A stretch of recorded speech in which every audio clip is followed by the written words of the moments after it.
Hey everyone, and welcome to another video. Tonight we have 10 hours of stories. These are the best stories of June 2025.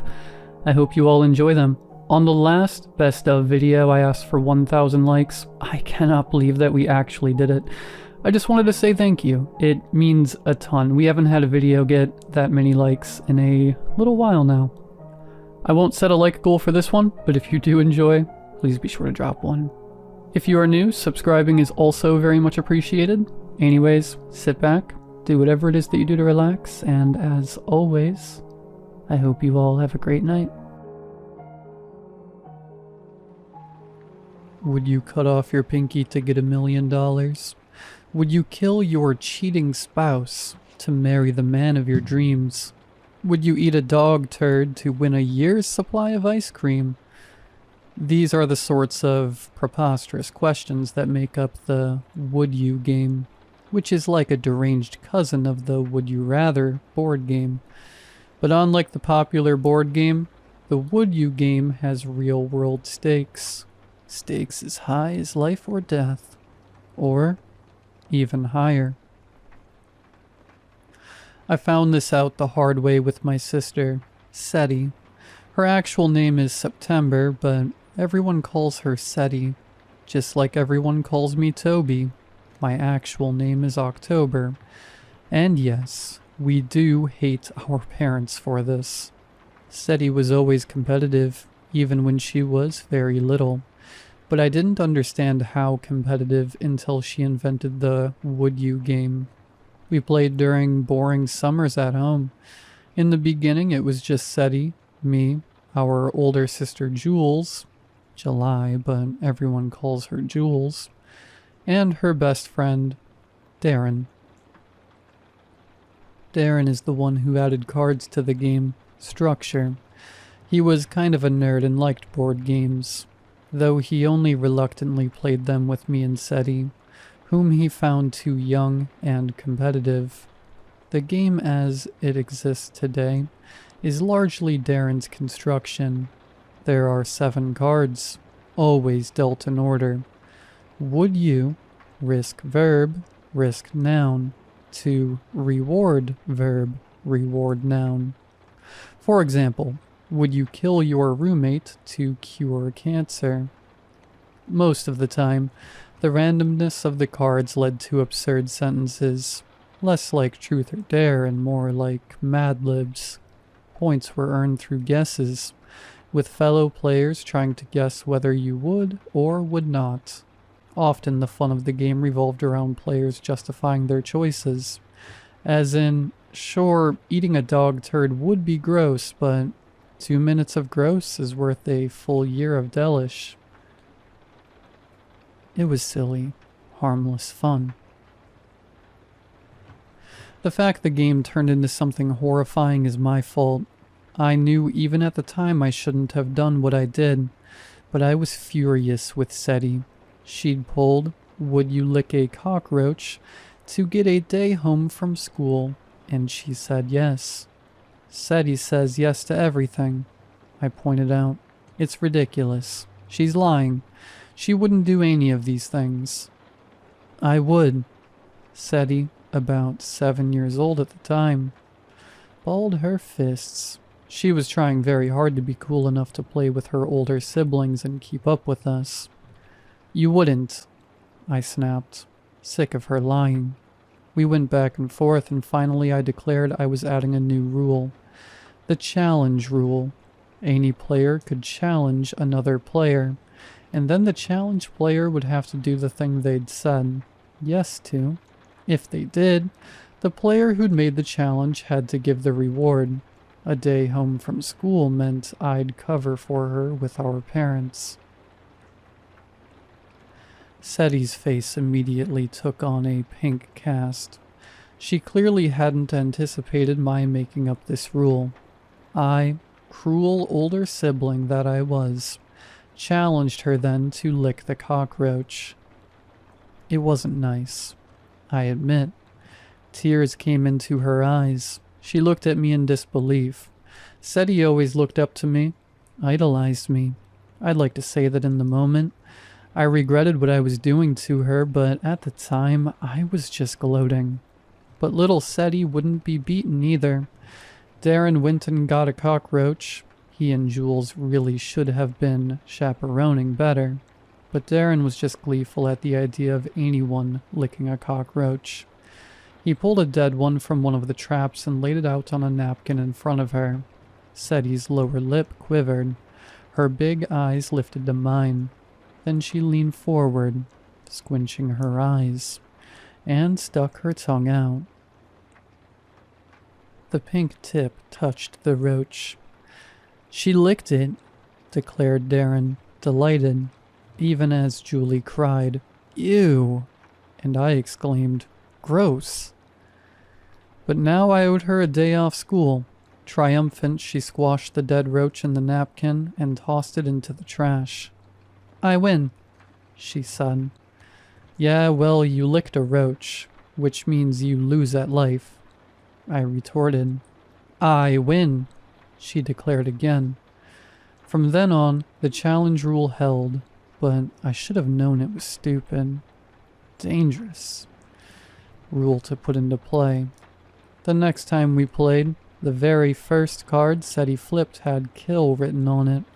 She paused on that card, while Darren's mouth made an O of expense.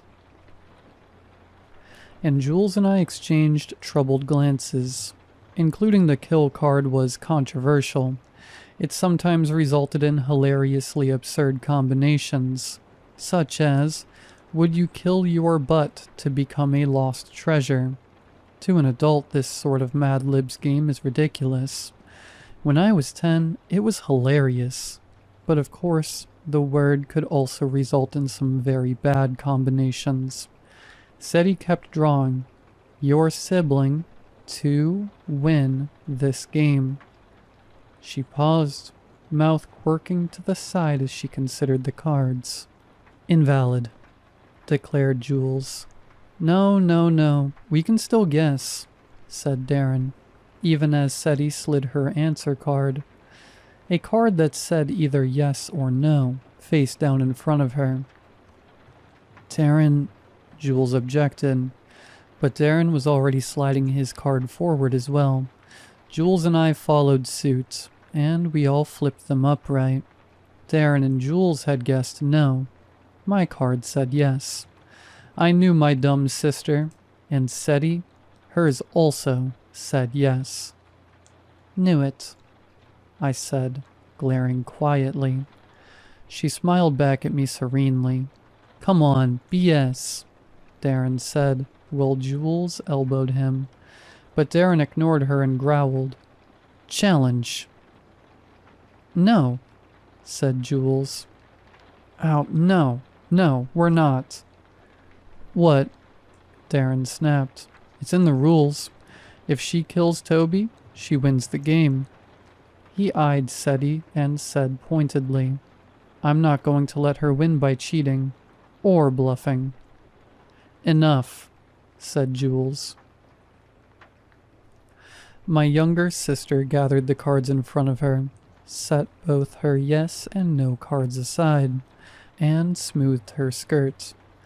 There was no red face this time, no crying or embarrassment. She stood up, turned to Darren and said, "Well, aren't you silly? Don't you know it's just a game? Come on, Toby, let's go." Something in my stomach nodded as her fingers intertwined mine. It was a relief to know that despite her competitiveness, my sister could recognize when a thing went too far. Suddenly her arm curved round my neck, yanking me back in a chokehold. I slapped at her arms, fingers clawed and pulled at me as my face went purple, and my windpipe felt crushed and speckles blackened my vision. Then she was off me, hauled back by Darren and Jules as she howled, "Let me go! Let go!" "Seti, stop it!" hollered Jules. Seti was still screeching as they dragged her to her room. "Jesus, she's crazy," growled Darren. Jules declared no more games. "If I kill Toby tonight, I win," panted Seti as they locked her in. I win. Say that I win. No one wins, Seti, screamed Jules. I can't believe I even have to say this. I'm telling Mom and Dad. Why do you have to be so crazy? Christ, the game is suspended. Do you understand me? It's over. There are no winners. And we are never playing this game ever again. So that was the end of the Would You game for many years. Seti found other games to play, of course. Less dangerous ones. She was really good at games, and made a fortune with gambling, the lottery, card tournaments, investing. Playing the market was itself a sort of game, she told me. And as with all such ventures, she tackled it with a competitive spirit and almost unmatched skill, though she did suffer some stunning losses occasionally, as a consequence of her tremendous risks. She knew all the tricks of the trade, shuffling tricks, sleight of hand, weighted dice, counting cards. Contrary to what you might believe, she was actually a pretty good sister, most of the time. It was Seti who took care of our parents, making sure their bills were paid and their lawn mowed, and the big house always tidy. She did a lot of the cooking and cleaning herself, before she'd do her makeup and go out for the evening to the casino, or for a drink with business partners. She never went to college, instead keeping house for our parents. But then, she didn't really need college. We had wealth inherited from our grandparents, and Seti multiplied it neatly, managing investments for all of us. She did this with complete transparency and fairness. And while she sometimes gambled heavily with her own money, she never did with ours, always putting it in investments according to our willingness to embrace risk or security.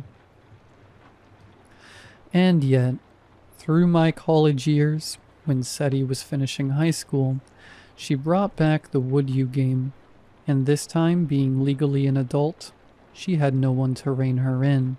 I found out about it from Kedar, another boy at her school. He told me how she'd started playing with a group of preppy senior friends. I tried to shrug this off. Whatever. We were all adults now.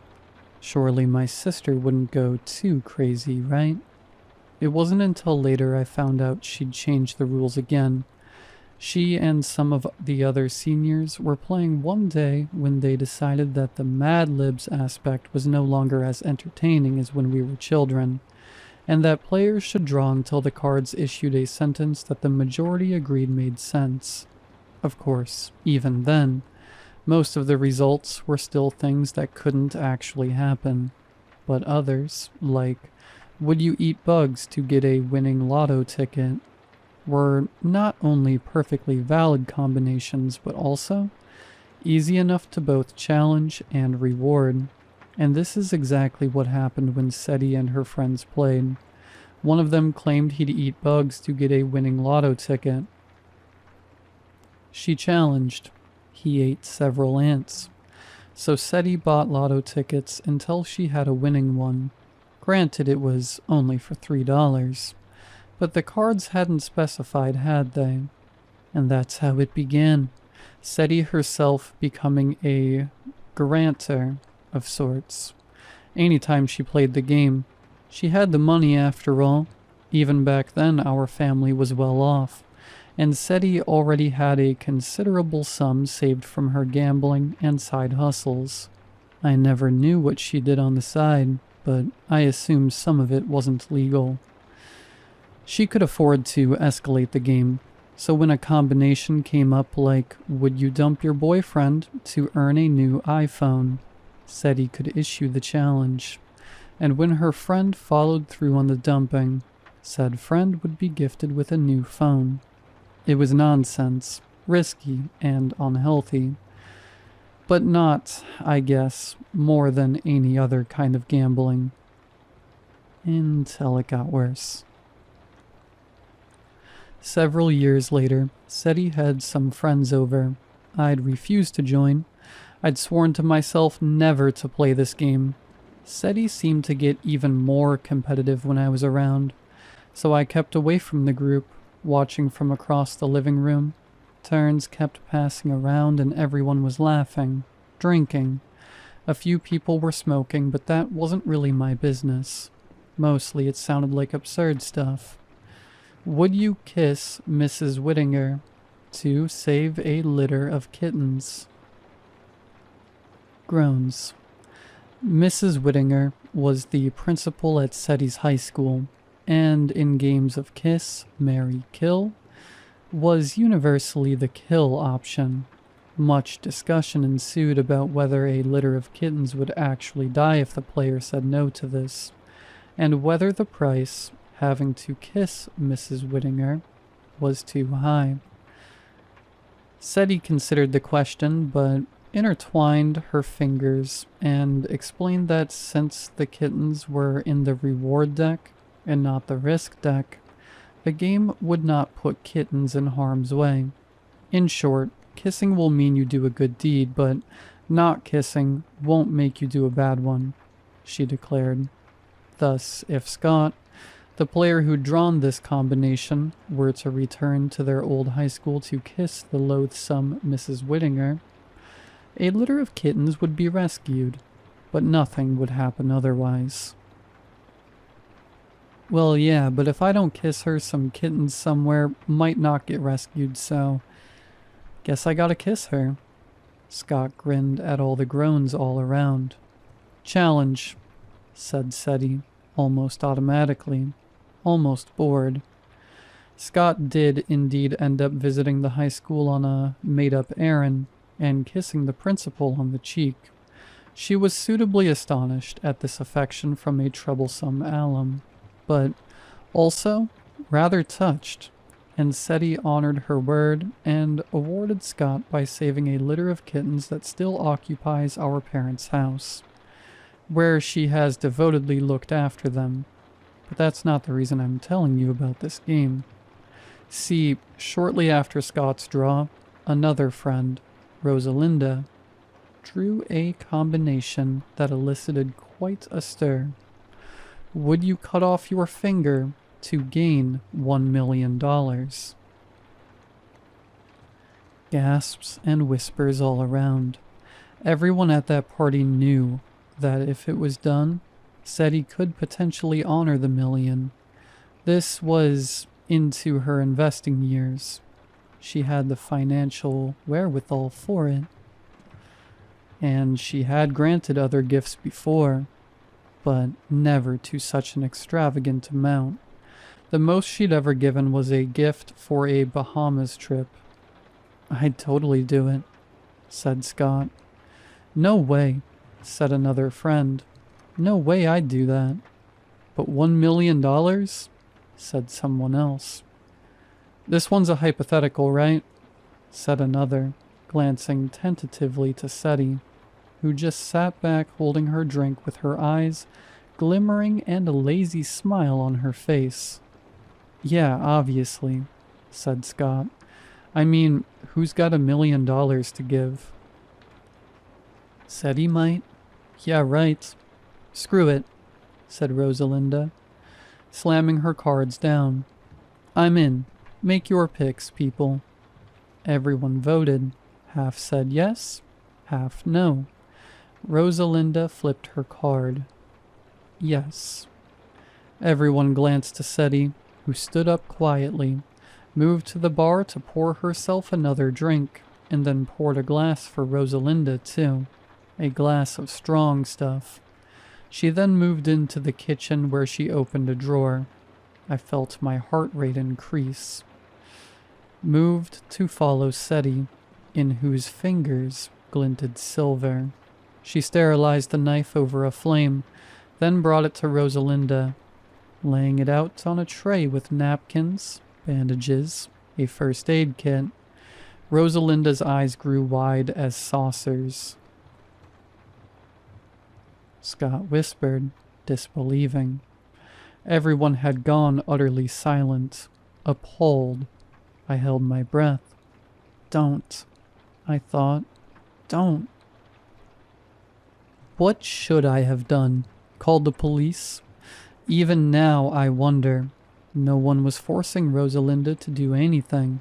And yet, Seti sat back in her cushioned chair, idly swirling the bourbon in her glass before downing it.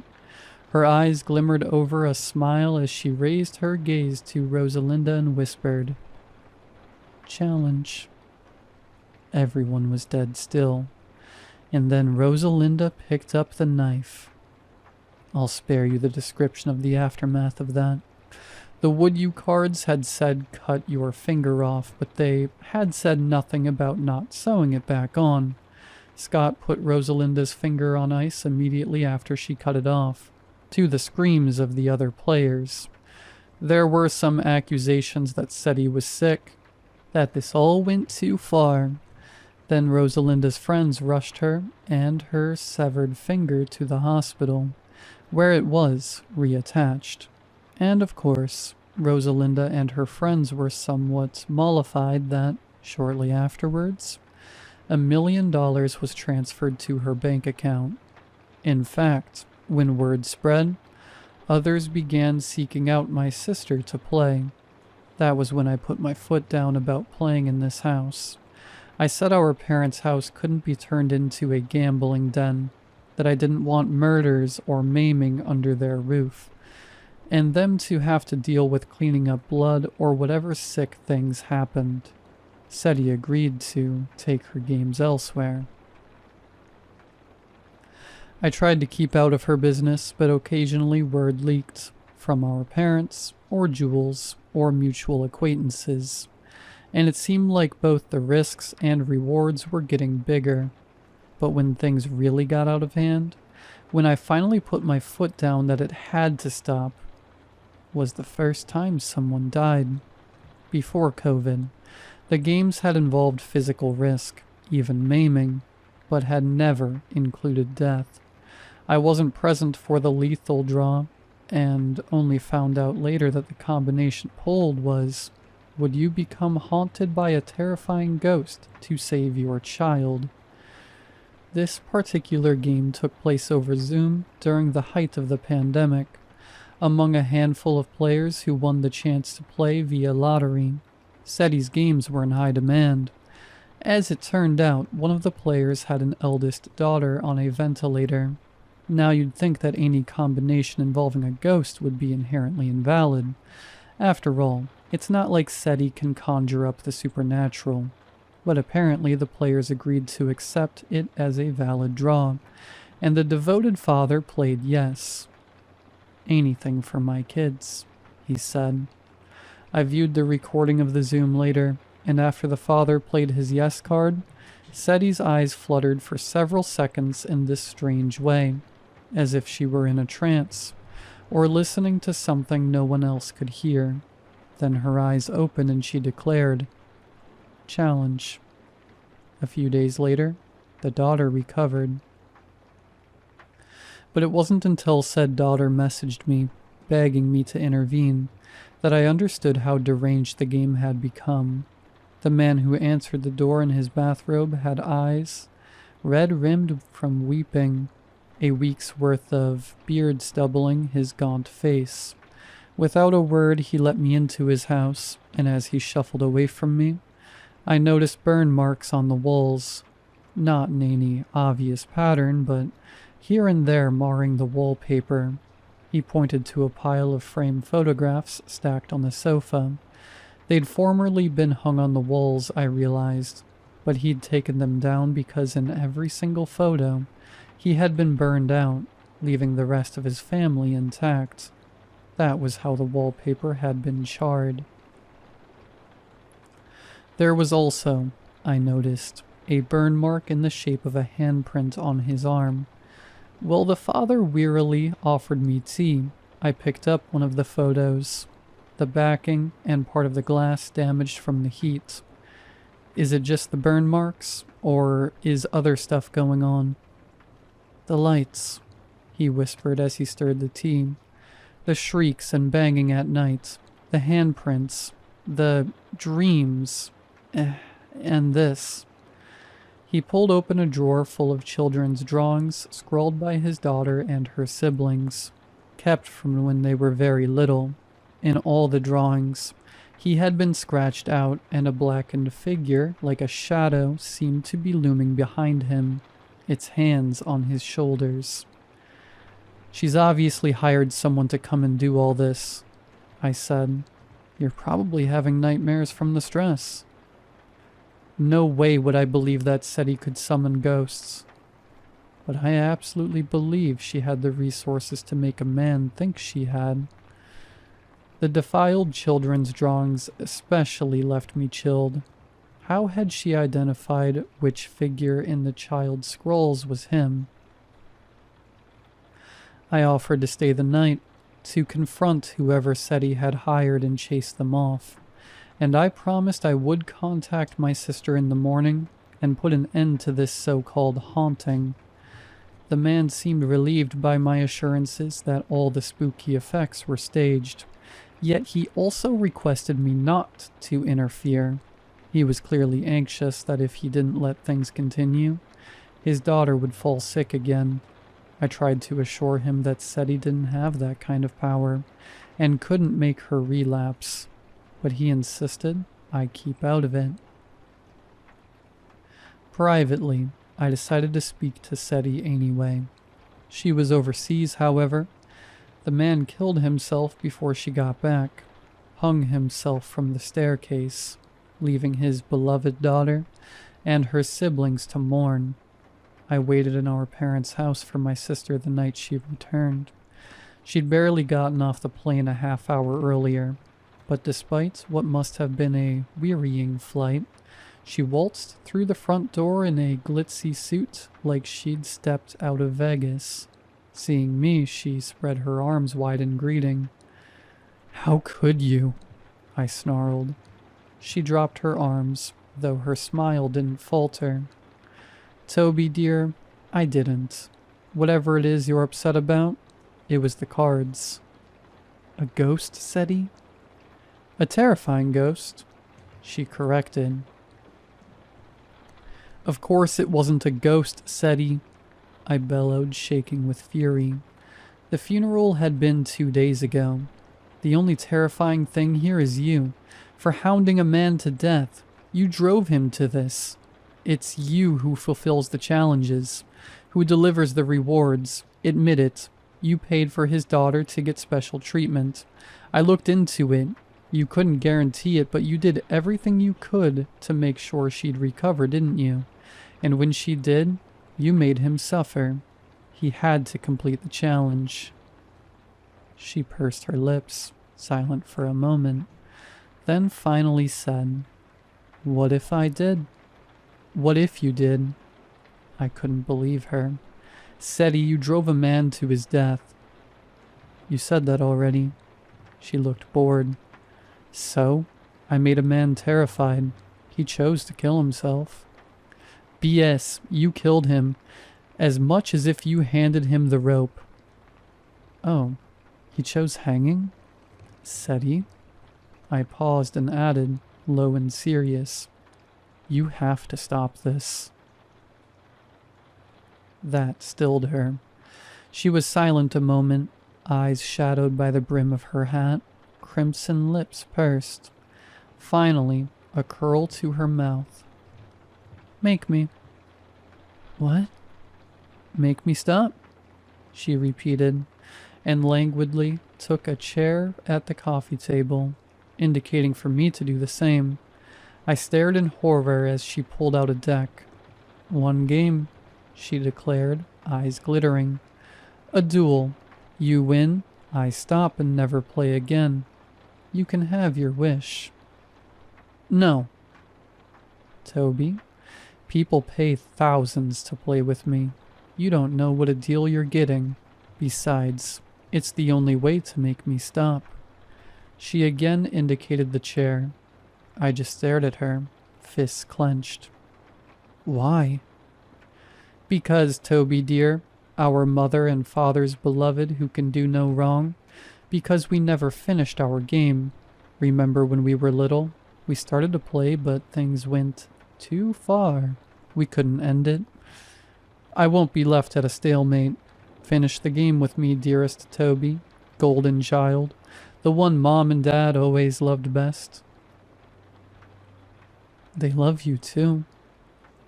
They love me like the alcoholic loves the bottle, a terrible influence they secretly wish they could obliterate. And it's true, I am terrible, but perfect. Good Toby. Win against me, and I will stop. Her eyebrows shot up. Reluctantly, dread building in my gut, I sat down opposite her. I threw out one more feeble argument. We don't have enough players. I won't let anyone else get involved. We don't need other players, she corrected. A duel game is a two-player version. It has a few extra rules, like the double dare. It's where you take your opponent's challenge and double it. So, for instance, if it's, would you kill a kitten, and I accept, you'd have to kill two. Great example. How are your cats, by the way? All very well, as it happens. They haven't been drawn into any games. She flashed a wicked smile at me as one of said cats, oblivious to the danger it would be put in should SETI draw any cards that involved pets, came over and rubbed against her leg, purring. She explained the rules of the duel game as she shuffled. It was basically the same as the regular game, but answers were scored differently. 1 point for yes, 1 point for correct guesses, 0 points for no, 0 points for wrong guesses, 10 points for a completed challenge. If a challenge went unfulfilled, it was an automatic loss. If more than one challenge was fulfilled for the same reward, only the most recent challenge would gain the reward. The game would continue until each player had drawn 10 valid combinations. Getting points for saying yes automatically skews the game in your favor, I observed. It skews the game in favor of playing more boldly, yes, SETI agreed. But it's still possible for you to win. I glowered. SETI allowed me to draw first. Would you dance with rotting human entrails to earn a dream vacation? Tame by the current standards of the game. I started to put down my no card, but then remembered I'd get 0 points for it. Of course I put down yes. SETI would manage to make those rotting entrails appear, and I didn't even want to think about whether they'd really be human or not.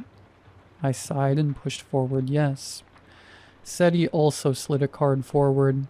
Both of us flipped. Both of us said yes. 1 point for me, 1 for SETI for guessing correctly.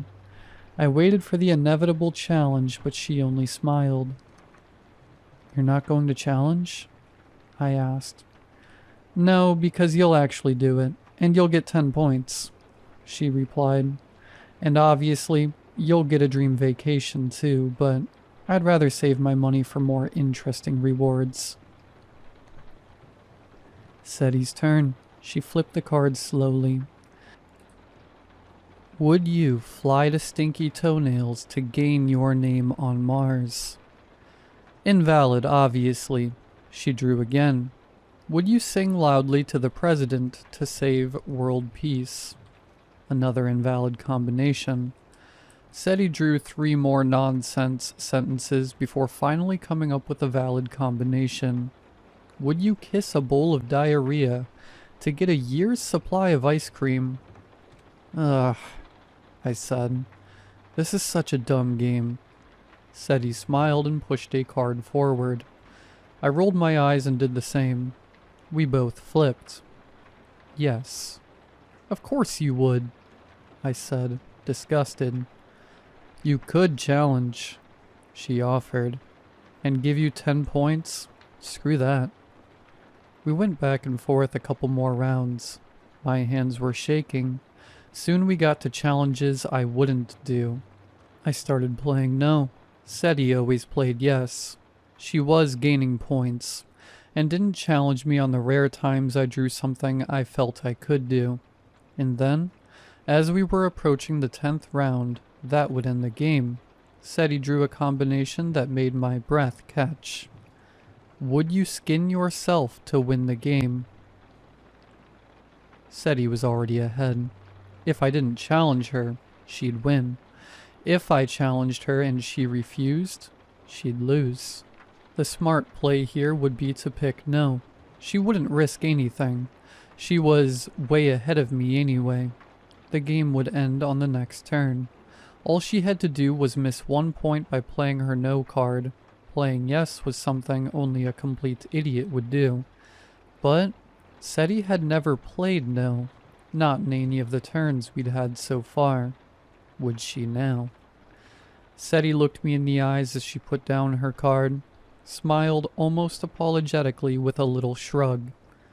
Oh, how that smile infuriated me. The lightness of it, the willingness to throw everything down in this stupid, idiotic, foolish game. And she was already guaranteed to win. I played my card. We flipped them over. Yes. Fury coursed through me. It was like when we were kids all over again, and Seti would brazenly claim she'd do something outrageous, when all of us knew she really wouldn't. When she'd bluff, and I'd call her on it, and the words spat from my lips before I could think to stop it. Because how dare she mock me like this, playing like her life hardly mattered. Challenge. It was strange. The expressions that flickered across Seti's face. Regret, fear, angst, rage. For just a moment she reminded me of that little girl again. The little girl who idolized me, who just wanted to be brave enough to impress me, until I called her out for going too far, and every single time she forced herself to rise to my challenge. Remembering that, I suddenly regretted my actions. Seti's eyelids closed, fluttering, as if she were coming to terms with what had just happened. Then without a word she rose to her feet. My parents did a lot of barbecuing in the summers, even the occasional pig roast or carving up venison. I wondered with horror if among the many implements in this grandly furnished house, they might have a skinning knife. "Seti, wait," I cried, seizing her arm as she turned away. "I forfeit. You hear me? I forfeit. You win. I withdraw my challenge." "What?" she stammered. "You can't forfeit. That's not how it works." "Too bad. I'm done." "Toby," she shrieked as I grabbed my jacket and rushed for the door. "You agreed to finish the game." "Yeah, bite me." I ducked out and slammed the door. From inside, a howl of anguish. High, keening, practically inhuman. God, Seti could be so scary. I hurried away, trying to force the horrible, stupid game from my consciousness, trying to forget how irrational Seti could be. My phone buzzed. Seti sent 5 different messages, one containing 3 devil emojis. Another, "We're not finished. We have 1 turn left. Toby, 1 turn." Ending off a lot of them with exclamation marks. She carried on like that all night. I silenced my phone. In the morning, I had so many messages I blocked her. I fully expected calls from our parents, Jules, or our mutual acquaintances. Email, messenger, voicemails at work, maybe a single telegram. Seti had a huge network, and I knew my sister had 1,000 ways to contact me. There would be no escaping her wrath until the game was over. And yet, silence. Not so much as a peep. It was this complete absence of communication that unsettled me more than anything. I called our parents, Jules, friends, but they hadn't heard from Seti. Not wanting them to worry, I lied to everyone, and said I was just checking in because it had been a while. With every hour, the knot of dread in my gut tightened. Finally, 3 days after our fateful game, there came a knock at my door. I'd been in a state of suspension so long that my first feeling was relief. At last. We'd get this over with. I went to the door, calling out, "Who's there?" To no response. I peeked through the peephole, but it was covered. Sigh. Just like SETI to play games. Maybe it really was a singing telegram. I opened the door. "Hello?" The word died on my lips, shifting from hello to hell in what, looking back, seems chillingly appropriate. On the threshold stood a costumed figure. She was reminiscent of the Easter Bunny. Huge black eyes, plush fur around chipmunkish cheeks, buck teeth and mauve fur, with a fluffy white belly. This wasn't sophisticated like a cosplay persona. No. This was more the mall-grade Easter variety, vaguely creepy and unsettling, like a costumed theme park character or a Chuck E. Cheese animatronic. I'd always had a dread of such characters, even as a child. Something about the fakery of the costuming was so off-putting. Now that same unease prickled through me as the bunny spread its arms in a ta-da pose. I said.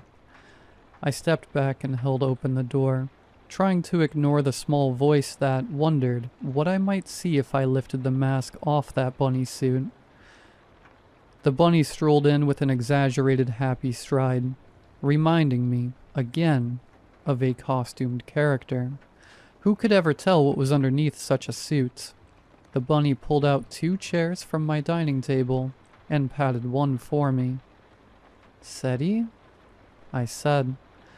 The bunny pulled a card from a pocket somewhere in its fur and held it up for me to read. One more turn. "How do I know it's you? Take off that dumb thing." A head shake. The bunny pointed again to the card, exaggeratedly tapping it and nodding to me. Its suit smelled faintly of copper and maybe something else. Sweat. Body odor. No. It was more unpleasant than that, like the smell of a dead mouse I'd found once in a trap rotting for days. And I wondered, what was under that suit? She wouldn't have done it, would she? She couldn't have and survived. This had to be an act. To make me fret. Think that she'd done something crazy. I looked into those bunny eyes. Black mesh. I thought I could just glimpse the whites of her eyes. A faint gleam as she looked out at me. Again that coppery smell. And as we both sat at the coffee table, there was, I could see, very clearly now, blood dripping from the suit of the bunny. A faint dribble of it. How badly was she bleeding in there? Or was it all an act? Would she even be bleeding still? Would blood really drip through the costume? God, SETI, fine. I'll play the last turn, and if I win, you'll take off that suit and you'll be just fine underneath. Alright? Deal? You'll be whole and fine. The bunny made a sound in the affirmative. It was SETI's voice, but sounded wrong, like the vocal cords were somehow deteriorated. It reached into a pocket somewhere in the suit, handed me the would you cards. My turn. Hands shaking, I shuffled. I could see now a couple of places where the mauve fur was darker, wet with stains. But it can't be real, I thought. No way it can be real. I swallowed the bile in my throat and dealt the cards. Would you? My hands trembled as I turned each one. Disappear yourself to win this game. Disappear? Did that mean die and my life, or like witness protection disappear? The meaning was unclear, but I couldn't pick no, or SETI would win. And somehow I knew what would happen if she won. That she would lift off her mask and underneath there would be... I pushed forward my card, and the bunny pushed forward hers. And we flipped. Yes. The bunny spoke. One word. I tried not to imagine its skinless tongue slurring. Challenge. My heart quickened. Fine, I said. You, Mom, Dad, Jules, everyone we know. You'll never see me again. The rest of my life, no matter how hard you look or how you spend your resources to come after me, I will not be found. I'll be gone, and when I am, I'll have won the game. As I spoke, I felt the air shiver between us. It was as if something had writ my words in my soul, and I knew, as deeply and suddenly, and surely as I knew my own name, that I would disappear so thoroughly, I would effectively cease to exist. Somehow, I was incredibly calm about all this. Goodbye, Seti. I turned and grabbed my bag and walked out. I drove to our parents' house to tell them that I loved them. They were extraordinarily perplexed when I greeted them each with a tight embrace, and even more so when I begged them to please look after Seti for me. I just hoped it was enough to save my sister. That whatever was under that suit was all part of the drama to draw me in, and everything would return to normal after the game. I just had to disappear. Who? Said Dad. He was a bit hard of hearing. Seti. September, I told him. What's happening in September? Asked Mom. No, Mom, I'm talking about Seti. I stopped, staring at the mantel. A few days ago, I'd been here playing with Seti, and the photos on the mantel had been the same vacation trips as always. Goofy images of Seti, me, and Jules playing as children. But now I was looking at the exact same photos, and it was only me and Jules. Mom, meanwhile, nudged Dad and murmured, Sweetie, remember how Toby used to pretend to have a little sister? Oh gosh, that's right. Dad brightened and turned to me. And whenever you did something bad, you'd blame it on September. But I was already out the door, rushing back to the game. I'd declared I would disappear. From the present moment on, I'd be gone, but Seti? I checked my phone, my email, messages. But there were no photographs, no texts, no social media evidence my sister had ever existed, present or past. I called Jules, but she said the same thing as our parents. That Seti was the imaginary little sister I made up to blame for the worst outcomes of a childhood game. A game I designed. A game for which I am the guarantor. A game / have been hosting among various groups and players for the past few years. And when I at last got home and rushed inside, the bunny was no longer at the table, but the cards were still laid out. A note scrawled beside them on a bloody napkin. Double dare. People still contact me asking why I ended the game. The truth is the napkin, the only proof of Seti, written in her own distinctive handwriting, disintegrated with time, and I'm not even sure myself what I believe anymore. But I'll tell you this. If anyone ever offers to play the would you game, no matter what the prize, do not do it. It's not worth it. Learn from my mistakes, and never, ever play the would you game.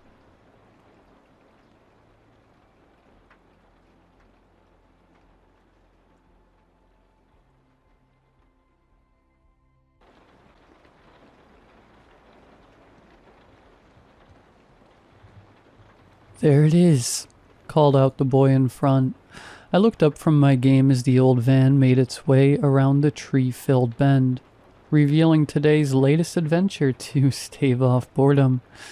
The structure loomed over everything in the overgrown clearing and the dense woods beyond, windows broken with shards of glass as if fangs in mouths, paint peeling and wood splintering in such a way it made the walls look like fur. Despite so many windows, light did not reach more than a few feet in, the inside a black hole swallowing up anything that dared come near. And yet my brother and his friends had decided that day was the day they explored it. The mansion on Hoarder's Hill. You won't find that name on any map. Hoarder's Hill is the local name of the abandoned neighborhood, a ghost town even more haunting than the nearby Times Beach and possibly more dangerous. A little subdivision built winding up a road, blanketed in trees, no neighbors except for a couple retreat centers miles away, a dozen good-sized houses, give or take, traveling up the spiral road until it ended in the courtyard of a mansion. All of them abandoned.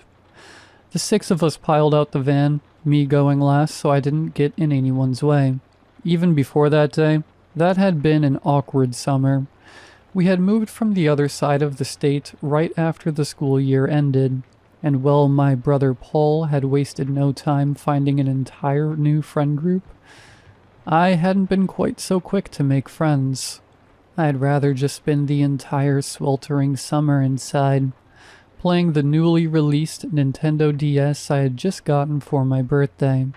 Parents weren't so fond of this idea, and subjected my brother to babysitting me every day they could make him.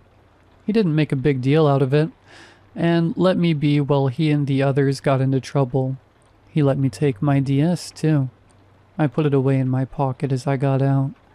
The adventures with my favorite bounty hunter taking a back seat to the decrepit mansion. No one knows where it came from, said the boy who had been driving, forcing unnecessary grandiose into his voice. They say a century ago, it just appeared on the top of this hill, a paved path leading right up to it. No one ever lived here, yet when people came and looked at it, it was full of junk. So we're going dumpster diving, Arnold? Asked Paul, looking back to check on me. I moved up next to him, feeling every bit as tiny as I was compared to the boys and girls all 3 years older than me. This place looks like it's about to collapse. It's always looked like this, said Arnold, waving his hands around to emphasize his words. Even a century ago, it was a crumbling mess. But it never gets worse. It just looks like that, a living corpse. It drew people to it, and those people built their houses on its driveway. Yet every time someone moved in, people would see the change. Their houses would start out nice. The clutter inside simply their weird collections. But then it would stop being stuff and just become trash. It would spill out their houses like guts on a deer hit on the highway. Ew, said one of the girls, smacking Arnold on the shoulder. Don't talk about that. That's what it looked like, Heather, he said to her. Then back to the rest of us. And just as people would be about to intervene, the people who lived on the hill would vanish. Their junk, too. They say they moved every last bit they owned into the mansion. He gestured to the collapsing wreck. Hidden past the junk are all their riches, their possessions that are still worth something. Still in the tight grip of their rotten, maggot-eaten hands. Stop it, Heather yelped again. Stop talking about maggots and worms. Come on, babe, said Arnold, putting an arm around her. Just how the stories go. Just think about all the jewelry hidden in there instead. There's nothing in there but garbage, said Paul, folding his arms. I noticed the hair standing up on his arms, despite how level his voice was. Cool story, but it's just an old place. Might be fun to check out, though. He put on a smile for me, but also toward the other girl that had come with us, Susan. I rolled my eyes and moved a bit away to look over the mansion more. It groaned and grumbled with the wind, broken shutters clattering against the frames. I could almost feel eyes in the shattered windows gazing at each of us in turn, and I kept expecting the front double doors to open and reveal a cavernous mouth, a whip-like tongue shooting out to gobble us all up. Hopefully Arnold, Heather, and the other one first. Scary, isn't it, Sheila? Asked a voice behind me that made me flinch. I whipped around to see the final member of that little expedition, his pathetic excuse for facial hair somehow still overgrown and messy.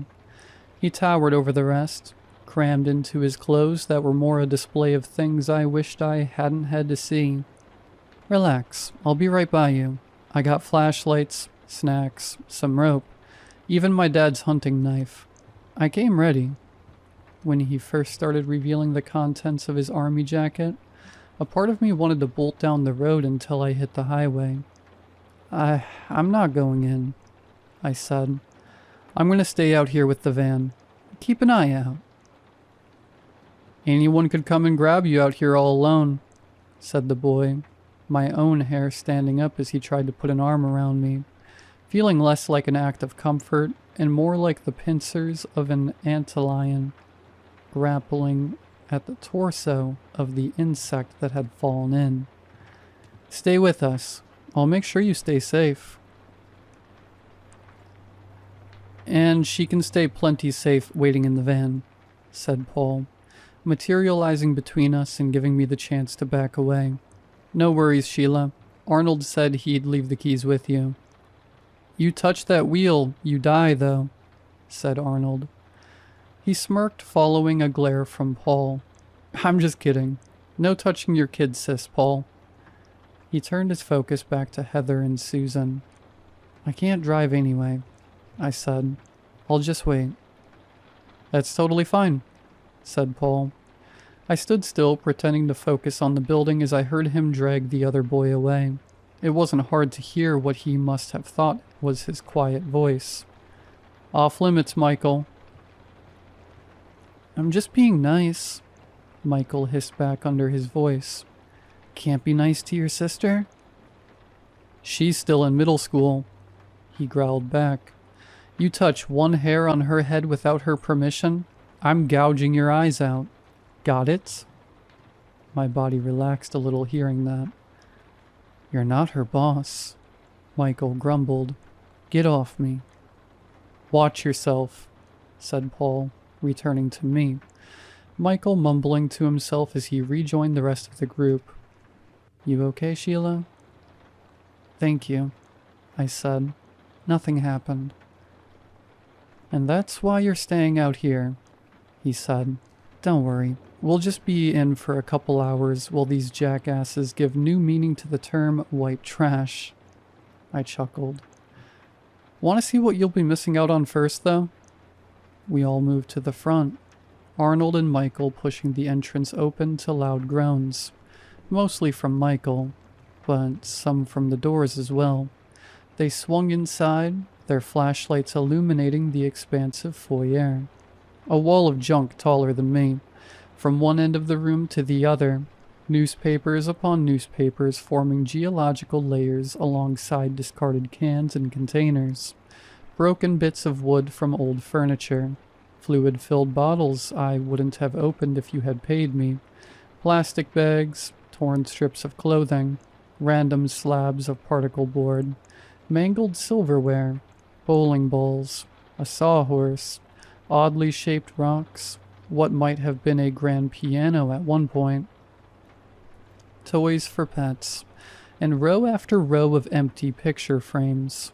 And that's what I could make out from the threshold, the stench reaching out like a toxic miasma to choke anyone foolish enough to breathe it. Throughout the front we could spot tunnels dug through the garbage, winding their way deeper, up the stairs to the second floor, to the side rooms, to some hidden basement. I stepped back.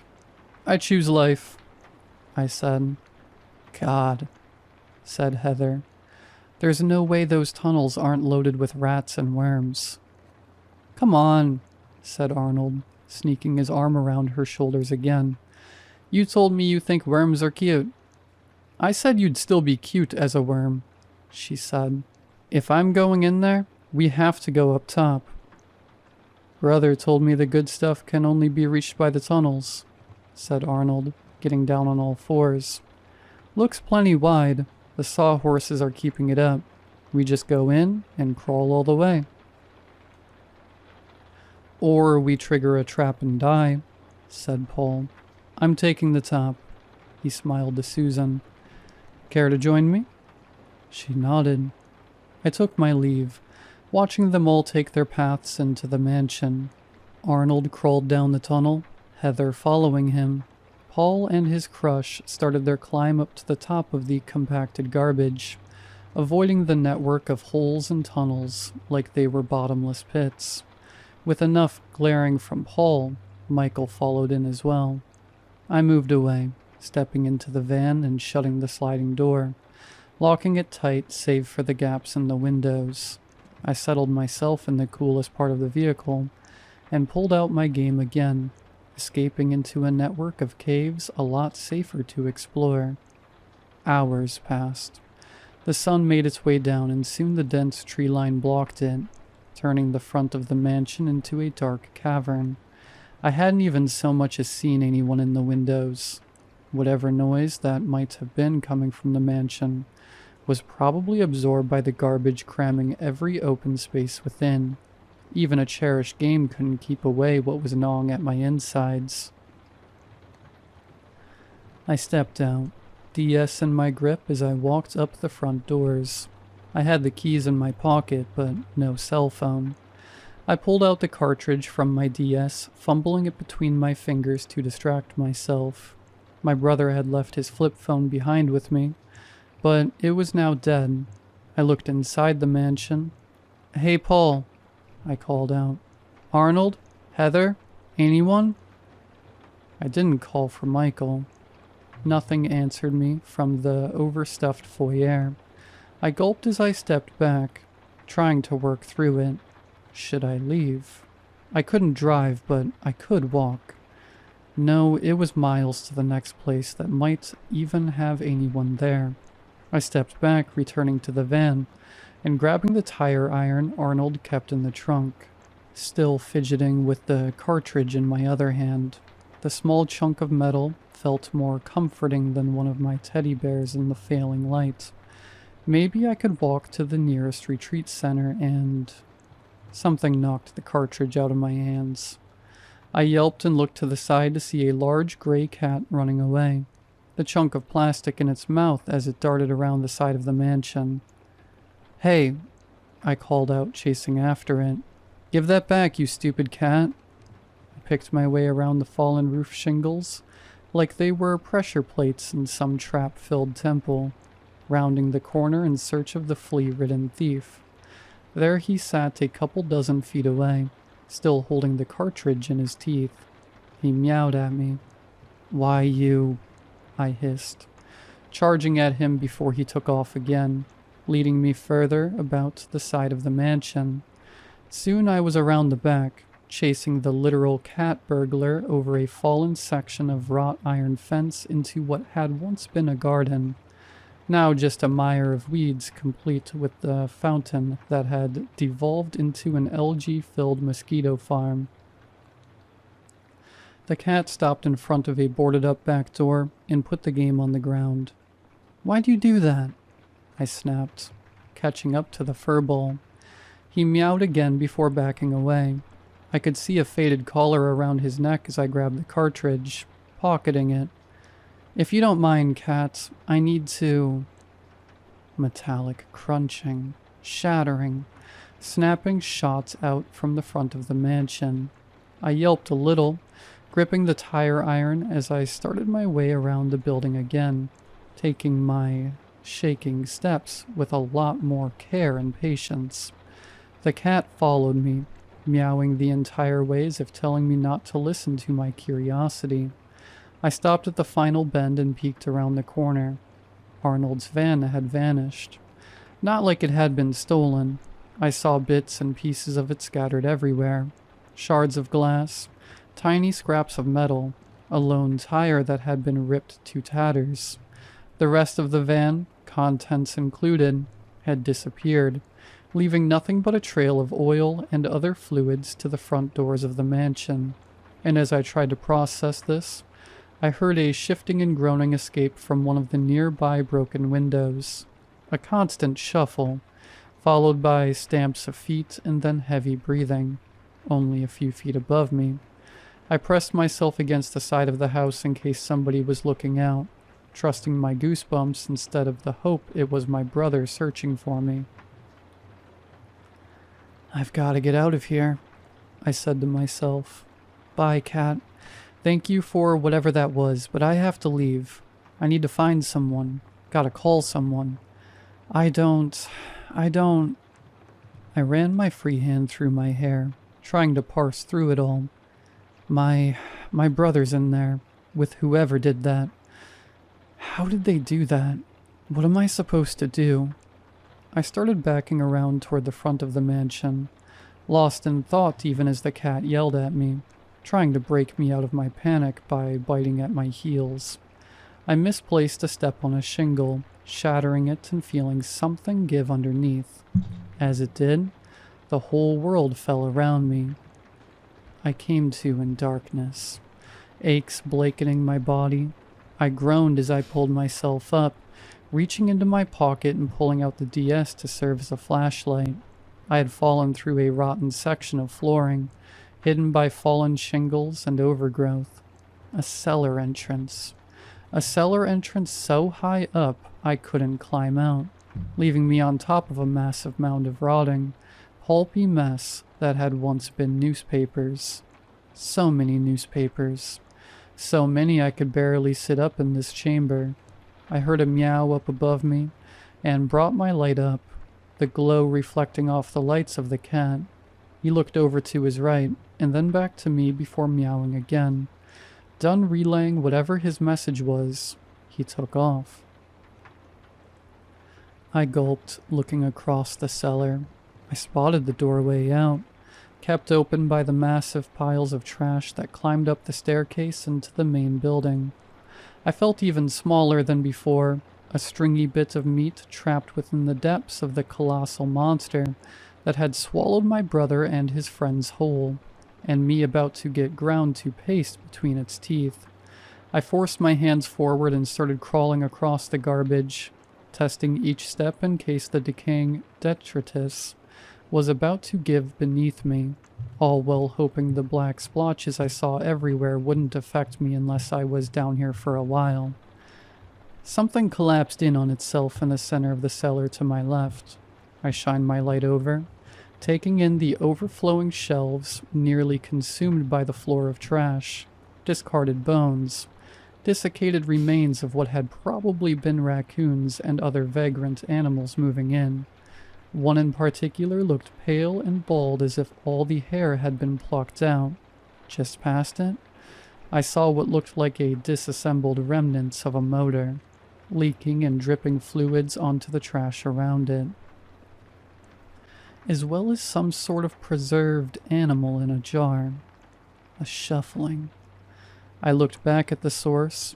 The bald remains were gone, and in the dead silence, I felt something moving underneath the garbage. I turned and crawled towards the stairs, my light going back and forth as I tried to watch for movements in the trash, doing what I could to keep an eye on all the holes in the compacted detritus. A shuffling again, close to the surface on my right.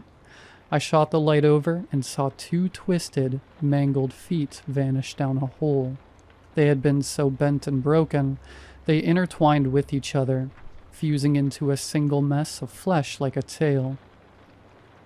I covered my mouth, trying to steady my breaths. The shuffling came again beneath me, and I tried to watch the holes as I kept moving. Finally, I got to the slope of the staircase, my light revealing the hallway ahead, barely visible as the garbage went nearly to the ceiling. I turned away from the cellar and fully laid down on my stomach to squirm into the hallway. A raspy shriek broke through the air as I felt something grab my ankles. I couldn't stop letting out a scream as something dragged me back down into the cellar. I kicked and writhed, breaking one leg free and twisting around, shining my light on what had grabbed me. Two gnarled, filth-encrusted hands had burst through a section of moldy newspaper, clamping tight on my ankles as they pulled me into the new hole it had created, a hole far too tight for me to fit down without a lot of force. I let out another shriek as I kicked with my free foot, hitting the wrist of the other hand and getting loose. I crawled away, but the rumbling returned below as something moved underneath, traversing the network of tunnels with the ease of a mole.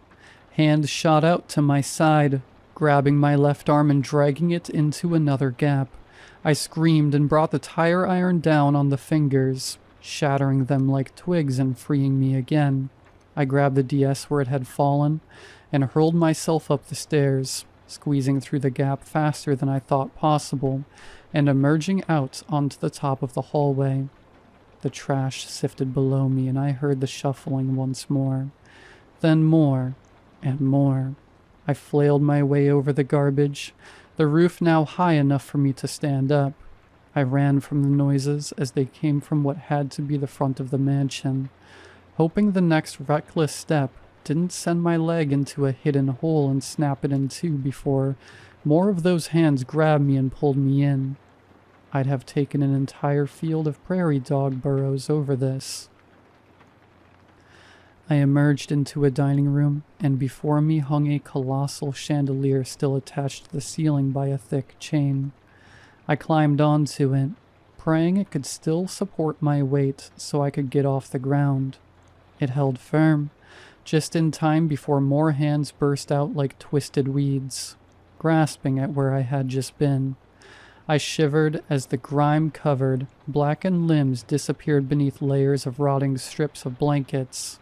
I scanned around, barely seeing movement in the corners of my eyes. They sifted through the mountains of garbage like swallowing through water, bathing in the slimy filth and navigating the tunnels with ease. I aimed the light below and saw multiple eyes looking at me through the gaps. Human eyes, bloodshot, cataracts eating at portions of them as they regarded me, raspy voices hissing and growling. I could only whimper as they circled me. I tried the breaths again, bringing my heart rate down as they trapped me. They kept themselves hidden, only the sounds of their movement giving away their presence.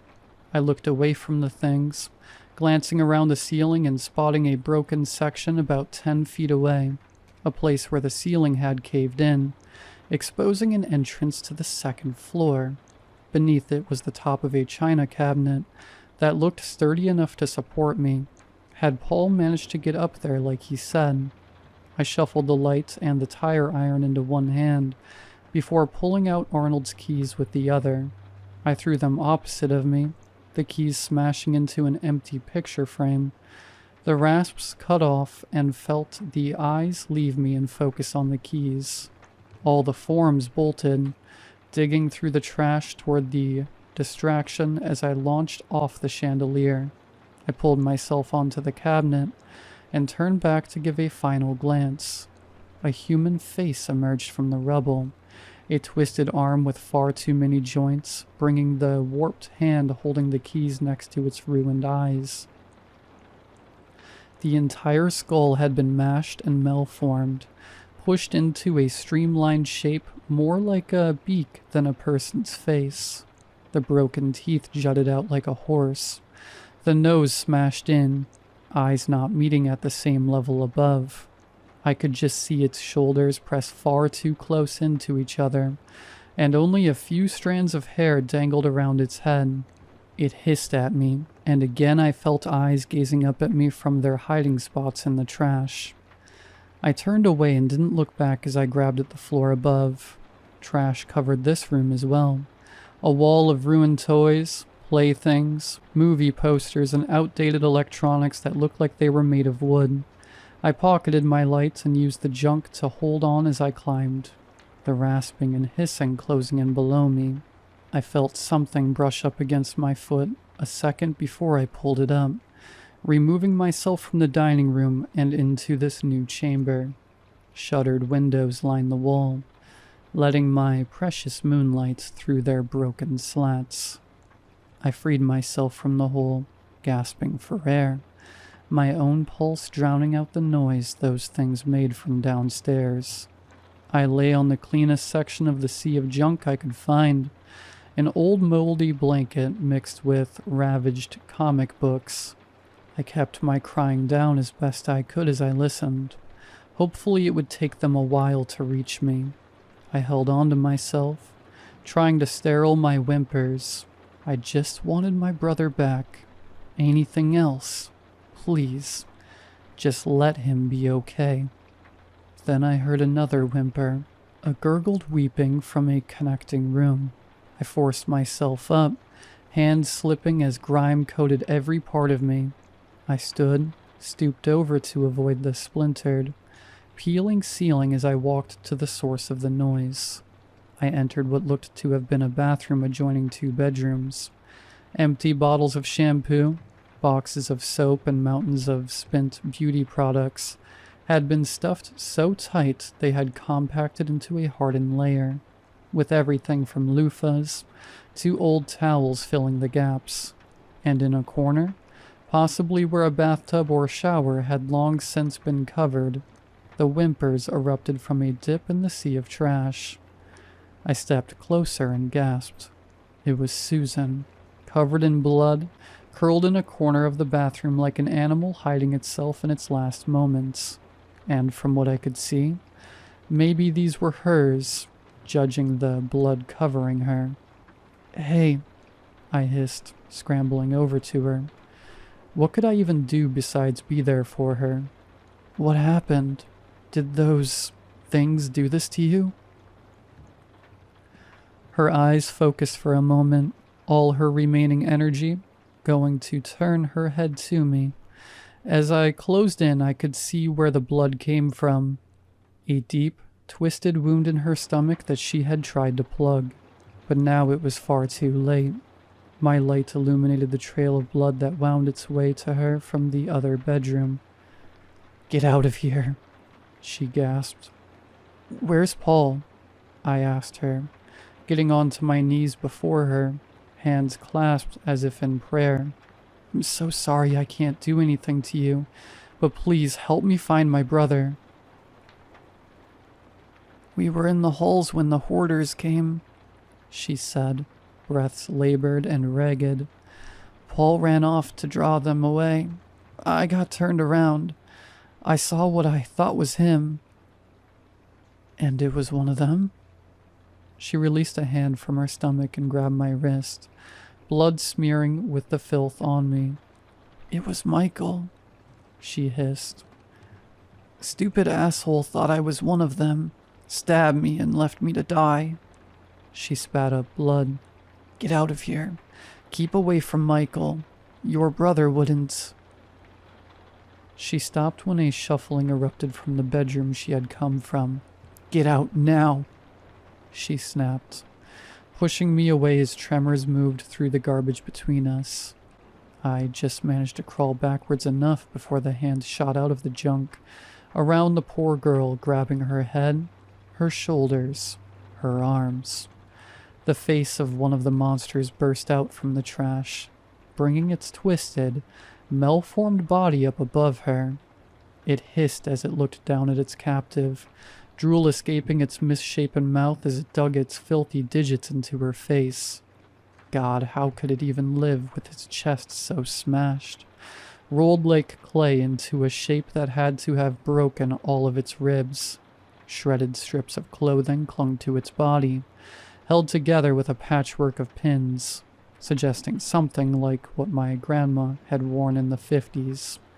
Rings blanketed its fingers, everything from gold wedding bands to those cheap things you win out of vending machines at the grocery store. Susan barely managed to scream before the hoarder grabbed her head first into the hole it had made, or rather, tried to.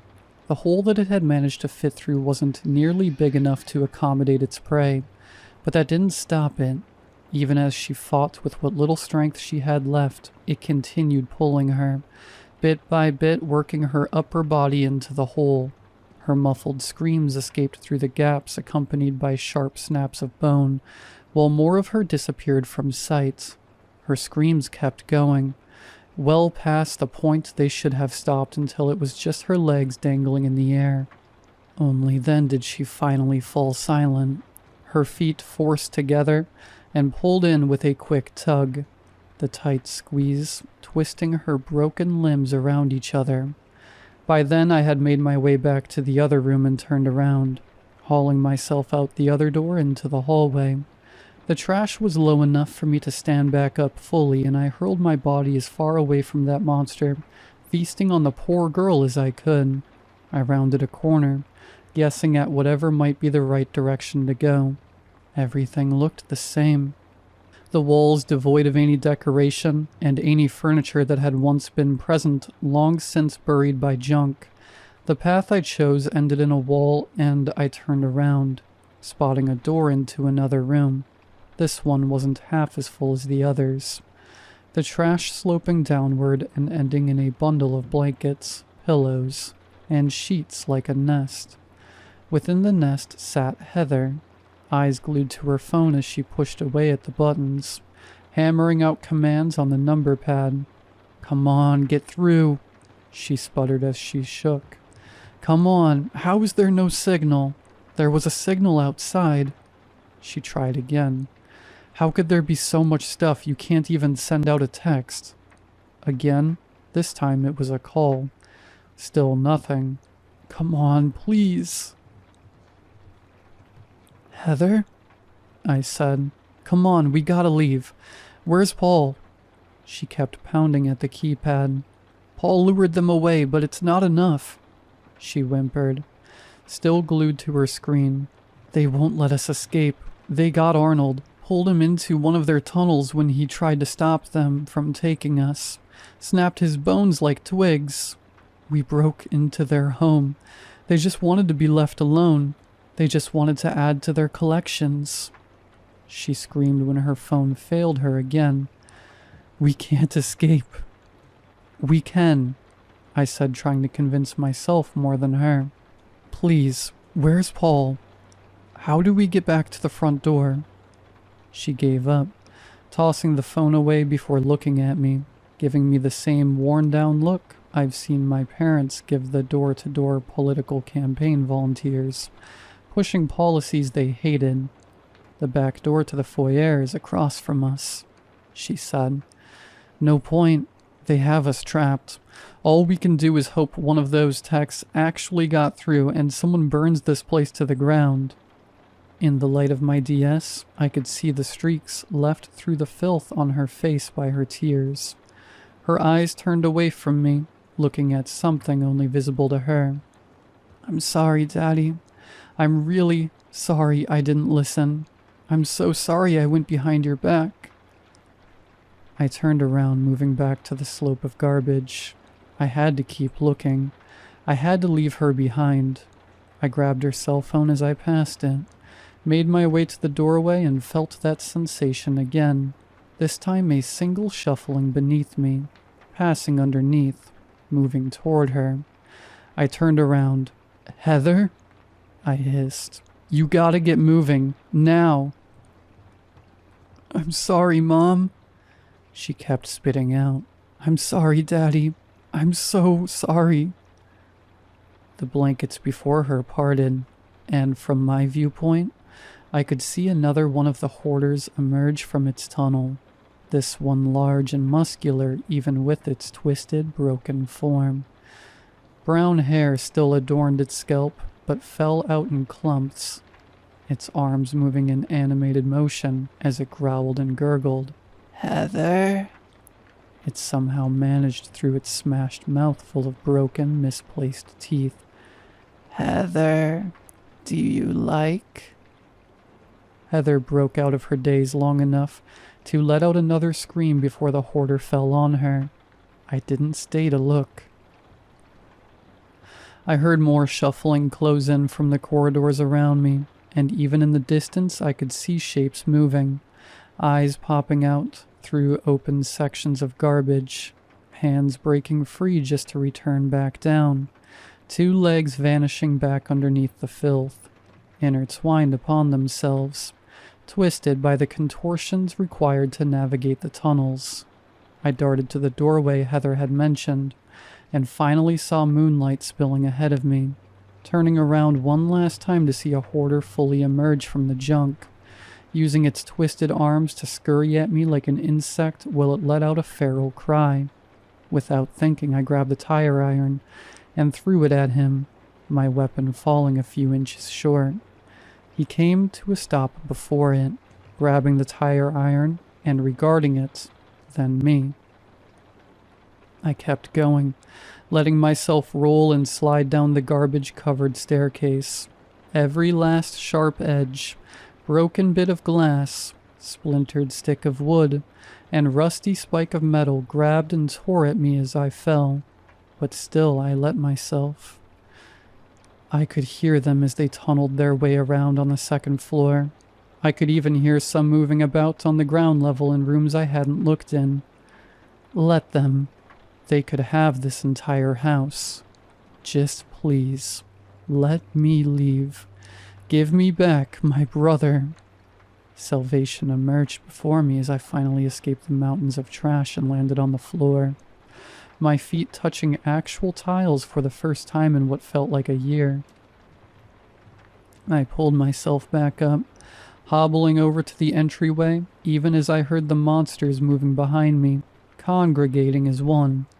They remained at the edges of their trash, ruined eyes looking at me, broken mouths emerging to hiss and cry out at the girl escaping them.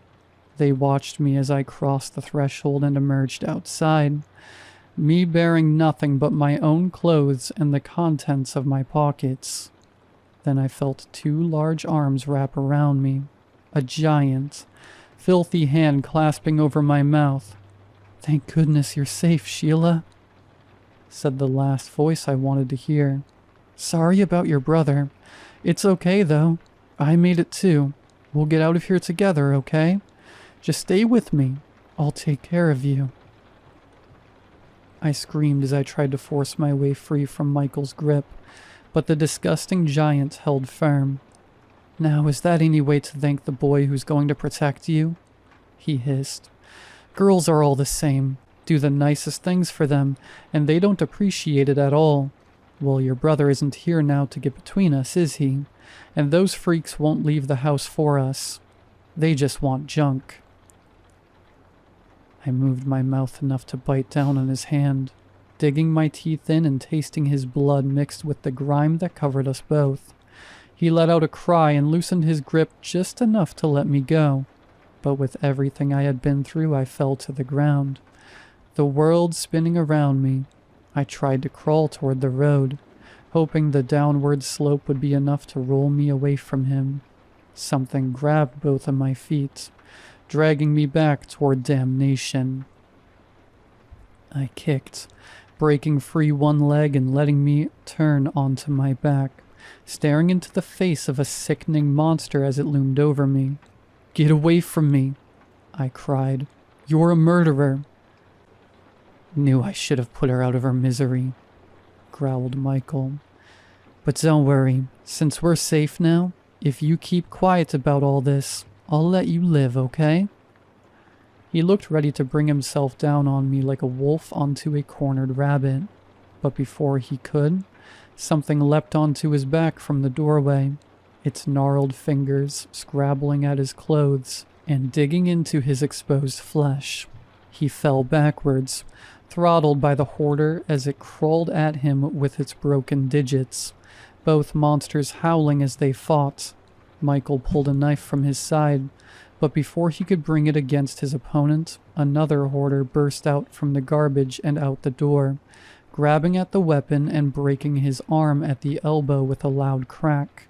A third hoarder erupted into the fray, grabbing Michael's remaining arm, pulling it away from his opponent and snapping his fingers like twigs.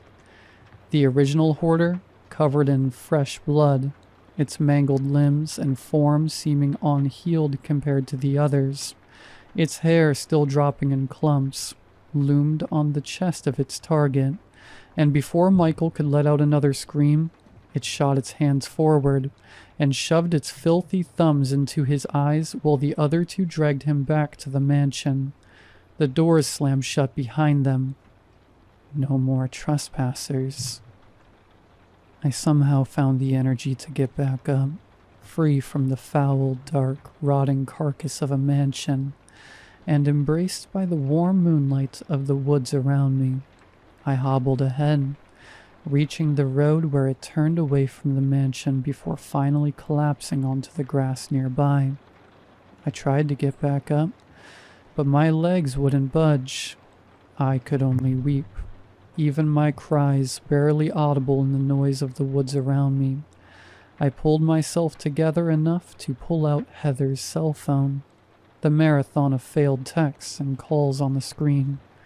But now a bar was present in the top right. As worn as I was, my fingers had enough for one last thing before I fell unconscious. They never found Paul, or any of the others. I told my parents and the cops that they had vanished into the mansion. I had fallen in through the cellar and had barely managed to get out. They tried to search the mansion, but after weeks of trying to pull out garbage and failing to make any progress, something happened. My parents never told me what, and they just gave up. Wrote them all off like they had been lost in a caving accident. The mansion, their tomb. They left that place on the hill be, no one wanting to have to deal with it. No developers offered to buy it. They just closed off the road.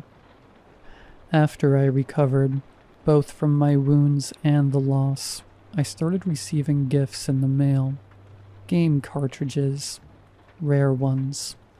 Many were covered in filth and grime, but most worked.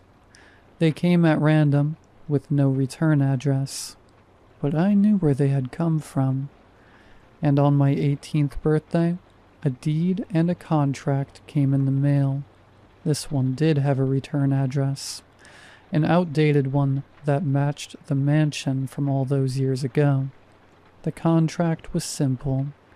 I would inherit the land and property on it, all fees and taxes paid for by strips of highway land used for billboards.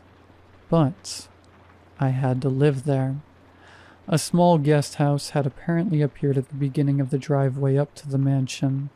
So long as I lived there, maintaining my vigil over Hoarder's Hill, I was free to stay, to come and go as I pleased, unlike the rest of the collections in the mansion. I've been there since, making my rounds up to visit, to bring them the things of mine I no longer wanted but they might have interest in. They never refused any of it. They would often take my trash and recyclables before Friday pickup. There must have been a network of caves throughout that hill, connecting all the abandoned homes to the mansion. They took what no one else wanted, and I made sure to stay out of their way. Even 20 years after I stepped into that mansion, it's not an easy piece, but if me being there keeps other foolish kids from breaking into their home, it's all for the better. They let me see them and live, and in the dead of night, they give me things they think I'll like. They aren't hurt if I don't want it. Though one in particular always gives me what I enjoy. He will come up to the house before morning and leave his offering at my doorstep, never staying. I see him in the window as he comes and goes sometimes, and I'm just glad that Paul is still looking out for me.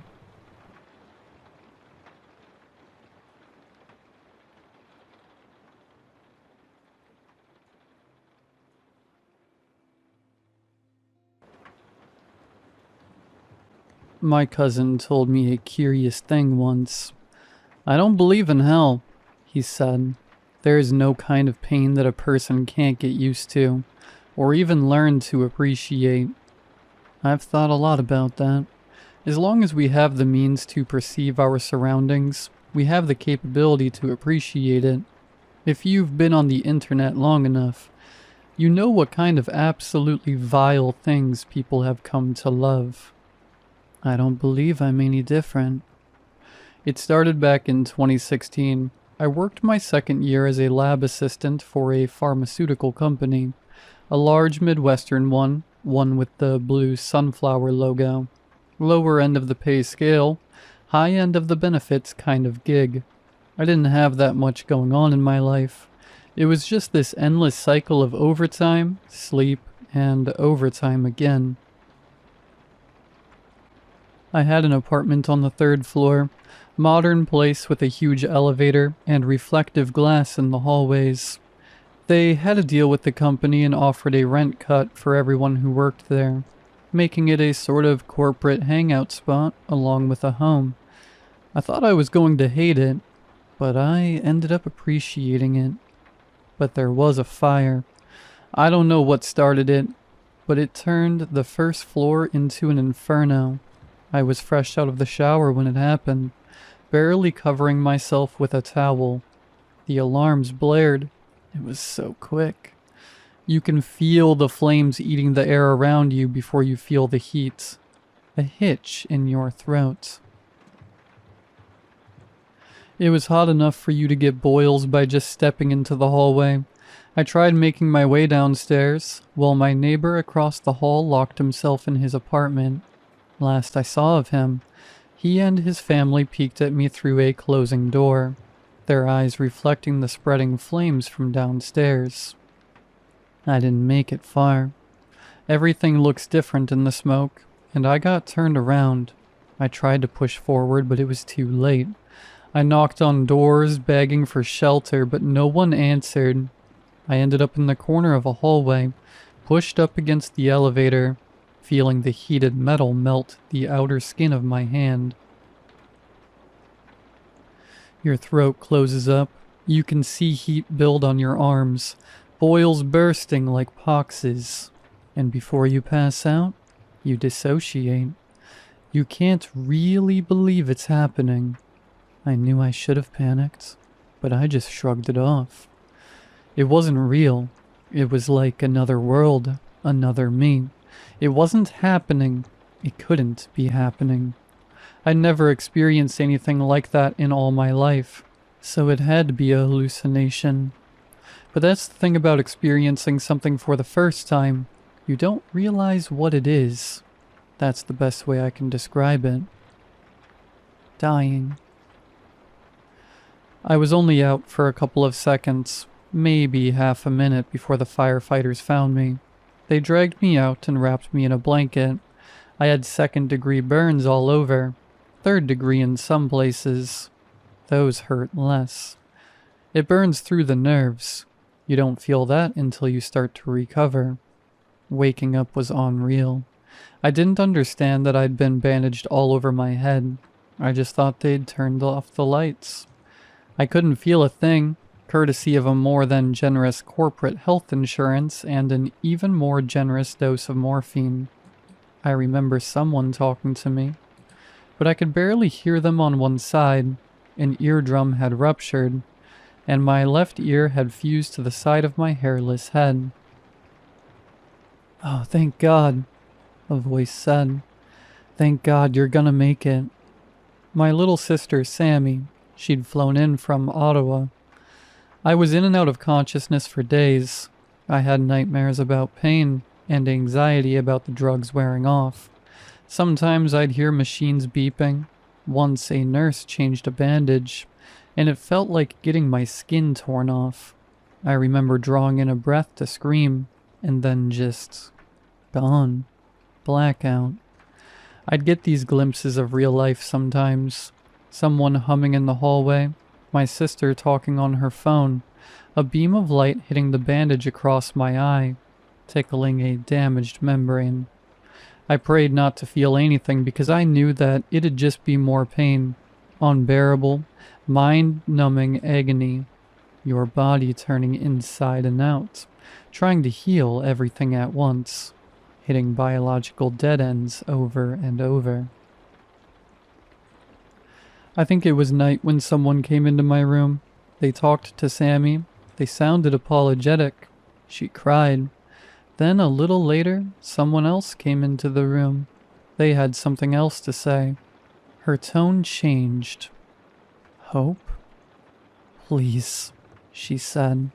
Whatever it takes. They rolled me into an elevator and then outside. There was a mild breeze that stung like nails on my missing skin. Transport. Sammy calling out in the distance. We'll take good care of him. The prick of a needle. I couldn't feel a thing. I was out for at least 36 hours. When I came to, I was lying in a hospital bed, looking up at the ceiling. No bandages covering my face. A soft gray membrane covering my left eye. I blinked it away and instinctively raised my arm to wipe it off. The arm was covered in a thick, dark, ink-like substance. It clung to me like a putty, but I could barely feel it. I'd never seen anything like it before. My entire body was covered in it. It was on my face, too, even on my eyes. But it worked as a sort of one-way mirror. It didn't block my vision. The closer you looked, the more translucent it was. It was fine. No pain. No restricted movement. Nothing. I sat up, accidentally pulling out a couple of wires from my arm. I looked down at my body, only to see that all-covering ink putty dry up and sink into my skin, like morning dew on a dry lawn. Didn't feel a thing, not even a tickle. A nurse came running just moments later, ready to get to work. Sammy was with her, but when they saw me standing there, it was like there was a cooling breeze seeping through the room. The tensions just melted away. I'd never seen my sister in that state before, her hair having thinned at the edges of her ear, and the bags under her eyes looking purple, her face sunken, like she'd forgotten how to smile. But seeing me, she lit up like dawn. She ran up to me with her arms open but stopped. "Can I hug you?" she asked. "Are you okay?" "I think so," I said. "Yeah." So we hugged, and over her shoulder, I could see a corporate representative waiting for me in the hallway. If you are confused, just know that I was too. We're getting there. Information was spotty at best. Someone threw around a project called Black Bell. The name Super Adaptive Nano Liquid was mentioned a couple of times. Basically, Sammy had given them the go-ahead to try a new treatment. I must have been on the candidate list since I was a loyal worker, and leaking company secrets would not only get me sued, but cost me my career. Part of the deal was weekly checkups and participating in their trials. I could quit if I wanted to, but chances were that I'd go right back to that hospital bed if the treatment wasn't completed. I didn't really have a choice, but I didn't blame them for it. They had their own interests to look out for, and I'd been given this amazing opportunity. I could walk right out of there. That's worth an NDA. Coming back to the office a couple weeks later, there were some people talking about me. They said the treatment had been developed in one of our branch labs in Vietnam.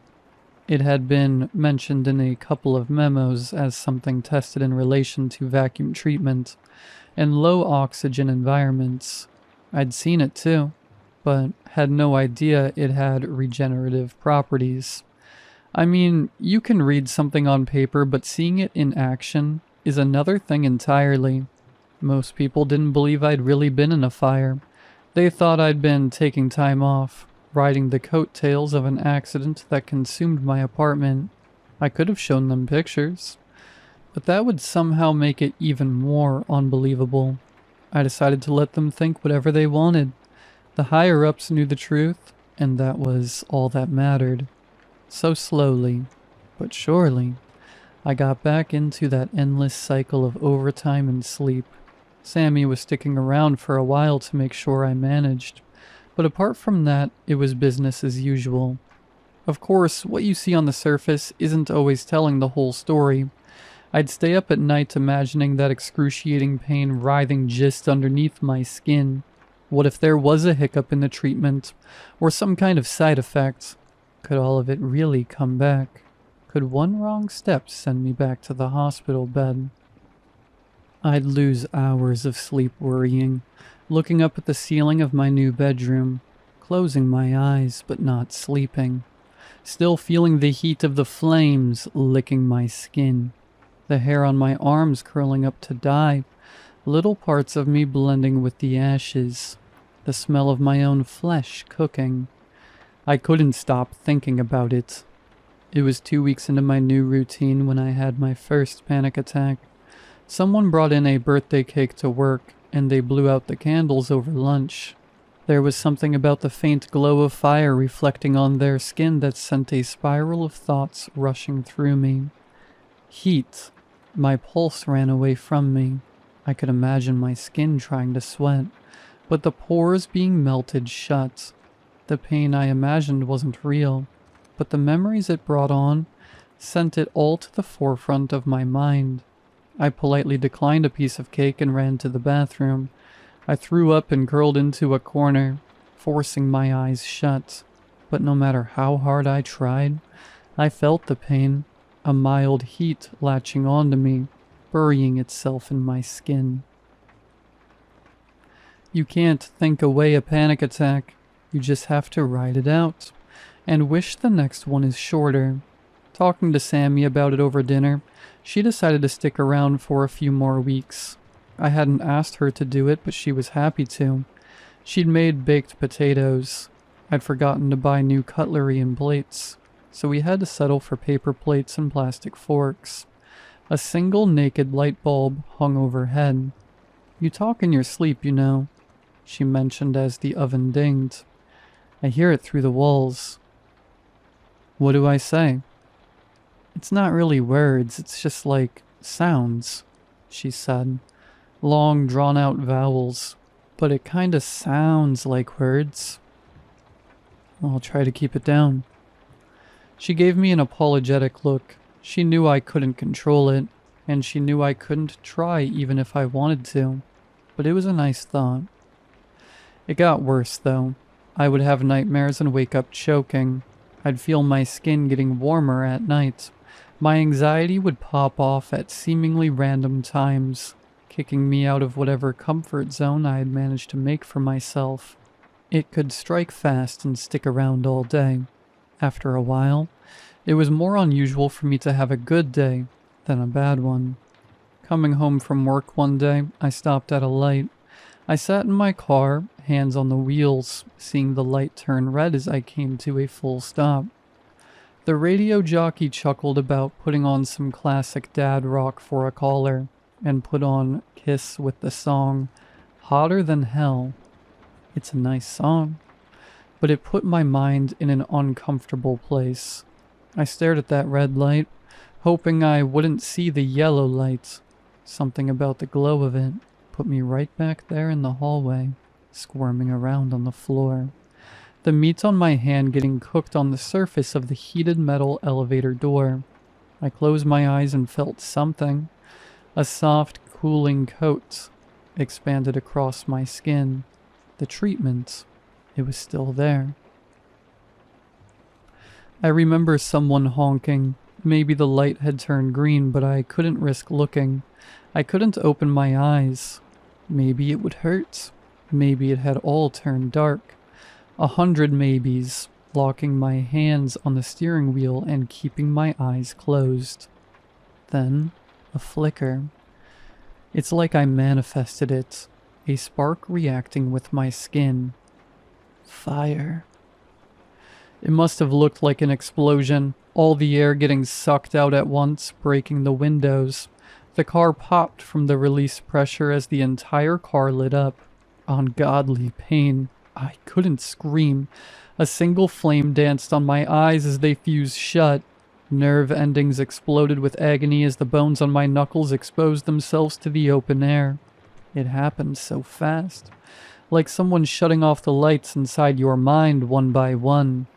Sight, smell, hearing, taste, touch, thought. You can't breathe. There is no air. You don't know what you're doing. You can't feel yourself. Are you standing up? Sitting down? Impossible to tell. They say I was completely engulfed in flames for a solid 2 minutes before a passerby managed to pull me out of the wreckage. They said I was covered in a black liquid, which they thought was motor oil. I was dropped onto the pavement and the flames were put out by bystanders. The treatment kept me alive through all of it. Alive, but suffering. It kept me on the edge of life, not allowing me to cross over. And the agony stuck with me for what felt like an eternity. But eventually the sirens came. The EMTs would never hear of what would be a second miraculous burn victim recovery. I'd walk out of that hospital a couple of days later without any questions asked. The treatment put me right back into square one. Perfect physical condition, with a couple of mental asterisks. Well, the firefighters didn't understand what happened. The corporation did. Apparently my ceaseless obsession with fire was triggering an adaptive reaction. Basically, I was tricking myself. By thinking so much about burning, it became the normal state of being, and the treatment adapted to it. It basically thought I wanted to burn, so it set me on fire. At least that's how it was explained to me. Knowing the cause of the issue helped, but also not. It's hard to put yourself in a state of mind where you're not allowing yourself to think certain things. It's like biting your nails or picking your nose. Thinking of how you can't do it makes it worse. Knowing that thinking too much about this one thing might cause a fire was all-consuming as the flames themselves. Sammy didn't leave me, though. She figured out a couple of things we could do to alleviate stress. For example, I could start sleeping in the bathtub, and we could remove anything flammable. No drapes, no plastics. We also kept a fire blanket nearby. It was uncomfortable, but you can get used to anything. It was nice to know that it was there in case I needed it. A precaution. It puts you at ease, and you stop obsessing over it as much. I'd go to weekly checkups. They'd had me fill out forms, rating sensations and experiences on scales from 1 to 10, and rarely too often. A lot of it was generalized questions, but a couple of them were specifically made for me. These questions didn't have a standard answering sheet. There'd be some overpaid academic listing off questions with a nonchalant smile. Every week, a different smile, but the same attitude. I got the impression that I wasn't the only one testing this treatment. The questions they asked implied that others were having trouble as well, but in completely different ways. Multiple choice questions like, how often do you forget to breathe? How often do you forget to sleep? How much has your sense of touch diminished? With possible answers ranging from hourly to monthly. I made more adjustments in my everyday life. Fire blankets, extinguishers. Once I filled the tub with water before sleeping, as I felt an episode coming on. The ink would seep out of my skin to keep me from going hypothermic. It really was adaptive. Sammy did her best to help, but something she said stuck with me. As I was heading to work, she took some time cleaning out the tub. I asked her if she was okay doing that. It's not that different from changing bandages, she said. You gotta adapt either way. At least there's no pain, right? Trauma seeps into you like a poison. The bad days become the new normal, and the good days become this impossible deal you strive to get. That perfect day without that sinking feeling in your chest, where you can sleep a little longer without waking up tired, where you can say you had a nice dream and can afford to put some effort into caring for yourself, have that extra long shower, the freshly pressed clothes. But I couldn't do that. I'd be balancing on the edge, ready to burst into flames. I wouldn't wear my best clothes. I'd stay in the tub at night. I would keep my distance from my sister and my coworkers. All these little things you do to keep yourself from becoming a problem. And even then, things would spiral out of control. It happened once as I was going from the supermarket to my car.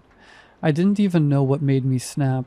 Suddenly, it was all just fire. I burned all my groceries and was left exposed in the parking lot, covered in ash and writhing in pain. It was a short enough burn for my nerves to stay, making me feel every boil and crack in the skin, blood and soot on the concrete. The most embarrassing time it happened was at work. I felt it coming, and I hid in the bathroom again. As the flames burst out, the fire alarm tripped. Sprinklers came on. I got a nasty burn, but not as bad as the other times. I could still walk out of there. I draped myself in a jacket and had to walk out in front of all of my coworkers, naked from the waist down and covered in boils. After that, I was put on paid leave while my treatment continued. We were going to work out an action plan with a therapist, but they had some trouble getting one that was accessible at this level of corporate secrecy. So while it dragged on, all I could do was wander around and try my best not to think of something that could burn my house down at a moment's notice. It was getting to me, and I suspect, to Sammy as well. One night, it happened in the bath. I had an awful dream which shook me right awake. The bathroom was pitch black. Despite my eyes being open, it was dark. That it spiraled into this thought of my eyes having fused shut. It pushed that first domino in my chest, and by the time I got out of the bath, I was on fire, casting crawling shadows along the walls. Sammy came running. She tried to help, but ended up burning her hands. I pushed her away, giving her another burn on her neck. I pulled myself into the bath and turned on the water. It's hard to do when you don't have any skin on your fingers. Blood is slippery, and the knobs in the shower can be a bit finicky. The fire alarm was going crazy, but Sammy managed to turn it off. Concerned neighbors came knocking at the door, and she had to turn them away with a bleeding neck and hands. And I just lay in the bath, watching the last embers on my skin disappear, putting me back in the soothing dark. I locked the door, begging for the night to be over. Things got complicated after that. Of course, Sammy didn't want to leave, but the bandages on her neck and hands broke my heart. The way she winced as she made herself a peanut butter jelly sandwich, the salt stinging her wounds. I lied to her and said the company was bringing over a live-in care provider. It wasn't completely untrue. It had been discussed, in passing. I waved goodbye to Sammy from the kitchen window. A cab drove off with her and I could finally relax. She was out of harm's way. My way. I tried to deal with my anxiety in other ways. I went out a lot. Booze helps a bit, especially if there's a lot of distractions. Live bands playing loud music, pretty girls waving their long hair around. Anything to get the finger in your mind away from the first domino that sends you spiraling into oblivion. I thought I could make something fun out of it. Once, when I got really drunk, I tried showing it as a party trick to a couple of barflies. They thought I was kidding around, that I was some kind of fire breather or something. So when I willingly set myself on fire, they were horrified. They didn't know about my treatment, so when the dark ink covered my skin, it looked like I'd been turned into coal. Their eager twisted as they ran screaming back into the bar. One of them called the police. Another fainted. They covered their noses, trying not to breathe in my fumes. I locked my knees into place, forcing my body to stay upright past the snapping musculature. My head dangled as my neck gave out. I fell face first into a puddle, but the treatment stopped me from suffocating. An inch of water, and it would have killed me. By the time a patrol arrived, I was long gone, leaving my tattered clothes in a black pile. I knew the roads well enough. I didn't care anymore. Coming home that night, I considered my options. I could keep going down this path, hoping something would change, or I could struggle and kick my way through a life lived on the precipice of pain. No matter what I did, there'd always be that fear brewing in the back of my mind, reminding me that I was never far away from the gates of my own hell. I sat on my balcony for a while, looking up at the stars. There was something beautiful there, a kinship. They burned too, but they hadn't known another life. Perhaps that was the way to go. The next day I took my car and drove into the desert. I parked and left a note. No valuables. I hid the keys under the front tire, stripped down, and put my clothes under the hood. There was no paint in them getting burned. I wanted a fresh pair when I got back. If I got back. Then I walked. I felt the sun on my skin, and I sensed the heat boiling at the edge of my mind. Come on, I muttered. Come on. I made myself think of it. I forced myself into it. I kicked myself down the black spiral in my mind and let the impressions take over. Come on, I begged. Get it over with.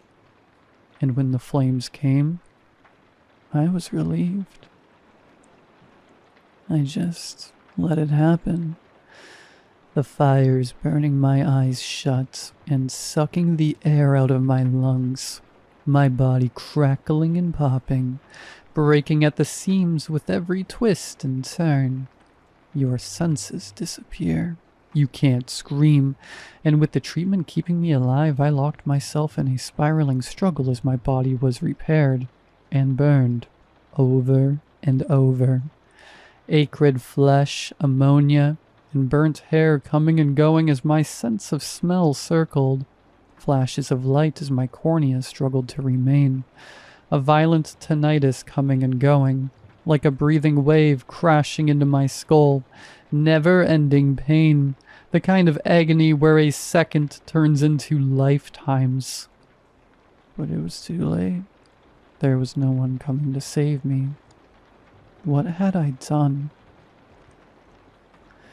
You don't really taste anything. There might be little spots of blood leaving an impression of iron on your tongue, but it came and went. Same with touch. It would be pain or nothing. After a while, I stopped trying to breathe. I let my throat stay closed, and the treatment would keep me alive. I would feel my heart slowing, adapting, realizing that if I was calculated, I could make micro movements and bouts of muscular repair, meaning if I tried long enough, I could move, but only so slightly. I remember laying in the sand. The flashes of light were darker. It must have been night. I'd managed to move my hand straight into view so I could see my own fingers.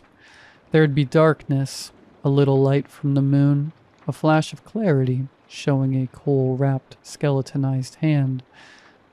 Liquidized boiled fat staining the black sands around me. I tried to think, but even my brain was affected.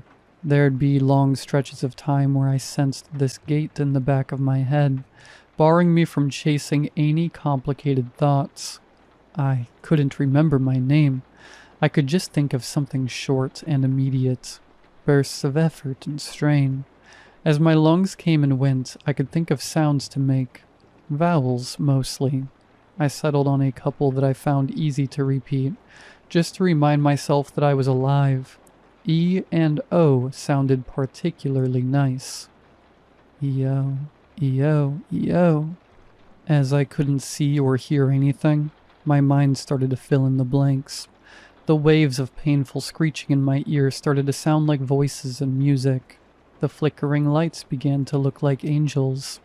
I would have conversations with them, and the pain would lull into a background noise. A nuisance at most. I'd have these presences sit down next to me. One had a voice like a beautiful piano, talking sonatas that would make me weep. Another would lie down next to me and wrap their arms around me, their breath on my neck like a soothing wind. They'd whisper of beautiful places and far-off lands, a beach where no one is alone, an island paradise where the sands are pink, a tree that reaches for the moon wanting to go home, little stories and melodies playing in the fire, begging me to stay. I could feel my needs melting away. When you're at the bottom of every sensation, there's no point in trying to look up. What's a glass of water when your world is on fire? What's a night of sleep when you are living in a nightmare? I let it all go, embracing the pain. It was so easy. After a while, I realized I could direct my efforts, like managing a switchboard. Keep the eyes off, I'd think. Keep the eyes and the ears off. Instead, I'd focus on the muscles, keeping me at intense pain levels but allowing me to move, to touch. I don't know if anyone saw me. I don't think they did. But if anyone had seen me, they'd have seen a charred body rise from the ashes facing the moon. I'd wander the sands, inviting the pain into the soles of my feet. I didn't care about stepping on branches or rocks. I'd feel the wind fanning the flames, fueling me like an engine. The more I moved, the more it hurt, and the more I could keep going. And as I moved, air would push into my lungs, leaving me with enough room to scream. And with that, I'd howl at the moon like a beast. E-O, E-O, E-O. Time would pass, and it wouldn't. Your days don't really start or end. It all just keeps going. What was real and what wasn't would be blurred, making me chase thoughts I didn't know I had. I'd make up words that even a burned mouth could say, borrowing meaning from whispers in the fire, words with depth and power that I'd forget in a second, or an hour. There was no way to tell. I would imagine other burning people walking alongside me. Sometimes I would see them dancing at the edge of my vision. Long, elegant movement with trails of smoke puffing into the sky. Little lights allowing themselves to burn out and die. I'd cry for them, laugh at them, and all the while I suffered. But that was normal. I'd fall to my knees and stay there smoldering, not moving an inch. I'd give in to the thoughts that trickled into sparks of consciousness, becoming a conduit to whatever spoke through me. Vowels trickling past broken teeth. A prayer, perhaps. My most vivid memory is that moment when I'm kneeling in the sand. Even with my eyes closed, I could tell I wasn't in our world anymore. I was in a world of fire, praying to an ocean of molten steel. Another dead man propped up to suffer. E-O, E-O, E-O. The burning angels would listen and dance. The ocean of pain would soothe me. There was no heat anymore. It was home. I'd finally reached the other side of the shore, where pain was life and being without it was agony. I'd adapted. I'd learned. I'd been perfected, and I came home. I opened my eyes. They'd follow me through. A dozen others, wielding the same black ink across their bodies. They'd adapted too. They'd been made tall and strong and mad. They'd wandered other worlds, exposed to other horrors, and they'd been made grateful just like me. Brothers, sisters, a family carved from agony and blisters. I'd go from ecstasy to ceaseless horror. I'd felt like time had stopped, and that I was settling into a strange eternity, one where complete inaction was the only logical thing to pursue. Turning myself static, I could feel what that first fire had felt, warming our ancestors. I was on the wrong side of life, looking out at those struggling. I was beyond them, but something in me was still too human to accept it. But I was getting there, and it was so comfortable. A life without worries means a life without drive. But is that such a bad thing? Then a drop of water. I didn't feel the first one, but as the rain gathered, the flames died. I'd been in pain so long that being without it made me sick. All those little systems of my body that I'd forgotten were cast away, coming back to me. Eyes, ears, taste. Each and every one more terrible than the other. I cried and begged the heavens to send me back, but I was forgetting the right words, and the broken spots in my brain were coming back to me. The heavens couldn't hear me, and I couldn't make them listen. I lay there for hours, hoping I would dream myself back to that other world where I belonged, but I'd lost it. My car had been towed. People had looked for me, but they hadn't found me. All in all, I figured I'd been gone for a couple of days at most. Turns out, it was 16 days in total. A lot of people thought I'd been kidnapped or killed, and for the second time in less than a year, Sammy would see me come back from the dead. The treatment was deemed too dangerous. They didn't specify why. Maybe the discussion with the therapist got a little out of hand when I started to talk about ink-covered angels. Or maybe it was my desire to put myself back on fire. Either way, they had a kill switch to deactivate the entire thing, and they used it. Made me cough up something akin to a metal glob. They put it on a metal tray and moved it to a liquid nitrogen container with a stylized blue sunflower logo.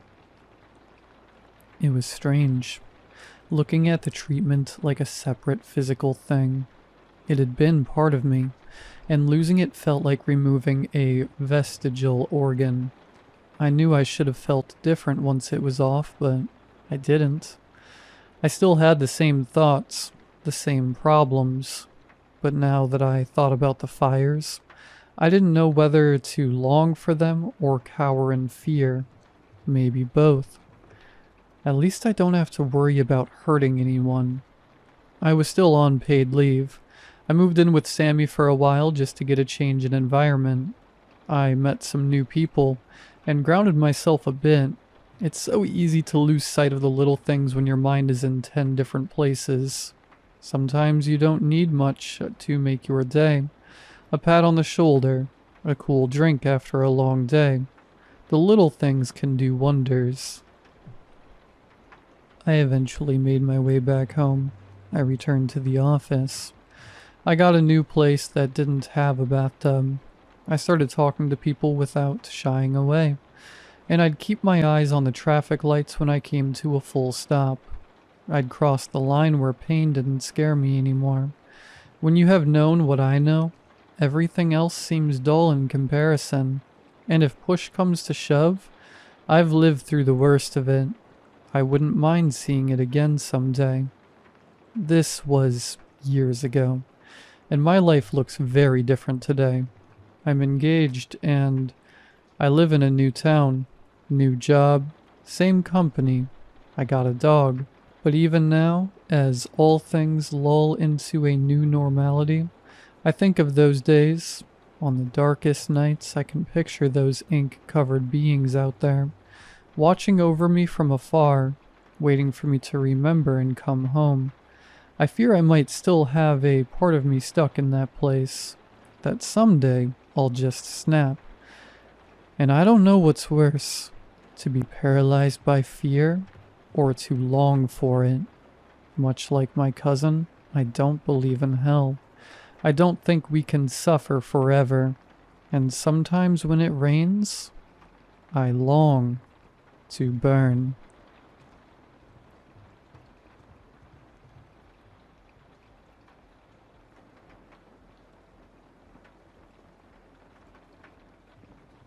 I needed to go for a walk that day. It didn't matter that I had been exhausted the day before. It didn't matter that I was supposed to have one of my friends over in a matter of hours. I needed to go on a walk that day. Lincoln Avenue. Just 2 words. That's all I could remember thinking. Lincoln Avenue. A completely random, inconsequential street name that I'm sure you could find in almost any state across the country. But when I woke up that morning, I couldn't think of anything but that one name, Lincoln Avenue. Like always, part of me just wanted to ignore it, to ignore the name and the voice that, for the moment, gently whispered it to me as though the voice was speaking from within my mind. If it was just for my sake, I would have. Please believe me when I say that. It wasn't just for my sake, though. My dad had been in the hospital for weeks prior for a head injury. I could still remember the call I'd gotten from my sister when it happened. "Dude, you need to get to Flower Hospital now."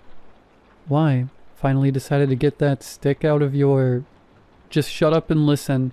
Dad fell and hit his head. He must have been working on the roof or something." "What? I thought he was getting some contractors to work on that." "Well, apparently not, Dan. Get to the hospital now. They're taking him to the emergency room now." If past events were any indication, my dad's life depended entirely on what I did within the next 24 hours. I'd be lying if I said that he and I had the closest relationship even before the incident, let alone in the last 5 years since I'd moved out. I was sure in some way he still resented me for leaving, just as much as I still partly resented him for shutting down.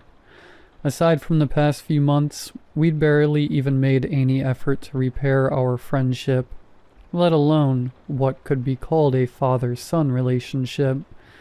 But he was the only parent I had left, and we were finally starting to love each other again. I needed him. More than that, Kathy needed him. They'd been each other's rocks after everything happened, and I knew how badly it had affected all of us when Mom died. I couldn't afford to let myself or Kathy go through that again. On any other day, the weather outside would have been idyllic. I guess it still was. Blue skies, a breeze just gentle enough to keep me cool while the sun hung high above.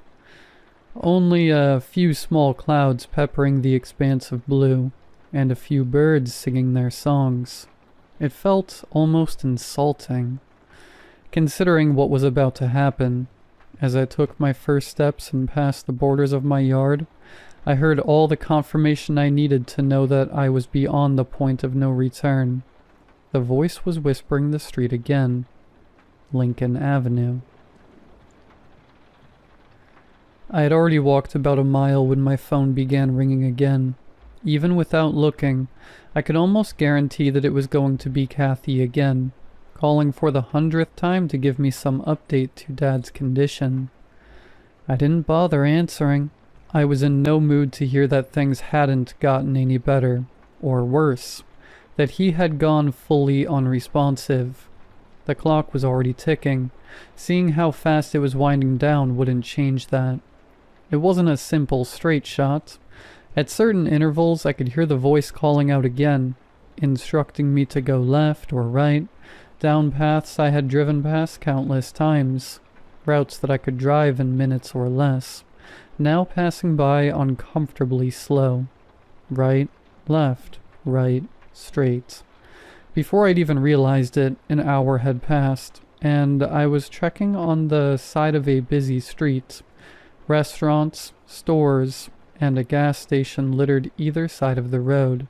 Cars whizzed past me as the sidewalk became wider, and I was no longer the only pedestrian walking along it.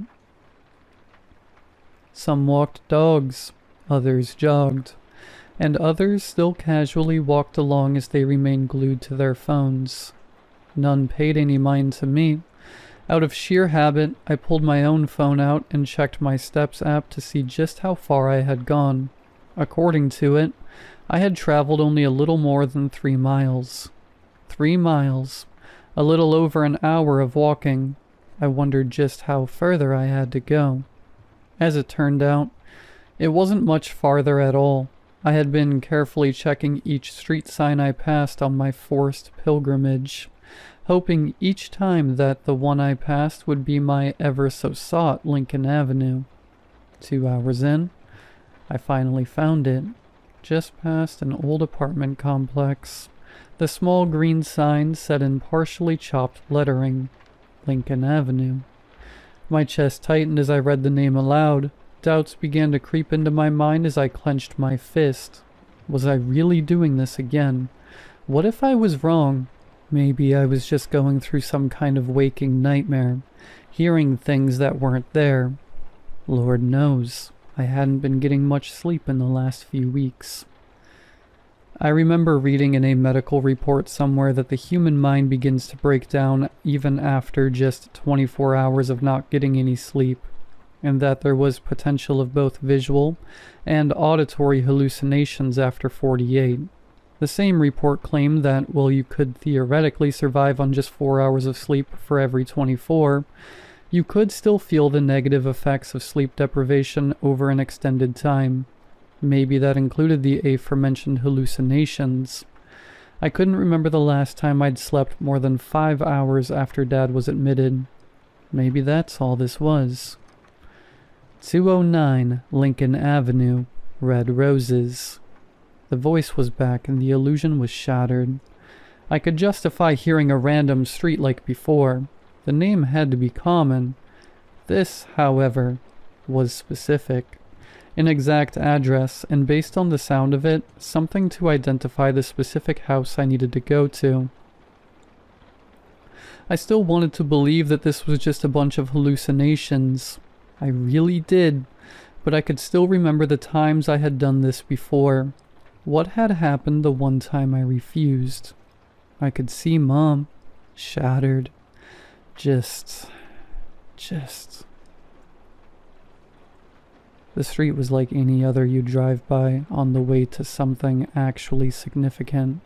Rows upon rows of houses, a few small intersections making the various blocks, a mix of trimmed and not so trimmed grass, and the occasional tree in the front yard. The sky was blue, plenty of clouds. I could hear unseen birds singing their songs as what normally would be an idyllic, practically picturesque day moved along undisturbed. If I hadn't known any better, I may have stopped to enjoy a walk through the neighborhood. As it was, I couldn't enjoy my time here. I had work to do, and I just wanted it over with. To any unsuspecting eyes, which was realistically all of them, there was nothing interesting to see about me. A stranger passing by, maybe out getting some exercise in. Ideally, I would be so unremarkable that whoever lived here wouldn't even realize I had crossed paths with them. I would just be another nameless and blurry face, too unclear to even remember right. I would need that indifference. Each house I passed was mostly the same. Simple, 1 to 2 stories, a side driveway that fit multiple cars, and some variation of flowers. The neighborhood didn't look high-end, but it wasn't struggling either. Most of the houses had some variation of one person mowing their lawns, or otherwise doing yard work, or children running and playing while adults looked on. I felt the guilt of what was happening well up in me as some of the adults raised their hands in polite courtesy waves. Waves I had to fight myself to return. This was supposed to be a safe space, a place where families could enjoy their time together, and here I was, prowling like a lion seeking to tear it all apart. I'd long stopped trying to separate myself from the voice's consequences. There was no point to it. I may have abhorred the choices I made, and what they would lead to, but I made them regardless.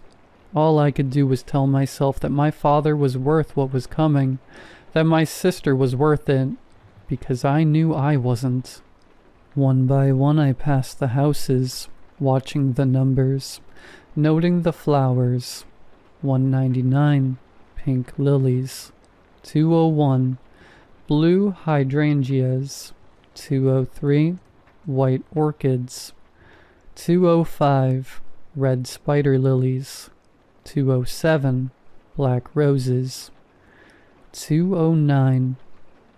Lincoln Avenue was like many of the houses I had passed, well kept, in good repair. A flower bed neatly tended to, red roses vibrant and almost seeming to sparkle in the sunlight. At the end of the street was a set of guardrails blocking off a small set of woods, just small enough that I could see through the cracks to an open field. My heart felt heavy enough to sink into my shoes as I observed the houses. It had been freshly painted. A chalk drawing of 2 large stick figures and a third, smaller one smiled brightly in the driveway. What was I doing? I couldn't do this. I had to do this. I couldn't do this. I had to do this. Hey buddy, can I help you? The voice wasn't in my head. It was right to the side of me. A man's voice. Turning to look at the man, I came face to face with a well-kept man in his mid-30s, maybe 10 years older than myself. He had short, neatly trimmed black hair with an equally maintained beard. He wore a plain, featureless t-shirt, and was carrying what looked to be a bag of groceries. "Restaurant, do it," the voice half instructed, half demanded. Its tone was different this time. Gone was the whisper, and in its place was an almost childlike eagerness. I recognized the tone immediately, and my stomach churned. "Oh, hey," I replied, feigning a confused expression as I looked from the house back to the man, a mix of impatience and frustration on his face. "I think I got turned around somewhere. I'm looking for that new steakhouse that was moved in a few weeks ago." I lied. Immediately the man's expression softened, and he even chuckled to himself as he shook his head. "Lincoln Steakhouse?" he asked. I nodded. "Yeah, you're not the first to have wound up here. You got a phone on you?" he asked, despite every bone in my body telling me to stop, to turn and run. I pulled my phone from my pocket, opened the GPS app, and handed it to the man. I watched as the man punched in some unknown address into my phone with his free hand, resisting every urge to snatch it away. I could practically hear the voice salivating in anticipation as the man handed my phone back to me. "There you go, man. Should be good to go now." I faked a laugh as I rubbed the back of my head. "Sorry about that. Didn't mean to intrude or anything." The man shook his head and waved the apology aside. "You're like the third guy that's happened to this month. Not a big deal." His guard was down. I could tell by his tone. It was now or never. "Dan," I said, introducing myself as I extended my hand. I prayed my hands weren't sweating, that my heart, beating like the stampede of 1,000 frightened animals, would hold out for just a few minutes longer, that my breath would not betray the anxiety in my soul. The man glanced with seeming amusement at my hand, then with a tired sigh took it. "Chuck," he offered kindly, shaking my hand. Chuck, my father's name. Of course, I thought. For a moment, I wondered when he had become a father, if he too had an elder son, maybe a daughter on the way. How closely did his family mirror my own? I would never get the answers to those questions. Not that I deserve them anyway. As I released Chuck's hand, a pressure released in my head, like a congestion clearing after days of thickness. The voice was silent, gone. It was finished. "I hope you have a good rest of your day," I offered sheepishly. It was the first true thing I'd told Chuck since I'd met him, save my name. Chuck merely gave a polite wave of the hand, then marched up his sidewalk and towards his door. I did not watch him enter. I did not linger to see what would happen. The walk home felt longer, more exhausting. A rational mind would have said it was due to how far I had already walked. A guilty one would say it was the shame of falling back into a hated habit, one I'd tried time and time again to shake, ever since that voice had become bound to me in that stupid childhood game so many years ago. The truth was probably somewhere in the middle, a mix of both physical and mental exhaustion. The sudden emptiness from the loss of the voice probably didn't help. For a moment, I hoped beyond practicality that the voice would stay gone this time, that Chuck would be its final victim, that just maybe, this time it would be satisfied. I didn't want the temptation anymore, or the fear of losing anyone else. I knew that's all it was, though. Just a hope. The voice always came back, Surely enough, just as I got home and opened my door, I felt a familiar, crippling weight seep into my head. I hurried and slammed the door closed and pinned my back against it, both ready and not ready for what came next. All around me I heard a sickening crunch, ripping and snapping. Phantom pains would flare in my own limbs for moments at a time, but never long enough to truly understand what he was going through. The voice moaned happily as it enjoyed its meal, either oblivious to my awareness or indifferent to it. I pictured Chuck playing with a little boy I had never seen, a wife I would never know. Tears welled in my eyes as I heard a series of pops, followed by a giddy laughter and more moaning. Even now I find myself hoping Chuck and all of my victims were already dead whenever this was happening. I could barely stand their fate as it was. To know they were alive during all this, that Mom was alive during it, I just couldn't handle it. I'm not sure how long I stayed there, curled up by the bed, rocking myself gently back and forth. Even after the noises stopped, I couldn't bring myself to move. Long after the light of day had stopped pouring into my home, leaving me shrouded in darkness, I was still there. I suppose I must have gotten up at some point, because the next thing I remembered was waking up in my own bed. Window blinds open, still dark outside. Had I fallen asleep or simply been so out of it that I hadn't remembered going to the bedroom? A familiar ringtone snapped me out of my head. I looked beside my bed to the nightstand, my phone lighting up with Kathy's name identifying her as the caller. Though I suspected I already knew what the call was about, I answered anyway. I did the best I could to feign surprise as she told me Dad was making a recovery, that he was lucid. Just like always, the voice had kept its end of the deal, just like I feared it would.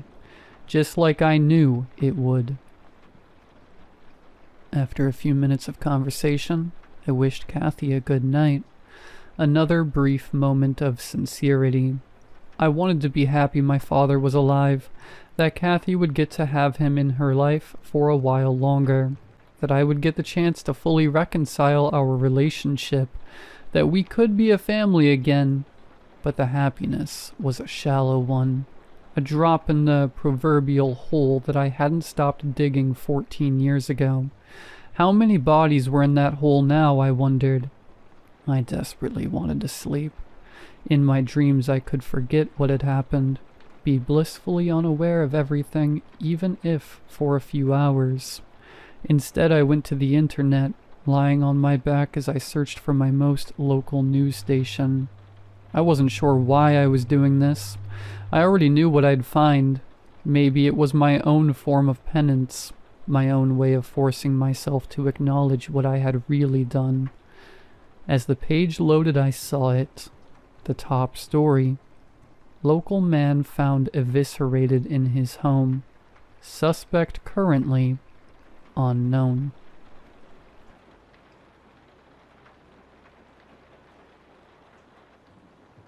My friends and I once found what seemed to be an abandoned mental asylum. You know, the type you see in scary movies. Big, scary entrance, once boarded up, now decaying with planks broken and nails sticking out. Located far out in the woods in the middle of nowhere. No one of us could understand why it was placed there. When was it built? We discussed it, but it was all speculations. It couldn't have been easy to build. There were no roads leading to the building, at least none that were apparent. Faint tracks in the mud indicated what could have been roads. A long time ago, but what was left was far from what you could drive a car on, let alone a truck. We had heard rumors about the building, and that it once was used for treating the insane. Apparently it had originally been built as a sanatorium, hence the location, but we all thought it was a bit far-fetched. It was just rumors. However, we went to find out if it was true or not. No one remembers who told us about it, but we had all heard them. Who heard them first? Who knows? Someone pitched the idea of exploring the woods and searching for it, and everyone wanted to go. Simple as that. Getting there wasn't easy. The forest was filled with thickets and marshes that repeatedly forced us off any direct path. After fighting through the weeds for what seemed to be hours, a chimney rose up from some brushwood. We were finally there. The group consisted of me, John, Adam, Marshall, and James. Adam was the newcomer of the group, and the rest of us had been friends since freshman year of college. We regularly went out in the woods, visiting parks and such, so this type of exploration was out of the ordinary. We walked up to the front side of the building. The size of it felt wrong. All the pictures we had seen online of different asylums showed large buildings, tall, with several rows of windows and different wings. This one seemed small in comparison. From the entrance we could see 2 wings, one on each side, roughly 100 feet long.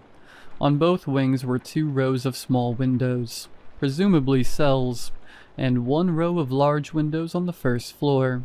Most of the first floor were boarded up, while the ones on the second and third floors had cracked or were missing completely. A brief look at the entrance told us enough, that it was nothing but a death trap. The rotting boards covering the door hung loosely. James said he thought we could remove them, but Adam stopped him. He said he would get crushed if he tried, and if that happened, how would we call an ambulance? Not to mention the diseases he could contract. We split up into 2 groups. James, Marshall, and I went counterclockwise around the building, while Adam and John went clockwise. On the short side of the wing, we saw a large sheet of plywood leaning against the wall. It was fresh and still light brown, as opposed to the dark, corroded browns of the surrounding wood. Apparently, we weren't the only ones who had ventured here. But how would anyone get it out here? And why? Behind the plywood sheet was a door, a new door. No cracks, no moss, fresh hinges, and a shiny padlock in stainless steel. I felt a chill through my spine. We weren't supposed to be here. Someone had been here, probably recently. Why? Why would anyone make the effort to drag materials out here? Were they squatters? Junkies? If we met someone, which would be better? I shivered and looked at James and Marshall. Both were grinning and discussing what could be behind the door. Not a single word of caution, only excitement. James tried banging on the door. Did he expect someone to open? The thought of someone else here made me uneasy. Guys, I don't think we should be here. I want to leave. This place creeps me out. Before anyone could respond, we heard Adam from the other side. Hey, we found an entrance. James and Marshall rushed away, but I couldn't shake the feeling that something was wrong. Very wrong. I felt watched from different directions.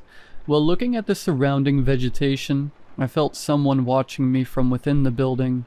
When I turned around to check the windows, I saw nothing, but then the same feeling came once more, but now from the forest, as if it had eyes.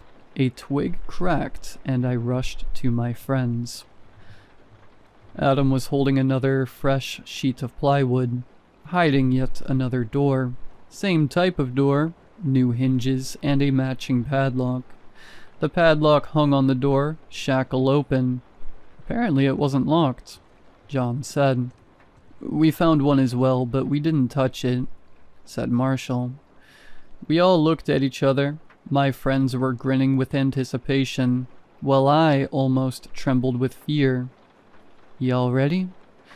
Adam grabbed the door while I closed my eyes. I wanted to leave so badly, but I knew that if I tried to find my way back, I would get lost. If I got lost, whatever was lurking in the woods would get me, like in every horror movie. I wasn't that stupid. Adam pulled the door, and it swung open without any struggle. It seemed too new to be here. It shouldn't be here. It was totally wrong.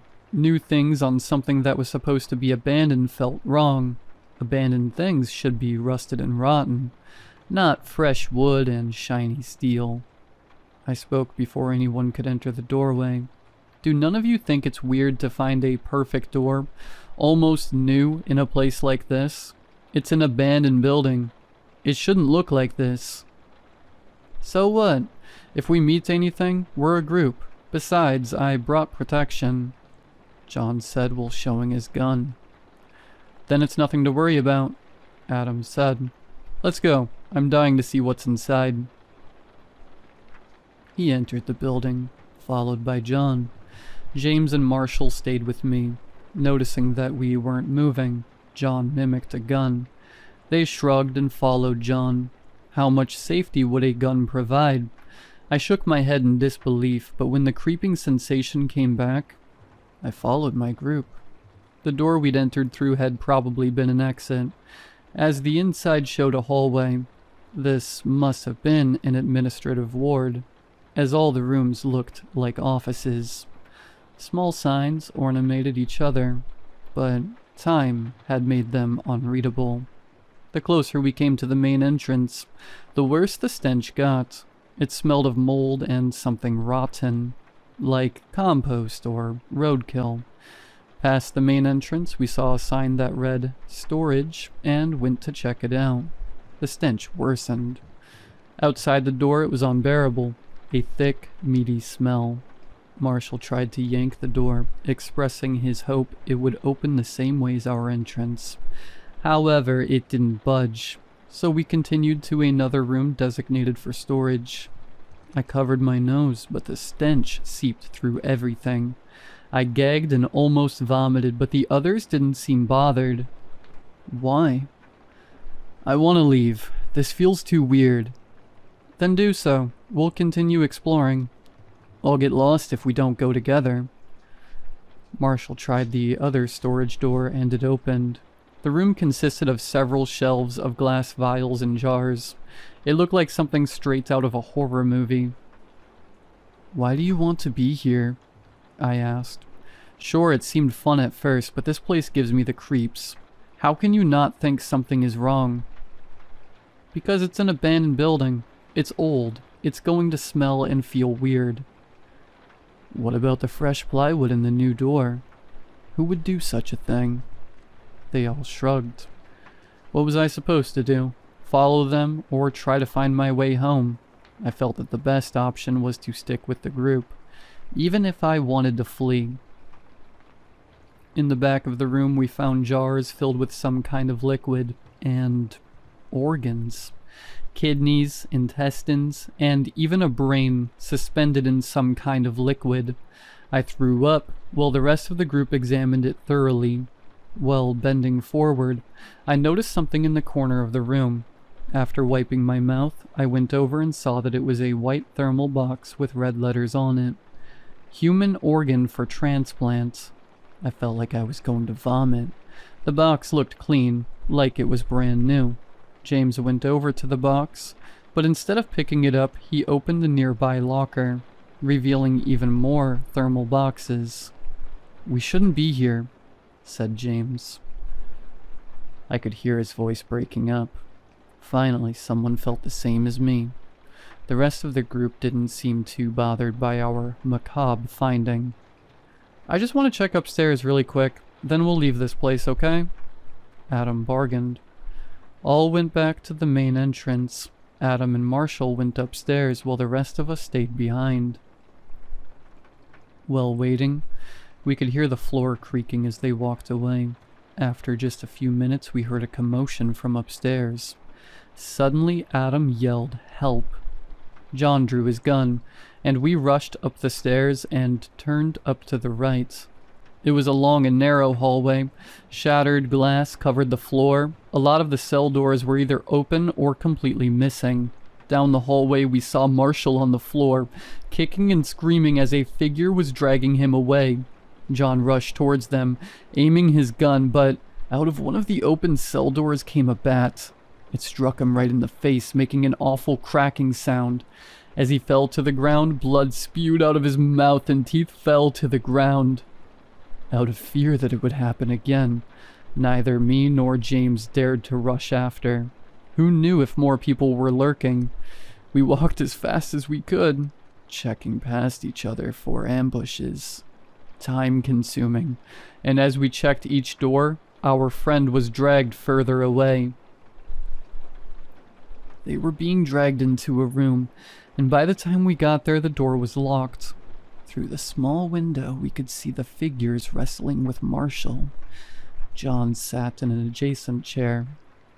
His face was mangled, and a stream of blood ran down his body. Still fighting for his life, Marshall didn't make it easy for the figures. I pulled the handle with all my force. I punched the window as hard as I could. Tears poured as I tried everything. John tried tackling the door, but it wouldn't give way. What are we going to do? James grabbed my shoulder and started to shake me. His eyes were red, and he was pale as a sheet. Where did John's gun go? I said, frantically scanning my eyes through the shaded gray corridor. We hurried back to where John had been ambushed, but the gun was nowhere to be found. In a desperate search for tools, we rushed down the stairs, back to the room labeled storage. In the same room as the thermal boxes, James found a crowbar. I grabbed a hammer and we rushed back. Halfway through the corridor, out of nowhere came a bat, hitting James right in the face. He fell to the ground. A large thud and one of his eyeballs popped. How many were there? The man came at me, swinging his bat in my face. I dodged and smashed his knee with my hammer. He screamed and fell to the ground, grabbing his knee and rolling around. One of his forearms had a black tattoo of a skull. I do not know why I noticed it, but something made me stare at it for a second. Out of the room where John and Marshall had been dragged came the two other ambushers, rushing towards me. I panicked, rushing down the stairs and through the hall. All the doors were closed, so I assumed that there wasn't anyone behind me. Not that I had the time to slow down and check. Once outside the building, Adam came running from the backside. We rushed as fast as we could through the forest, hopefully in the right direction. After a long time running, we came to a road. When we were sure that we had lost them, I grabbed my phone to call the police.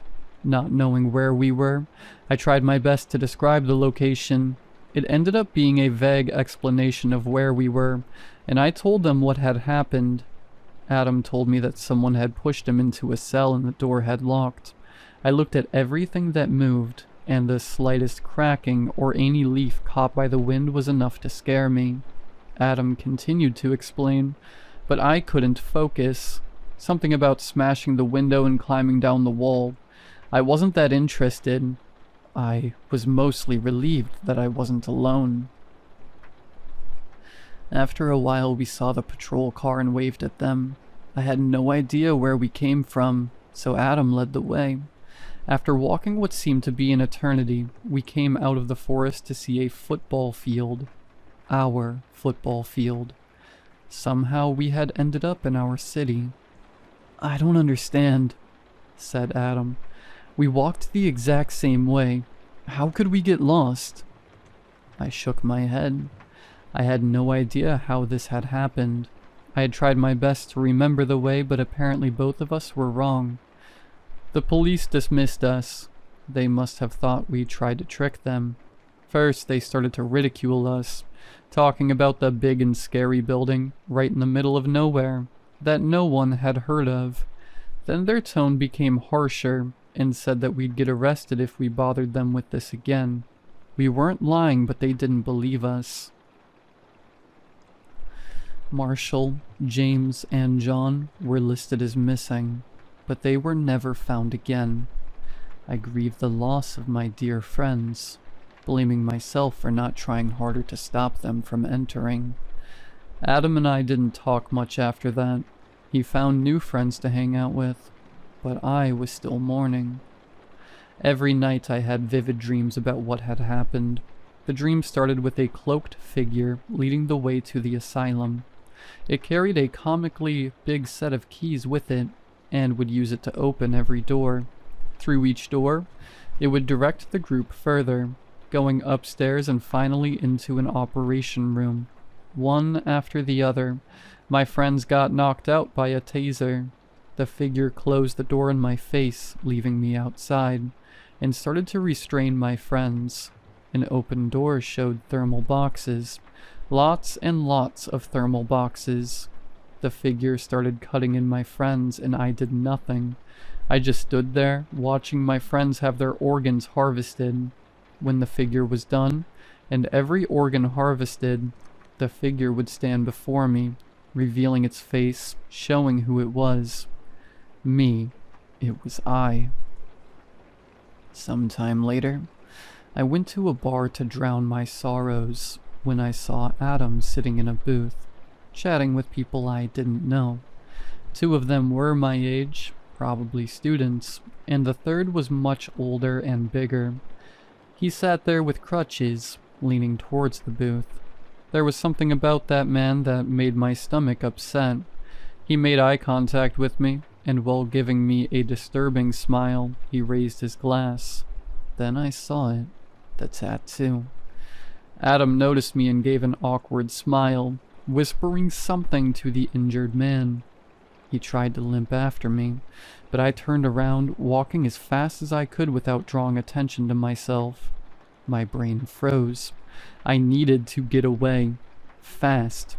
As I opened the door out, one of the unknown men started talking, addressing Adam, mentioning an abandoned building in the middle of nowhere.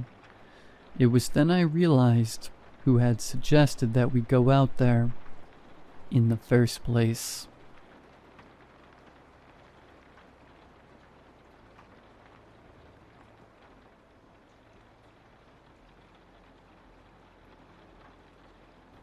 My wife Anna passed close to my son's 7th birthday. She was off visiting her family in Mexico and suddenly fell ill. About 72 hours from her showing the initial symptoms, we were told she'd passed away. I can't properly describe how devastating it was. I'm not going to go into that. Not here. I've lived in Guatemala my whole life. Well, I've been both north and south of the border a couple of times. There had always been something pulling me back to my home country.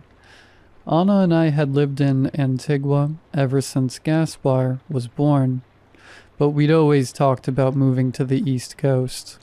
She was born there, and it always seemed like a nice place to raise kids.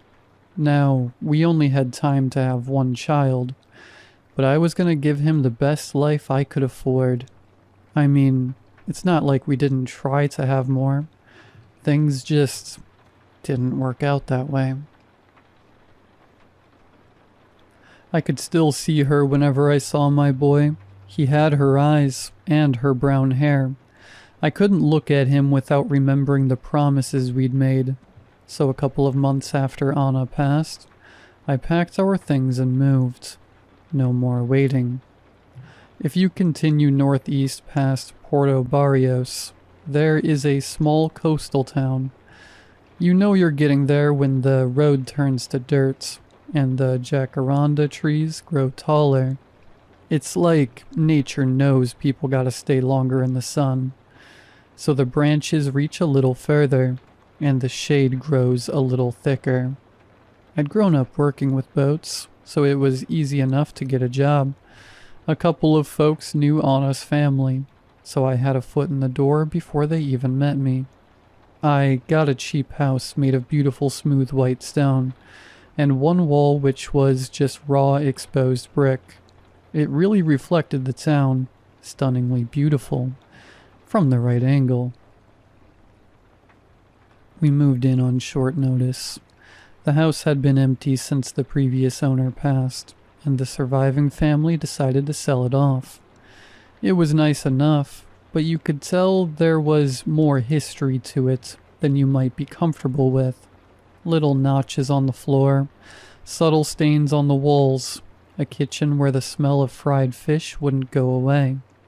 It wasn't unpleasant, just different. Anna's death had been hard on everyone. I had to keep up appearances and focus on Gaspar. But now that I was settling into a new routine, things were changing fast. Gaspar was starting school and getting to meet all new friends.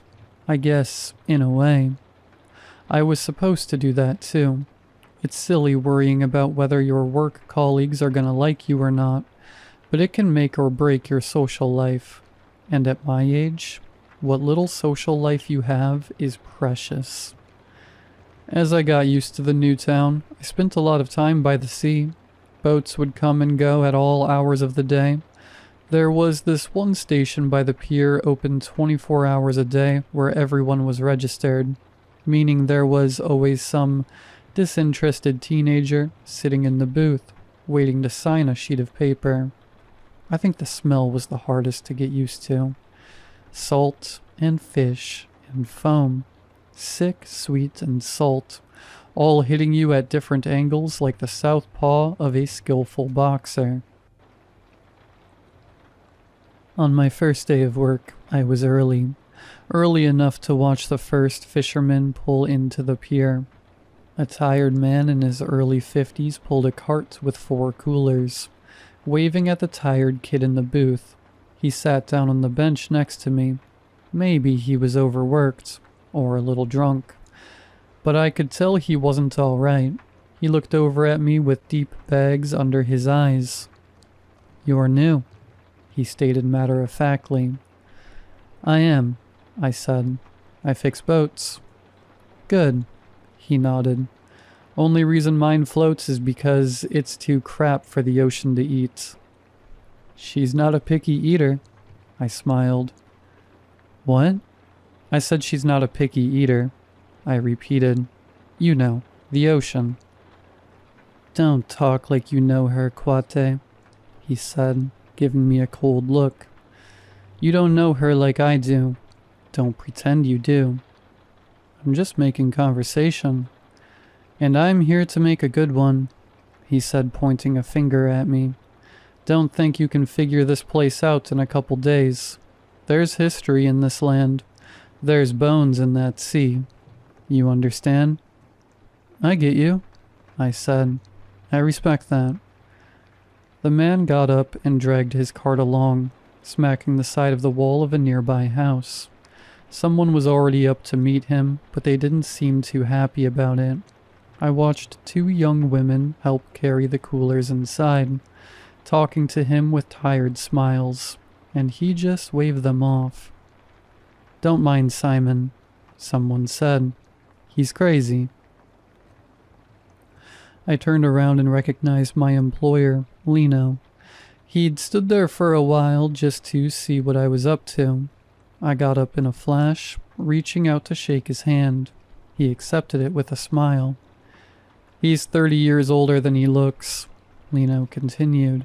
"Been a grumpy old man since he was a kid, they say." "I don't mind grumpy," I smiled. "That's what towns are made of, right?" "Yeah," Lino grinned. "So let's hope we get to be grumpy old men too." Lino's workshop felt like someone's living room. Pictures on the walls, music playing on the speakers, equal smells of motor oil and Ron Zacapa. Lino was an absolute treasure of a person. If "don't worry, be happy" had a face, it'd be him. He had a green shirt that was older than my kid, and this sort of ill-kept handlebar mustache that he kept stroking when he tried to keep a serious face. I couldn't help but think he looked like a tanner Freddie Mercury, minus the teeth.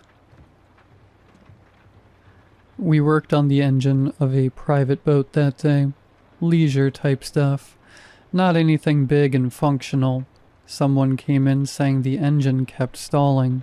Lino figured they'd been getting too close to shore and kept getting trash stuck in the propeller, but I convinced him to do a thorough check. We found some engine tearing that might lead to a complete breakdown in a couple more runs, so we fixed it. It was quick and cheap, and Lino charged next to nothing for it despite it costing us half a day to work through. You make people who can afford a boat like this happy. They don't ever go somewhere else, he said. It's not just making friends, it's good business. By the end of our first day, we stopped outside the workshop to have a smoke. I hadn't smoked since I met Anna, but I didn't see the point to stick to that anymore. One puff and I got the coughs. Lino picked up on it, but decided not to ask. Instead, he pointed at a shed just off the pier. You see that? He said. Take a look. Tell me what you see. A shed, I said. Cheap roofing. No. See what's on the roof? I looked a little closer. 2 seagulls? That's right, Lino said. 2 seagulls. Now, have you noticed something strange about them? Other than not pooping on me? No. Yeah, but that's just the thing. There are gulls everywhere. Listen. I took another puff of smoke, letting it coat my lungs and simmer into my nerves. I turned my head up and closed my eyes. All I could hear was the pulse of the ocean and the clatter of everyday life coming from the buildings around us. I couldn't hear the gulls.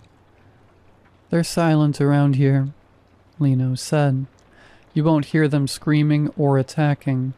They don't do that. BS. No, I'm serious, he smiled. They say so many people died at sea that even the gulls stopped laughing about it. They say that, huh? Well, Simon does. Lino nodded. But he loves those things, so he should know. You can see him feeding them before he goes out every night. I didn't question it. Grumpy people tend to prefer the company of animals. There was a place right next door to the workshop where I could get some cheap tapato, so I bought some for me and Gaspar. I took the long road back home, getting acquainted with the streets and those who lived there. A couple of folks gave me crooked looks and folded arms, but others waved and cheered as I passed. It would take some time, but I could see them warming up to me. By the time I got to the street, I noticed something. There were seagulls all over the roof, looking down on me. About 30 of them all in all. It was true what Lino said. They'd been unusually quiet.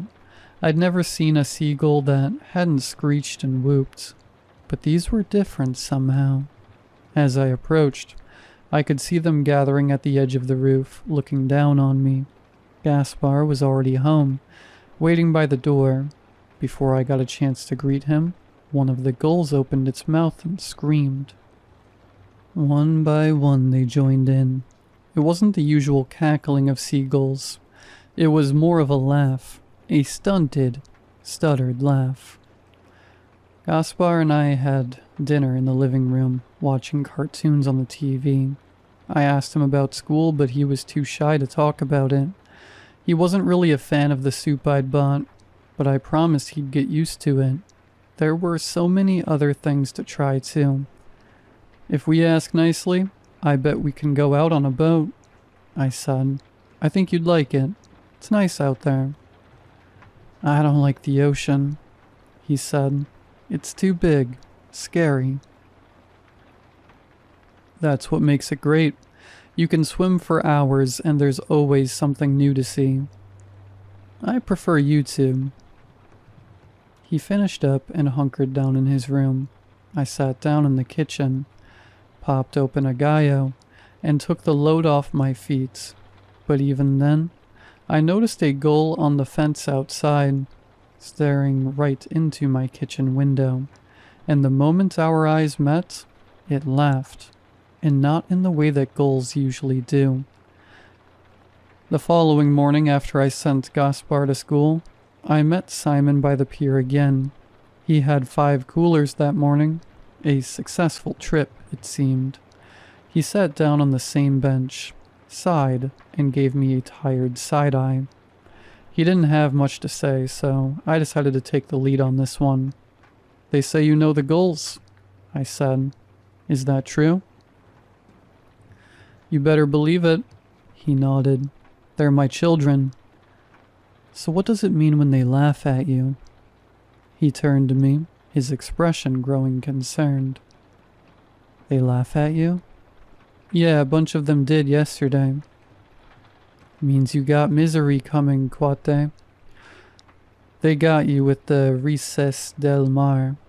They sensed something. The laugh of the sea.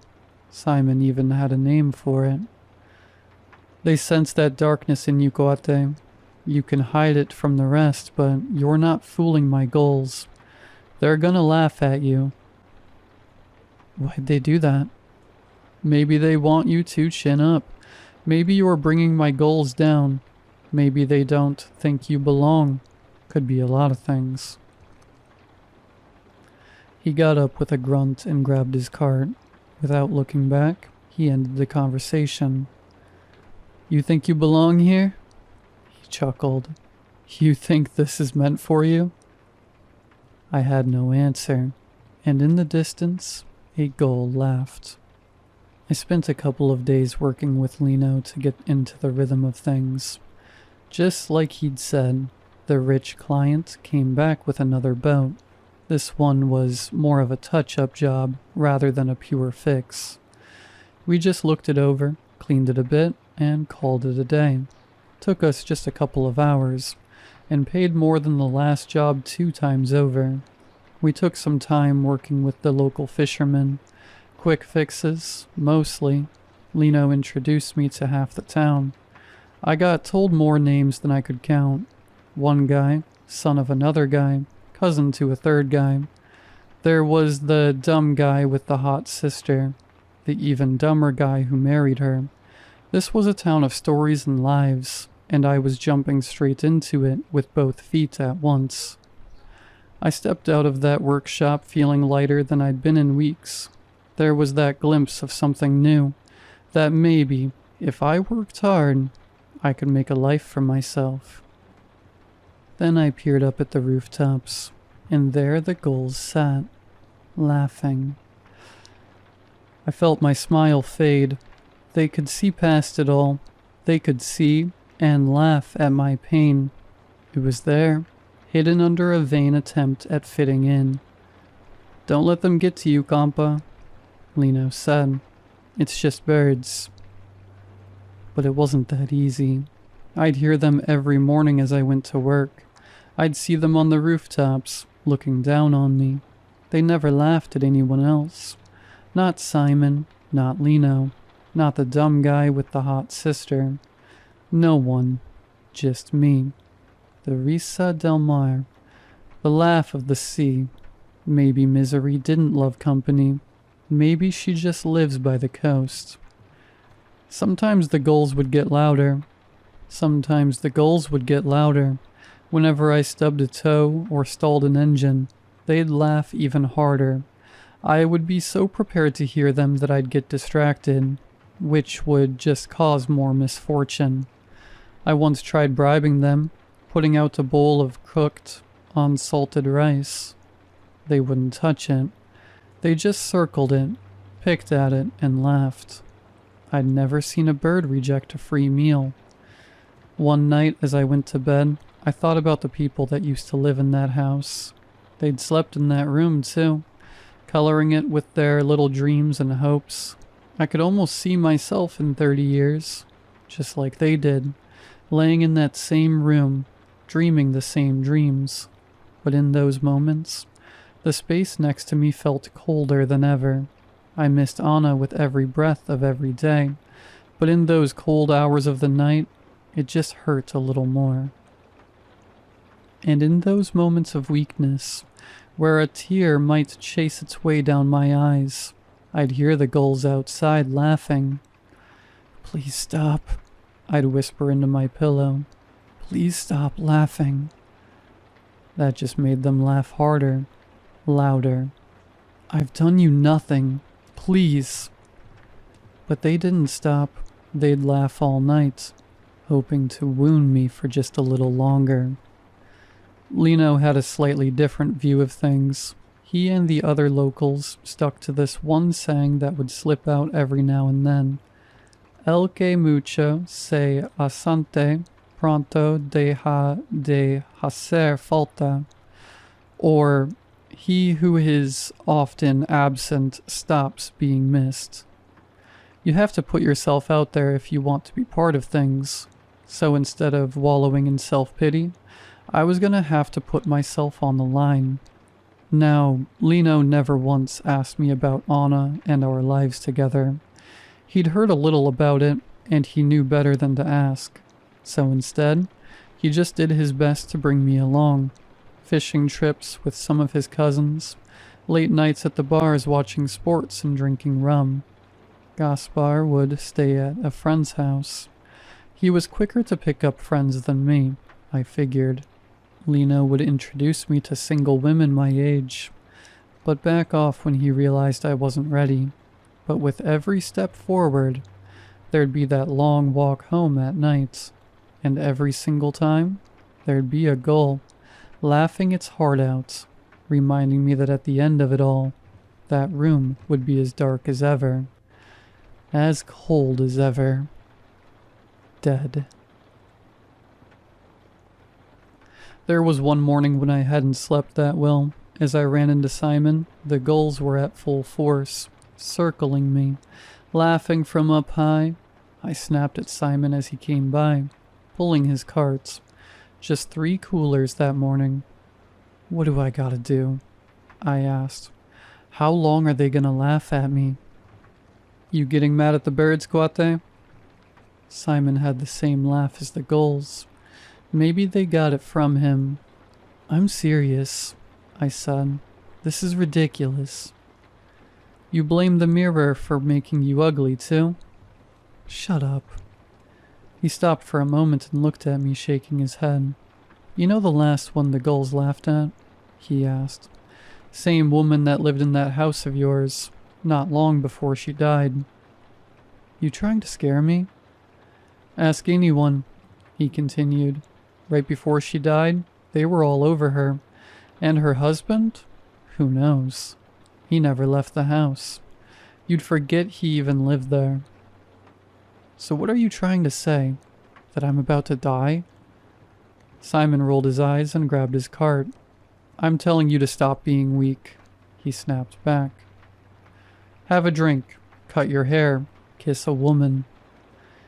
He flicked a couple of coins at me as he wandered off, still laughing, just like the gulls. That day turned out awful, just awful. I broke an expensive spare part and cut my palm on a sharp knife. When Lino came over to help, I turned him away. I didn't even think about it.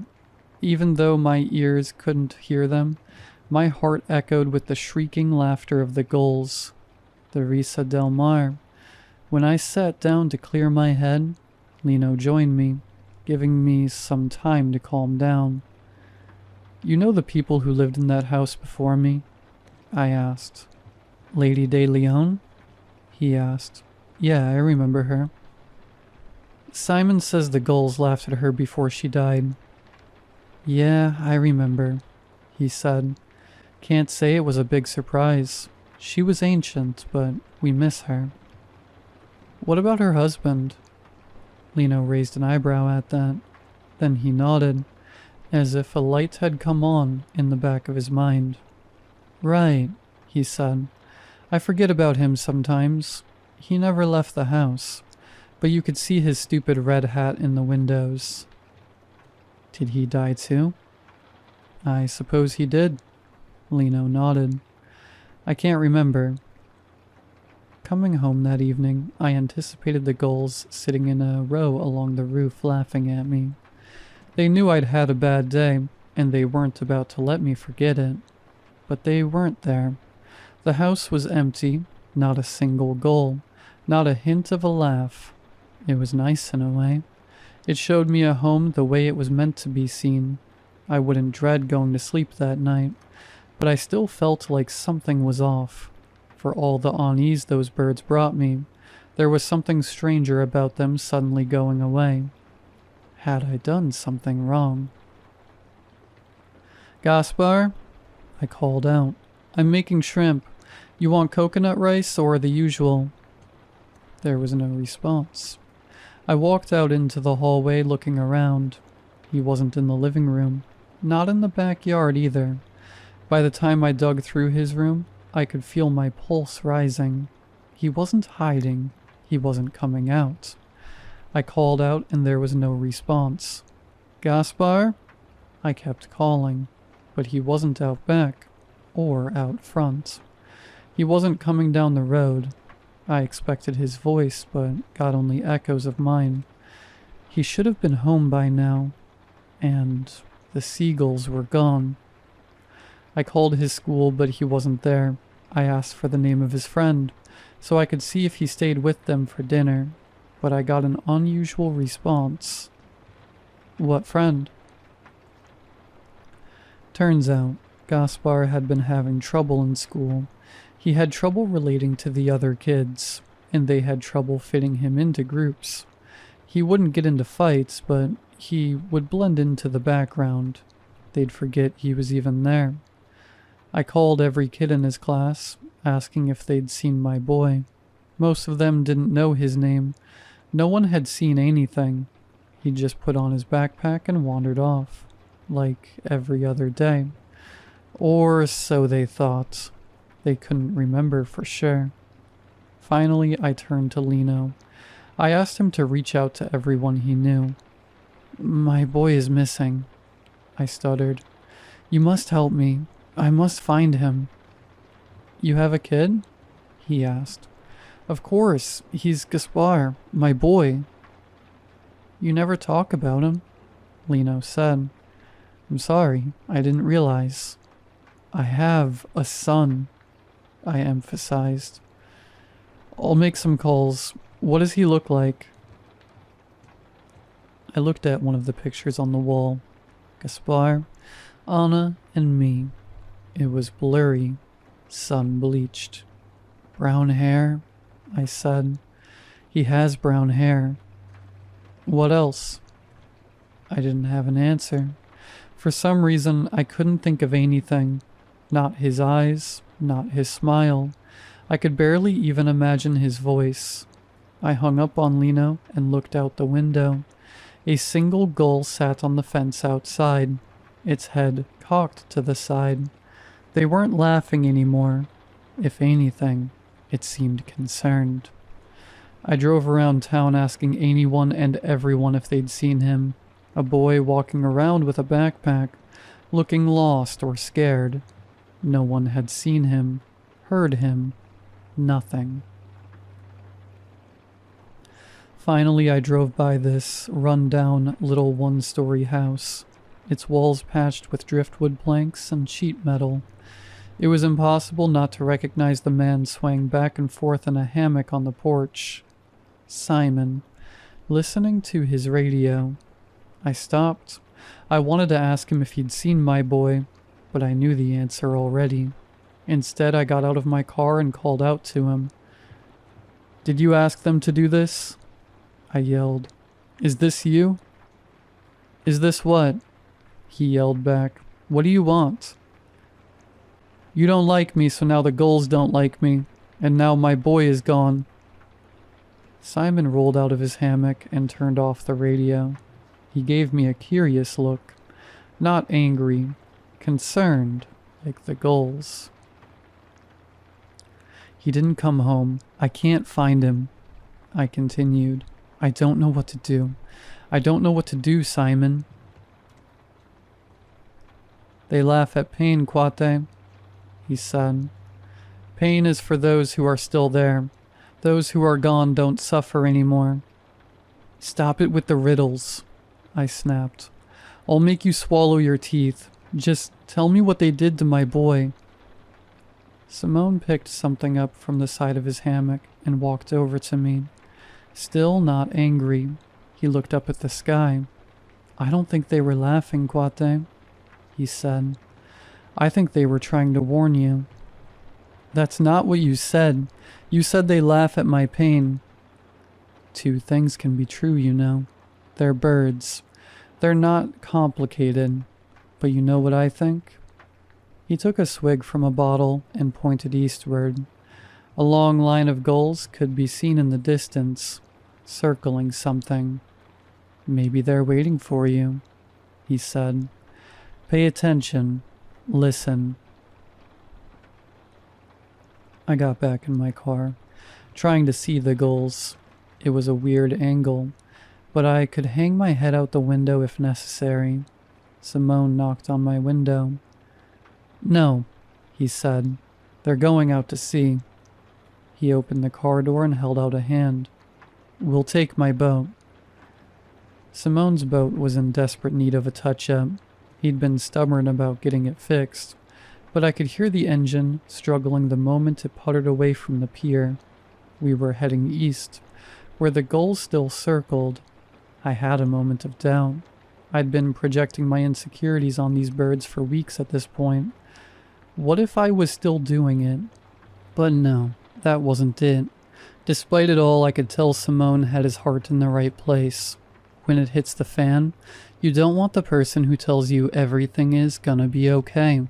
You want the one who spits on the problem and says, let's get this done. The sun was setting, slowly but surely. A stiff breeze rattled the buttons on my pale orange shirt. I couldn't smell the ocean anymore. I'd gotten used to it. Something hit the boat. Maybe a rock, or a sudden push from a wave. Simone tried to keep us straight, but it was too late. I fell overboard, plunging into the dark. For those who haven't swum in the open sea, there's nothing quite like it. An eternal mix of emerald blue in every direction, turning into a shimmering orange as the sun sets. In the distance, you might see a few spots swimming about, only to realize they're fish the size of your hand. But down there, it all looks small, even you. And don't look down. At the best of times, you see the immense darkness sucking you down, and in the worst of cases, you see something coming up. I forced my head above the surface. The sun had already set. A mild fog was settling over the ocean surface. I couldn't see anything.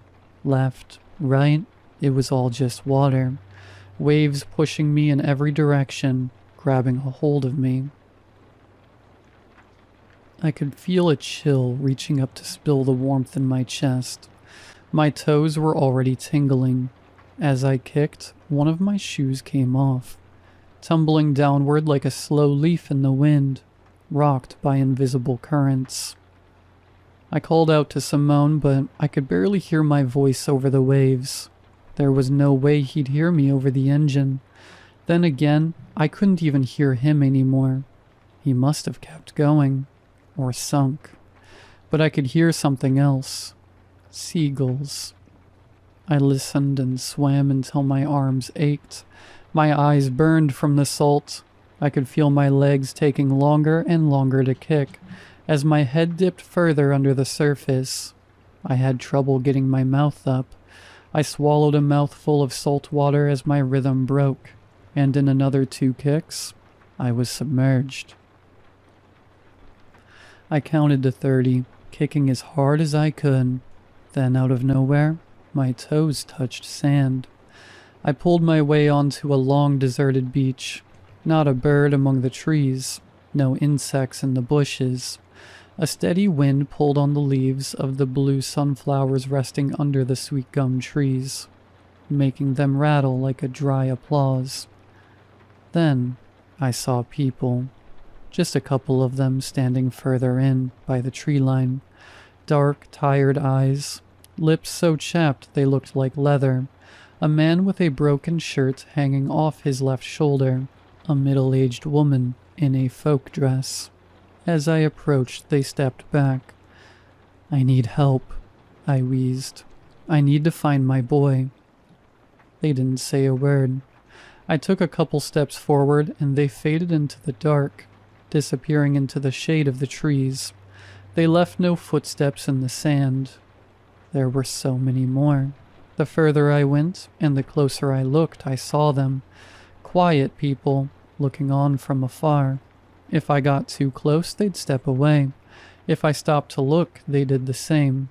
Dark, tired eyes, asking me silent questions.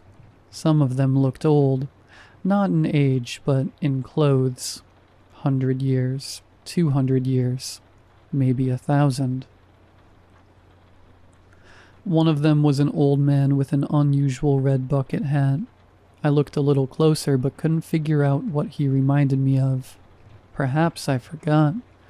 I'd been so preoccupied with my own troubles and woes that I hadn't considered Gaspar. I hadn't stopped to make sure he was okay. Much like the rest of town, and even his school, I'd forgotten about him. Maybe that's what the gulls were laughing at.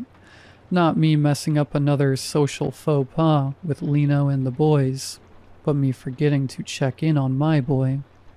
"I'm sorry, Anna," I muttered as I dragged my feet through the cooling sand. One shoe missing. I was just looking at me. It was just about me. I forgot. There was a fire up ahead, a campfire on the beach. Stepping closer, I could see two people sitting on a log, staring into the flames. A tall man and a boy. I recognized neither. I was having trouble focusing on the man. One moment he was tall and slim, the other he was short and fat. He was young, he was old. He was handsome, he was ugly.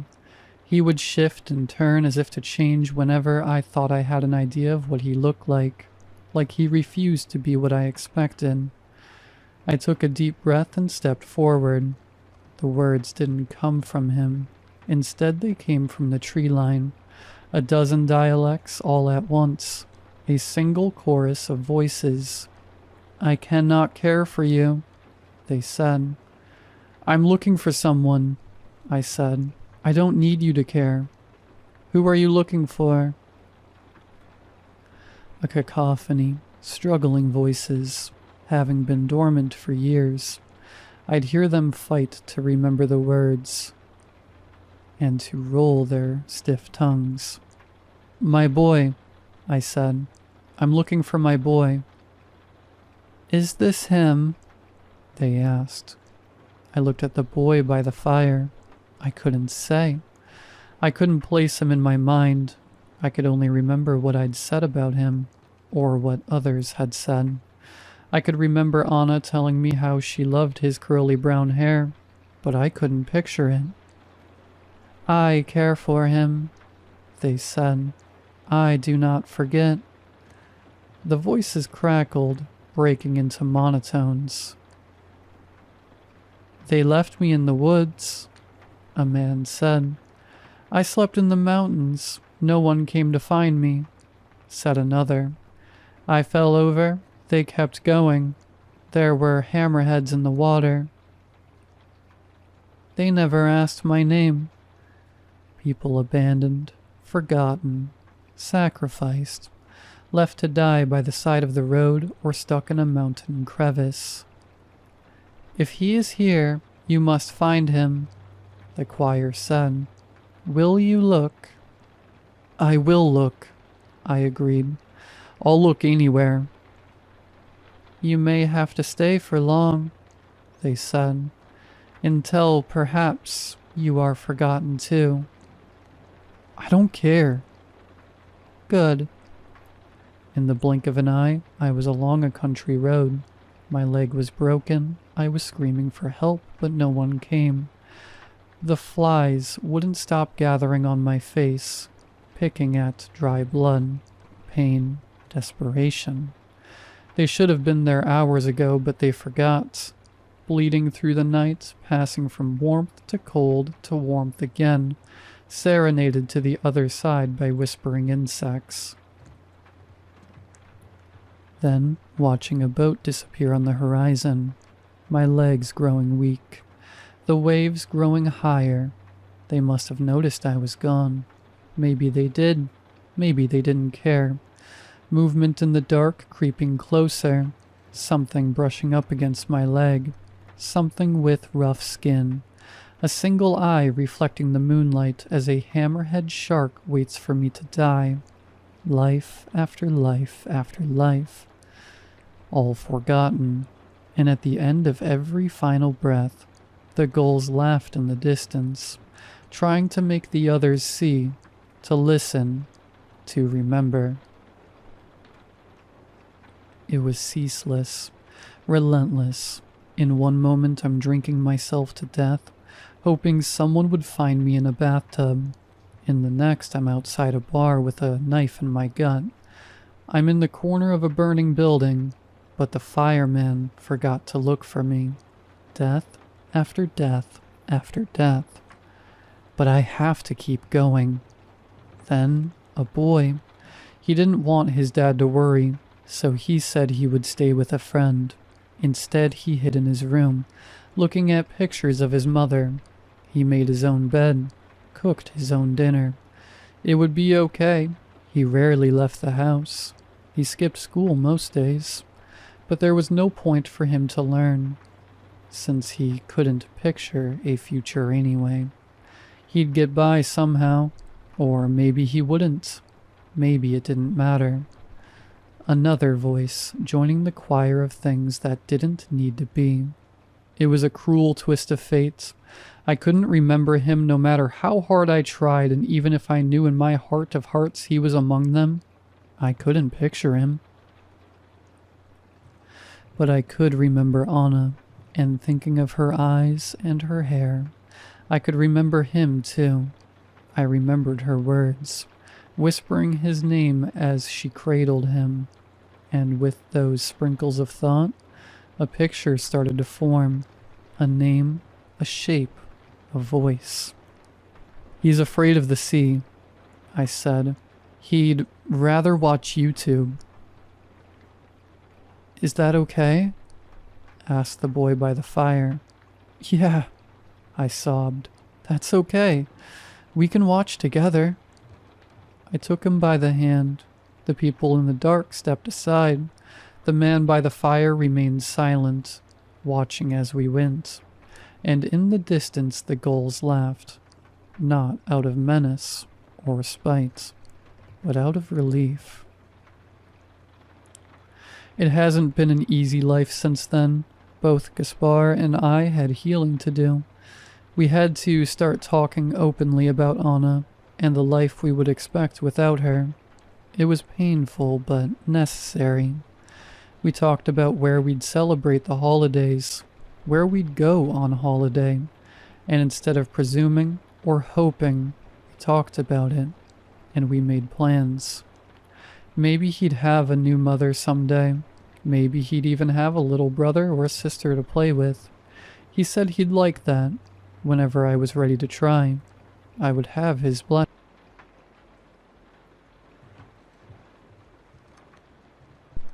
The forest is older than you, older than your God. Show respect or be forgotten. Old Appalachian saying. The summer before I started college, I set my sights on hiking a portion of the Appalachian Trail. I had been planning it for years. Daily hikes through the woods in my town, solo camping trips, collecting gear one piece at a time with what I could scrape together. When I told my dad, he insisted on coming with me. For protection, he said. The irony is bitter now. I had protection. I had my bundle of sage and rosemary, coins, a lock of my hair, a satchel of salt, and iron nails I kept buried deep in my bag, passed down from my grandmother, who never once entered the forest without hers. I also had protection against the more mortal predators, bear spray, a knife, a taser, but no talisman in the world could prepare me for what we'd awaken. When I showed Dad my supplies, he laughed. You mean your little bags of seasoning and trinkets? Those won't save you from a bear or a murderer. They weren't meant to, I had muttered. Rule 1. Keep salt and iron on you. I'd learned that salt purifies and iron protects. A line of either can mean the difference between going home or being taken. The trailhead was too quiet when we arrived. Not peaceful. Empty. The air felt wrong. Like the forest was waiting for something. Watching. The leaves didn't rustle. The birds didn't sing. Dad didn't notice. He stomped along in brand new boots, whistling a tune off key. His cheerful noise died instantly after leaving his lips, swallowed by the woods. I stayed silent, tucked the iron nail under my shirt where it brushed my collarbone, cold against my skin. Rule 2. Don't whistle in the woods, my grandmother had said. It calls spirits to you. We hiked for hours. As the afternoon went by, the trees changed. The pines grew tighter, closer, wrong. Their trunks were too thick, bark gnarled and blackened like burned flesh. The air grew hot and humid, despite the elevation, wet like a held breath. Light barely filtered through the thickening canopy. Even in the middle of the day, it was gray and dim. That's when I felt it. Not saw. Felt. Like something massive, ancient, and cold had stirred beneath the earth and opened one eye. I stopped walking. Dad noticed and turned back. "You coming, Ellie?" he shouted, holding a walking stick that he probably found somewhere on the side of the trail. He had just broken 2 rules in one go. Rule 3. Don't speak your name too loud. It lets them know who you are. Rule 4. You never take things from the forest. Leave every stone, stick, and bone as you found it. I remembered. Some things belong to the forest. Some things guard it. Yeah, I lied, noticing that we had somehow wandered off the main trail, hopefully not too far. I shouldn't have been blindly following my dad, knowing that he didn't know how to read trail markers. Rule 5. Stay out of hollers you don't know. Some places are thin, I'd read. Time folds. Trails change. You might walk forever and never leave. We kept going, trying to veer back towards the main trail. Then we saw it. Right in the center of the path, a pile of blackened stones encircling a bare patch of dirt, and in its center, a bundle of twigs bound tightly with hair.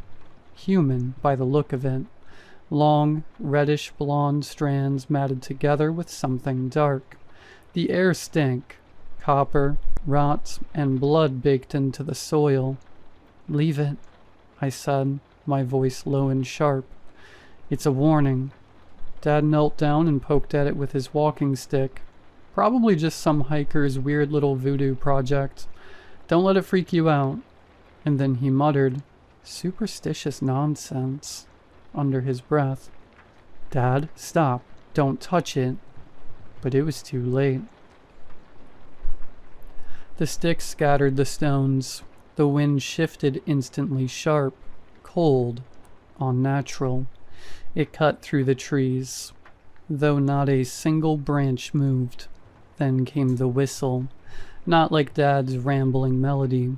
It was a piercing, slow, almost human sound that climbed and fell in a way that made my teeth hurt. It came from nowhere, everywhere behind us. Ahead. Dad stood up abruptly. "Did you hear that?" I grabbed his arm. "Don't look back. Don't speak. Walk. Now." We walked, but now all signs of a trail were gone. The trees closed in behind us. We passed the same tree again and again. Its bark split in 3 deep, vertical slashes, too wide to be from a bear. "How are we going in circles?" Dad barked. "We've been walking straight the whole time." A second whistle cut through the air, closer this time. "Run!" I screamed. We ran, branches tore at us, a fog suddenly descending and obscuring our vision. Something moved through the trees with us, long-limbed, unnaturally fast. I caught glimpses.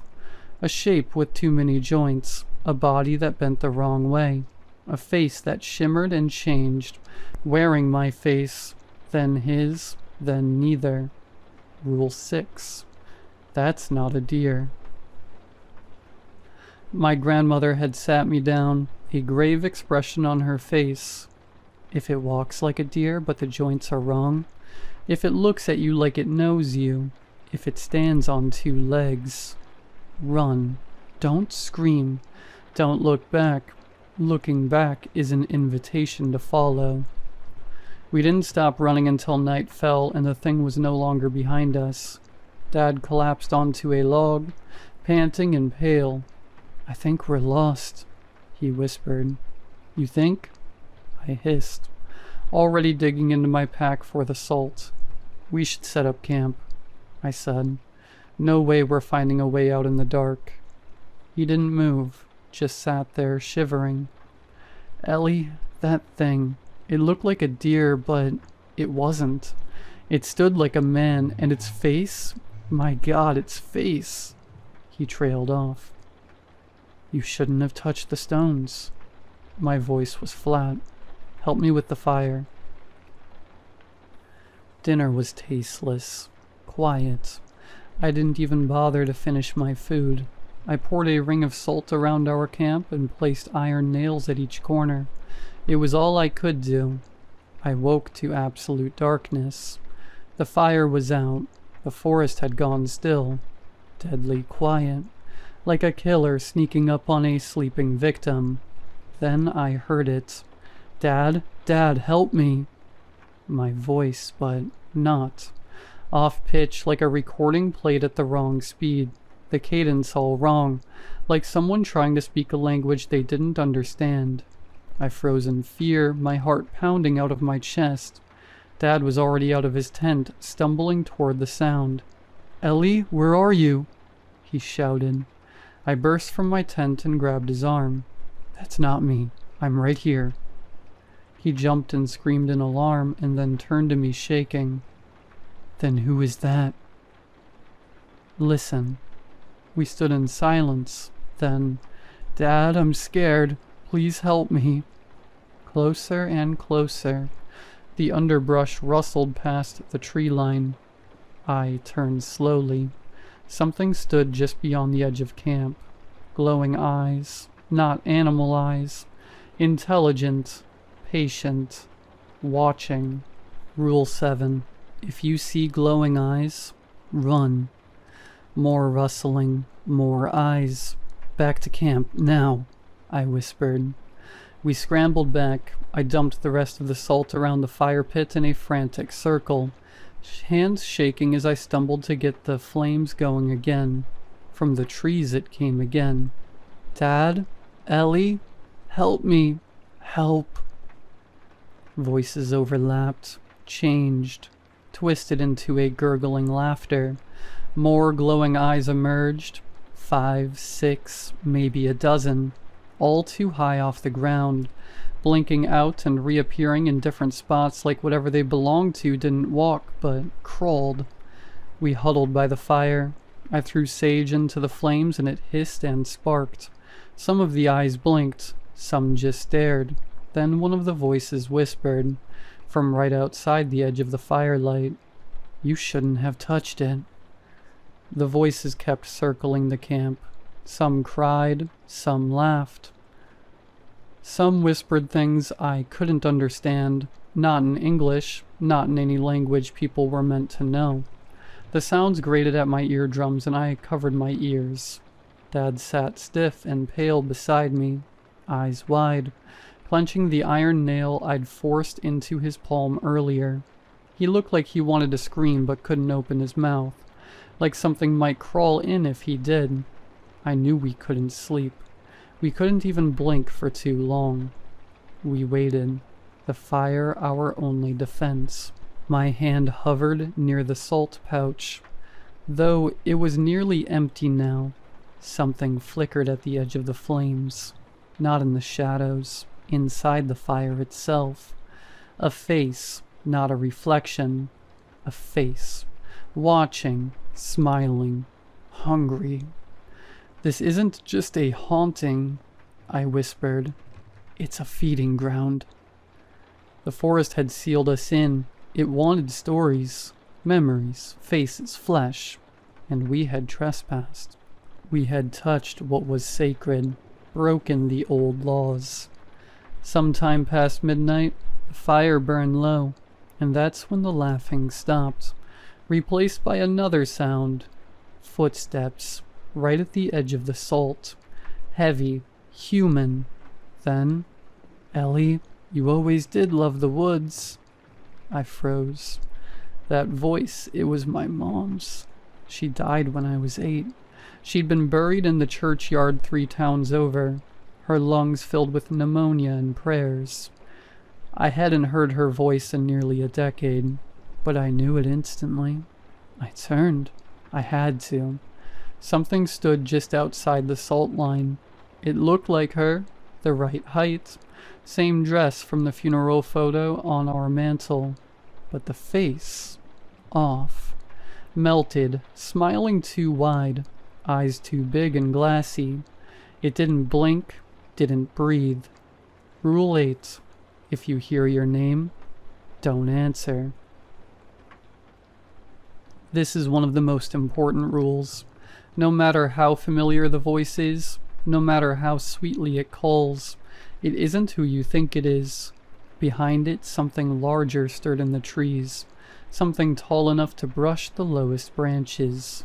Antlers scraped, bark as it moved, but it didn't look like a deer. It looked like something wearing a deer. Dad was whispering now. "This is my fault," he whispered. "This is my fault." I didn't disagree. I looked back to the figure of Mom. It leaned forward, one bare foot tested the edge of the salt. The tips of her toes blackened instantly when they crossed the line and cracked, crumbled like burnt paper. She hissed and withdrew. Good. The salt held, but I didn't know how long it would last. I didn't know what else to do, so I did the only thing left. I asked for help. I pulled the last of my offerings from my pack, 3 small items wrapped in cloth, a coin, a piece of bread, and a strand of my own hair. I walked to the center of camp, knees shaking, and placed them down carefully on a flat stone by the fire. Then I whispered the oldest words I knew, words my grandmother taught me when I was barely old enough to speak. For those who walked before, for those who guard the green, we mean no harm. Let us go unseen. Rule 9. Leave the offerings if you must pass sacred grounds. A coin, a sweet, a bit of bread. The old ones watch. Be polite, be grateful. Do not speak their names. The forest shuddered. The wind roared suddenly through the trees, though the leaves didn't move. A deep groan echoed beneath the earth, like old roots pulling themselves free. The figures at the edge of the salt? Gone. The eyes in the trees vanished. Even the fire quieted. The woods fell deathly silent. Not safe, not empty, but still, like something ancient had just turned its head away, deciding for now to let us go. The sun was beginning to rise. "Now," I said, grabbing Dad by the wrist. "We go now. Don't speak, don't look back." We didn't pack anything. We didn't need to. Anything we left behind belonged to the forest now. I followed a path that hadn't been there before, a trail of crushed ferns and moss, lit faintly by a silvery glow filtering through the canopy. A deer path, but not a real one. A gift, a chance. We walked. When the sun rose fully, we found ourselves stumbled out of the tree line, back at the gravel parking lot near the trailhead. Our car was still there, covered in leaves. We didn't speak until we were 3 towns away. Dad drove like he'd just been let out of prison, hands white-knuckled, eyes wide. Eventually he looked at me and said, "You said you had protection." "I did," I said, "and it worked." He asked nervously. I didn't answer, because I wasn't sure it had, because sometimes the forest lets you leave, and sometimes it just follows you home.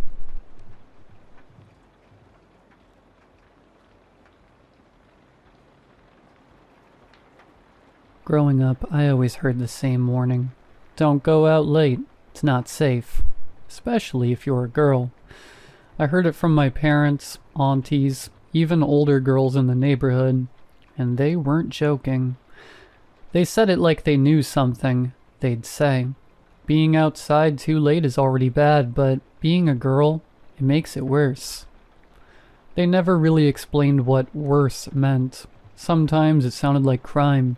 Other times, something else. But I listened. I stayed in. I wasn't trying to find out what they meant. Then I left home for university. Everything felt different.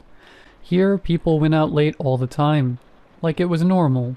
Girls, guys. They'd go clubbing, partying, walking the streets at midnight like it was nothing. Nothing bad seemed to happen. I started to think maybe all those warnings were just fear talking. Old habits from people who grew up in different times. So when my friends invited me to celebrate after exams a night out, just to relax, I said yes. That night still haunts me. There were 5 of us, Rena, Amina, Joe, and Faye. We didn't even go far, just a lounge near campus. We danced a little, ate, took pictures, laughed. It was the first time in weeks we felt light. We left around 2 a.m. It was late, we knew, but we weren't drunk or careless, just tired and ready to go back. That's when we noticed them. At first it didn't seem like anything. Just 3 guys walking behind us. The street was mostly empty, so we could hear everything except we didn't hear them.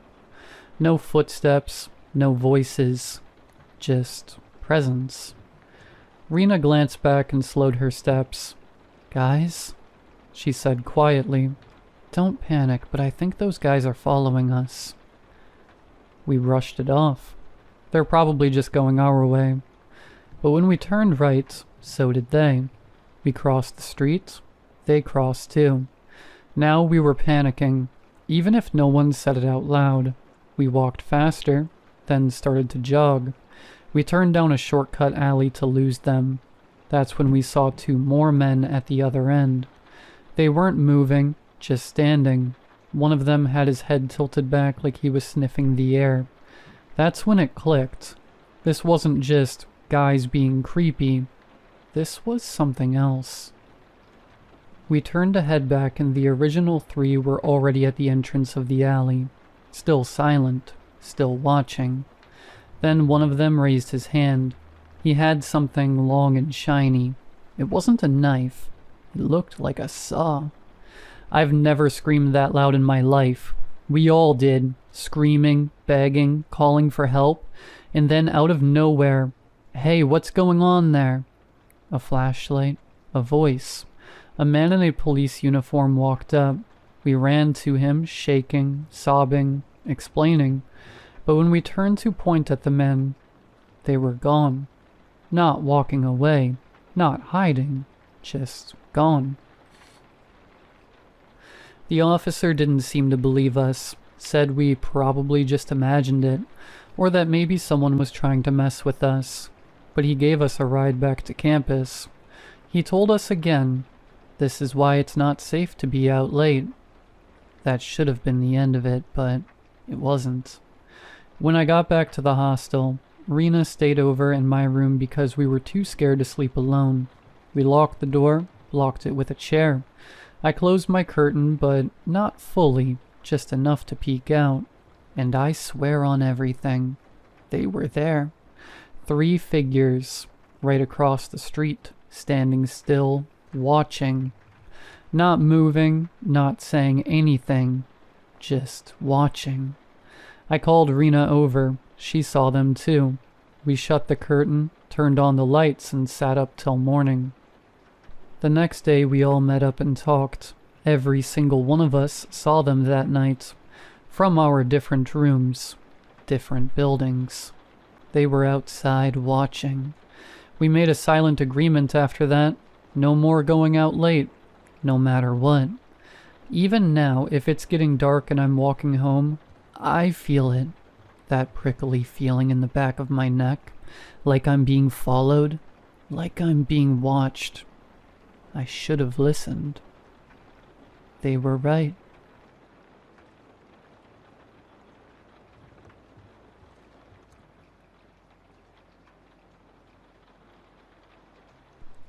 I miss my husband. I sat crouched on the stairs, peering out from behind the wall, watching the man having breakfast at our dining room table. The man I married 2 years ago held a steaming coffee mug up to his lips, taking slow, short sips. On the other hand, he held a book, flipping a page occasionally. He didn't seem to notice I was there. He was just sitting there as if everything had been completely normal. The man gently set down his mug and brought his elbow to the table to rest his head on his hand, now looking away from me. The spread of food on the table was now cold. He had been waiting for me to come downstairs for almost 20 minutes. I narrowed my eyes at him and took a deep breath, careful to exhale slowly. I didn't want him to notice me. He lifted his head from his hand and set down the mug, leaning back into the chair. He shook his head. The layers in his black-brown hair swayed side to side before setting back down at the nape of his neck. I stared for a while longer, unable to find any inconsistencies. He definitely looked like my husband. Everything about him was right. His choice of coffee and pancakes, the way his eyebrows formed a slight frown as he stared at the book, even down to his stupid hair flip. He always flipped his hair like that. I stretched my legs in front of me and pressed down on the step with my hands. Maybe I was imagining it. I stared down at my legs. I had been known to be suspicious at times. The feeling that something was wrong was not foreign to me. This feeling and the events surrounding it had been a recurring theme in my life for as long as I could remember.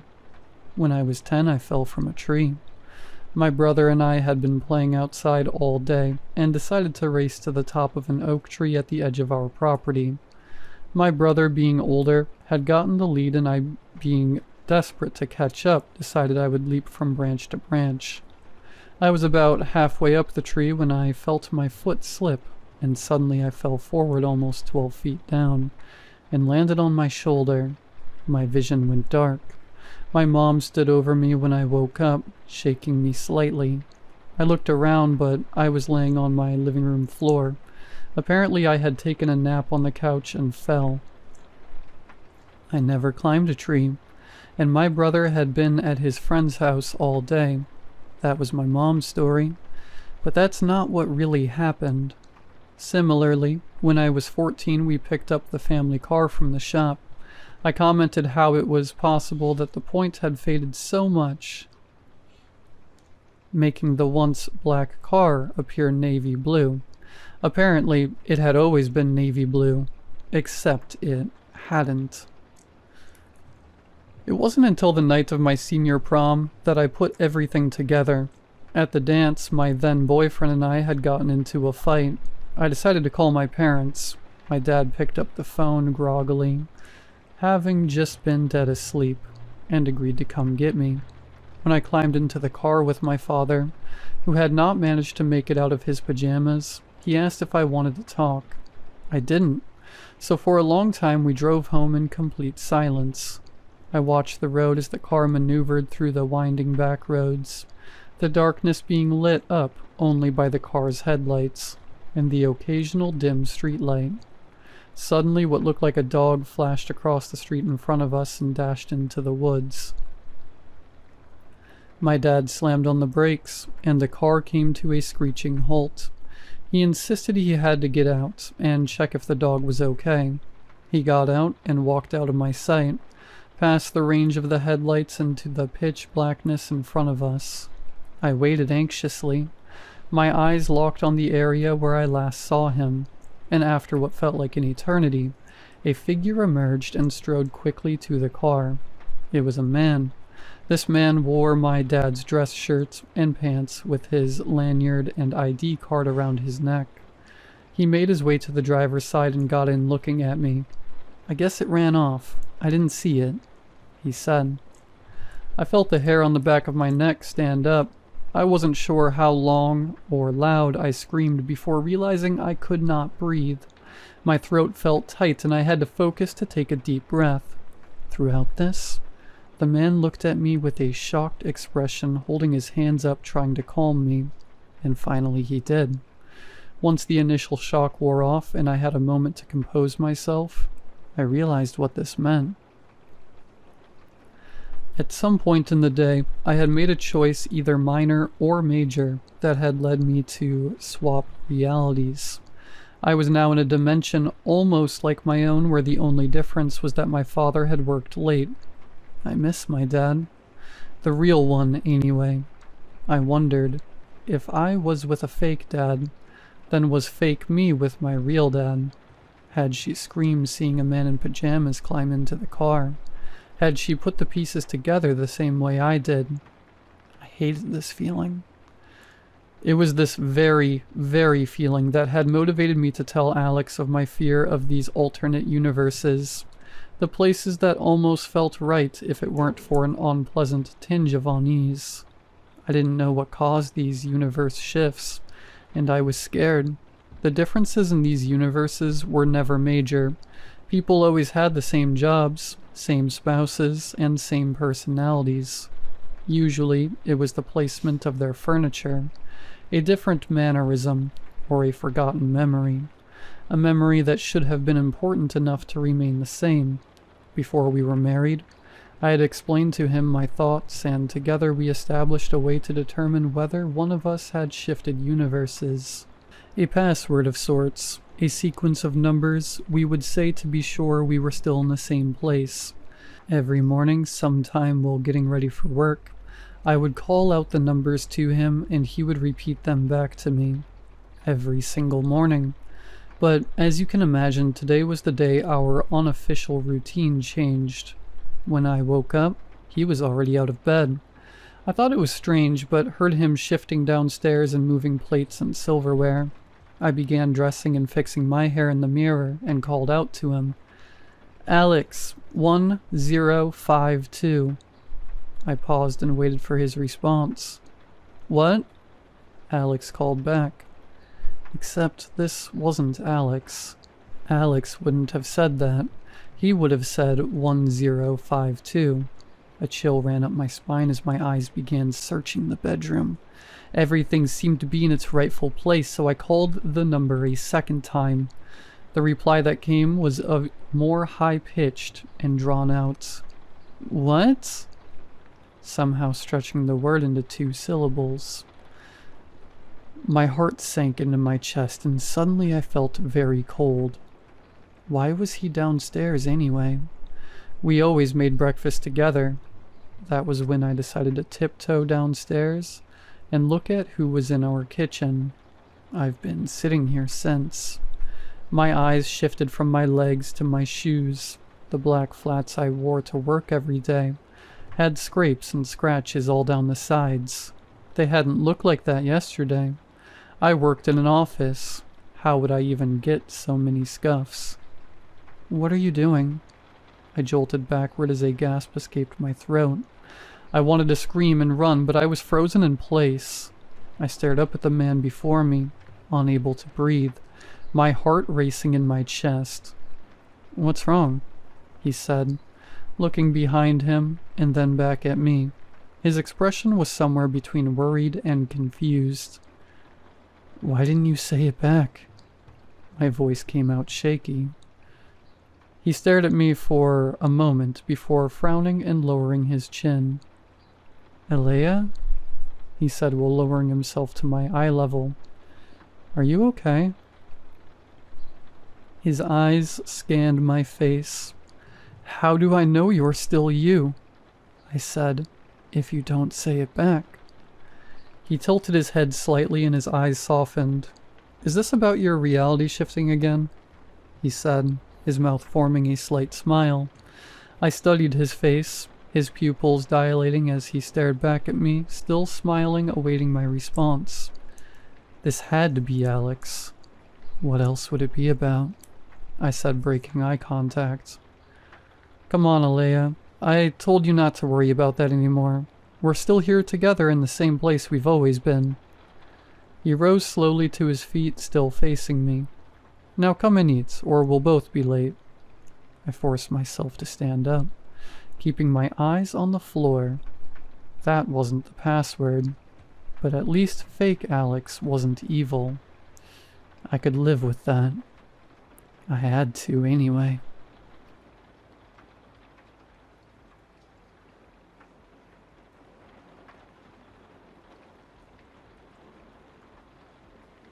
My wife, Jennifer, died earlier this year. It feels like it happened yesterday. Not because of my memory of that day, but because I don't think I have truly lived a day since it happened. It's funny how much can change in a day. The morning had been like any other. Jennifer was feeding our newborn, Molly, and I was humming along to the ink spots as I made us a breakfast omelet.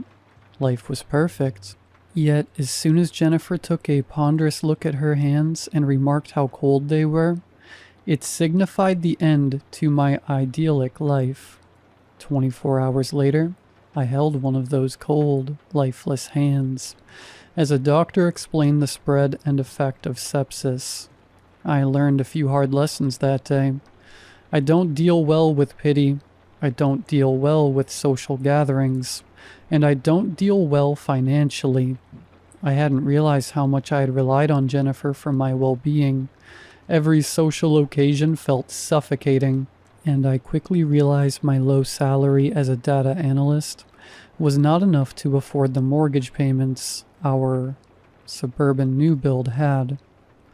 When Jennifer's father threw a lifeline in offering use of his rarely used holiday home in northern Brittany, I gladly accepted. I couldn't wait to leave those pitying looks behind. It was only when me and Molly arrived at the house did I feel the first pang of apprehension. I knew the house was old, maybe 3 or 4 centuries by what Jennifer's father had said, but it looked almost medieval. The roof was sound but concaved like a lens. The chimneys at either side of the building seemed to be desperately clinging on to the main structure. These chimneys led to the only heating source of the house.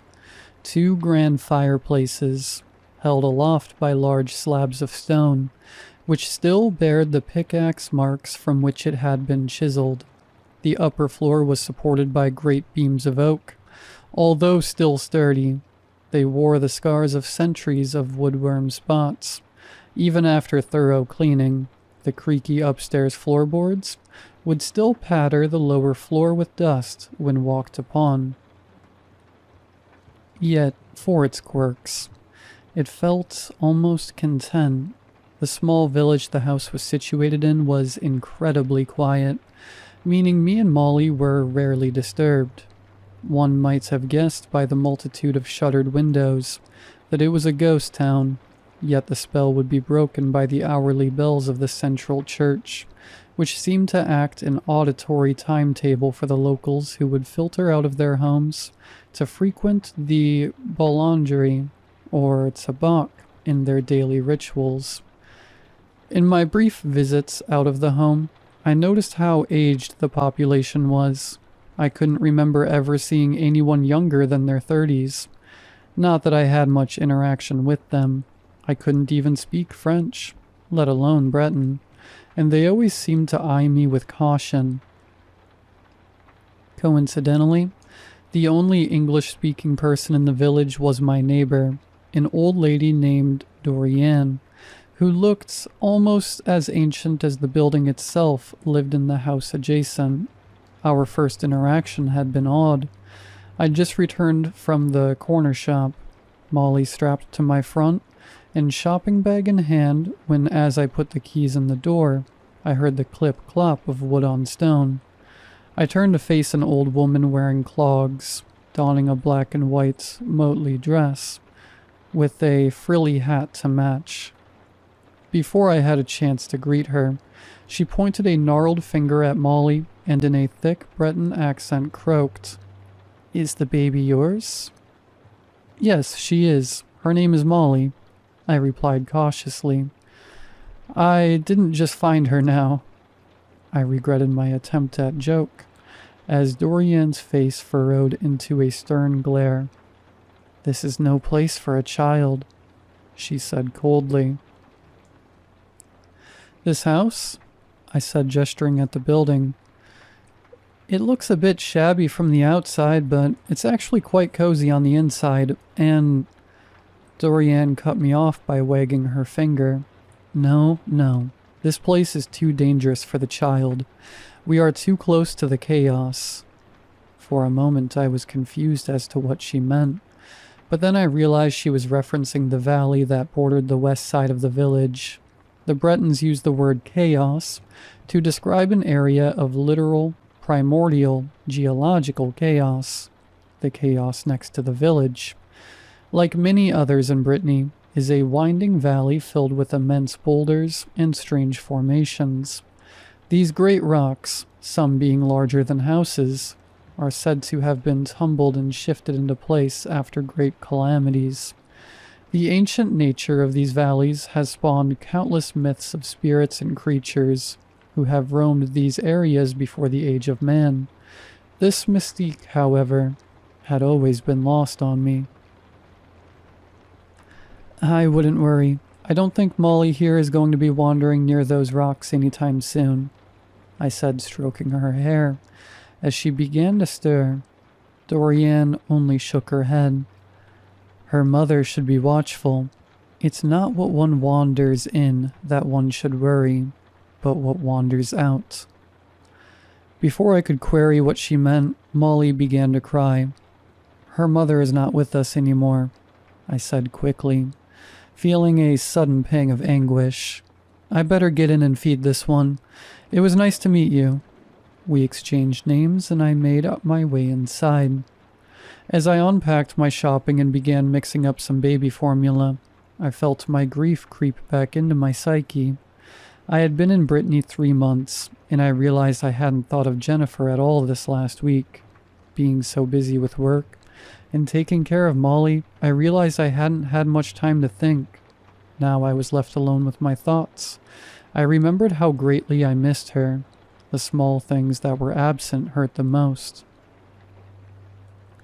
The way I would catch her in a jumping embrace when she returned from work, the smell of her on my pillows, and the way she would sing Molly asleep. These small things that together formed a love for a person. Now all I am left with is a memory. Molly's cries woke me from my mournful trance. It's okay. Daddy is here, I said softly as I lifted the bottle to her mouth for her to feed. What am I going to do, Molly? I whispered as her mother's green eyes peered into mine, sighed and pulled her close to me. At least I'll always have you. As if feeling my torment, Molly giggled and gave me one big toothless smile. I smiled back. Okay, you little rascal. Time for bed. Daddy has some more work to do. I took Molly up to my bedroom, to her cot, which was nestled in the corner by the window. Sleep well, my little angel. I kissed her on the forehead and tucked her in. Downstairs in the sitting room, I kindled a fire, opened up my laptop, and returned to my work. I don't know how much time passed until I heard that first bump. I'd been wearing headphones, so I don't know whether I had misheard at first. Then another, and another. I shot to my feet as I heard Molly begin to wail. I heard what sounded like frantic footsteps echoing from upstairs. Molly? I shouted as I began bolting up the staircase and into the bedroom. I had expected something, anything, but as I burst into the room, there was Molly, sound asleep in her cot. Had I imagined it? I stood in confusion as I felt a sudden breeze draft blow through the room.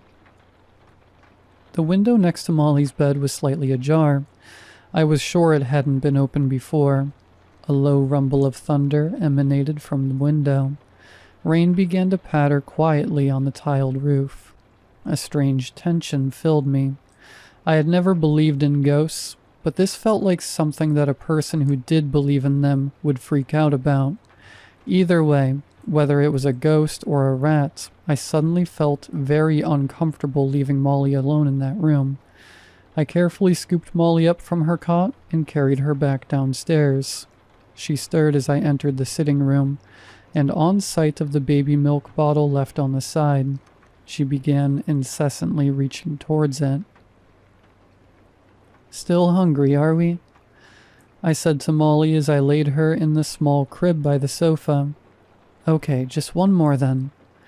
I hurried to the kitchen to create another mix. As I re-entered the sitting room, I could see her eyes were locked on the bottle with a strange intensity. "Wow, you really like this stuff, huh?" I reached down to feed her the bottle, but she practically snatched it away from me with dexterity I'd never seen before, and began chugging the bottle down. "Whoa, settle down there, sweetie. You'll get a bad tummy." I tried to pull the bottle away, but she had a vice-like grip on the bottle.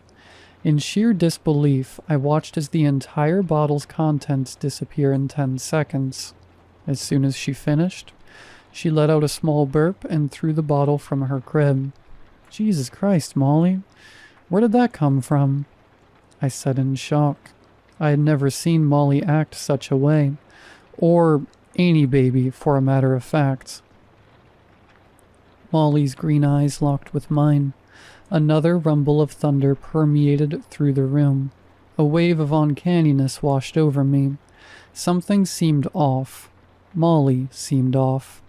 I wasn't sure whether it was the strangeness of the evening that had got to me, but the way she looked at me so intently almost unnerved me. As if trying to make use of the sudden attention, Molly began mumbling. Her first word? Molly had never attempted speech like this before. My unease began dissipating as I realized I was about to bear witness to a wonderful moment. "What is it, Molly? Daddy is listening," I whispered, worrying any noise would pop this bubble of discovery. Molly mumbled, the words almost breaking free. "Yes, Molly?" I said in anticipation. "More," Molly said with a certain deliberation. A laugh escaped my breath. "More? Molly, my angel. You have just had a whole bottle." Molly's brows furrowed as if understanding. "More," she repeated with a sterner tone. "No, Molly, it's past your bedtime already. You don't need another bottle," I said, the concern creeping back into my voice. "More, now!" Molly screamed as the first crack of lightning illuminated the room. She began flailing around manically in her crib. For a moment, I just sat there in disbelief. Molly was only 10 months old. It wasn't impossible for her to begin speaking at this age, but her comprehension of my words felt just as unnatural as her sudden appetite. Molly also had never had a tantrum like this before. Sure, she had cried and gotten upset, but she had never screamed bloody murder like this before. I conceded. I had tried to get her to stop by speaking to her, gently rocking her, even singing to her, but still she screamed, demanding to be fed. I felt defeated as I began mixing her another bottle. Jennifer would have been able to remedy this, I thought to myself. But a rapping at the door broke me from my pitiful trance. It was Dorian, dressed in a white nightgown and fluffy slippers which were slowly getting drenched by the intensifying rain. With a stony scowl plastered across her face, spoke to me while incessantly pointing her finger inside. "Your child has kept me up this last hour." "Oh God, Dorian, I'm sorry," I sputtered out. "It's Molly. I don't know what has gotten into her. She won't stop eating and cry." Dorian pushed past me before I could finish. "Where is she?" she demanded. "Let me have a look at her." She didn't have to ask. She simply followed the sound of the wailing. I quickly followed, baby bottle in hand. She's never been this food manic before. I said, handing the bottle to Molly, which quickly silenced her screaming. This has just begun tonight, Dorian said, concern beginning to show in her face. Yes, and she even spoke her first words, only to ask for more food. I said as Molly began to polish off the last of the bottle.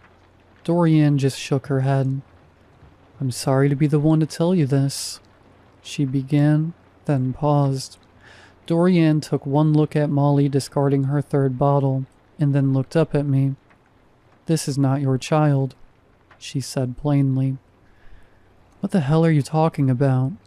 I said in astonishment. Children are rare here. They are sought after, craved by things often not human. Dorian leaned down and picked up Molly, who had begun to cry again. This is Jeddan handiwork. I know many mothers who notice too late or refuse to accept. Months go by, food depletes, yet the baby has not grown. She looked down at Molly, who had begun to properly wail again. She'll be deep within the chaos now. I did try to warn you. She sighed. A sudden anger had begun to well in me. That is my child you are holding. I don't know this, Jeddan, and I don't like how you refer to her. Give her back to me. I outstretched my arms expectantly. You don't believe me? Dorian chortled. Look, I'll show you. She suddenly began squeezing her thumb hard on Molly's temple. She began to scream even louder. I returned that scream and lunged towards her, but before I could reach her, I heard the audible pop of Molly's eye leaving her skull. Yet what dropped to the floor wasn't flesh. It bounced and rolled to my feet like a marble. In a moment where time seemed to freeze, I picked it up. It was a perfect porcelain eye, carved and etched better than any prosthetic I had ever seen. I looked up to see a single-eyed Molly, her skin coating the inside of her socket like some badly treated doll. My stomach rolled over inside of me. What the hell is that thing? Speaking aloud what I was thinking. A changeling, a very deceiving fake, and a cruel imitation of life. Dorian began indifferently, as Molly began to flail against her. They are the creation of Jeddan, foul and imperfect creatures who have only prevented the degeneration of their race through claiming the beautiful and whole. My mind began to race. The madness of the situation and the screams of Molly, or rather the changeling, had started to make my head throb. So where is the real Molly? I asked desperately. They'll have taken her to the caves under the chaos, Dorian said calmly, as another lightning strike lit up her dark eyes. If you leave now, you might be able to get her before she's claimed. You'll need to bring this, she said, dangling the changeling in front of her. Even though I knew it wasn't human, my paternal instinct made me spring to grab the one-eyed baby and cradle it under my arm. What am I supposed to do with her? I asked, slightly unsettled by her handling of the child. You'll use her to bargain. They'll only reveal themselves to you that way. Your child will be of value to them, but not more than the tool they use to acquire her. These things require a lot of craft. She gestured to the door. Leave now. Go to the deepest level of the chaos. If she's still alive, you'll hear her cries to guide your way. I hope you have more luck than I did. With so much information to process, and so little time, all I could utter to her was, "Thank you," as I grabbed my coat and ran out into the storm. It was raining hard. The changeling cried incessantly. Even with my knowledge, I instinctively tried to shield it from the rain the best I could. The lights flicked on in some of the houses I ran past as I held the screaming child. As the streetlights dissipated and the chaos unfolded in front of me, the only source of light would come from the inconsistent flashes of lightning that would illuminate the stone Goliaths I desperately clambered over. I was wading through the river of rock less than 5 minutes before I heard the first cries, faint and whistled through the wind. I heard her, my baby girl. I quickened my pace. In complete disregard for the unknown drops nestled between boulders, I leapt from rock to rock, clutching the imposter closely to my chest. Then I found it, a circular clearing which at its center held 3 great boulders, fallen into place to give the appearance of a great stone doorway leading into a black, endless abyss. A single cry echoed from the void. "Molly?" I shouted, but only thunder answered my call. I wish I brought a flashlight or a lighter, anything that would have let me see into the dark cavern. I had no way of seeing how deep or far it went. I didn't want to risk a fall unless there was no other option. I had to try, as Dorian said. "I have your child," I called out to the abyss, "and I know you have mine." No response. "I want to trade. I return what is yours, and you return what is mine," I shouted. I could feel the desperation creeping into my voice. Again, I heard Molly's cries echo out from the dark. I laid the changeling out on the stone. Its porcelain eye glistened in the moonlight. I realized I had no other option. I grabbed a loose stone and raised it above my head. "I'll kill it. I'll kill your creation if you don't bring me mine," I screamed as a sickening primal selfishness. It sickened me because I suddenly knew I would. If I couldn't have Molly, then they couldn't have this thing. A sudden guttural screech emanated from the darkness, an inhuman metallic scream that sounded like 100 forks being dragged across a chalkboard. "I'll do it," I yelled. The screams and cries of Molly from the cave seemed to sync with the abomination below me. "I'm going to give you till the count of 3, I said, my grip tightening on the rock. 1. Another hellish howl breaks from the dark. 2. The changeling looks up in a moment of terror. 3.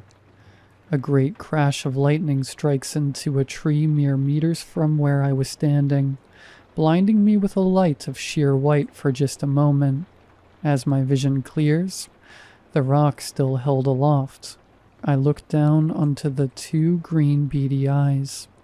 I immediately cast the rock aside and scooped Molly up into my arms. I don't know how long I sat there, quietly sobbing and whispering sweet comforts into Molly's ears. But as the rain began to soak through my outer layers, I got up and made my way home. I don't remember getting home at all, nor going to bed. All I remember is waking up on my sofa and Molly cradled in my arms.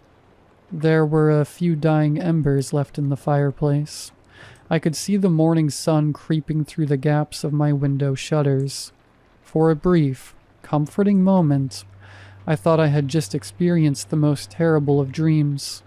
However, this spell was shortly broken, as when I glanced to my table, a single porcelain eye stared back at me.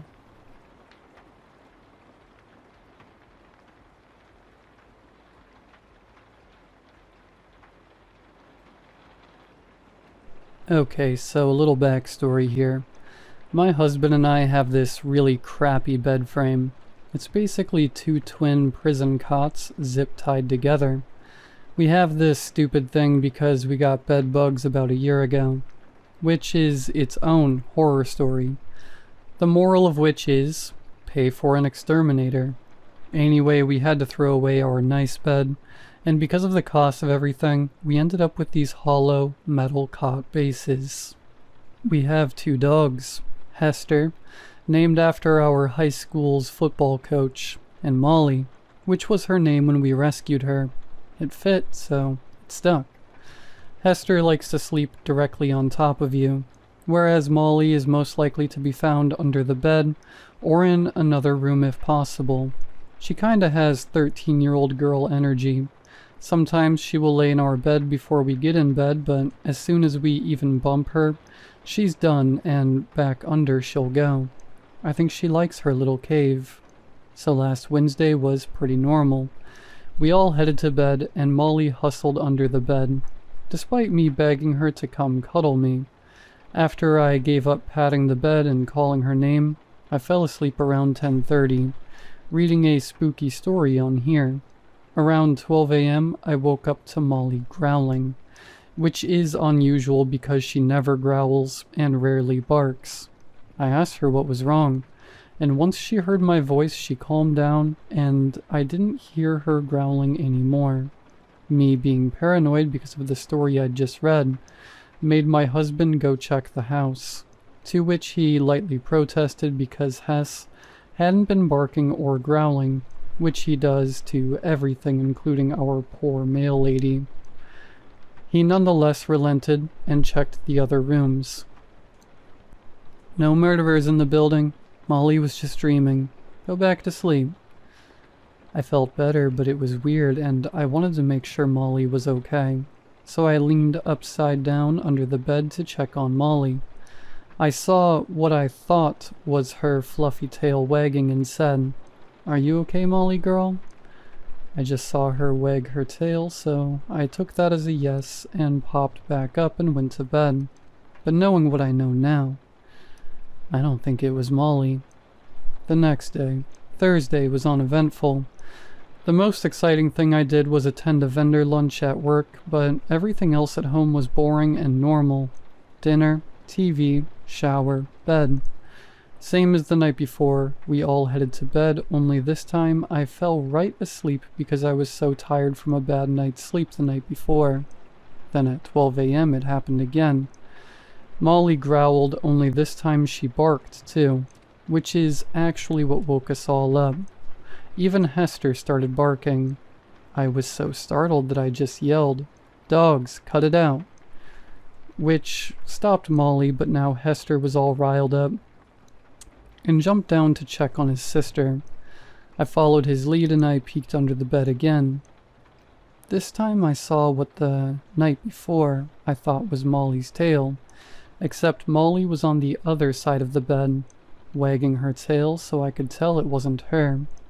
I popped up and grabbed my phone for better light, but when I looked back, all I saw was a notebook, some dirty socks, every hair tie I've ever lost, and Molly just wagging her tail at me.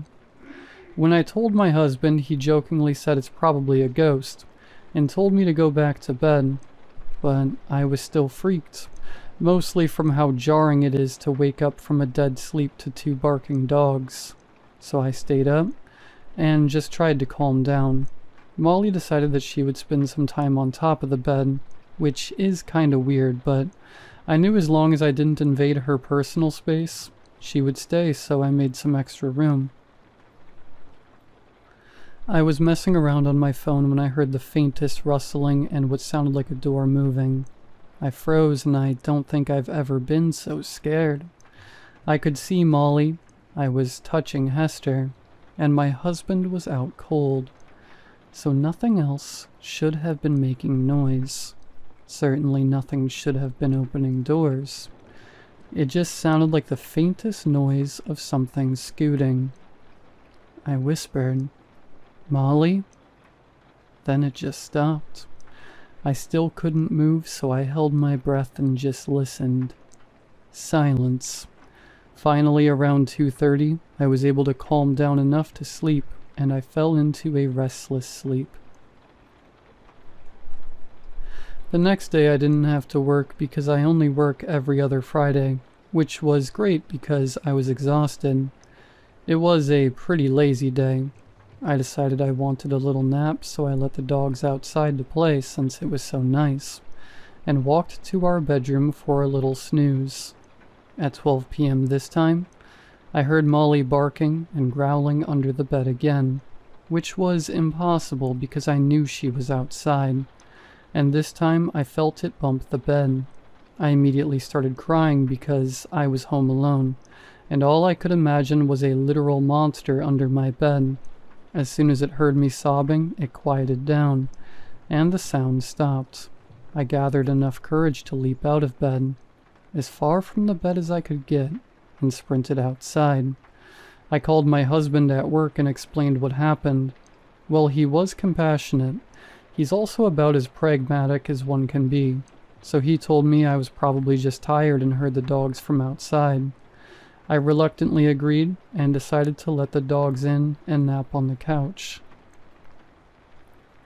Friday nights for us is usually 2 bottles of wine and binge watching It's Always Sunny until we are good and tipsy enough to playfully debate stupid things. Last Friday was no exception. I think we argued about whether or not blackout curtains canceled noise or not, which turned into why our dogs would be barking at nothing the last couple of nights. I told my husband that I kinda believed we had a ghost, and he teased I was being dramatic. Due to the wine overconsumption, I was feeling a little sensitive, and I took it way more personally than I would have sober, so I pouted and said I didn't want to sleep with him, which really only proves him right about the drama. But I stood my drunk, sensitive ground, and fell asleep on the couch. About 20 minutes later, I'm woken up by barking and my husband yelling, "Molly, stop it! What's going on?" Only this time, I wasn't in there to prove it wasn't Molly, so I ran into our bedroom to check on everyone. Molly was still growling, so I lifted the bed skirt to call Molly out. But the next thing I hear is Molly's nails clicking in the hardwood behind me, and that's when I realized Molly had been under the coffee table when I bolted out of the living room. It hadn't fully registered until I saw her behind me, and not under the bed, but it was under the bed. At first I thought it was a dog, because of all the hair I saw. However, when it turned toward me I saw it looked more human, but it was growling exactly like Molly. I gasped and scrambled back, but it flinched and whimpered like I had heard it.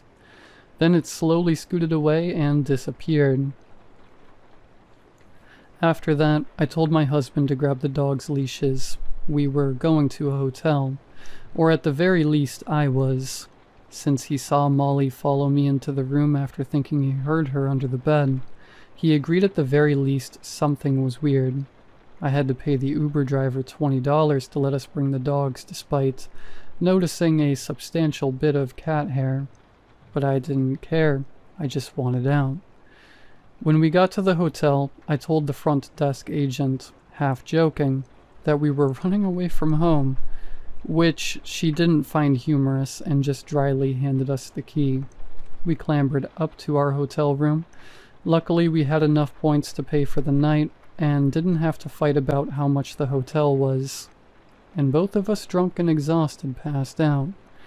We made it through the night without incident, except Molly was sleeping in the bed now. I guess she was rattled too. The next morning, after a nice hotel shower and bad hotel coffee, I told my husband we needed to dismantle the bed and figure out what was going on. I said if I was going to sleep in that room again, the bed frame either needed to be boarded up, or we had to just put the bed directly on the floor. I don't think my husband was completely sold at this point, but he did have to admit that Molly was acting weird at night, and last night did confuse him. So when we got home and started to pack our bed up, we settled on just laying it on the ground until we could afford a bed frame with drawers. Poor Molly, no more bed cave. As we went to pull the mattress off, the dog started to lose it and scrambled to get under the bed now that there was more room. Once I could see what they saw, I dropped my side of the mattress. Luckily, my husband wasn't looking under the bed and was able to catch it, exclaiming, "What the hell, Allie? You almost crushed the dogs." With tears welling in my eyes, I stared at the floor under our bed. There was a small, roughly cut slab of our floor, presumably leading to the crawl space. Once I finally stammered out, "I'm not crazy." My husband saw what I saw. "Molly, Hess, get away from there now," he said. "Come on, everyone out of the house." My husband ushered us all out to the front porch and immediately called 911. The cops came and spent a frustrating amount of time asking us if we were sure this isn't just your crawl space access. to which we kept explaining over and over again that it wasn't there when we moved in, and pointing out it didn't have a hinge. Saying that the crawl space was most likely to have a possum or raccoon. They called animal control and told us this wasn't really a police matter. I was so angry because I don't know of any raccoons who can effectively cut a square door in my floor, but I didn't really have any other choice. So Jerry, our friendly neighborhood exterminator / relocator, arrived with his cages and possum catching stick thing. We explained to him we felt very confident it wasn't an animal, but since he was contacted by the police and they assured him we were being dramatic, he decided to go in. We waited and waited for him to come out, praying he had a possum in his stupid cage. But after about 20 minutes of complete silence, we started to worry. We yelled down the hole, "Hey Jerry, everything okay down there?" Silence. Shocking silence. Even the dogs seemed still, heads cocked like they were listening for something. Anything. With nowhere else to turn, we called the police again and explained what had happened. They just told us they would call his company and send someone else out. But like, what? A man fully went missing in our crawl space? So here comes Jerry's boss. We explained everything again and begged him not to go in the crawl space, to which he said, "I'm not. That's not really my job." He walked around the house to look for other exits to the crawl space, and when he found an opened hatch, told us. Jerry is our most tenured relocation expert, but he has a tendency to get a little antisocial. He probably didn't find anything, decided the job was done, and left. That didn't exactly feel like an answer to us, but this guy knows Jerry and we don't, so like, whatever, I guess. But also, what am I going to do? Make him go look for Jerry? So he just left. It wasn't until about an hour after he left that we realized Jerry's van was still parked on our street, so I felt pretty confident that Jerry didn't just leave the crawl space, unless he decided to hitchhike with his possum stick. But at this point it was like 9:30 p.m., and we were so tired and felt like we were out of options. And, unfortunately, hotel points. We decided to sleep in the guest room with the door locked and barricaded, per my theatric but frankly practical recommendation. The floor in this room is built directly on the slab, since it's a converted garage. We called for Jerry one more time but decided to put the mattress back on the floor. We figured if he was still under there, he could get out of the hatch, and I didn't want a stranger crawling into my house in the middle of the night. We decided that either Jerry must be a weirdo who actually just wandered off, or the ghost ate him. That's only partially a joke at this point. We made it through the next couple nights. No Jerry, but also no incidents.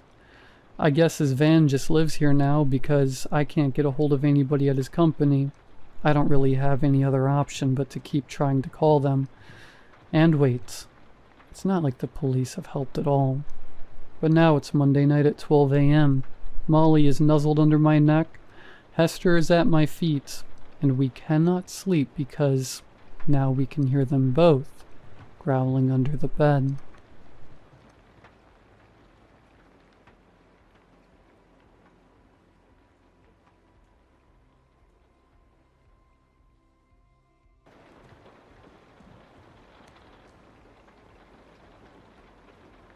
"You left the utensil drawer open this morning, didn't you?" she asked, stepping out of our bedroom as the late morning glow filled our kitchen. "You slept in quite a bit," I spoke automatically, then paused to digest what she'd said. To my right were the kitchen counters forming an L shape into the corner. The cabinets, the doors, every drawer was closed. I frowned. Right. Earlier I was going to make eggs. I'd opened the utensil drawer for a spatula, then the fridge, and a cupboard. Was about to put the pan on the stove when something blunt poked my side. the utensil drawer. I'd forgotten to close it. Well, that's a pretty realistic dream, I told my wife. She stood there in the doorway, bathed in the sun, wearing only her pajamas. For the 14 years I've been married, my wife has never been a napper. Always says that if she's tired during the day, it means she's done a good job for making the day count. Always busy, running around, that one. Whether she's in front of the TV, not watching a movie, but following a workout routine, to out-of-the-house grocery shopping, or staying late at the office, she's never sitting still. Yet here she is now, midday on a weekend, lying down on the couch. I'd been at the store earlier this Saturday, come home to her body curled up on the couch. Huh? I set the groceries down on the counter. Going into the living room, I shook her shoulder. She roused immediately, letting out a yawn. Huh? Oh, hey, sorry. I must have drifted off. She rubbed her eyes. I looked at the blanket over her legs and pillow under her head. I smiled. No worries. You've been working hard. I hardly saw you all week. She shook her head as if to say, it was just one of those weeks. When instead she blurted, the store was out of the bleach we use, eh? You've been going through it so fast lately. I froze. Looked at the counter, which was full of groceries. Though the bags were semi-transparent, there was no way she'd know. The rest of the weekend went by quickly. My wife napped on the couch, and I found myself catching up on some of my shows and games. I love my wife, but when she's around, there's always something to be done. At least when she's asleep, she's not getting after me to get the brakes checked on the car, or vacuum the stairs, or remember to make dinner reservations for next week. How was work today? It was Monday evening, and we had just sat down for supper. Just a simple lasagna I'd heated in the oven. Barely a step above a TV dinner, but she didn't seem to mind. Oh, it was weirdly quiet, she replied. I even got a nap in during lunch. Really? You napped at work? I asked, incredulous. She scrunched her nose. Well, technically it was on my break, but yeah. She was about to scoop another bite into her mouth when she added, You've made too much food again. What? I looked down at my plate, finding it nearly empty. I looked back to her and she nodded towards the pan on the stove. The rest of the lasagna was still there. The exact amount remained from what I'd plated. I looked down again and found my plate empty. I looked back to my wife who, instead of elaborating, was getting up already, covering her plate with a napkin. It was lumpy, wasn't it? The napkin. There had to have been some scraps of food beneath it. So why? It was only 6 o'clock and she'd moved back onto the couch. Curled up her legs, resting her head on the pillow without a word. I didn't know whether to laugh or shout. In all our years of marriage, my wife has never, ever, just left the table still made. She's always doing the dishes right after eating. Has always said that if she didn't, they'd get left overnight and everything would be harder to clean in the morning. Just stay up for a bit longer. Then you can go to bed early, I suggested, patting her on the shoulder. She didn't rouse, and I decided not to press her. I did the dishes myself that night. It was on the 3rd week of these naps, these weird dreams, that I decided to stop trying to wake her from her naps. She stopped helping around the house. The floors stayed unswept. The vacuum collected dust. The pillows even started to smell. I didn't know what to do. Every time my wife woke from her naps, which was less and less, she'd say something I'd done while she'd been asleep. You left your work keys on the desk. You shouldn't have yelled at that intern today. He's just a kid. You made a big decision after work today, but you are glad you did what you did. You forgot to get gas. Been driving around more than usual. You really need to pay attention. You were so lost in thought today, you almost forgot about him. You made too much food again. You've started to fall back into old habits you thought you left behind. What's wrong with the bleach we use? Why do you suddenly look for the old kind your mother used? You forgot to call in sick to work today.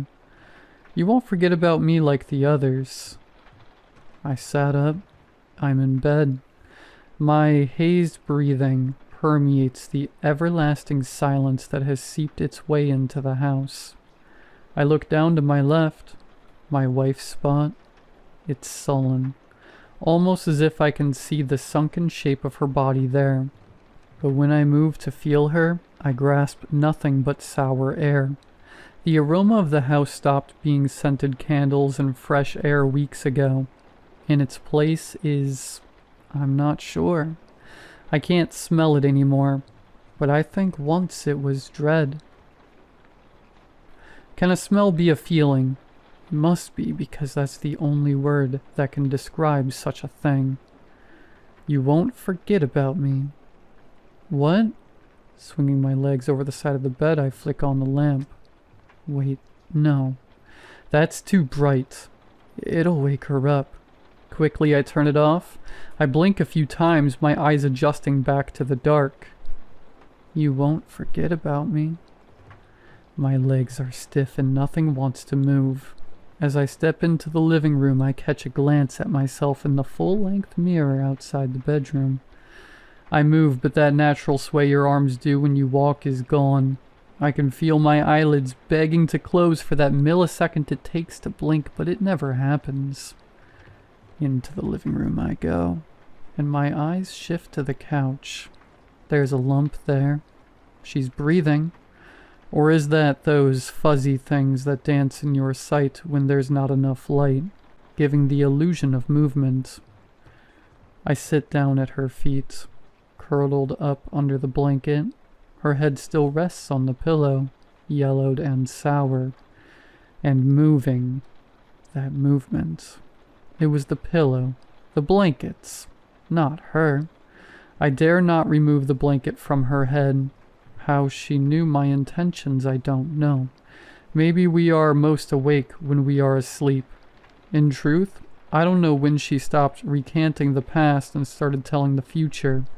I wonder if it matters, premonition or not. This was always going to happen when she started dreaming about things I've done. I smoothed the blanket atop sunken flesh. I'd buried so much within the confines of my memory, smoothed over by the fog of adolescence. This was one I wanted to remember. I won't forget about you.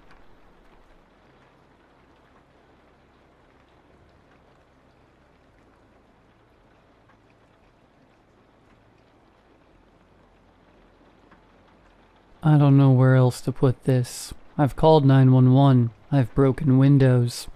I've tried staying awake all night, skipping town, everything. But every time the clock hits 8:43 p.m., I'm back at the beginning, on the porch of a quiet house in a cul-de-sac in Maple Hill, holding my backpack and a smile I don't mean. My name's Leah. I'm 19. I babysit to pay for school. Usually it's pretty normal. Movies, snacks, putting a kid to bed by 9. This time it's not normal. This time I think I'm trapped, and the kid knows it. Her name is Ellie. She's 6. Blonde, big eyes, little voice. She looks like she belongs in a toothpaste commercial. Her mom, Marissa, hired me off a local app for a last-minute babysitting job. One day only. Said she had a work trip she couldn't skip. Paid me in cash the second I stepped inside. She's been looking forward to this all week, Marissa said, already halfway out the door. She says today's going to be the best day ever. I remember that sentence too well now. I've heard it over 100 times. Ellie was already waiting at the top of the stairs that first morning. She looked at me like she'd met me before. Are you ready? She asked. I asked, ready for what? For the best day ever, she said, like it was obvious. It started small, a weird sense of déjà vu. The dog barked before I rang the bell. A breeze blew the exact same piece of paper off the table twice. Ellie started answering my questions before I asked them. Then I woke up on the porch again. Same morning, same clothes. Same words out of Marissa's mouth. Same look from Ellie. Are you ready? I thought maybe I dreamed the whole day. Maybe I was sick. But the loops kept coming. Over and over. Same date, same house, same kid. At first, Ellie pretended she didn't notice. But after a few loops, she started slipping up, calling me by name before I introduced myself, finishing my sentences, laughing at jokes I hadn't told yet. By the fifth loop I said, "You know what's happening, don't you?" She grinned. I just want it to be perfect. Perfect. Like I'd been getting it wrong this whole time. So I played along. I tried things. Took her to the park, got her ice cream, let her watch cartoons for hours. Every loop, something new. Sometimes she smiled, sometimes she frowned. But the day always ended the same way. Me tucking her in, thinking maybe this time I'd broken it. Then darkness. Then 7:58 a.m. Eventually she stopped pretending. One morning I woke up on the porch and she was standing outside waiting for me. "You're late," she said. "I'm 2 minutes early," I said. She looked past me. Not this time. She's changing. Each loop she seems older. Or something else. Her voice slips. Her face glitches. Once her shadow kept moving even when she didn't. Another time she showed me a drawing of me in a box with no doors. "You'll get it right eventually," she said. "Or you'll stay." I tried not doing anything. Just stayed in the living room, ignored her. That loop, around 6:30 p.m., she started crying without tears and whispering to something I couldn't see. I passed out before 8:43. When I woke up, there was a note in my pocket. Try harder. One loop, I asked what the best day ever actually meant. She looked up at me and said, "It means you'll want to stay forever." I've given her everything. Puppets, pancakes, new songs. I danced in the rain. I let her cut my hair once, thinking maybe it'd make her laugh. It did. For 5 minutes. Then bedtime came and she looked sad. "Almost," she said. That was loop 63, or 64. I've lost count. I haven't aged. My bruises reset. My scars disappear. But I remember every second. I don't know if this post will stay up when the loop resets.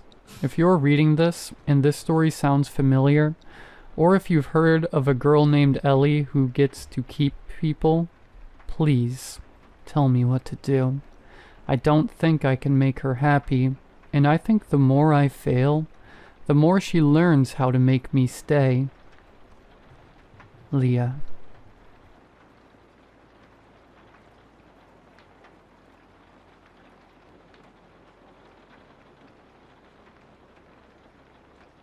Has anyone stayed at 237 Stillwater Road? I clean Airbnbs for a living. I've been doing it for about 2 years now, and have recently started my own cleaning company. I used to work for a larger management company, but had some difficulties with my boss and the way the business was run. So I quit and started managing a couple on my own. It doesn't pay too much, but I get to work on my own time, and I'm my own boss. A large majority of the Airbnbs I clean are mom and pop operations, and since they don't have the time to do it themselves, they pay me to tidy up between guests. Most of the properties are left relatively clean, but every once in a while we get crappy clients that will trash the place for a party, or God knows what else. The worst I've had to do is scrub dried puke or throw away the occasional used condom, but it's worth it to be my own boss. I do most of my business through Craigslist. advertising my cleaning services to anyone in the area who may need help with their place. About a month ago, someone replied to my listing with nothing but the address of their property, the amount I could expect to be paid, and the first date it required cleaning.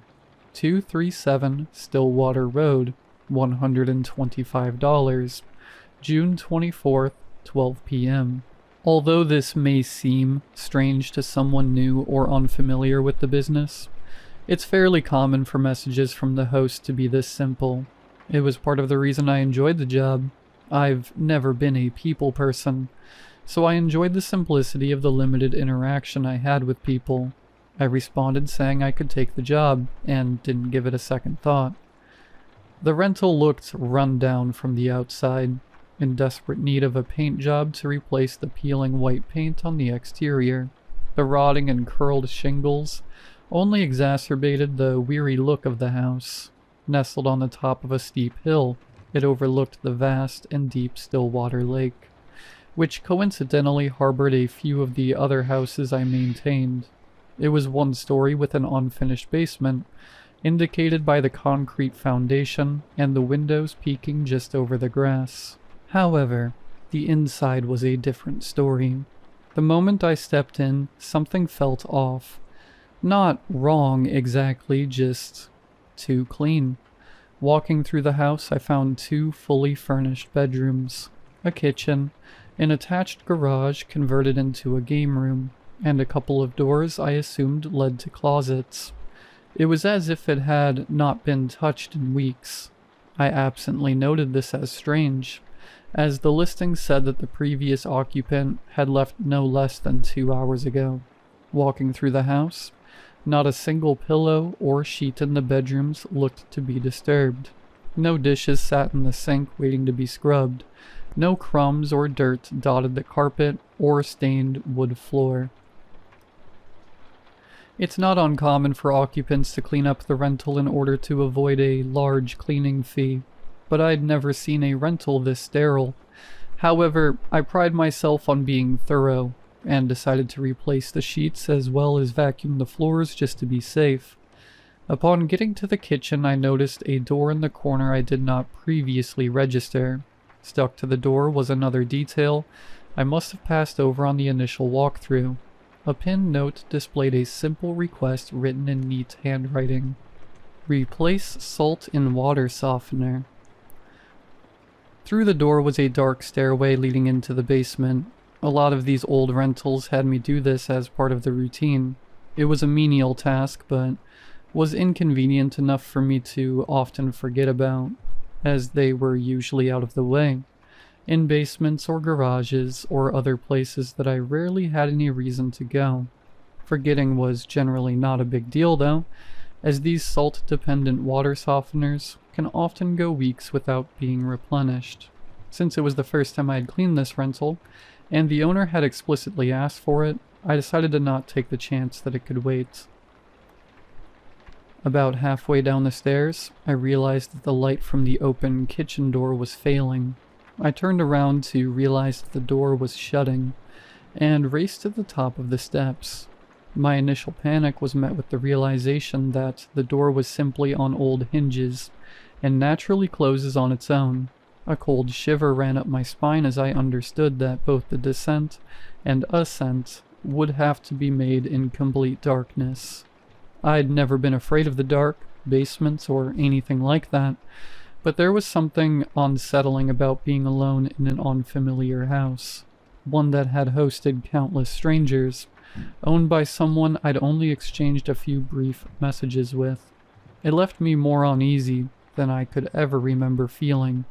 Still, I told myself this was something I had to do. Making it down to the hanging chain attached to the bulb was no big deal. A swift walk down the stairs and I could easily make out the chain before the door fully closed. I'd bet that even a relaxed walk could allow me to pull it in time, but that was not something I had the nerve to test. The basement of the rental was the stereotypical Midwestern unfinished basement. Concrete floors and exposed wooden beams. It reminded me of my childhood home. I was greeted by the pungent mildew smell. the damp and suffocating odor considerably stronger than the average basement. The singular light bulb swayed on its chain, casting strange, long shadows around the room. A negligible amount of light was filtered through the grimy windows, haphazardly covered with cardboard, illuminating dust motes with their weak beams. There was old junk lining the walls of most of the basement on shelves or in boxes, undoubtedly the source of the musty smell. The water softener was tucked into one of the four corners, nestled between the washer and dryer. The salt in the water softener was completely empty. Typically, it takes about a month or a 4-person family to go through the salt if it is fully filled. Either the salt hadn't been replaced in about a month, if it was full to begin with, or this rental somehow uses an almost impossible amount of water. Puzzled, but eager to get out of the basement, I poured one of the salt bags stacked against the side of the water softener and into the maw of the machine. As I turned to leave, I noticed a peculiarity under the stairs. A circular dark spot resembling water damage was situated between the wooden supports holding up the flight. As I approached it curiously, I realized it was not simply a black spot, but a damp and yawning opening, stretching in indiscernible distance into the foundation of the house. The jagged rim bore evidence of man-made tools, likely a primitive and homemade well due to the antiquity of the house. Whatever cavernous depths the well reached into was hidden from the light of the singular bulb. I grabbed a loose pebble from the crude concrete floor and dropped it into the mouth. I waited for the response, and received none. I contemplated leaving the basement light on and calling it a day, but it was my first time cleaning this rental, and I was determined to leave no trace of the presence. Additionally, there was the possibility that the occupants would not find the lights and turn it off, and the thought of having to replace the burnt-out bulb in the complete darkness made my skin crawl. I took a deep breath and tugged the chain down, plunging myself into complete darkness. As I did so, the sound of the pebble echoed back, winding tortuously and intoxicatingly from the back throat of the well. I still have the scar from running up the stairs. I told myself I wouldn't sprint, but as soon as I yanked the cord of the bulb, a fear I haven't felt since childhood swept over me. My mind conjured forms in the darkness behind me, fangs and nails scraping the air furiously inches away from my calves as I launched myself up the stairs, their shape changing from every step. I yelped as my foot caught on one of the steps and as my knee connected with the stairs, radiating a sharp pain out from my kneecap. I scrambled to get myself up, wincing at the sharp pain, and clambered up the remaining steps. I half expected the door to be locked when I made it to the small landing at the crest of the stairs, and let out a relieved sigh as I collapsed through the doors into the kitchen. The shapes in my mind evaporated at the presence of the dying summer light pouring in through the kitchen windows. I let my face blush with the shame of the last 10 seconds, but another part of me insisted that my fear was justified. Attempting to shake this feeling off, I did my final walkthrough of the house. By now the adrenaline had worn off, and my leg throbbed with the memory of my tumble. After I was sure everything was up to my standards, I bolted the front door, limped out to my car, and drove off. I have been cleaning this rental for just over a month now. Every time is the same. The house is immaculate when I arrive. There is a new note on the door to the basement, written in the same handwriting, but written on a different sticky note or with slight variations in the print. The water softener is always empty, and I always dump salt to the fill line. For each bag of salt I go through, a new bag replaces the one I have used up the next time I show up. I have now ceased cleaning the rest of the rental. I exclusively replace the salt and ponder over the well. The well has become a source of morbid fascination for me. Sometimes I stare into the fissure for what seems like hours, only to return from the trance and realize barely a minute has passed.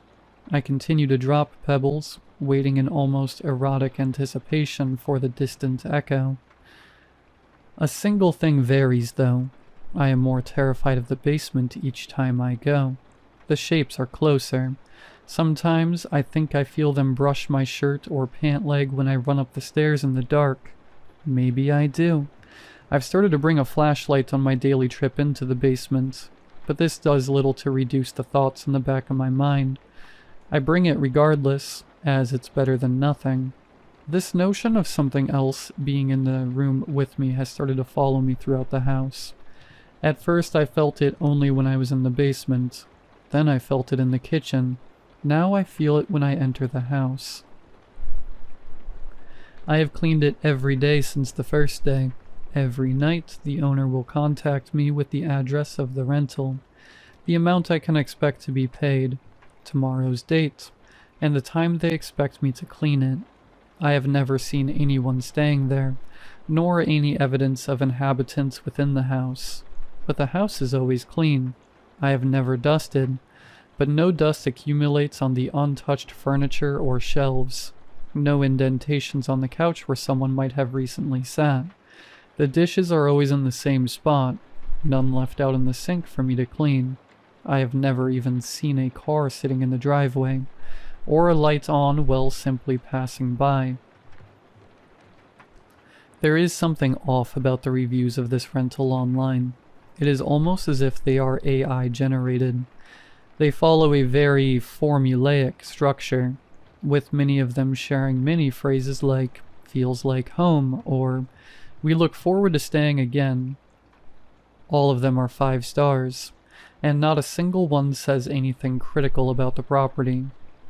The incessant mystery has festered in me like a wound, bringing me to yesterday's events. I stood under the light bulb, its dangling chain in my right hand, my flashlight heavy in my left. I inhaled deeply, pulled my right hand down, and plunged the room into utter darkness. My clammy hands fumbled to find the button, illuminating the well upon its location. I cautiously approached the pit, angling my flashlight down its gullet. Though apparently graded for military use, the beam from the flashlight was swallowed eagerly by the pit's ebony gloom. I waited. In the lack of visual or auditory input, the brain tends to make its own stimulus, so when I saw a faint reflection at the edge of the flashlight's reach, I thought it was simply this phenomena in action. The reflection continued to expand, shimmering as it grew in intensity, so much so that I was almost convinced that the flashlight's reach had somehow been extended to whatever depths the water table lay at. The reflections grew in their intensity, and with a terrifying beauty I can't begin to describe, I realized that the light cast back wasn't of that of water, it was that of innumerable eyes. My blood ran cold, and I watched in detached horror as my flashlight tumbled into the inky darkness. Consciousness returned, after how long I am still not sure. I ran panicked through the darkness towards where I assumed the staircase was. I fumbled around and located the cool banister, using it to propel myself up the stairs. On the 5th step, the decaying wood gave way, robbing me of my momentum. I caught myself with the assistance of the railing, but upon attempting to pull myself up, the 2 ends of the broken board snared my right leg, tearing at the skin on my ankle. I tried to pull myself out of the stairs, which only served to push the splintered step further into my leg. Gritting my teeth and rotating my body, I felt for the cracked wood. My finger brushed a jagged edge, pain shooting up my arm as a splinter slid under my fingernail. A carrion, rotting smell suffocated me. I gagged. With my left leg and my remaining strength, I kicked a side of the board with panicked fervor. The first kick only served to drive the splintered wood further into my tender flesh. I was certain that this is how it would end. The second did the same, but I could feel the rotted wood giving way. Adrenaline surged, dulling the pain into something distant and unreal. On the third, the board snapped. I was free. I clumsily pulled myself along on my stomach. Reaching the crest, I fumbled for the doorknob and threw the door open. If God is merciful, then it will someday relieve me of the horrid sight that dying light illuminated. Scores of them line the staircase, their limp-like bodies twisting and convulsing in an attempt to escape the soft glow of the sun. Their skin spread thin and pale over their bony bodies, revealing twisted and purple varicose veins over their ape-like bodies. The horde clawed over each other, tearing flesh from their leprous bodies, and spilling their ichor in a deafening silence. They oozed and slithered down the stairwell, indeterminable in their numbers, but an amalgamation of claws, fangs, and atrophied wings. In places, skin bubbled and burst, emitting a foul and indescribable stench. As the last of the monstrosities vanished into their antediluvian crypt, they left behind only the shattered stair and the trail of blood marking my escape. Although I struggle to recall what followed, they say a good Samaritan found me, babbling, incoherent. I was taken to a nearby hospital, where I've remained ever since. Despite my insistence, the doctors claim there's no rental listing for 237 Stillwater Road, just a long abandoned house. But I know the truth. I know what I saw. Periodically I still hear it, the sweet, distant echo rising from the well, calling me back. I know I will return, and when I do, I will know just how deep the well goes.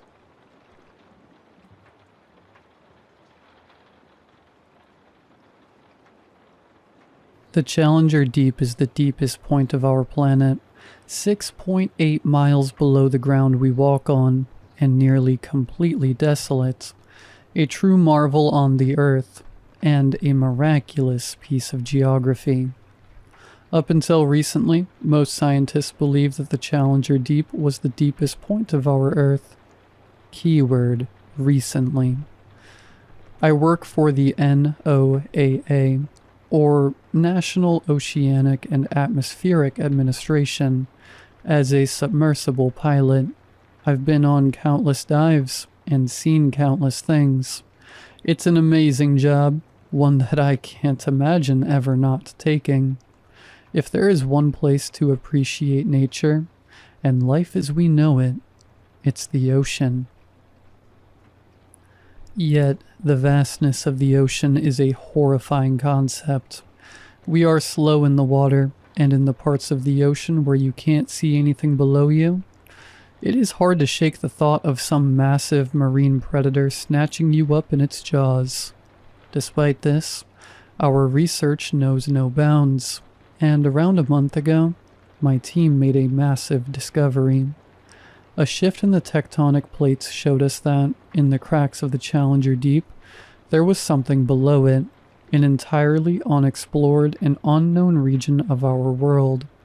The team was ecstatic, and negotiations for a press release were immediately brought to our supervisor. Unfortunately, he decided not to go ahead with the news just yet. According to him, after talks with the heads of the NOAA, they wanted us to go on an expedition to see what was there, and then showcase our findings to the world. I wasn't pleased with this, but I knew that it would make a better headline in the news if we actually found stuff down there. As one of the most experienced submersible pilots, I was chosen to head the mission. It would be a solo mission, one that, in my supervisor's words, would change the way we saw the ocean forever. So, after a ton of preparations and warnings and papers, my submersible was hovering over the water. My legs pointed directly at the opening to this new, deeper subsection of Earth's crust. My submersible, named Apollo by me, was reinforced heavily, with intense fortifications and the best titanium money could buy. She was a beautiful thing, one that I could never see myself as worthy of piloting. Yet, with one swift motion, I was dropped into sea. I won't bore you with the details of the descent, as nothing out of the ordinary occurred. I saw numerous creatures, critters, and otherwise, but nothing there was something I hadn't seen before. Aside from a sperm whale swimming above me that made me nearly crap myself. After roughly 3 hours, I had finally hit the Challenger deep. Admittedly, I was a little scared.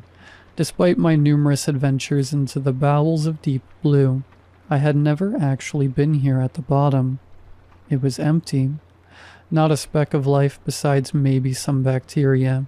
If loneliness could have a textbook definition, it would be this: dark, cold, and desolate.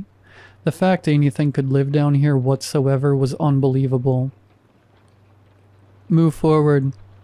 My intercom sprung to life, jolting me out of my complete awe.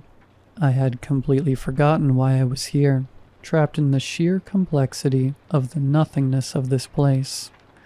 I complied, moving Apollo upwards a bit, and that's when I saw it, a massive gash in the seafloor, stretching for what could have been miles.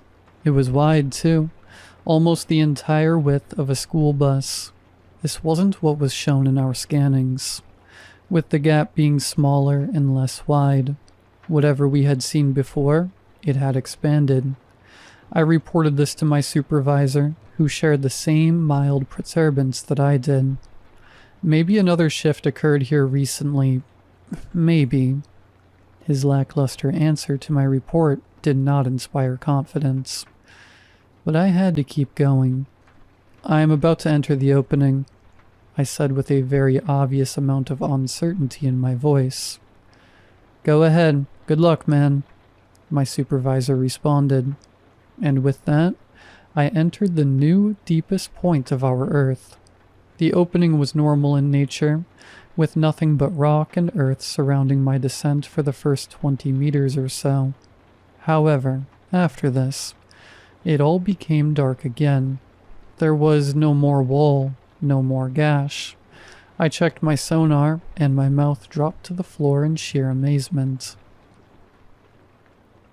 I was inside a gigantic cave, nearly 1 mile on diameter.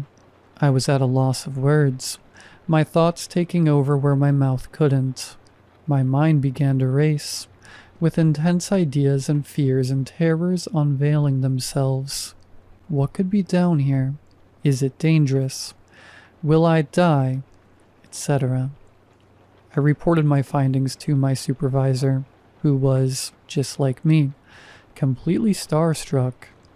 Are you sure that's what you see? My supervisor sputtered out. Yes. The submarine had been equipped with the latest technology, and one of those was a radar, just in case anything like a whale or other large creature happened to be approaching me. This radar never failed, but it hadn't sprung to life in hours due to the lack of anything big at this depth. Yet it was suddenly firing off. I moved to look at it, and to my both amazement and terror, 5 large blips were moving towards me.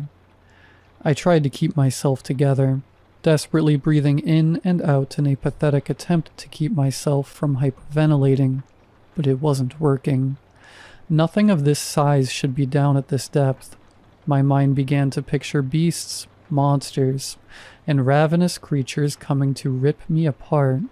In my nervous state, I hadn't realized my supervisor had been trying to talk to me.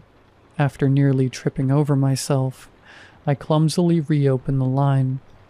Why have you stopped? What is it? My supervisor sternly, yet curiously asked. There's 5 something moving towards me, sir. I have no idea what they are. I stammered out, my voice shaky and completely broken by the fear that gripped my throat. Wait, are you serious? How big are they? My supervisor asked. I checked the blips. They were 5 seconds from my position. They weren't massive, but they were still too big for this environment. A solid 7 to 9 feet in length. Roughly 8 feet. Just then, I felt a strong, hard, and intense hit come from the outside. Not like something was trying to break in, but rather like something had bumped into Apollo. I checked the 3D cameras, checking the side at which I felt the collision. I caught a glimpse of a tail, floating off into the darkness. It looked rigid and crustacean-like, shaped almost like an ace of spades. As I tried to make sense of it, another bump came from above. Whatever these things were, they were strong. Not strong enough to break through titanium, but strong enough to move the vessel a solid foot. I checked the cameras again, this time seeing a pair of legs. They looked like they came from some sort of insect, akin to the legs of a spider, but thicker and with barbs. Once again it floated into the darkness. Once again a hit came, this time targeting the pilot's chamber, scaring the piss out of me. I didn't need to check the cameras. The thing hit my window, and it didn't move from my view. I was completely stuck, entranced by what could only be described as a miracle of nature. A living fossil, floating in front of me, locking its round, pure black eyes with me, practically hypnotizing me to admire its sheer beauty, was a massive, yellowish tan, prehistoric creature. A Eurypterid, commonly known by paleontologists and biologists as a sea scorpion. I was dumbfounded. Sea scorpions had gone extinct over 250 million years ago, when the Great Dying happened, otherwise known as the Permian extinction event. Eurypterids were completely wiped out by this, so I was at a loss of words. No words could ever describe what I was feeling. I think it was admiring me back. It surely hadn't seen humans before. It tilted its insecty head at me, wondering what I was. Suddenly more of them came to the window, dumbfounded at what they were seeing. Baby sea scorpions sat atop what I assumed was their mothers, analyzing and internalizing what I was. I began taking photographs of the sea scorpions and sent them to my supervisor. He beamed back to me on the intercom as the cheers of my colleagues rang out in the background. "This is an amazing find. Do you see anything else?" "Not right now, but I'll update you if I do." As I resigned from the intercom once again, the sea scorpions continued to look at me. They almost seemed to gawk at me, as I did the same to them. Suddenly they all cleared, and a much larger, older-looking one got up to the glass. My submersible had arms, grabbers used to move away debris and rocks/minerals. It moved its shelled body to the arms, rubbing up against it, before lowering its head to show me a large parasite that had binded to it. I was confused as to what it was incentivizing, until finally I understood that it wanted me to remove the thing.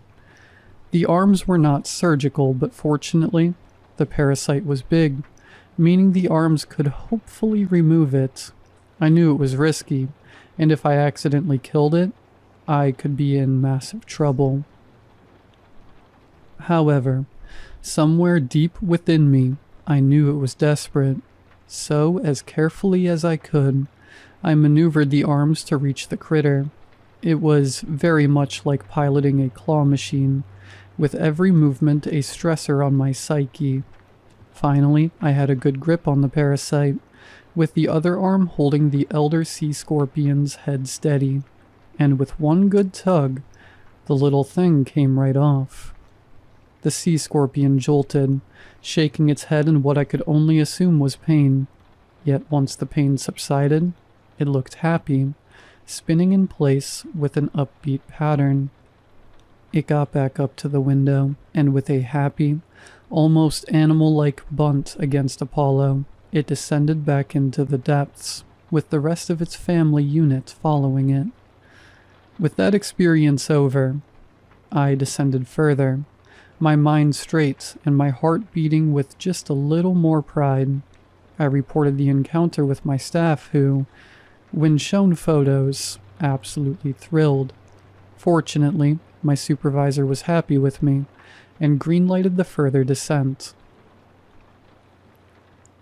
The sonar continued to prove my suspicion, with the cave proving to be a worthwhile endeavor for the entire NOAA. Eventually I reached the middle of the cave when the radar came back to life. Something was approaching the ship again, something absolutely gigantic. It must have been at least 60 feet in length. Now, I was someone who generally despised people who promoted the idea of Megalodon living in the trench. However, seeing the radar blip with a massive white dot, you can't blame me for being scared of whatever was approaching. I had already seen a literal living fossil, and I wasn't against the idea of a massive monster being down here anymore. However, my fears were calmed as I realized how slow it was moving. Hell, it might as well have been sitting still. I entered the intercom again to my supervisor, who told me to move towards it. Despite my fears, curiosity got the best of me, and I moved towards the blip. In the darkness, I couldn't see a damn thing, so I began to brace myself for a collision just in case. But I never reached it. Not before it let out a deep, loud, and inundating shockwave of noise. It sounded like a whale's call, but significantly louder and with more bass. My head rung from the sound, my heart nearly exploding out of sheer terror and anxiety. Suddenly the lights came face to face with the source of the noise. Thinking back on it now, humans really are tiny in comparison to some things. We are the apex predator, but we definitely aren't the top dogs in some areas.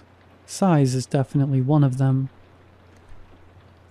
In front of Apollo was a gigantic fish, bony and large.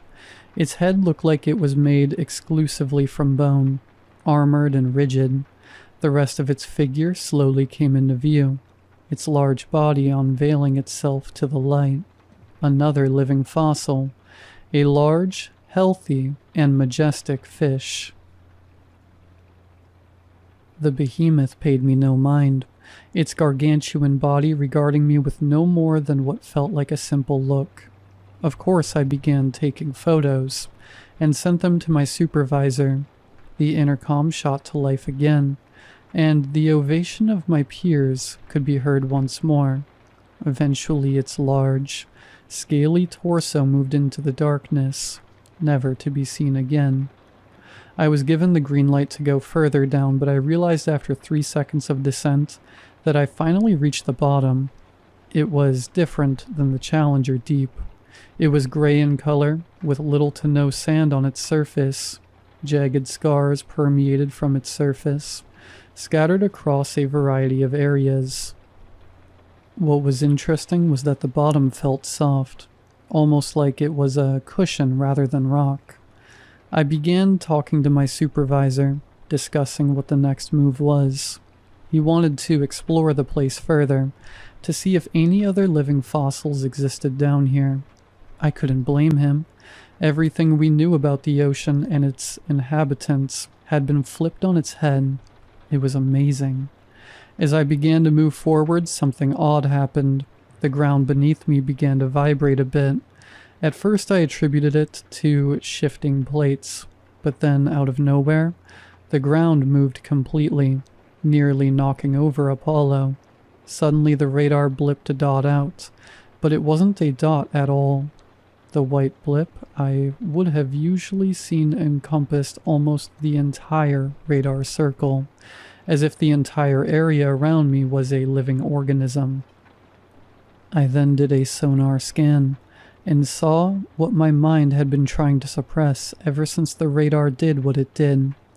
What could only be described as a leviathan was moving, and this movement was occurring right beneath me. What I had landed on wasn't ground. It was a living thing, and I had just woke it up. In my panic, I tried to turn on the intercom, but it wouldn't even go. The station I had been using to communicate with my team had been taken completely off the system, so I did the only thing left: get the hell out. I began piloting the submersible out of Dodge, moving it as fast as it could go. Suddenly Apollo stopped completely. Her engine was on, but she wouldn't budge. I checked the sonar, and I wasn't stuck on anything. It simply wouldn't budge. The intercom then came on, and my supervisor's voice was replaced by a loud, yellowing and deep voice. "No, stay." I was completely frozen, my mind a jumble of fear, shock, and confusion. Was it talking to me? I slowly shot the intercom back on. "Who are you?" I stammered out, my voice a complete mess of sounds and obvious nervousness. The creature bellowed back, its voice calm yet commanding. "I am not a who. Even if I were, it does not matter."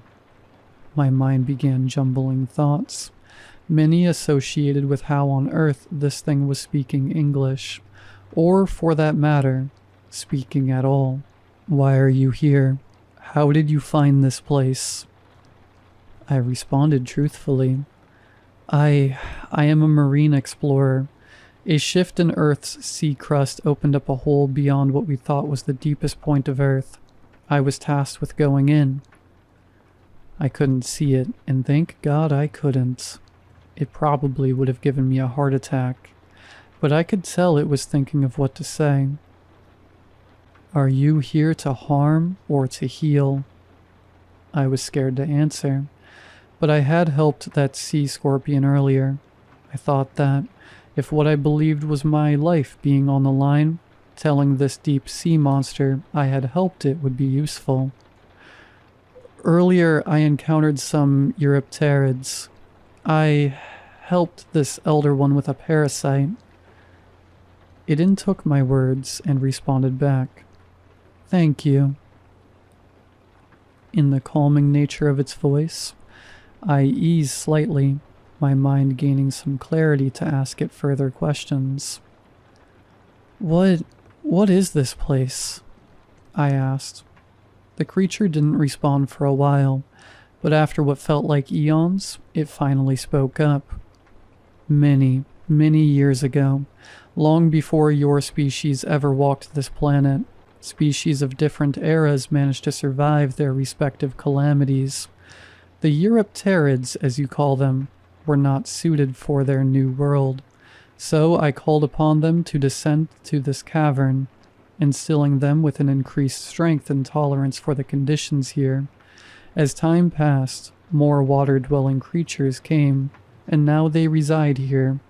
I am the guardian of this place, my purpose solely to defend and protect the nature here." I was at a loss of words. This thing, whatever it was inherently some sort of underwater deity. I couldn't even begin to wrap my head around the concept before it spoke through the intercom again. "You shouldn't be here." I snapped out of my thoughts, and upon hearing this, I became more confused than ever. I guess it could understand what I was thinking, because it fired up the intercom again. "You and your congregation are benevolent, but the rest of your kind is not. They pillage, loot, and destroy the ecosystem above. Many recent underwater creatures have come here, and they speak of you and your species' mayhem. I will seal this hole again, and you are not to ever return here. Do not tell any of your kind of my existence, and leave with the knowledge you have now, but no more." I understood. It was right, unfortunately. "I see. I muttered. The beast did not speak through the intercom this time, only making an incomprehensibly loud bellow that, if anywhere else, could have most likely took down a whole city through decibels alone. Before I began to comply and go ahead and ascend, one more question entered my mind. How did you end up here? The intercom stayed silent for the longest time, before it echoed to life for the last time of my journey. Some secrets are best left secrets. A part of me was slightly annoyed at this, but I understood, and so I began my ascent. After resurfacing, my colleagues bombarded me with questions, demanding to know why I had basically gone off the grid. My supervisor was majorly pissed, but at the end of the day, none of it mattered. The next day, in the dead of night, I went back to my post on the station to see if the hole had closed, and sure enough, it did. I don't think I'll ever forget my experiences in the deep, and to be frank, who could? It was a jarring experience, and one that I think I'll never be able to truly comprehend. The media couldn't get it either, as the images of modern-day prehistoric monsters have swept through the internet like wildfire, with every site on the web talking about how interesting this truly is. If another crack forms, or Earth cuts open again and we find another one of these, however, I will not go back, for I still don't know what it was, and I don't want to find out.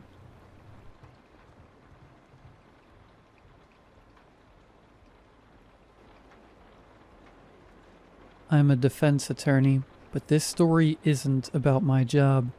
It's about the day my client Christina completely butchered her carefully drafted defense by stabbing me in the stomach.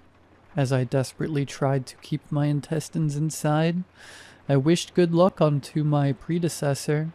Getting Chris out of this one would be pretty hard, even though, I thought, it wasn't technically sufficient evidence. Just 'cause Christina had stabbed me didn't necessarily mean she had stabbed all those others as well. Then my world got dark. The next thing I remember is my feet feeling soft. Very soft. I was standing on a cloud. Weird. I stared at my hands. They were clean. No guts. The world was bright, and there were people in front of me, and behind me. I was in some kind of line. As it moved forward, I figured out 3 things. 1, I was probably dead. 2, I was in line to get into heaven. 3, while everyone else was wearing some type of nightgown, I was still in my pantsuit. As I got closer and closer to the pearly gates, more and more wrinkles appeared on the face of the angel guarding them. When the girl in front of me stepped up to him, he only took one single look at her, his expression full of disdain. Hell. Wait. The girl shook her head. Wait, I didn't mean to kill them. I frowned. Something about that voice seemed familiar. I'm sorry, she said. I'm sorry, I just get so angry sometimes, but I wanted to be better. I swear, and I took a step forward. Christina? The angel looked up. The disdain on his face turned into annoyance. Oh Lord, why are you here? Your time hasn't come yet. I clicked my tongue. Well, that's unfortunate. But if you'll excuse me, I'd like to talk with my client for a moment. He grumbled something incomprehensible. Christina and I stepped aside. What's going on here? I asked. This doesn't add up. I died before you. Did you push past me in line or something? I tilted my head. Also, why did you stab me? Christina didn't look at me. Sorry, she whispered. I couldn't face you. Sometimes I just see red. She took a deep breath. But now that's okay. Now the police shot me, and I get what I deserve. She raised her voice. preparing herself to step forward. I'm ready. Wait. I pushed her behind me. Wait, stop. She doesn't deserve eternal damnation. Listen, one of the main ideas behind our justice system is rehabilitation. My client clearly regrets what she did, and she wants to do better. Don't you have like a heaven equivalent to prison? Community service? Purgatory? The angel blinked. This is none of your business. It is, literally. I crossed my arms. This woman is my client. The angel closed his eyes. Defense attorney, right. I really hate you guys. Doesn't everyone deserve justice? I asked. Just as the Lord gives it to us. You try to be like the Lord? I suddenly remembered that the angel was gonna judge me next. I forced myself to lower my gaze. I just try to be kind, to be fair, to be a good person. He smiled at me. I suppressed a shudder. I hadn't thought that it was possible for an angel to smile so sinisterly. It took all my strength not to jerk back. Do you wish to take on a second job here? The angel asked. Your time hasn't come. You will return back to Earth soon, but if you want, you can visit us at night. You can do what you do best. Defend. What do you think? I trailed off. Honestly, I didn't really have the capacity to take on a night job. Also, I was a lawyer. I had a talent for smelling BS. And by the way the angel spoke, if I said yes, I wasn't gonna get a salary. On the contrary, agreeing was gonna cost me. I didn't know what, but it was gonna cost me. The angel tilted his head. Everyone deserves an attorney, right? I swallowed. Right. Good. He made a little note in his book. Then go ahead. Defend her. But be aware she isn't going to hell for the murders. She has confessed and regretted those. For what then? I asked. Adultery. Christina waved. We were only married on paper by then. Divorce. Would I regret that? Christina said. How could I? I was a danger for him. I loved him enough to let him go. You could have worked on it. I tried. Hell. Excuse me, I said. My client acted in the best interest of her ex-husband. Her noble motives should be taken into consideration when... I stopped mid-sentence. A terrible feeling crept up inside of me. Suddenly I couldn't move, couldn't breathe, couldn't do anything except writhe in agony as I saw the demons appeared. So I just watched them drag Christina to hell. Next, the angel said. Wait, you can't... I stuttered. Stop, bring her back. I didn't have time to... I couldn't even defend her. You have to let me defend her. I said next. The next woman walked up, a lovely lady with a huge sunburn. Did I die from gardening? She asked. I'm sorry, that can't be right. I know I sometimes forget to wear a hat, and my son has said it will be the end of me, but... Hell, the angel interrupted. Lesbian. Objection, I yelled. I felt my breath hitch and forced myself to swallow. Well, Your Honor, first of all, this woman didn't hurt a soul. The angel shrugged. She is a woman who lay with another woman. Hell. So why the fuck did you make her that way? I took a deep breath. Swearing probably wasn't the best strategy. How could her love be something sinful when it resulted in a beautiful, God-fearing, loving family? When it resulted in charity, in children, in a garden she grew? She sinned, and she never regretted it. Hell. What? I stared at him. You can't. I froze. There was that feeling again. That terrible, helpless feeling. I cried softly as they dragged the woman down to eternal damnation. Thank you for trying, she whispered. I stared at the place where she disappeared. I had failed her. I had failed my clients.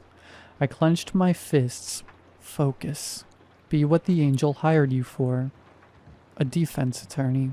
Professional. Argumentative. Good under pressure. I felt myself calm down. I had trained for this. A tug at my sleeve. A young girl. Almost a child. "Can you help me?"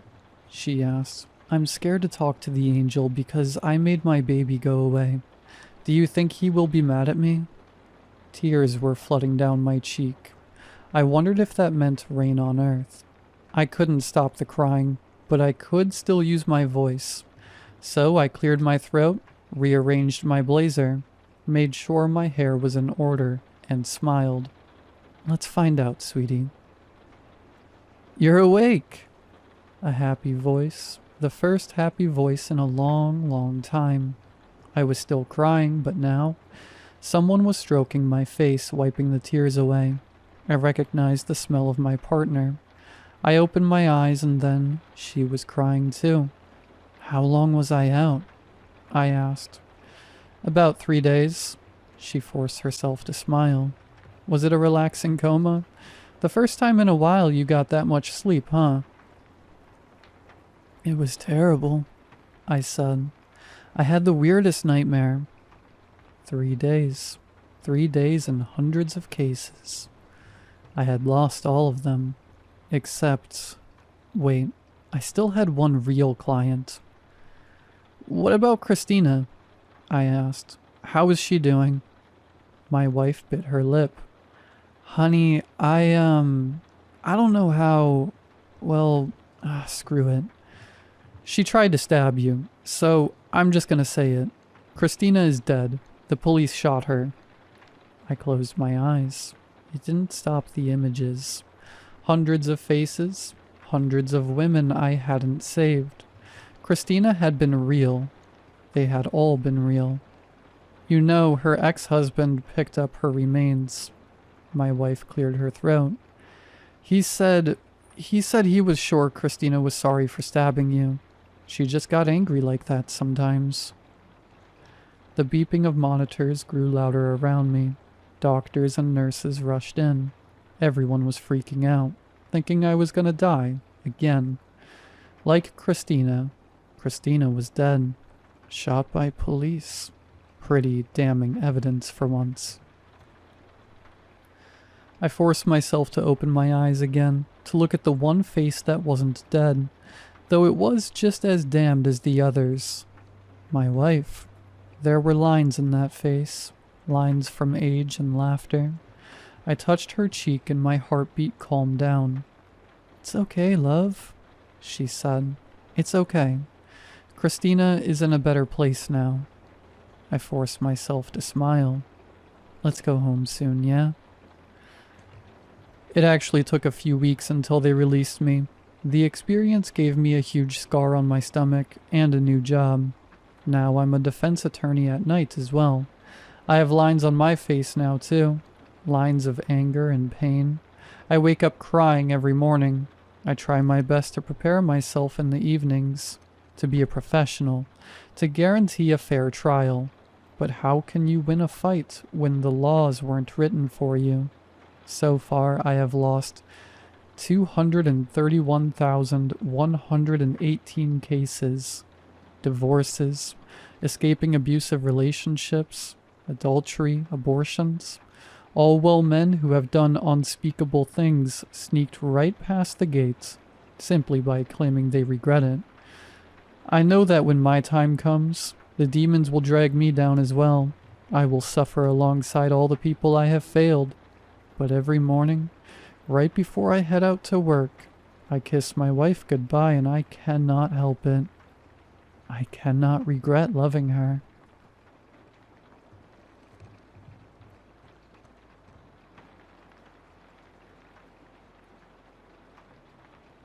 Ding. My phone startled me out of my half-asleep, half-awake state as I lay on the couch with the TV droning on in the background. I read the text from an unknown number through blurry, weary eyes. This or that. Tea or coffee. The look of confusion I shot my phone for a split second before I put it down to some form of spam must have been hilarious. I flicked the ringer off and nodded back off only to be awoken a second time with that god-awful sound. Again, it was from the unknown number, and again, it was that same question. This was getting, well, odd.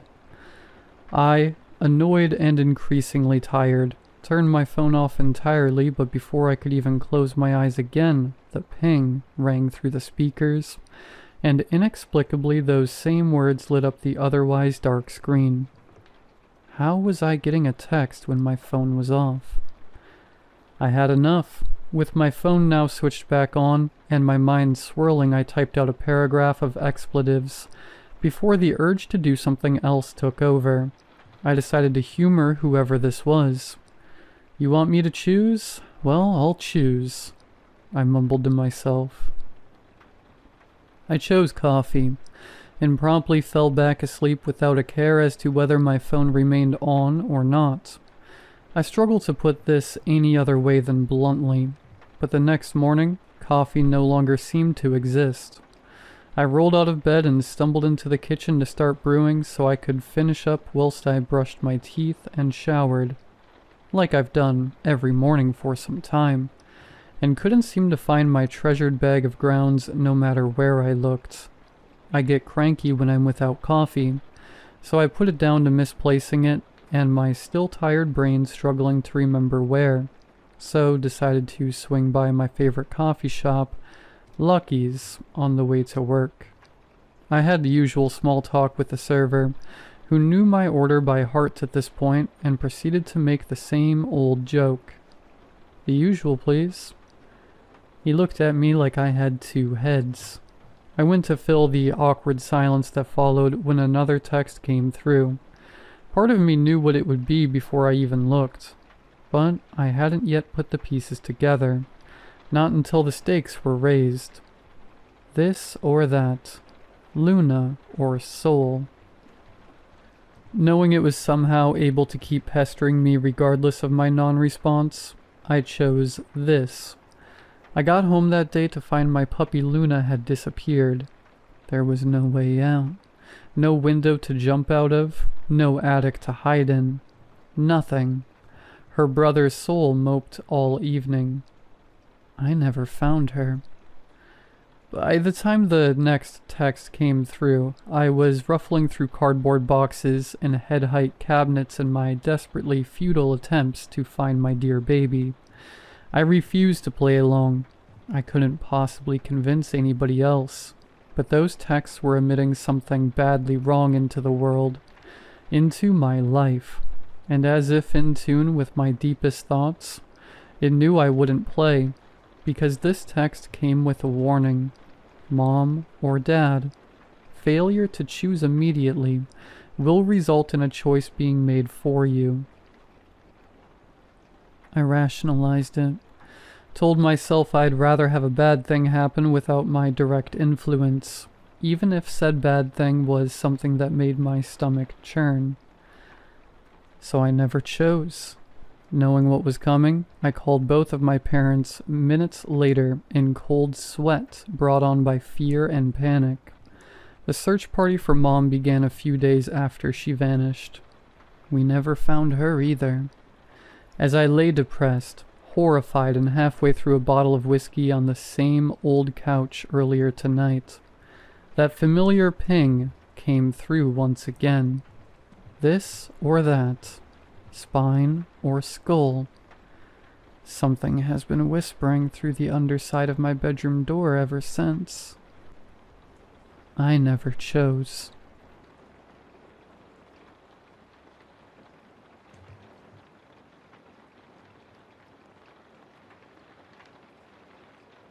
I was born in 2000, grew up in a small town in northeast Ohio. We had one of those little ranch-style houses, all on one floor, 3 bedrooms. It was just me and my mom for most of my life. My dad left when I was a baby. She was a good mom from what I remember. We didn't have much money, but she made sure I always had what I needed. She worked as a waitress at a restaurant in the center of town. Always tired, but always kind. We'd watch movies together at night. She'd tuck me in, kiss my forehead, and tell me she loved me. I felt safe. Except at bedtime. I must have been about 6 or 7 the first time I noticed it. One night after she tucked me in, I heard the floor creak after she turned off the light. Not out in the hall, right by my bed. I remember freezing, listening. Then I heard the sound of her breathing, slow, heavy, right underneath me. I leaned over the edge and whispered, "Mom?" She didn't answer. Just this soft little giggle. Not mean, not playful, just weird. I called for her louder. After a few seconds, she crawled out from under the bed like it was the most normal thing in the world, smiled at me and said, "Go to sleep, sweetheart. Mommy's here." Then she left the room. The next night, same thing. I heard her crawl under right after lights out. The soft thud of her knees and hands against the floorboards. The shift of the mattress as she settled in. Then the breathing. I was too little to really question it. I thought maybe it was just a game she liked to play, but the older I got, the more I realized it wasn't a game. It became a routine. She'd tuck me in like normal, turn off the lights, and then she'd get under the bed. Every single night. And then she started doing little things. She would tap on the wood under my mattress in these odd rhythms. 3 taps, then 2, then 4. Sometimes it sounded almost like a song, other times like random patterns. If I moved or sat up, she'd stop until I lay back down. A couple times I caught her peeking out from the foot of the bed. I'd feel eyes on me and look down, and there she was. Her face just visible in the dark, one eye glinting in the faint light from the hall. No expression, just watching. I stopped sleeping well. I'd lie stiff under the covers, too afraid to move or call for her. If I tried to leave the bed, she'd grab my ankle. Not hard, just enough to stop me. Then she'd giggle again, that same soft, weird giggle. I never told anyone. How do you explain something like that when you're a kid? I figured no one would believe me. It wasn't every night that something scary happened. Some nights she'd just lie there quietly. I'd hear her whispering to herself sometimes. Words I couldn't make out, soft and steady like she was talking to someone I couldn't hear. This went on for years. During the day she was totally normal.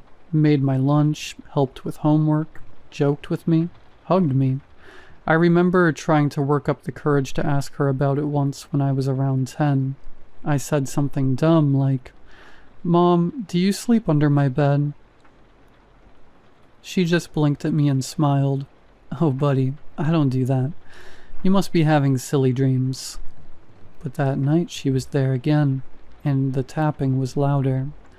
By the time I was 9 or 10, I stopped looking under the bed. I started sleeping on the couch when I could get away with it. Eventually, when I turned 11, she told me I was old enough to have a lock on my door. She never came back into my room. I don't know why she did it. I don't know what changed. She passed away when I was 23. Cancer. In her last weeks, she was confused a lot of the time, drifting in and out, but one night, when I was sitting by her bed, she grabbed my wrist and said very clearly, "I kept you safe, you know. You were never alone at night." I still don't understand what she meant.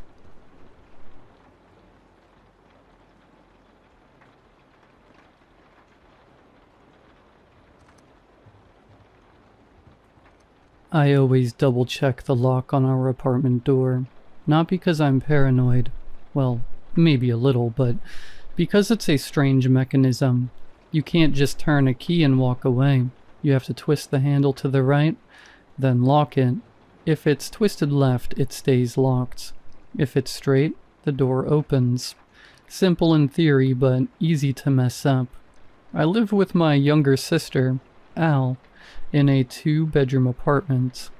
The hallway from my front door is long. Her room comes first, then mine. Neither of us can see the entry or living room from our beds.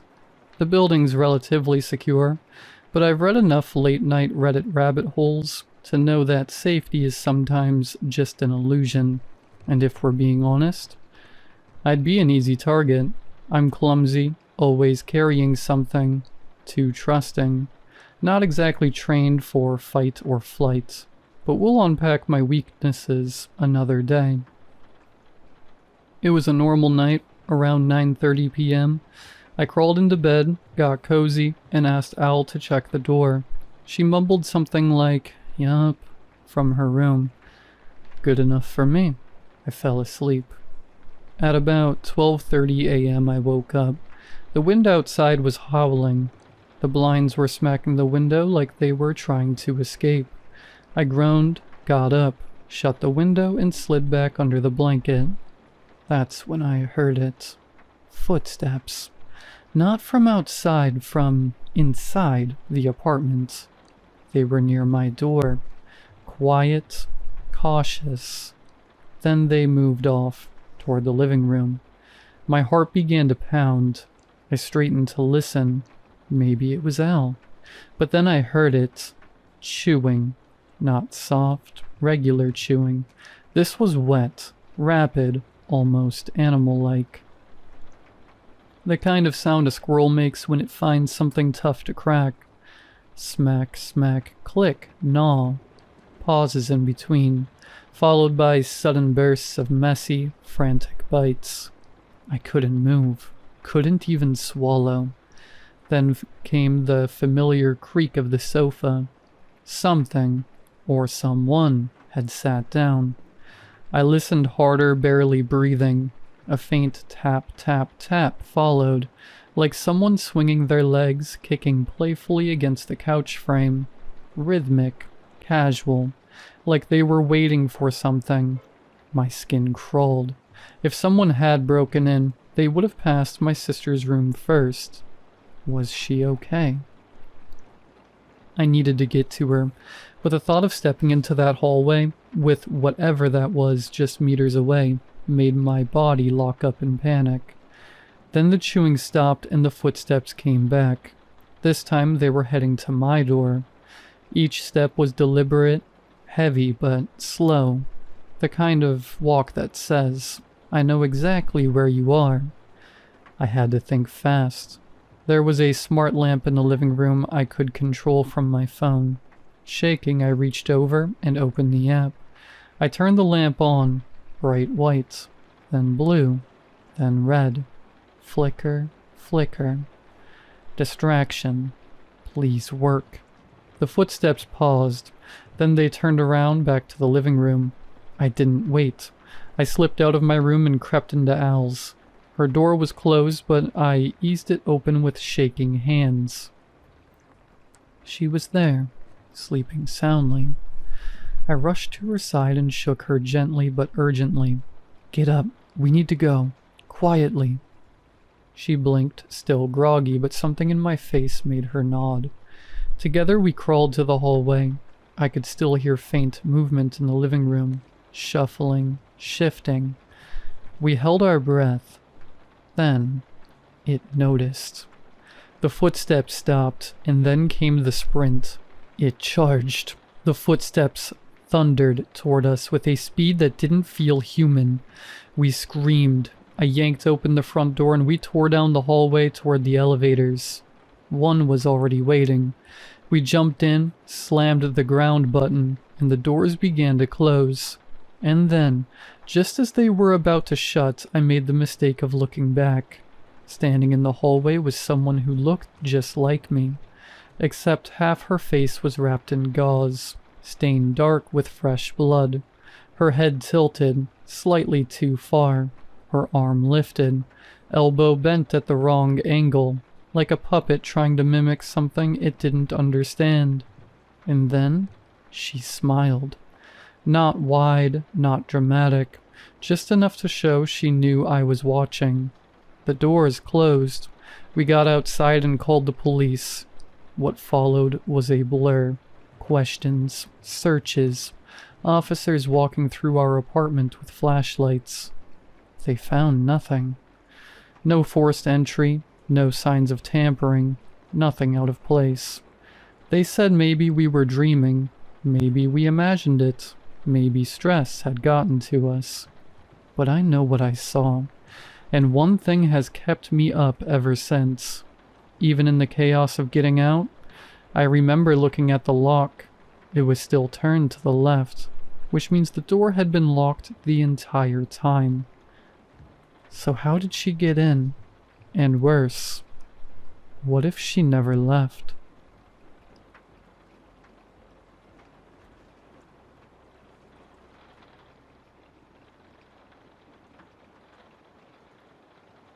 I know how this is going to sound. I'm not stupid. I know Reddit isn't exactly the best place for a blind person to talk about seeing things. That's the point. I've been blind since birth. Total blindness. Zero light perception. Nothing. My world is touch, sound, smell, memory, and routine. I've never seen anything. Not even in dreams. Not even once. Until last week. And now I think I'm going to die. I live alone in a one-bedroom apartment on the 6th floor of a pretty standard building in the city. I have a system, keys always clipped to my belt, guide stick by the door, phone with voiceover, everything labeled with tactile stickers. I don't need help. I walk my block with muscle memory. I know the elevator by the sound of its grind, and I can feel when a neighbor's perfume lingers in the hallway. That's how dialed in I am to my environment. So when something changes, I notice. It started 5 nights ago. I woke up around 3 a.m. with this weird sense. Not a noise, not a smell, just a presence. Like something was there in the room with me. I thought maybe my neighbor's cat had gotten in again. It's happened before. Little guy slips through cracked doors. I sat up in bed and called out, "Hey, anyone there?" I felt for the edges of my blanket. My hand trembled. Nothing, just still air. Then I felt it, like a shape in the room, like how you can feel when someone's standing too close behind you, even without hearing them breathe. But worse, it felt wrong. Like its shape didn't match anything that should be able to stand upright. Too tall but narrow, and still too still. I froze. Every hair on my arm stood up. I reached out into the empty air and felt nothing, but in my chest I could feel it watching me. Not seeing, watching. The next morning I laughed it off. Sleep paralysis, maybe. A dream I didn't know I was dreaming. I have a therapist and I told her. She asked if I was stressed. I said yeah, a little. My job's been weird lately, and sometimes the city noise gets under my skin. But the next night, it came back. Same time, 3 a.m., same presence. I kept my eyes open, which sounds weird, I know, but when you're blind, eyes open just means facing the dark. I laid there breathing slow, trying not to move. And this time it moved. It shifted closer. The air in the room changed, like it dragged something with it. The pressure, the silence, the texture of the nothing around me. Then I heard it. Not a word, a sound, a click. Soft, deliberate. It had joints, and it was cracking them like fingers. I haven't slept since Tuesday. I pretend I'm not at home at night. Headphones on, lights on. Though that's for the neighbors, not me. But I know it still comes. I feel it standing just outside the room. Sometimes I hear it dragging its hand across the walls. Sometimes I hear it whispering in a voice that sounds like mine. Yesterday I knocked over my coffee mug in the kitchen. When I bent to pick it up, I swear I felt something cold brush the back of my neck. A finger. Long, smooth, curious. Tonight it did something new. It knocked. 3 times, slow, on the inside of my bedroom closet. I haven't opened that door in a week. I don't know what it wants, but it's learning. It's figuring out how I move, how I live, how I try to ignore it. And now I think it knows I can sense it. That I'm not just a blind person to it anymore. I'm something else. A mirror, a target. If you're reading this, you probably think I'm crazy. I would too. But something in my apartment, it wasn't there before, and every time it comes back, it gets closer. I don't think I have much time left. If it touches me again, if it climbs into bed like I think it did last night, I won't survive it. Please, if anyone's heard of something like this, tell me what it is, because I swear I never used to see anything, and now I can't stop sensing it. Quick note up top. Yes, I'm still alive. No, I didn't sleep. Yes, it came back, and now I know for sure. It knows I can sense it. It's not pretending anymore. At 2:58 a.m., Willow, my dog, started growling at the closet. Not barking, growling, real low. She never does that. She pressed into my legs like she wanted me to pick her up, and I could feel her trembling. And then I felt it again. Not outside, not in the hall, inside the closet. It stood up. The pressure changed, like the shape of the air shifted. Something tall, taller than a person, narrow, jointed. I could feel its form, not by touching it, but by how it bent the room around it. And then came the voice. It didn't speak like a human. It didn't even make a sound. The voice was inside my thoughts, echoed with my own tone. "You're not supposed to know I'm here." It sounded disappointed, like I ruined a surprise party. Then it moved, up, onto the ceiling. It didn't climb, it just changed location, and it began matching my breathing. I called my therapist in the morning. I told her I was noticing things. She asked, calm as anything, "Has it started interacting with you directly?" I said yes. I asked if she'd ever heard of this before. Her answer chilled me more than the voice did. Some people, especially blind from birth, may perceive things the rest of us can't. If something doesn't want to be perceived, noticing it gives it shape. She told me not to sleep in silence. It listens better when it's quiet, and then she hung up. I tried staying out. Took Willow and found a diner. Ordered coffee I didn't need. Sat with my back to the wall. Around 4 a.m. the waitress came by, refilled my cup, and as she placed it down, its voice came out of her mouth. "You shouldn't be able to notice me."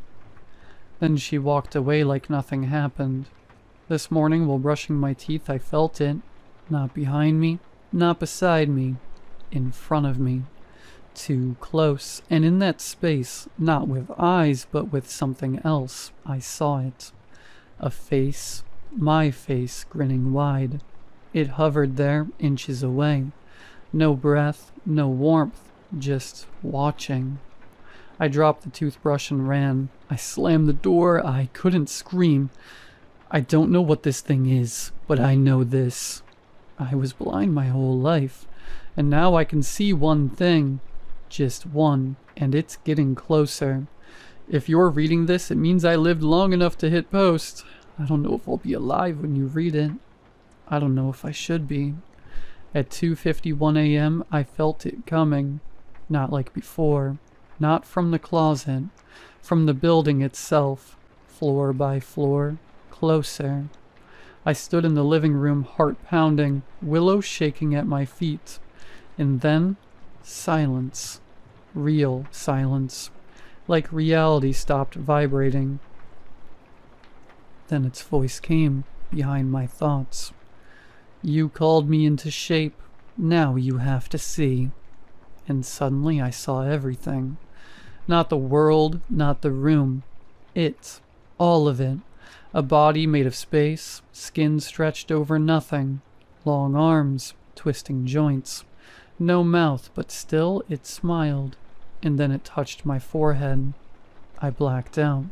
When I woke up, I couldn't move. My ribs are broken. My mouth tastes like blood. The closet door is open, and I heard my voice, my exact voice, say from outside, "I'm going to work." It wasn't me. It said it perfectly. It's out there now, wearing me. I was blind my whole life, and now I can see it.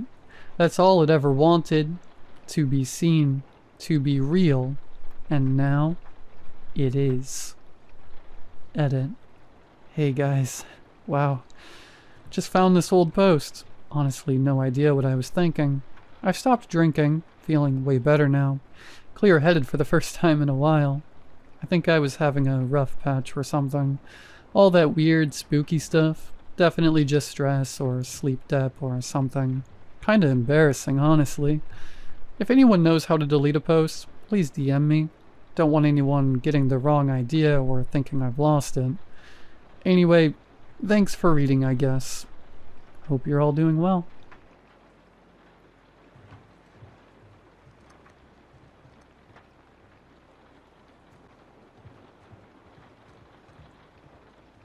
I'm writing to see if I'm crazy or not. No one at my job seems to believe me, but I know what I saw. I work at a movie theater as an usher. I spend all of my shifts checking theaters for people being assholes, sweep floors, take out garbage, the usual stuff. Depending on the movie release, my days can be boring with very little to do. Cast, yeah, staff is referred to as cast, and managers often spend the boring days just messing around and trying to stay sane. Sometimes we like to tell spooky stories to the new kids to creep them out. One story we have is about how, when the theater opened in 1991, a dude got shot in the lobby. It's a simple one, but telling teenagers that someone got shot can spook them. Another is Theater 12. Two managers had to fix a ceiling light in Theater 12 and experienced something spooky. No physical entities, hat men, or bed sheets. The air in the theater was just uneasy. One of them swore they heard talking but didn't see anyone else. Being how I like to be, I told one of the new kids a hodgepodge of the stories. I told them that a guy got shot on opening day in Theater 12, and his spirit haunts the theater to this day. Little fun to keep us sane. That's what I thought. The other night I was doing my normal closing routine. I was bum rushing to clean the theaters. I made my way down to Theater 12. The theater hadn't sold all day. It's common. Some movies do absolutely nothing and don't sell. So I went to clean. Or pretend to clean because there's nothing to clean. The second I entered the theater, the vibes felt off. The air just felt wrong. Is that the correct word? It felt wrong. I turned the corner to the rows of seats to see one person sitting and staring at the screen. It was a woman, maybe mid-30s. She was Asian, possibly Chinese. She just stared at the screen. Nothing was playing, but she was engrossed like there was something there. I cleared my throat. "Ma'am, it's closing time." The woman blinked, like I broke a trance or something. "Oh," she said. "Sorry, I just couldn't get over this movie. It's so good." Clown in a cornfield was in the theater. I highly doubt that. It was the end of the night. I'm tired, and I want to clock out and go home. Being nasty to a woman in the wrong theater isn't going to do anything. "Well, sorry, ma'am. Gotta go."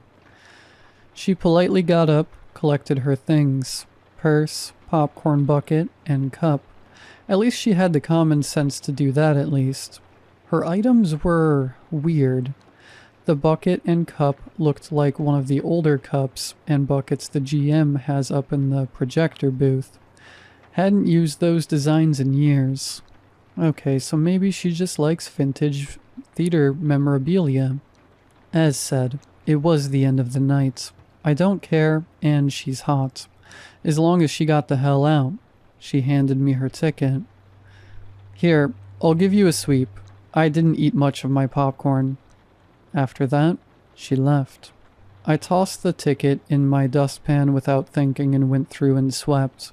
She was right. Not much of a popcorn enjoyer. Didn't eat much at all. Easy clean. The can was empty too. Must have taken her stuff home with her. I cleaned the rest of the theaters in that hallway and listened to random YouTube videos. Afterwards, I went back into the lobby. My closing manager was cleaning the rest of the concession stand. Everyone out? He asked. Yep, I say. Hey, are you sure Theater 12 didn't sell today? I asked. Manager grabbed the closing sheet, looked it over, and handed it to me. Yeah, empty all day. I scratched my head in confusion. Why, was someone in there? Yeah, some lady. Didn't see anyone leave that hallway? Just you, baby girl. I held up my dustpan, rifled through it, and pulled out her ticket. I examined it closely. The Silence of the Lambs. I showed it to my manager. She gave me this to save me a clean. We both examined it again. One thing stuck out. The date on the ticket, March 14th, 1991. We both stared at the ticket, then to each other, then down the hall to Theater 12. After that, I wouldn't go in that theater without anyone else present. Manager, co-workers, even customers. That theater really freaks me out now. No one believes me that I saw a ghost. My closing manager says I must have just found an old ticket under a seat. But I know one thing for sure. I refuse to be alone in Theater 12.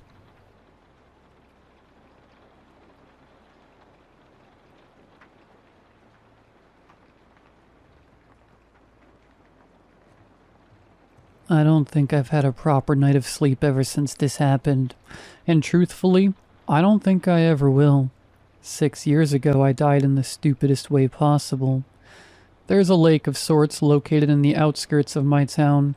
The day that I died was a particularly chilly day, so the lake was frozen solid. My two best friends, who I now refuse to talk to, dared me to walk across the frozen lake. Doing so would result in them paying me a hefty amount of $40. I was 12 at the time, so you know damn well that I didn't think twice about this. So there I was right after school, walking across the frozen lake.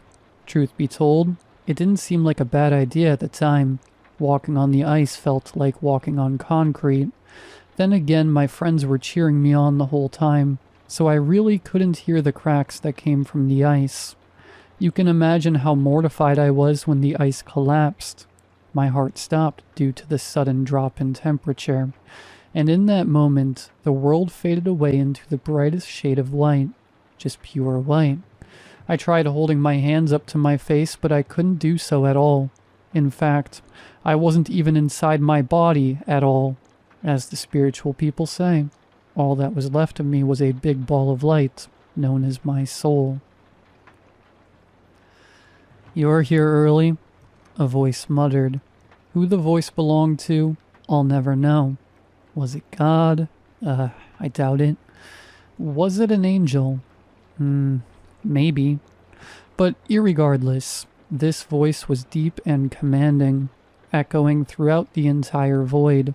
It came from everywhere, yet nowhere at the same time. Who are you? I gasped. Oh, I really shouldn't say. The voice spoke. So you're here about a few decades early, but that's okay. That's fine. Because 14 minutes and 21 seconds from now, a cocky ER doctor will bring you back to life. Your mother will hold you in her arms, and your father will cry for the first time in over 15 years. Your friends will visit you in the hospital, but you won't really want them there. No, you'll just curse them out for 3 minutes straight. You won't go back to school until next Wednesday, and when you do go back, your biology teacher will give you a very nice box of chocolates. Very nice indeed. The voice spoke as if these events had already occurred. How do you know about all this? I asked. Because I planned all of it, the voice answered. I planned for you to wear Nike sneakers today, and I planned for you to grow an interest in the Olympics. You are a very good athlete right now, so I can already see that that decision has paid off very well. So you planned out every part of my life? I stuttered. Even the parts that you don't think about, the voice answered. So you planned out every argument that I've had with my mom? I asked, horrified. And I planned out every insult that you called her, the voice answered. And you also planned out who I would be friends with? I asked angrily. Yep. Shocked is a very subtle way of describing how I felt, but as the voice continued to speak, I couldn't help but think of just one more question. Well, I said, if I'm not going to die today, then what's going to happen when I actually die? Oh, when you actually die? The voice asked. Well, the answer is actually quite simple. You'll be reincarnated as yourself, born in the same year and everything, and I'll just change another decision of yours. Maybe instead of planning for you to grow an interest in the Olympics, I'll have you grow an interest in Charles Dickens. Or maybe I'll have you grow an interest in the Titanic. Or maybe I won't even change that. Maybe I'll change where you sat on your first day of kindergarten. Or maybe I'll change what bus route you used to go to work. Bus routes? Charles Dickens? Kindergarten? Seriously? Why does that even matter? I asked. Because it all impacts your life, the voice bellowed. In your previous life, you chose to oversleep on a Sunday morning, which caused you to miss a flight that ended up crashing into the ocean. In the life before that, you woke up right on time. And in the life before that, you never even had to go on any flight, because I chose for you to have aerophobia. Every decision counts, the voice concluded, and the shade of bright white faded away, allowing me to watch my father as he uncontrollably cried.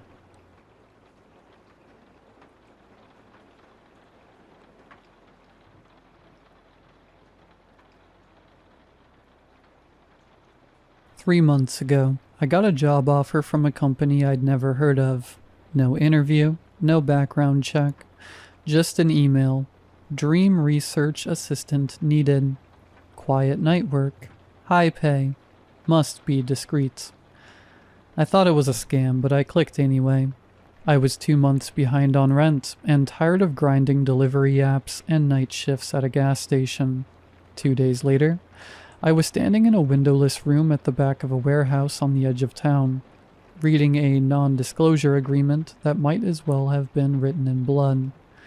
You will not share any details about the work, equipment, or subjects. Any breach will be met with legal and appropriate consequences. I signed it. I shouldn't have. The room I worked in had 2 chairs, 2 monitors, and 1 machine. A dome-shaped thing about the size of a watermelon, covered in metallic wires and nodes. The label read, Mimir Neural Sync Unit. They said it could interface with REM wave activity, to let us observe and catalog dream visuals in real time.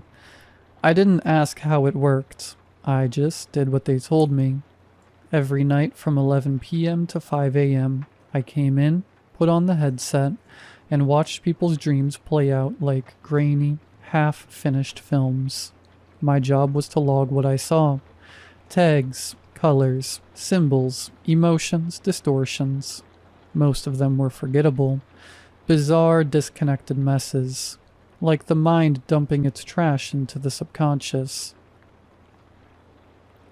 I watched a woman relive her wedding as a loop where her groom's face kept changing into her dead dog. A man had a reoccurring dream about drowning in cereal. One guy just sat in a red chair in an endless desert for 6 hours. I didn't care. I just tagged and logged. The pay was good. The work was quiet. Until shift number 27. That night, the dream opened with a man walking through a long white hallway. Fluorescent lights buzzed overhead. He wore a dark hoodie. I couldn't see his face. His steps echoed. The hallway had doors, each with numbers. Room 11, room 12, room 13. He stopped at room 16. He opened the door and stepped inside, and I felt cold. I wasn't just watching anymore. It felt like I was in it. Like my thoughts had shifted into his.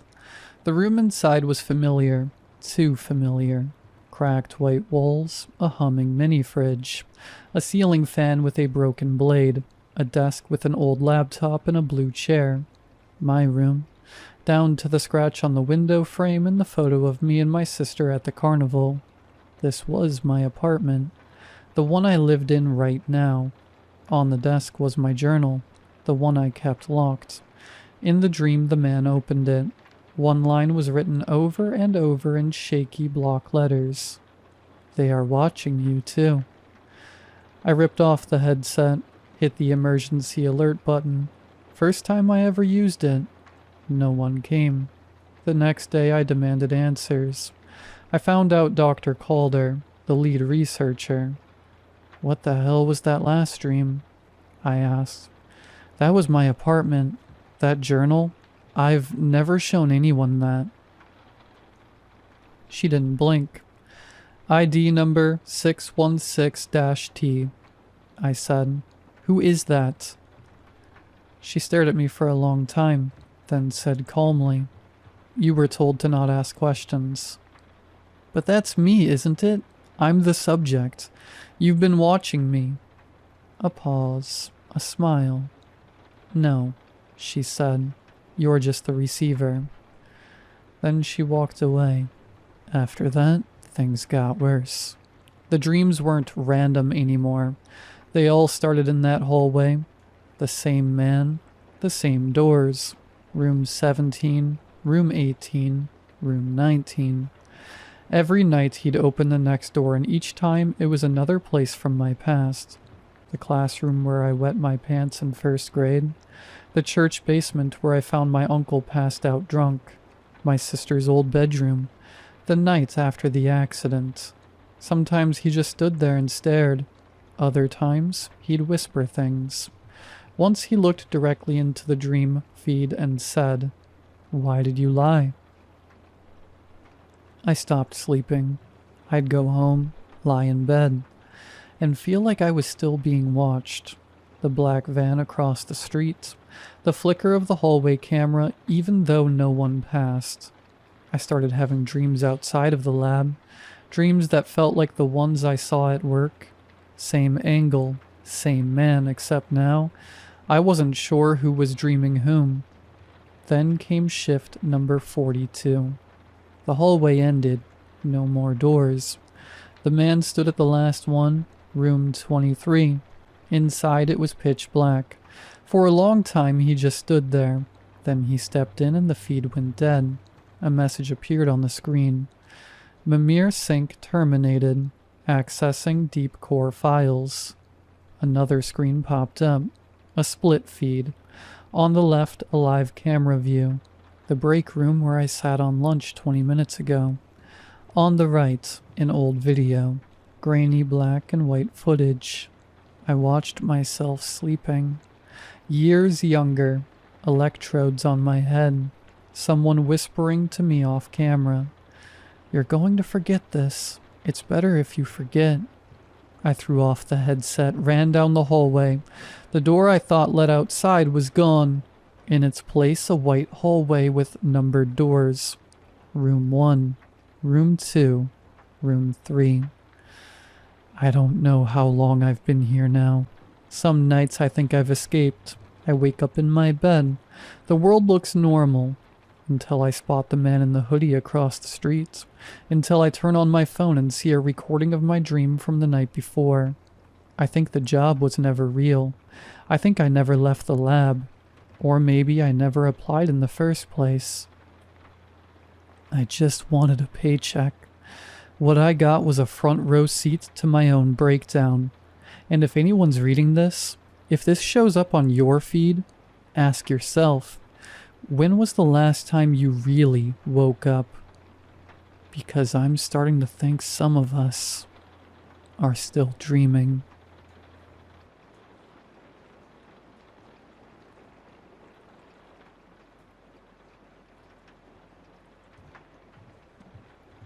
I'm writing this at 4:47 a.m. because I can't go back to sleep.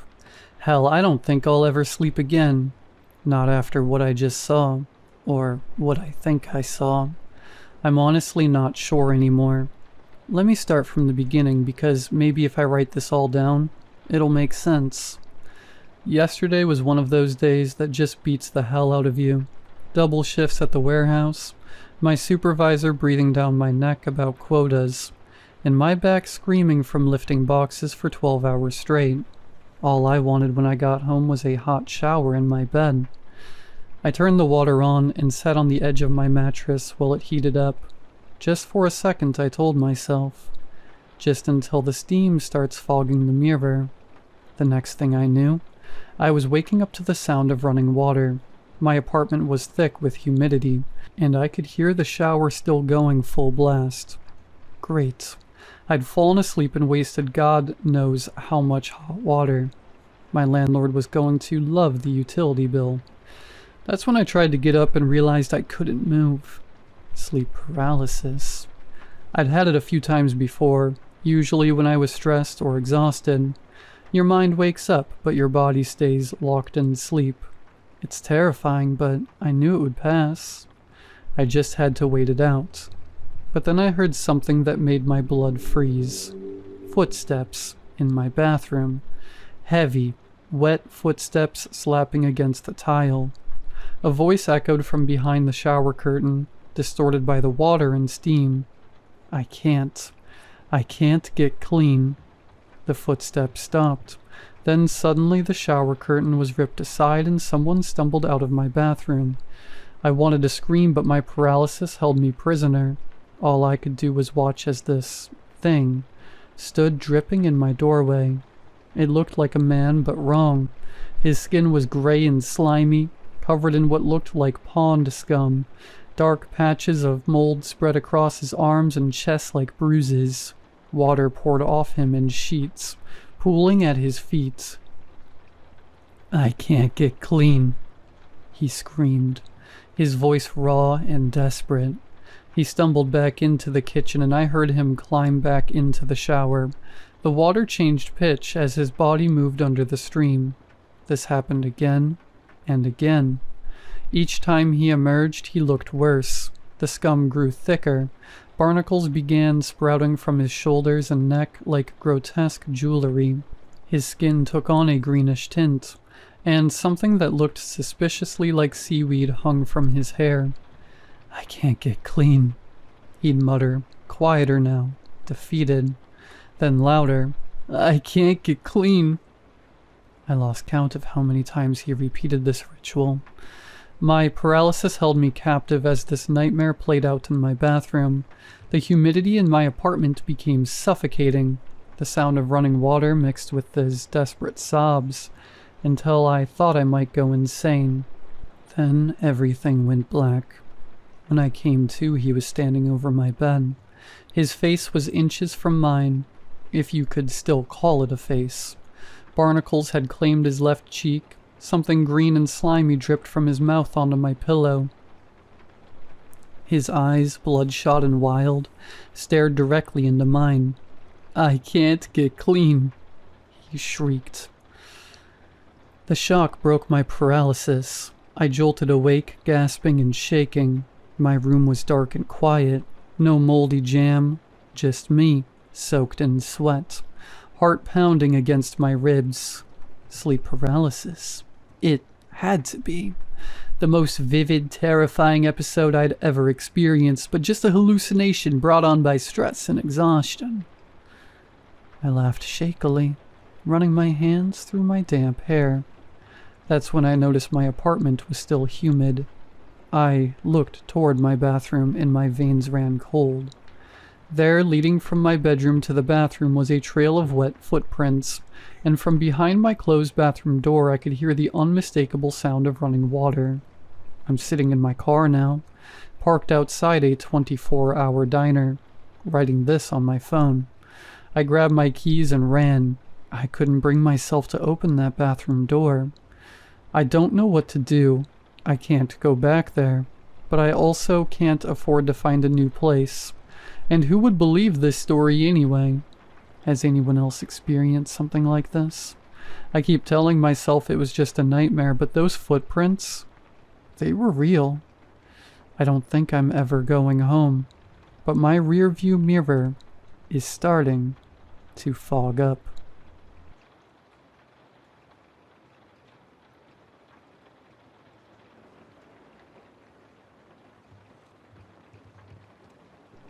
I haven't spoken to my brother in over 6 years. No fights, no drama, just silence. One day he stopped replying, stopped calling, stopped existing in my life. Our parents passed within months of each other, and even then, he never showed up.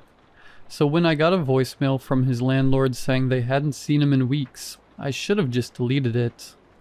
But I didn't. I found a spare key taped behind the rusting electric meter, just like he always joked about when we were kids. If I ever disappear, check behind the meter. I wish I hadn't remembered that. The house smelled like mold and metal. Stale, dead air. Every light I flicked on buzzed before going dim again. Nothing looked disturbed. No signs of a break-in. No shattered glass. No chaos. Just stillness. That was somehow worse. The fridge was empty. So was the sink.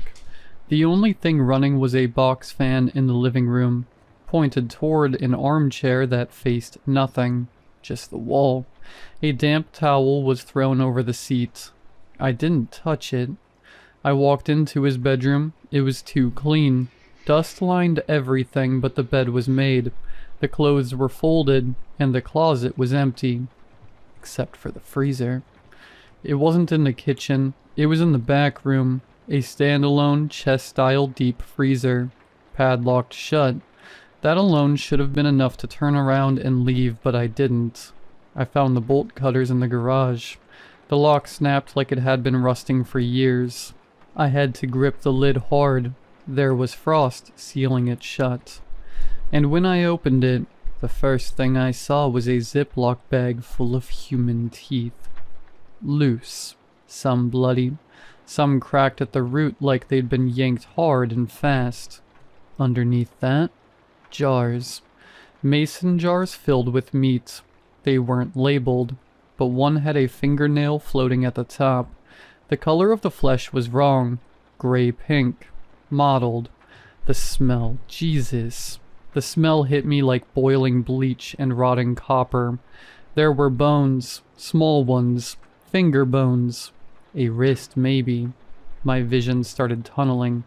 I don't remember standing up, but I was suddenly in the hallway holding a jar, the lid slick with something oily. I threw it through the bathroom mirror. That's when I saw the photos. Taped to the underside of the mirror were Polaroids. My brother, shirtless, smeared with something dark, kneeling beside bodies. Bodies missing chunks, pieces. Some were missing faces. One of them was posed like it was praying. In all of them, he was smiling. He looked so proud. I tried calling the cops. No service. I bolted, left everything behind. I made it home 2 hours later, shaking so bad I couldn't hold my keys. I called the police the next morning, but when they went to the house, it was empty. No teeth, no jars, no Polaroids. Not even the freezer. Like it never existed. They tracked the landlord who swore he never called me. Said no one had rented that house in years. He thought it had been condemned. But I have the voicemail. And a tooth. I don't know what to do with it. I keep it in a plastic bag under my bed. It's not the same as the others. It's cracked and discolored, with a silver filling in the back. I know it's my brother's, because when we were kids, he knocked that exact tooth out on a bike ramp, and Mom spent $2,000 getting it fixed. I remember watching the blood pour from his mouth like he liked it. I hadn't told anyone about the tooth. I wanted to believe I was wrong. Maybe it wasn't his. Maybe the photos were fake. Maybe the jars were props. Maybe I hallucinated the whole thing. Until the meat showed up on my porch, wrapped in butcher paper. No return address, no name, just a greasy, hand-scrawled note. You forgot dinner. I didn't even open it. I threw the whole thing into a public dumpster 6 blocks away. But that night I heard something chewing outside my bedroom window. It wasn't a raccoon. It was slow, wet, like something gnawing bone. I waited until sunrise to look. Just a smear of blood on the windowsill. Human teeth marks in the wood. Then the smell came back. That same metal sweet stink from the freezer. It clung to my skin, my sheets, even the inside of my mouth. I started gagging in the shower. Blood clots came up in my spit. I couldn't eat for 2 days without puking. And then I started dreaming. Dreams of the freezer lid slamming shut on me, of being trapped in the dark, frozen with things that still whispered, things that moved. Dreams of my brother standing over me with bolt cutters, smiling like he did in the Polaroids. I've been saving the good parts, he says. You always were my favorite. One night I woke up with my mouth full of something soft and gritty. It was a tongue, not mine. I screamed so loud the neighbors called 911. Cops showed up, took one look at my blood-soaked mouth and bathroom sink full of vomit and decided I was having a breakdown. No tongue was ever found, but they put me on a list, sent a social worker. She came by 2 days later, cheerful and chirpy, offering help. So I let her in.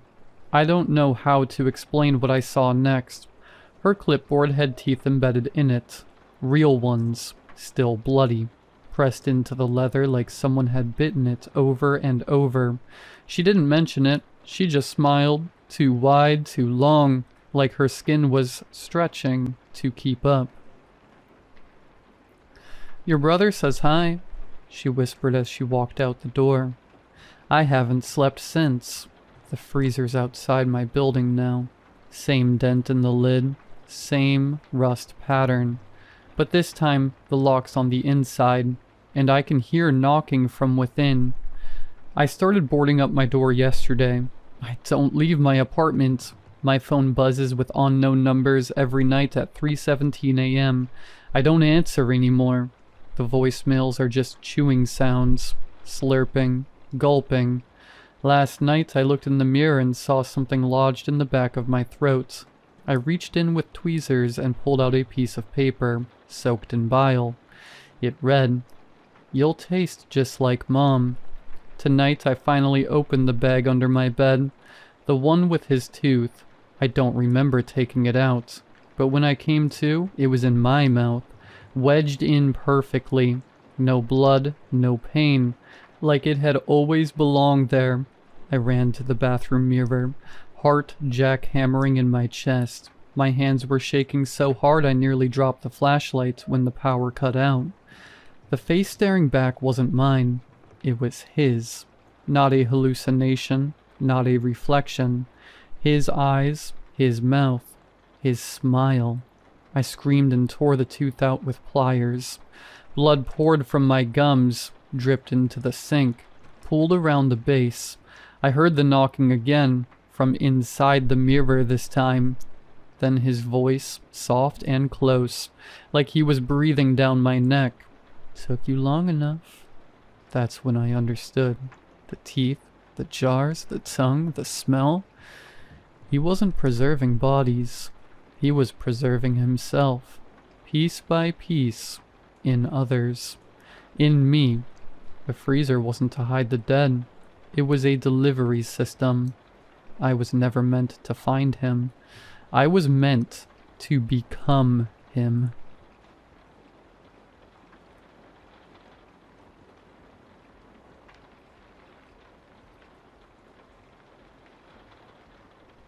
The cold metal ground hurt my back to lay on.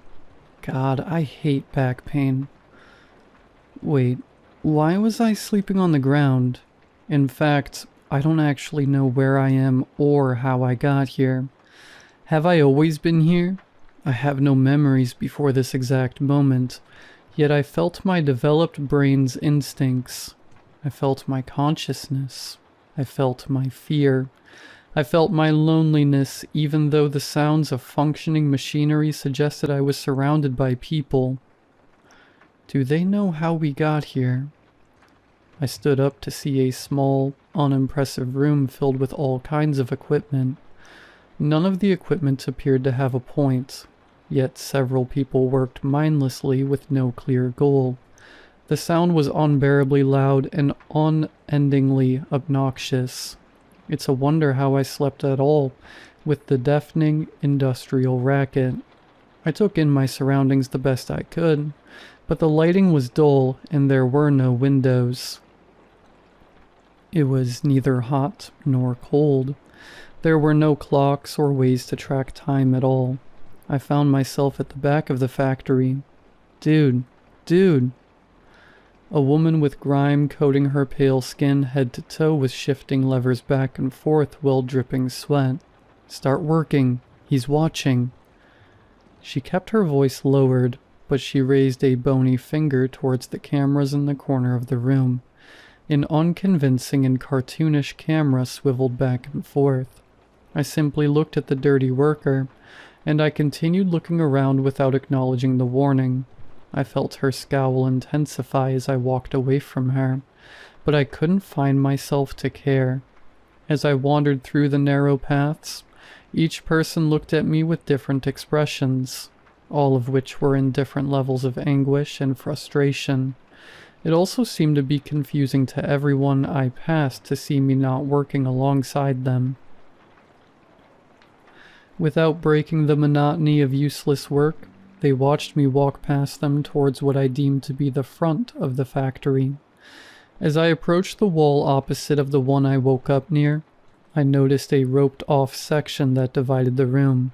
Beyond the rope, a small group of men sat on the only chairs I've seen in the entire building. They looked content and very relaxed. That was until they saw my confused face. Upon seeing me, expressions twisted into anger. A fat little man squinted his eyes and turned a deep crimson as he spit. "What the hell are you doing? Don't you know you're supposed to be working?" "No, not really," I answered honestly. The worker closest to me shot her head up to see who dared to speak back to the clique behind the rope. "This guy." Another ghostly white man groaned. "He's lucky we're not ripping hearts out anymore." Ripping our hearts? As the question escaped my lips, they chuckled at my ignorance. "Yeah, kid, get back to work," another man hissed. "So you aren't ripping out hearts now? Why should I work?" I asked. "Oh my God, you're still here?" The fat man wailed in rage.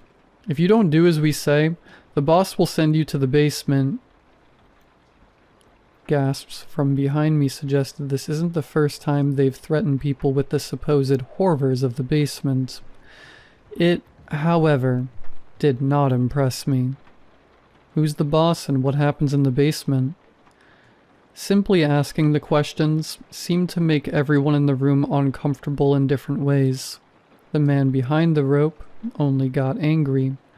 My lack of blind allegiance baffled my peers as much as it did the men. The boss created all of this. Just like what you see here, there is also an upstairs and a downstairs. A voice explained just out of sight. The man speaking was so far behind the rope, he was covered in shadows. Everyone shut up to listen to him, so I concluded he was likely the highest authority in the room. "If you don't work, the boss will send you to the basement to have your legs broken." "Oh wow, that's messed up," I responded. No, he's the most loving guy in the entire factory. He made everything you see around you," the shadowy man corrected me. "But you guys were ripping out hearts for him," I asked. "Well, yeah, but his son used to work here. He let us rip his heart out after a few years so that we never have to do it again," he said, completely serious. "We used this knife, and that's why we all hang a tiny golden knife around all our necks," he said, pulling the symbol out of his shirt. "Wait, so the boss required you to rip out hearts. Then you worked with his son, and he allowed you to rip his out, and now you don't do it. Why the hell do you have to rip out hearts to begin with? And you think he's a cool guy?" "He is love." A demonic growl shook in his throat. "And have any of you met this boss?" I asked. "He works upstairs, and you can only meet him once you're promoted." "So you work for someone who you've never met. Then how do you know the factory worker was his son when you ripped out his heart?" "He was really nice, and he told me how awesome his dad was," the fat man chimed in. "But none of you have been promoted, so how do you even know if he's even up there to begin with?" I kept grilling because nothing made sense to me. The entire factory chose to follow a man they've never seen, and this group of men are acting as an authority for nothing more than a hypothesis. I saw the stairs that led up to a closed door, and I saw a set of stairs leading down to a destination unknown. All I saw was it descending into a dark nothingness. The Shadow Man pointed to the stairs. "All people denying his authority go to the basement. No one has ever gone down there to find out how serious the boss can be." "Okay, fine. Let's see the basement." Even louder gasps had the entire factory in shock. The men behind the rope froze. Never before has a person challenged the authenticity of their claims to this extent, for not even they have challenged them. Amongst the shock, smirks slowly replaced their faces. A cocky, cheek-to-cheek grin adorned the shadowy man's face as he approached the rope, yet his eyes remained in darkness. "Right this way." Down to the basement I descended out of sight as laughter harmonized with the sound of my feet on each step. There was a complete absence of light, and it was very cold. After what seemed like ages, I made it to the landing. Without light, I had to feel the walls to make my way down the corridor. It was just a few feet in when I reached a dead end. There was nothing. No people, no equipment. Nothing. My lungs were burning by the time I made it back up the stairs. As the factory came back in sight, no one seemed to notice I had re-entered until I was midway up the stairs leading to the boss's office. "Wait, no one's allowed to see the boss." Shadows no longer hid his face.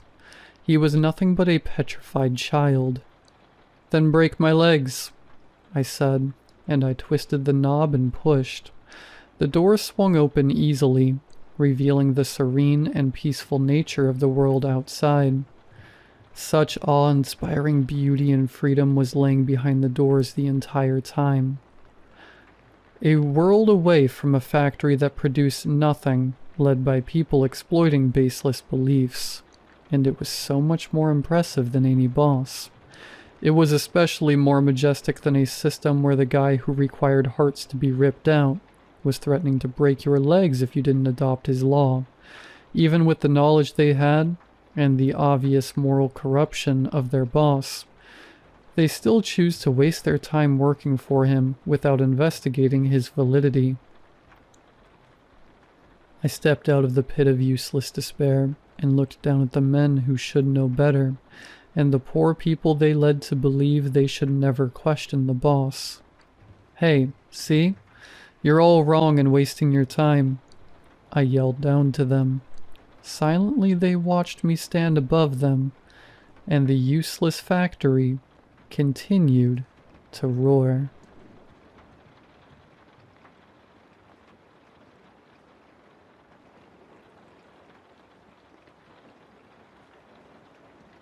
I don't remember my mother ever being sane. From the very moment I was born, the house I lived in was filled with her madness. The tattered curtains that were never washed, The constantly running TV with all sorts of religious broadcasts, the silence that followed her nightly sobbing, but most of all, I was terrified of the icon of the Virgin Mary cracked in places, and I swear, I felt her watching me. My mother always smelled of alcohol, from early morning till late at night. I never saw my father, and whenever I asked about him, she answered with absolute certainty that my father was an angel. Not in the sense of being a good man, but literally a real angel. She said it with wide open, yet utterly empty and lifeless eyes. A cigarette dangled from her cracked lips as she repeated, "Your father is an angel, Michael. A real angel." I believed her. Maybe when I was 5. I was happy and rushed to tell my friends who my father was. The reaction was predictable. They mocked me and teased me for years.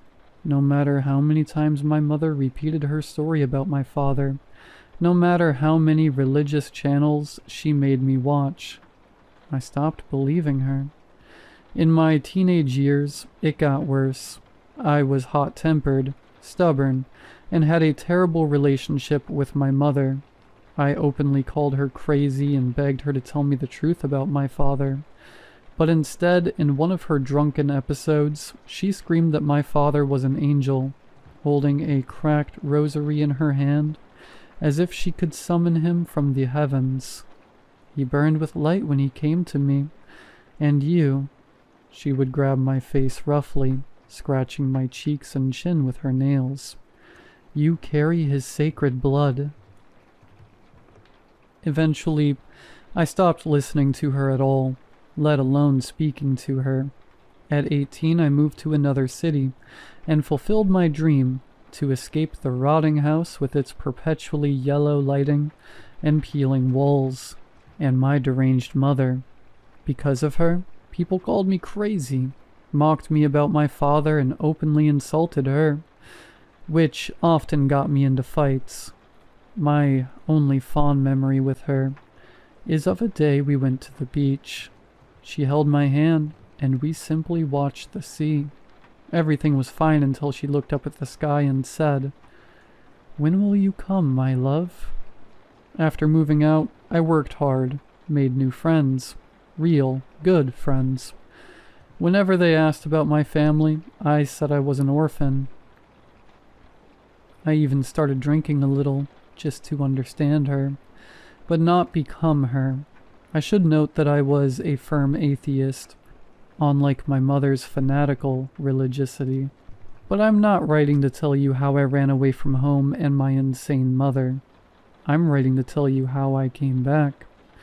After I moved out, I felt something watching me.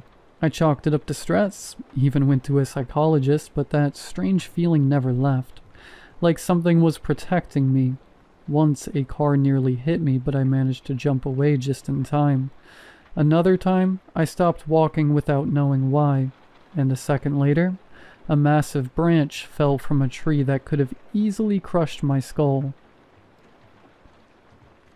One night, she left me 11 voice messages. Some were just sobs that turned into screams. Others were drunken mumblings. But the last message, sent half an hour after the others, made my skin crawl.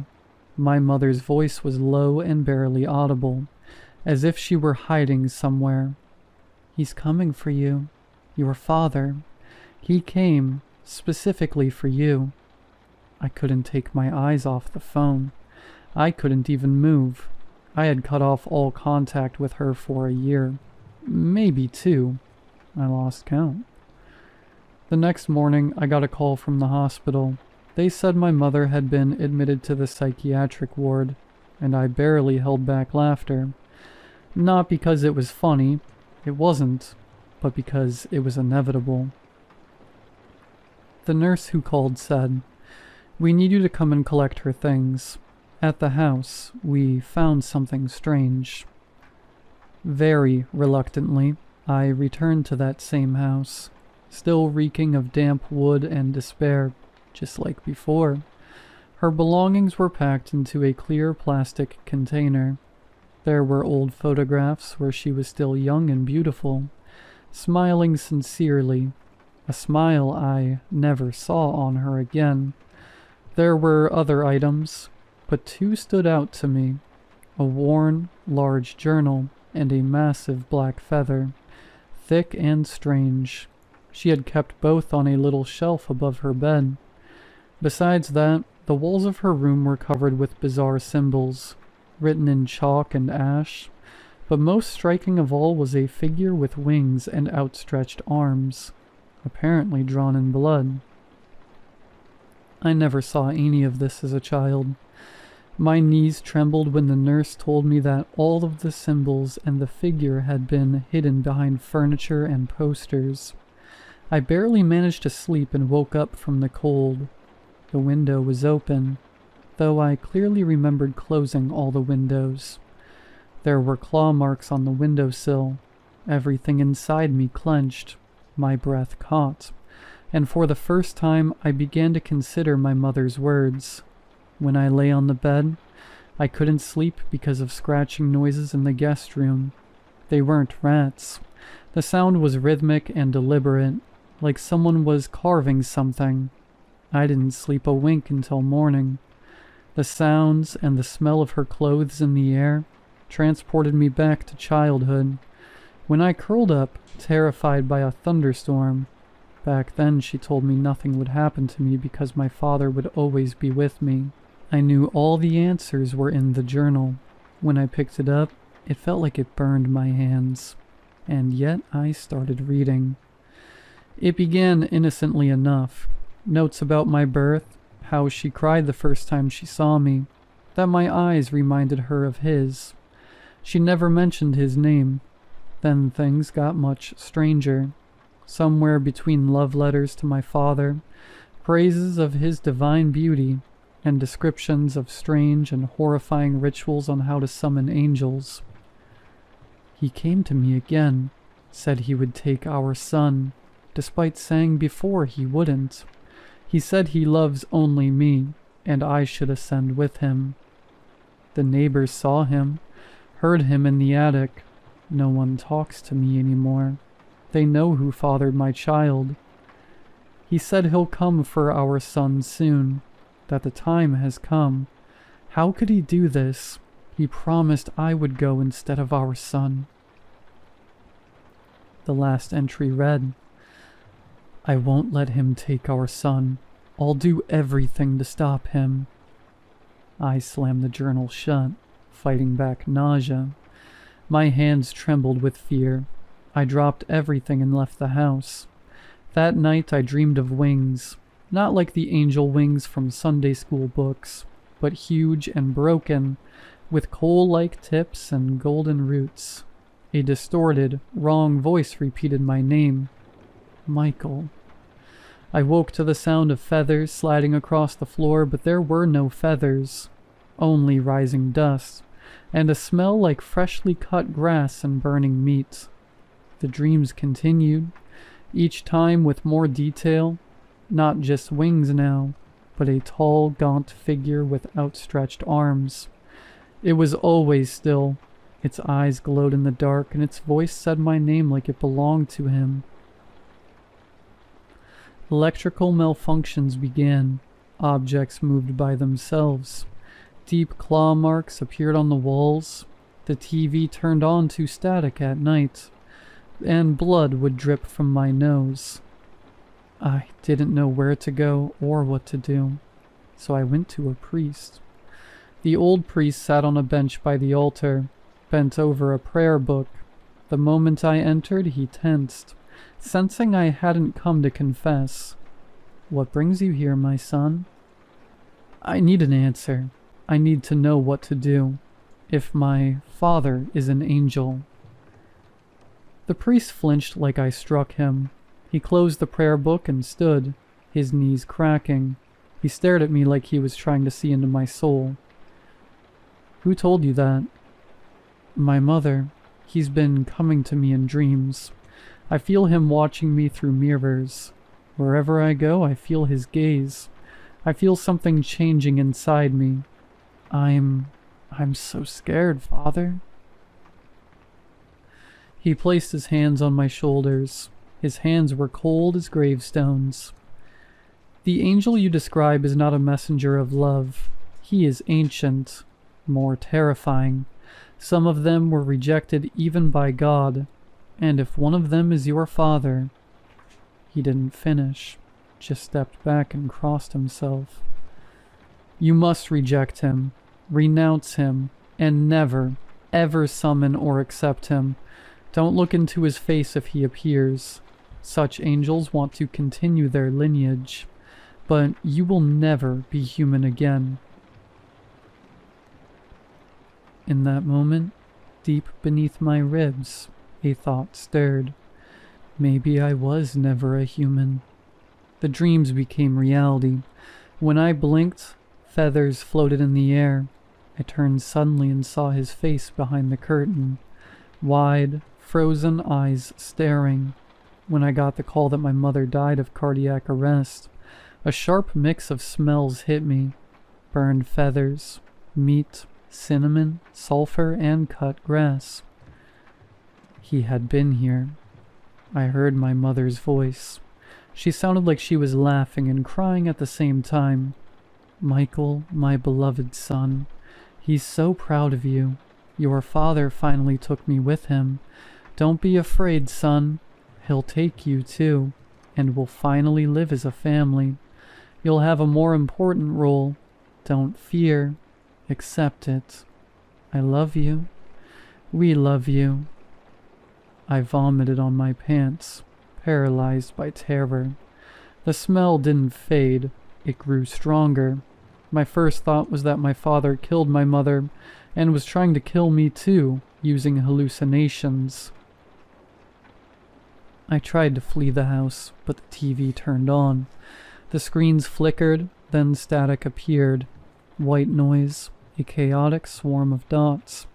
The static became rhythmic, like breathing, sometimes quiet, sometimes loud. Then the image changed. A silhouette emerged from the blur. At first, just an outline, then wings appeared just like in my dreams.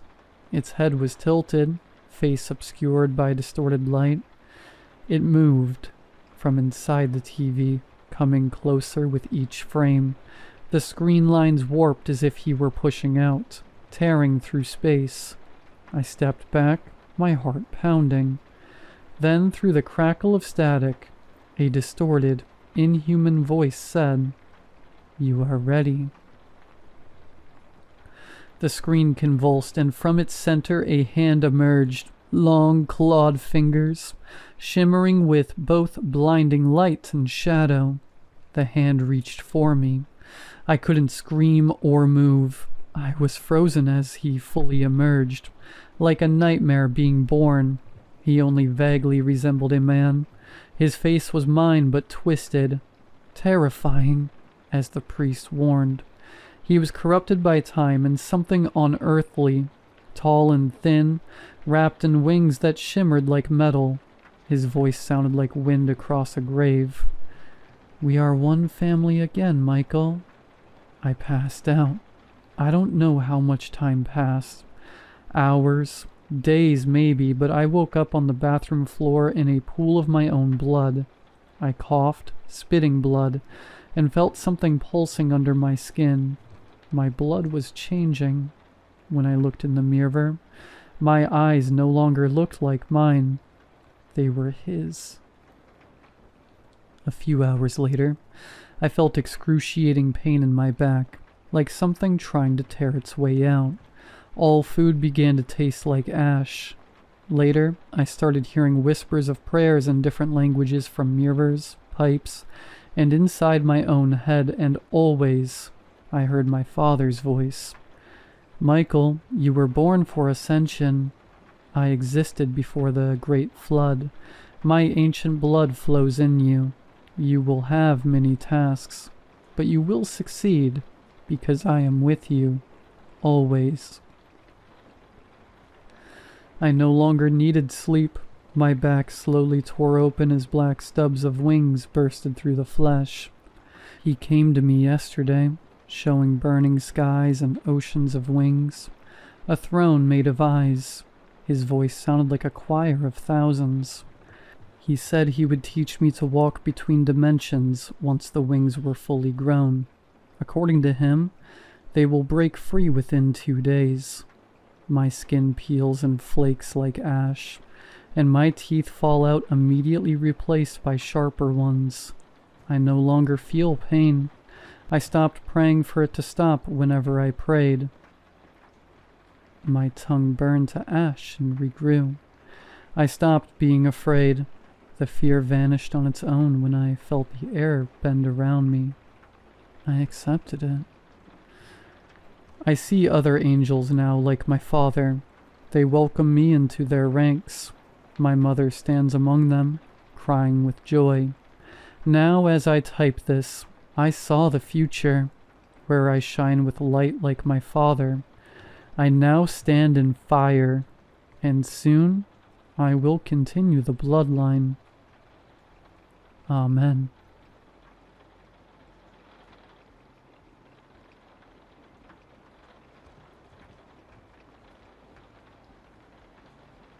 I worked for a while as a technical analyst at a company not open to the public.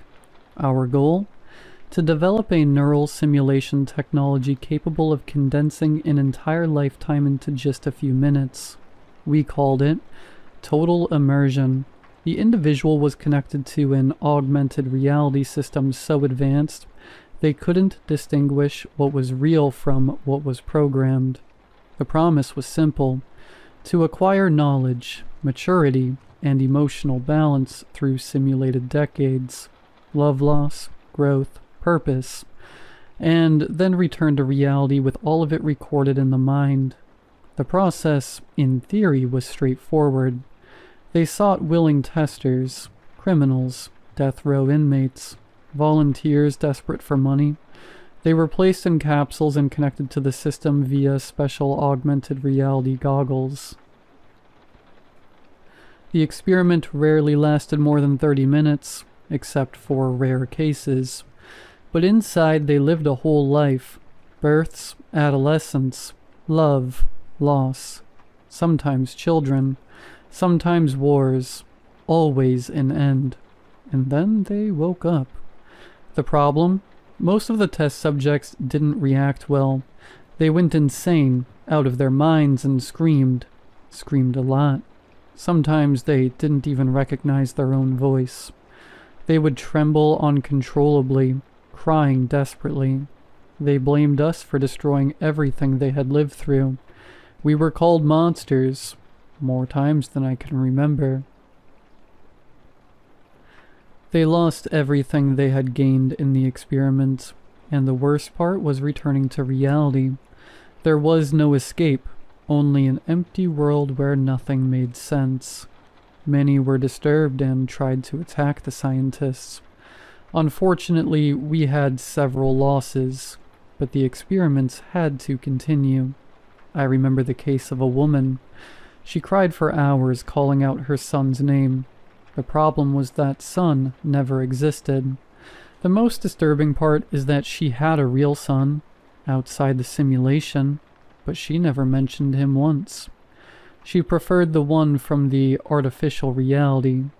Due to some code flaw, or perhaps some unintended cruelty within the algorithm itself, some test subjects didn't live just one simulated existence.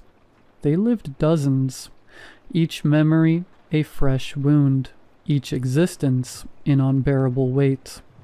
This explains why so many didn't survive the end of the experiment. The shock was too much. They returned as if they had lived for centuries, and in a way they had. After we discovered the flaw, they tried to cover it up. They called it an unforeseen side effect. They said they would update the system, that new tests were on the way, that future subjects would be monitored more closely. The experiment would only be a success when the test subjects came out sane and absorbed the knowledge. As long as they kept breaking down or dying, the experiment was still flawed, and it would continue until success. After working there for so long, it started to affect me. So for several reasons, I resigned. Before leaving, I saw a new file on the coordinator's desk. It was an 11-year-old boy. Child test. First full life simulation. They are going to do to him what they did to the others. He will live, love, lose, and then wake up alone, with his brain screaming for a life that never existed.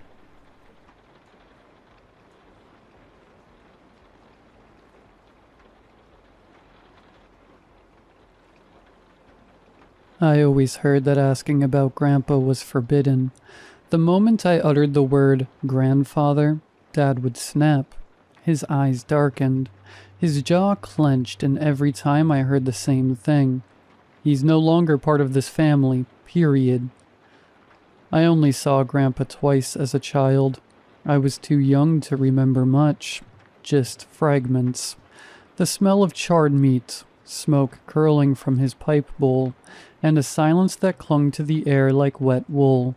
The only thing I recall clearly is how enormous he seemed whenever he visited. Or maybe I was just too small. Mom would pull me away, quick and firm. When I turned 18 and moved to the city for college, I found myself digging through Dad's old things during a rare, quiet moment. Among bills and expired driver's licenses, I discovered a yellowed envelope. Inside was a crumpled letter sent from a town called Lodell, a speck on the map, 2 hours north. The return address read, George and Marilyn Arter. At first, the names meant nothing, but George brought back the smell of smoke.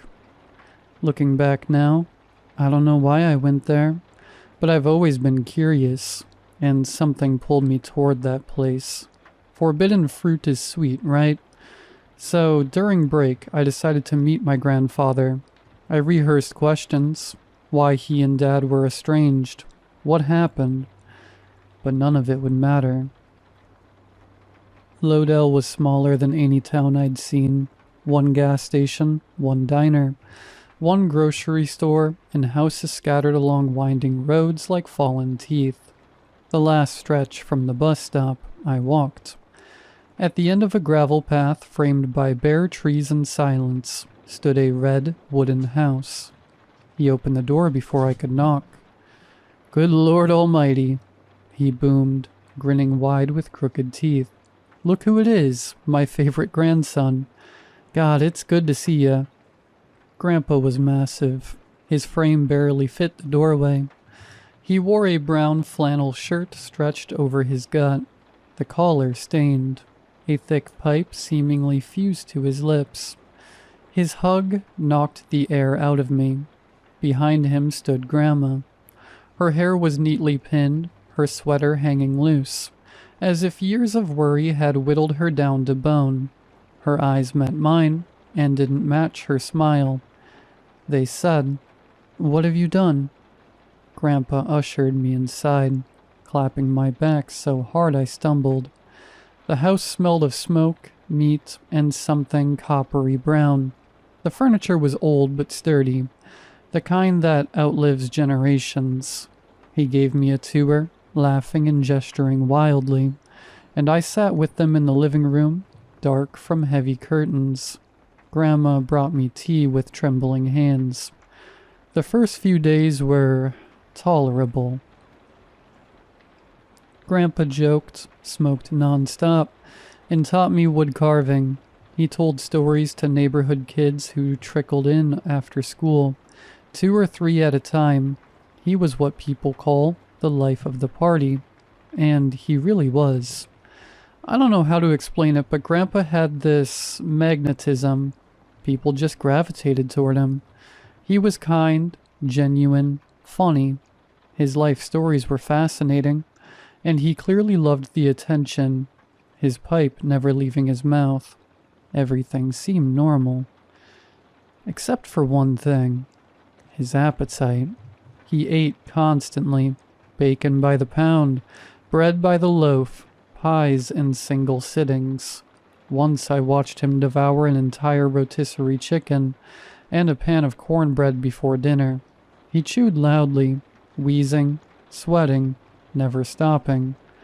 Plates piled around him like building blocks, yet he always wanted more. Licking plates, sucking grease from his fingers, gulping tea by the liter, nearly choking on it. Grandma brought out plates piled with pork chops, sausages, whole chickens, gravy boats the size of bowls, and he inhaled it all, groaning with pleasure. His face gleamed with grease. He didn't chew so much as engulf, as if tasting was optional. "You always eat like this?" I asked, half joking.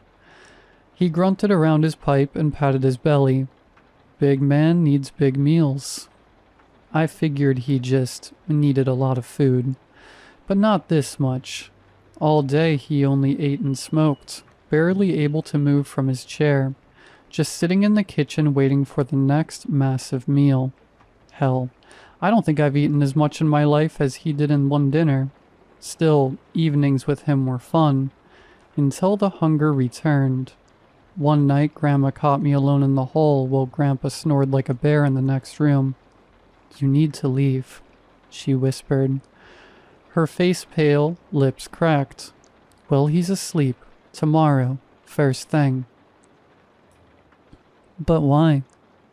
She flinched at the sound of heavy footsteps. Grandpa emerged from the shadows, pipe smoldering, eyes unreadable. "Everything all right?" "Just telling him about my childhood," Grandma answered too quickly. Grandpa stared at us in silence, and for the first time I felt afraid. The only light was his burning pipe. The only sound, his labored breathing. He filled the hallway, his bulk swallowing the space. "This house has many stories," he finally rumbled before retreating to bed. I barely slept that night. Between Grandpa's snoring and the dread gnawing at me, leave in a hurry, but why? By morning, the fridge was empty. Grandpa sat at the table, licking his lips, breathing hard. "Where's that woman gotten to? Starving over here." Grandma returned with 3 bulging grocery bags and frantically unpacked them, cooking while Grandpa fidgeted, growling incoherently. I claimed I wasn't hungry. A lie. Watching him eat, devouring even the gristle, made me nauseous. Instead, I went to the store, chewing on Grandma's warning. Something about this was starting to scare me, especially one thought. How does he eat so much? At his age, that obese, chain-smoking, how was his heart still beating? At the store, the clerk and a woman were whispering, tense, glancing at the windows. "Ben's lost another pig," the woman muttered. "6th one." "Coyote? Bear?" the clerk asked vaguely. "When's the last time you saw a coyote, let alone a bear, around here?" Sorry," I cut in awkwardly. "Animals are disappearing?" "You new here, kid?" The woman sighed, recalling something grim. "First pigs, then goats, chickens, even dogs. What's left is just bones. Gnawed, split open, like something sucked out the brains. But no one's seen an animal do it. No tracks, no blood." Suddenly I couldn't breathe. I was drenched in sweat. They didn't know what could do this, but I might. And Grandpa? He still laughed, smoked, told stories. Evenings he'd call me to the porch, where kids gathered like moths to his booming voice. One older girl, maybe 10, sat at his feet and asked, "Mr. Arter, are you ever scared?" He looked at her and smiled slowly. "Only when the meat runs out," he said, laughing like it was a joke.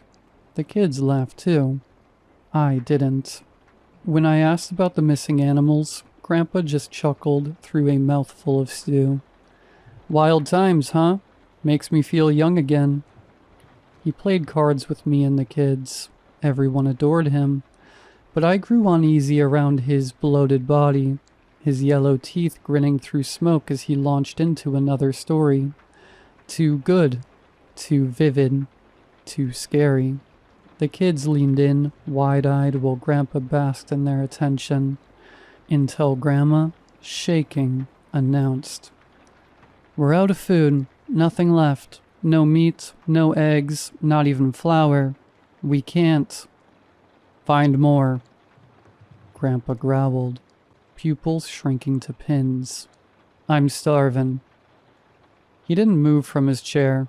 Even when we went to bed, he stayed in the kitchen. Around 3 a.m. I woke up thirsty and flicked on the kitchen light, then nearly had a heart attack. Grandpa was still in his chair, trembling, staring at the same spot. His skin was pale, almost translucent, veins purple beneath. His pipe was gone. For the first time I saw him without it, and that alone made me want to crawl into a corner. At first I thought he was dead, but then he shook harder, sweat beading on his forehead. "Grandpa, you okay?" I whispered. "Get me food, boy." His voice held no trace of the man I'd known. No warmth, just threat. Something not human. "I'll go to the store in the morning. Just sleep, Grandpa." "Get me food." He didn't look up. I edged past him, turning off the light. All night strange sounds came from below. Growls, wet slithering, the front door creaking. At dawn, Grandpa was gone, the door ajar. Grandma stood behind me, eyes red with fury and regret. "Go, grandson, now. He won't be satisfied with store food. Pack your things and leave." "But what's wrong with Grandpa? How can he eat so much?" "You don't want to know what happens when he stops eating." She turned to leave but froze at my next question. "Why do you stay with him?" "If no one controls him, it gets much worse." That morning, the town buzzed with news. A boy had vanished overnight. Only bones were found. Cleaned, not a scrap of meat left. No animal could have done that, and I knew exactly what could.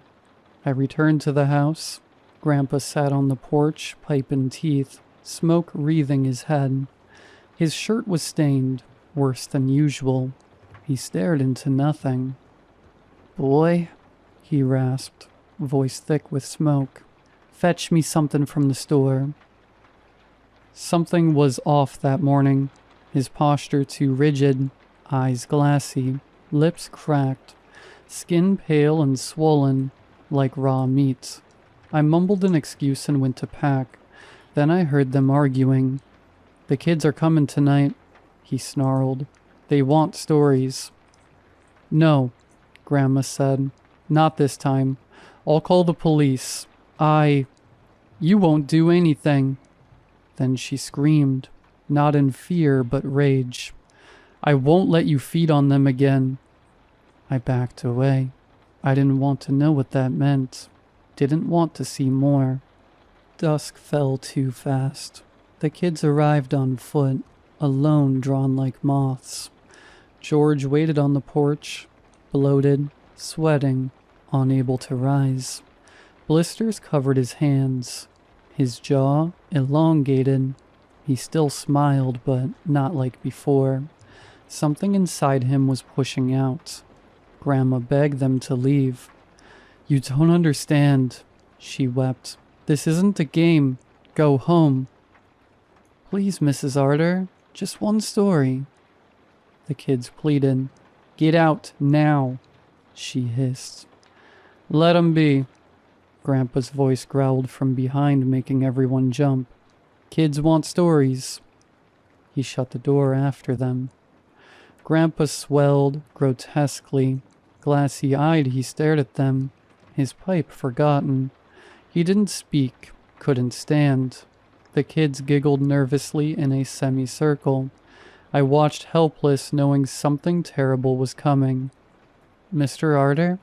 one child said. "Don't tell our parents we came, okay? They've banned us from going out, but we need your stories." "Aye, Won't tell, Grandpa gasped, clutching his chest. Won't tell. Then I saw it, his shirt ripping, hands swelling, mouth unhinging wider than possible. He collapsed from his chair onto all fours. The kid screamed, so did I. His arms melted, fat dripping like candle wax. His distended belly dragged on the floor. Blisters erupted across his skin. God help me. His face slid into a wet, jagged grin of meat and fangs. Grandma stepped between him and the kids, gripping a fireplace poker, her eyes darting to me. Run. No more, George, she said. If you want meat, take me. He didn't hesitate. One swift motion, her head vanished into his maw. The kids rushed the door, but it was locked. They pounded, shrieking. I stood frozen, praying this wasn't real. But it was. Grandpa, now a slithering mountain of hunger, gurgled, hissed, and dragged his bulk toward the children. I wish I could say I helped, but I couldn't. I vomited at the sounds, couldn't even look. Finally, I moved, bolting to the attic, heart hammering. I stayed there, shaking, gasping, as the house filled with the sounds of slaughter, chewing, crunching bones. One voice, then another, then silence. Sniffing, scratching, something huge lumbered down the hall. Sniffling, muttering.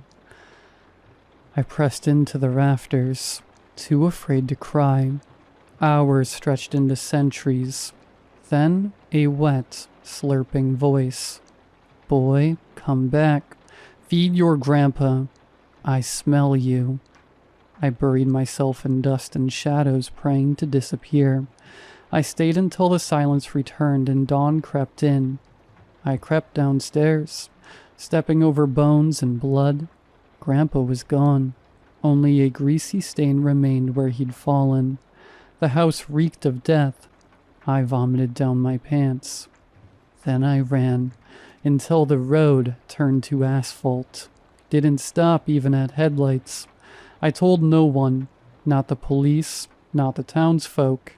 I don't know what happened after, where Grandpa went. I returned home, couldn't sleep, couldn't eat. I vomited, cried, had nightmares of that night. Months later at breakfast, I met Dad's eyes and asked, "Why didn't you tell me?" He stared into his coffee. "I hoped you'd never go there," he said softly. "You weren't supposed to know that address. Guess blood calls to blood." "What does that mean?" He looked up, eyes bitter. "You're not my son." Silence fell like snow. "I mean, you are my son. I raised you. I love you. But you're not mine. George brought you as a baby. Said he found you by the river. I didn't ask. Didn't want to know. But your real parents. What happened to them?" He swallowed. "George got hungry. That's all you need to know." "And you... how did you live with him?" "We moved town to town, keeping him fed, but it was never enough. When I was 16, we settled in Lodell. A month later, he brought you. I escaped with you. He stayed for 18 years. Now I live with that truth, try to forget, but some nights I wake tasting ash and smoke. I hear news reports, missing animals, missing people. I lock the windows. The guilt eats me alive. Those kids, I knew. I could have stopped it, could have spoken up, but I was scared. And that, like the nightmares, will haunt me forever.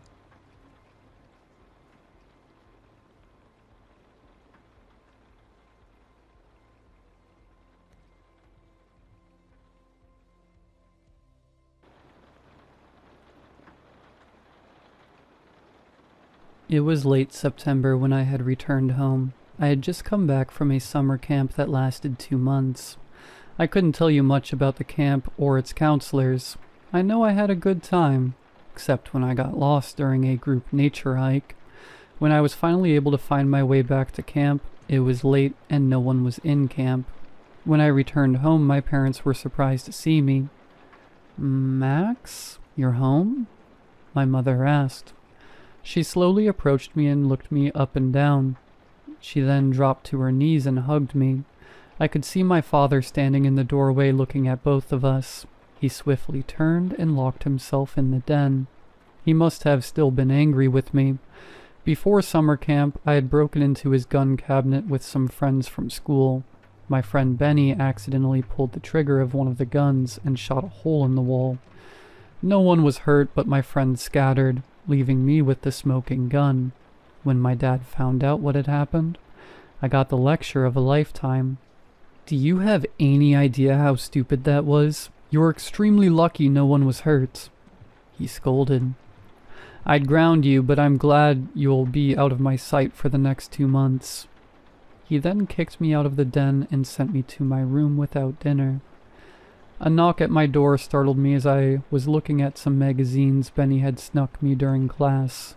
I opened the door to see my sister, Riley, standing there with a plate of food. "Mom said to sneak you a plate," she said, pushing the plate into my chest. She was taller than me, but I would assume her big, colorful hair that reeked of hairspray helped to contribute to her height. I looked her up and down, seeing her wearing her jean jacket vest with her Black Sabbath shirt underneath. Her neck was weighed down by the several necklaces she frequently wore. "Are you going out?" I had asked. "No, twerp. I just dressed this way and put on war paint before I go to La La Land." She sneered. "Do Mom and Dad know?" I asked, chewing through some broccoli. "They don't, and you better not tell them either," she whispered. "Or I'll tell Mom about your nudie mags, you little perv." She had me dead to rights. I nodded, agreeing to keep my mouth shut. Later that night, after my parents went to bed, I heard the window open from Riley's room. I went back to bed.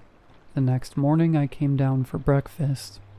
Pancakes, eggs, and bacon, a weekend staple for my family. My dad already sat at the table, coffee in front of him, his nose in the paper. He never said a word to anyone until his second cup of coffee, but today he was extra silent. Must still be angry with me. Riley didn't come down for breakfast. Normal for nights she sneaks out. "Are you excited about going to summer camp, sweetie?" my mom had asked.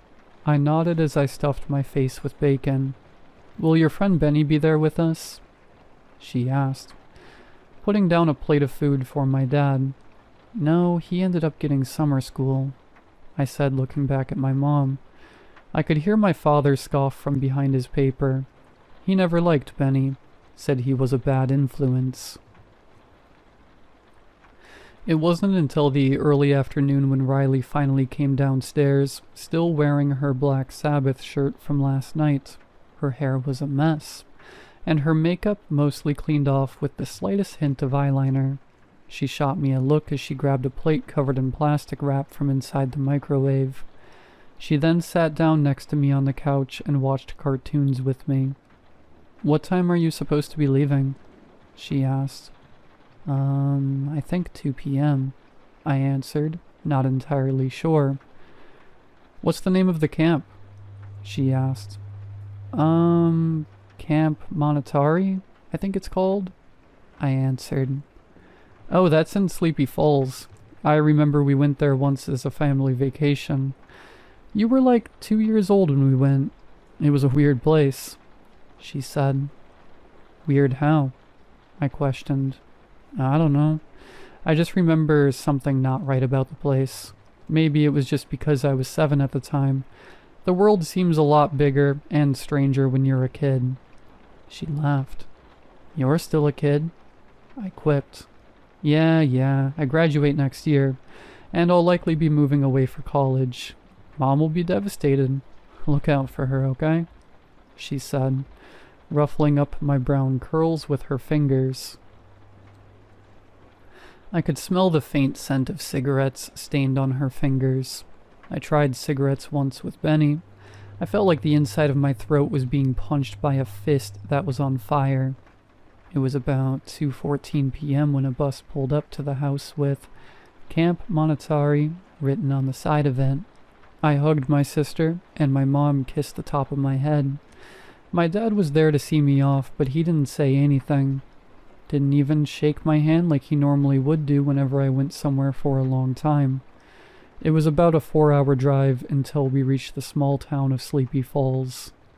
The bus weaved through the winding streets of the market district of the town. The townspeople all would come out of the shops to see the bus drive by. None of them waved or smiled.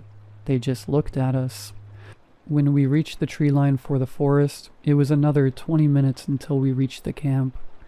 The counselors greeted us at the bunkhouses and commanded us to gather our belongings and head to our designated bunks.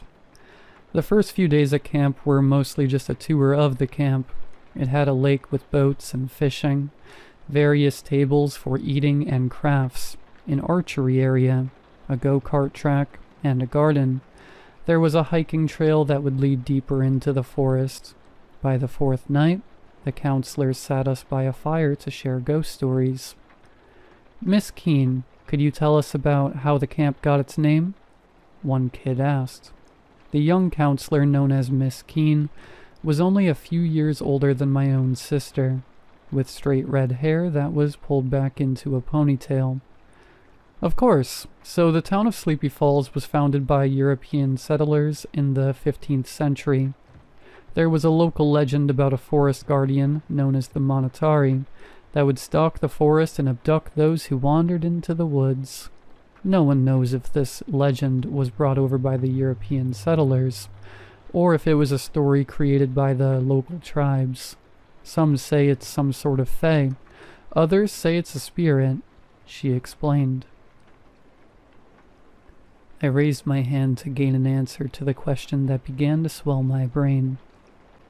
Yes, Max, was it? She said, pointing at me. Why would they name the camp after a monster that abducts people? I asked. I believe it was in honor of the creature's benevolent behavior as a protector of the forest, she answered. Now, how would you all like to hear the story of the horseman from hell? She asked. The kids cheered, ready for the next scary story. I didn't pay much attention for the rest of the night. When we all turned in for bed, I just thought about how much I already missed home. My mom, Riley, even my dad. The next couple of months were just regularly scheduled events. A couple of weeks before the end of camp, Miss Keene became sick. She stayed in her bunkhouse most days, only occasionally being seen from her window, watching us play. Eventually, we stopped seeing her. I asked another counselor what had happened to her. Oh, Miss Keene? We had to send her to the hospital. She was really sick and not getting any better, he answered. Will she be back before the end of camp? I asked. No, maybe next year, he answered. Hey, no more questions. Let's get ready for one of our last nature hikes, he said. The hike was like all the others. Same trail, same trees, same plants. During the hike, I started to lag behind a bit, daydreaming about what happened to Miss Keene, and thinking about how by the end of the week, I'll be back home. I hope my dad isn't still mad at me. Max. A voice reached out from behind a tree. I stopped in my tracks looking around, but I didn't see anyone. Max, the voice said again. I recognized that voice, even though I hadn't heard it in 3 weeks. It was Miss Keene.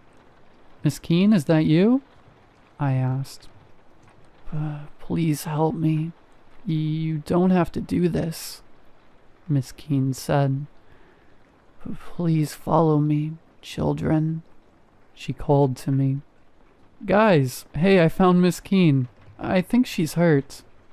I yelled to the group ahead of me, but they didn't hear me. I decided to follow the voice to find Miss Keene. If she was hurt, I could help her using the first aid skills I learned from one of the camp events. I followed the voice further into the forest, further away from the trail. Before I knew it, I got turned around. I was lost. I never found Miss Keene. I decided to backtrack the best I could back to the camp. Somehow, some way, I made it back. I was still being embraced by my mother. She was crying on my shoulder. I could feel her hot breath from her wails against me, her tears slowly dripping into my shirt. From the den, I heard a loud pop sound. It was a similar sound to when Benny accidentally shot the gun in there months ago, just more muffled. I could hear rumbling coming from the stairs as Riley came running down there. "What happened?" she cried. She came and stopped in the doorway as soon as she saw me. "Riley?" I said as I pulled myself away from my mother's grasp. She collapsed to her hands and knees as she cried even harder into the tile. "What the?" she screamed as she turned around and ran back upstairs and slammed her bedroom door. I walked over to the phone on the wall and picked it up and listened. I could hear Riley's ragged breath, her trying to hold back tears. 911, what is your emergency?" a voice asked. "Hello? Please send help. I'm at 3232 West Holly Lane," she said desperately. "What is happening there?" the operator asked. "It's my brother. He's downstairs with my mother. I think my father shot himself," she cried. "Your father shot himself? Okay, we'll send a cruiser and an ambulance your way," the operator said. "No, that's not it. My brother disappeared a month ago at summer camp. They found his body in the woods. We buried him last week. That thing downstairs is not my brother," she screamed, her voice finally breaking down in cries of both sadness and fear.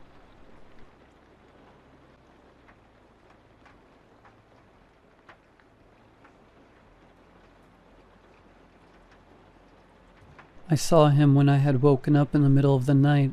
My dogs were barking at something, but it wasn't normal barking. It was more like the sounds dogs make when they're scared, whimpering and yelping. When I got up, I could hear the dogs backing away from something. I could hear their paws rustling through the dirt, growing more and more desperate. At that moment, I was worried that some kind of animal had gotten inside the fence.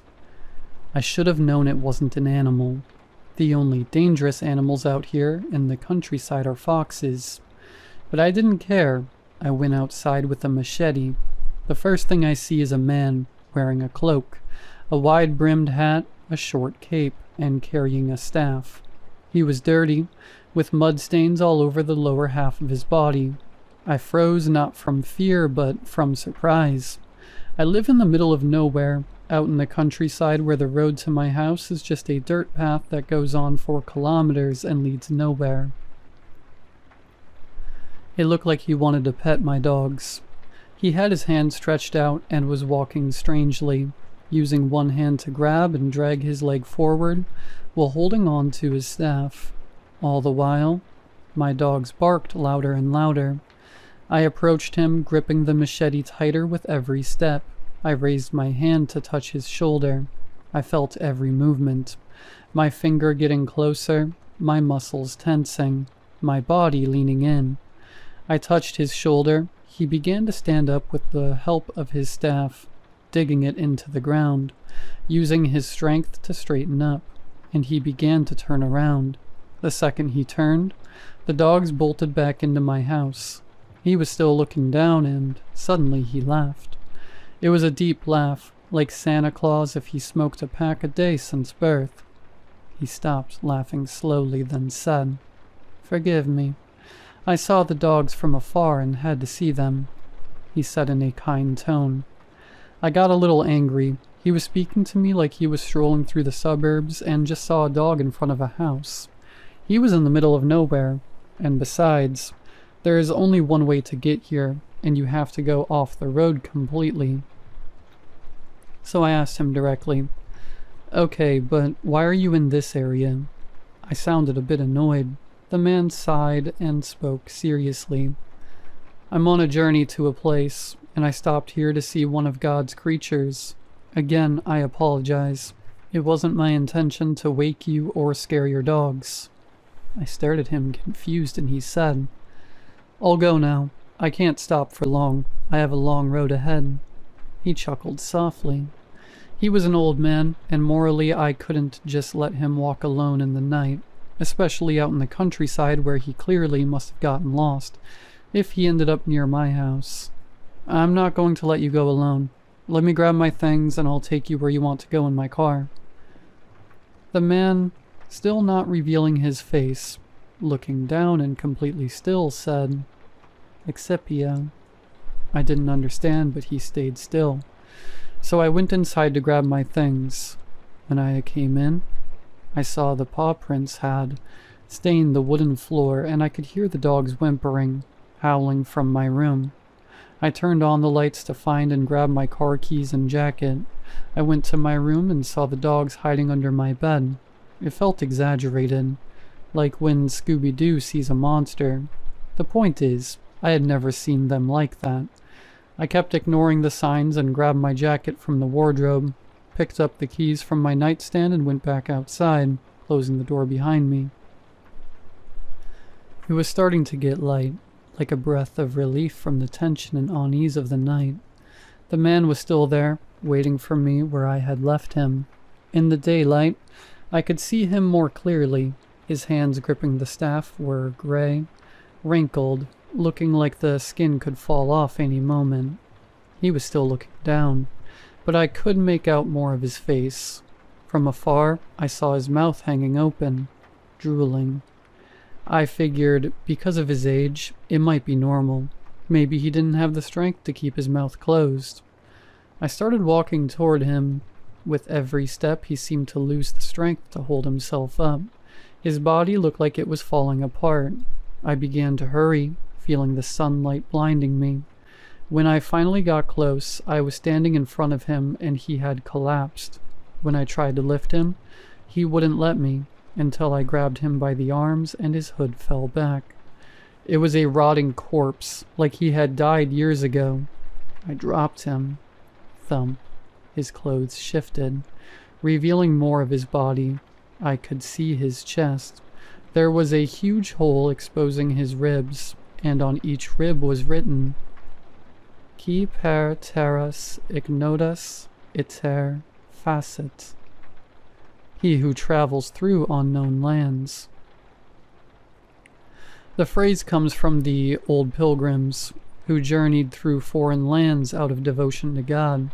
The only thing I can imagine is that his pilgrimage wasn't finished, and if something above is watching, it decided not to let him die until his journey was complete. But why did his journey end at the door of my house? What does this land, what do I, have to do with God?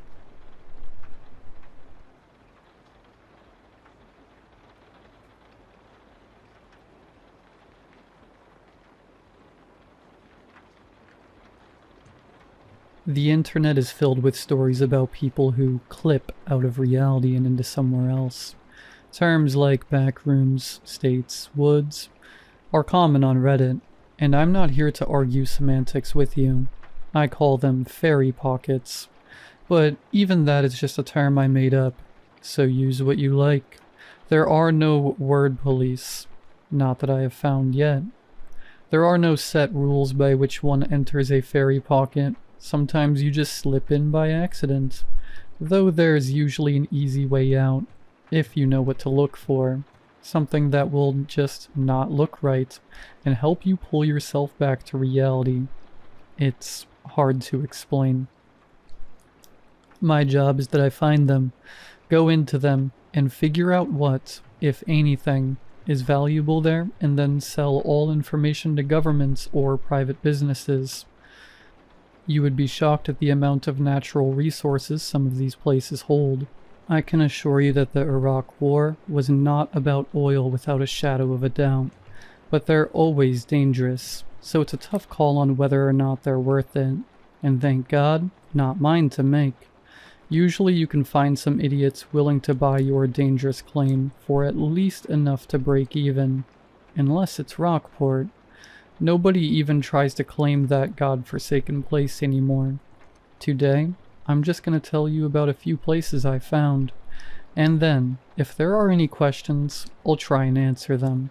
So without further ado, let's start with Pittsburgh's Infinite City. There is this one place in downtown Pittsburgh, about 2 blocks from the old U.S. Steel building, where if you follow a complicated set of turns and steps, which I can't disclose due to an NDA, you will find yourself in a near-endless, entirely abandoned cityscape of almost identical brick tenements. It, as far as I could tell, served no real practical use to the people I sold it to, but mine is not to reason why. They paid well, and I don't question money on general principle. That said, the thing that struck me as most strange about this place wasn't how empty it was or who built it, being a total mystery. I always have assumed something built these places. No, the strangest part of this was that every single turn, or any other piece of writing I could find in this city, was written in what I eventually identified as a 14th century dialect of Polish. That's a nice and simple one, not really scary, though I confess, all those empty buildings did get eerie, but most of the things I find are like that.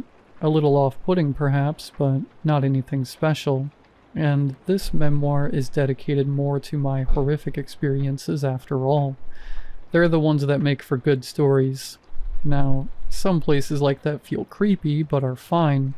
Others, like what we'll talk about next, feel fine but are potentially dangerous. If you've ever taken a road trip through Kansas, you'll know how flat it is, but perhaps one or two of you, while driving, have thought you saw a mountain way off in the distance. You probably stopped and shook your head, maybe rubbed your eyes, and it was gone. Good. It doesn't exist, and it can't hurt you, unless you drive exactly 4 miles over the speed limit for 20 minutes while staring at the mountain, then take a sharp left onto a dirt road between 2 cornfields, with a wooden sign on an archway over it. The sign may or may not say anything. That tends to change for some reason. The dirt farm road will soon turn into a paved highway, and you will be in Hanscom County. It's a nice place if you don't mind the smell of sulfur. It's a geothermal hotspot, and the entire place stinks of eggs. The locals are nice, hard-working folks who will give you the shirt off their back, and really are fine people. But take my advice and don't go to any of the churches in the county. They all have the same preacher who tells the same sermon every week, like a recording. And the people can get violent if you ever looked bored during it. Other than that, it's a great place to live, with property values that can't be beat, on account of the fact that I am fairly certain it's still 1973 there. A few hundred miles away, there's one place in the Midwest. Again, for legal reasons, I can't tell exactly how to find. What I can tell is that it's a small regional airport in a big-ish city. That's all I can say.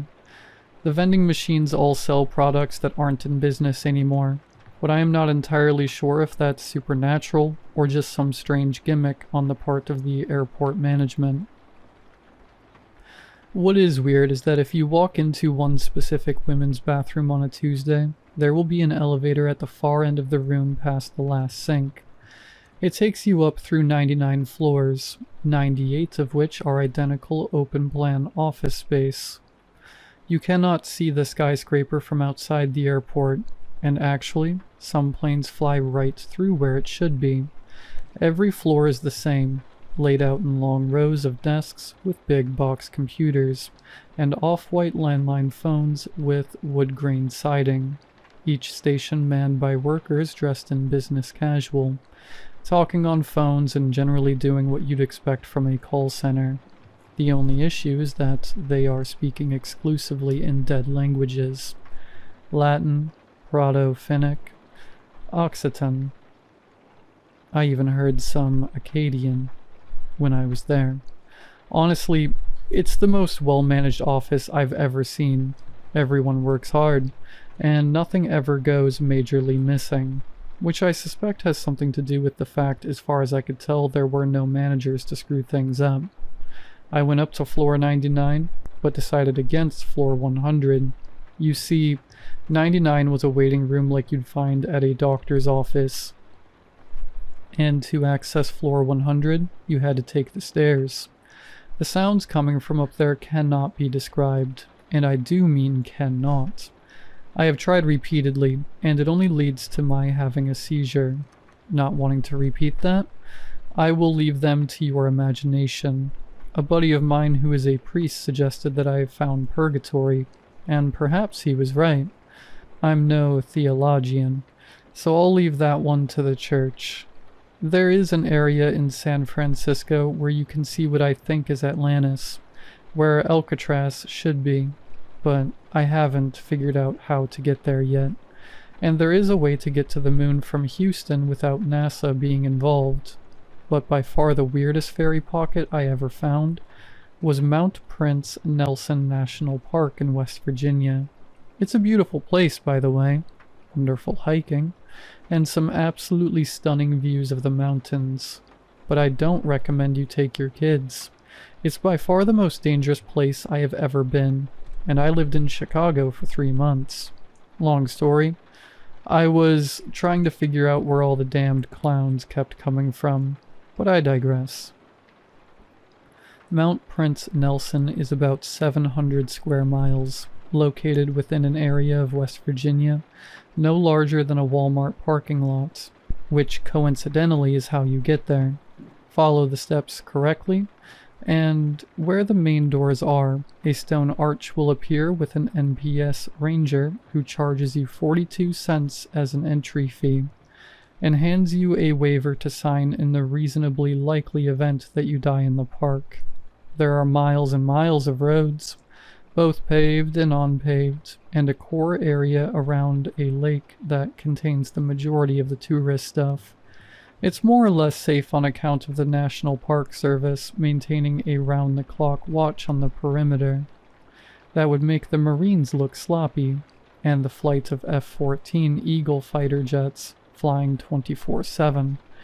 Hot laps around the area is a great comfort, but we weren't paid to be comfortable, and our bosses wanted us deeper in the park and off-trail.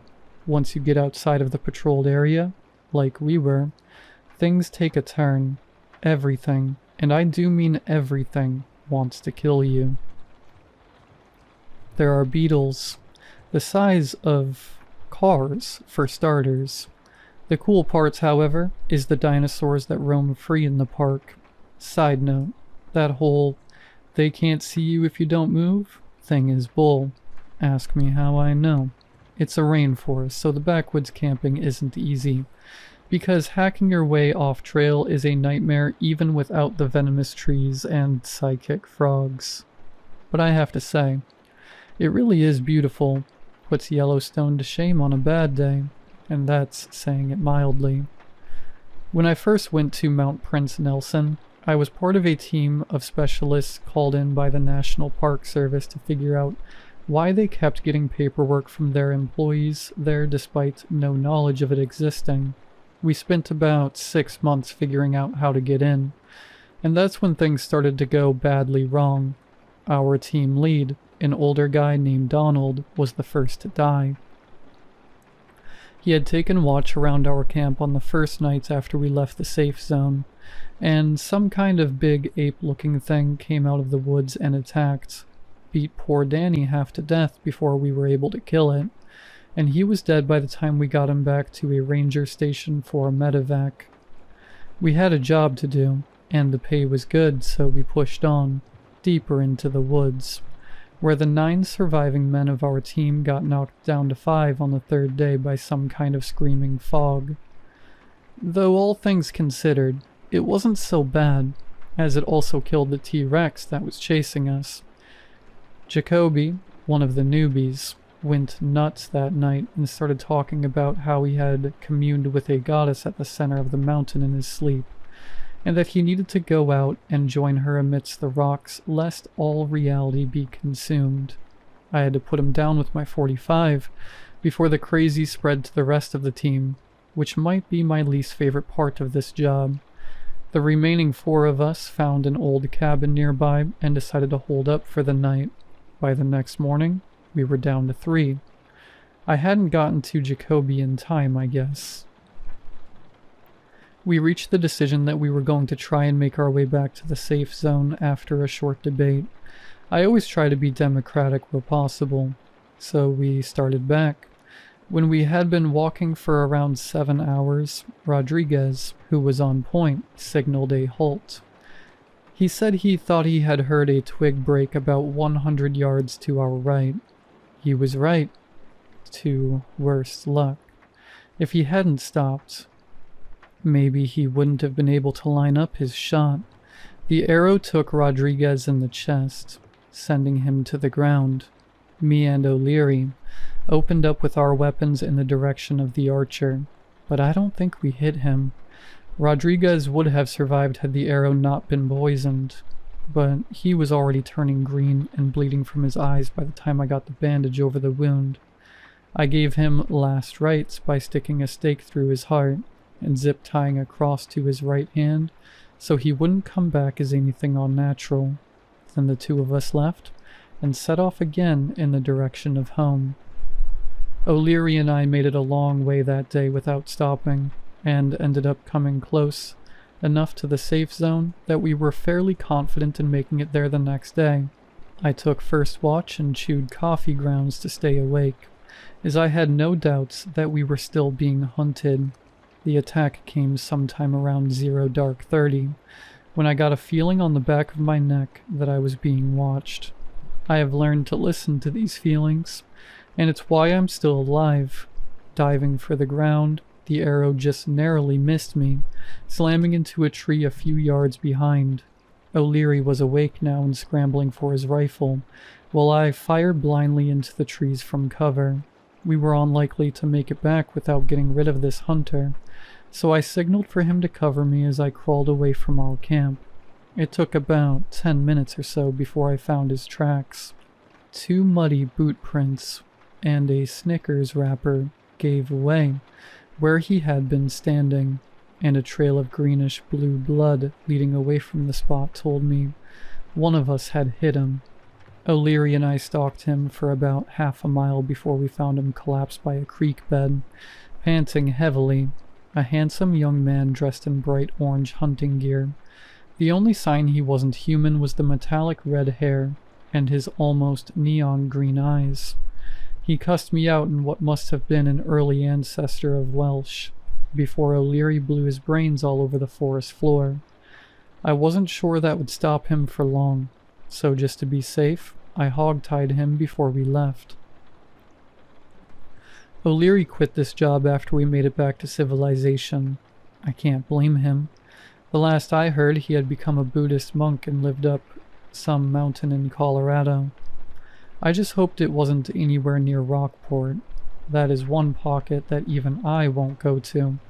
But the pay from the National Park Service was more than enough for me to retire on, had I wanted to. So there are certainly perks to this job. Why do I still do it? I would love to get philosophical, but frankly, I just like it. It tickles the part of the human spirit that first pushed man to sail across oceans or fly to the moon. And like those great explorers of the past, I'm not sure I could stop even if I wanted to.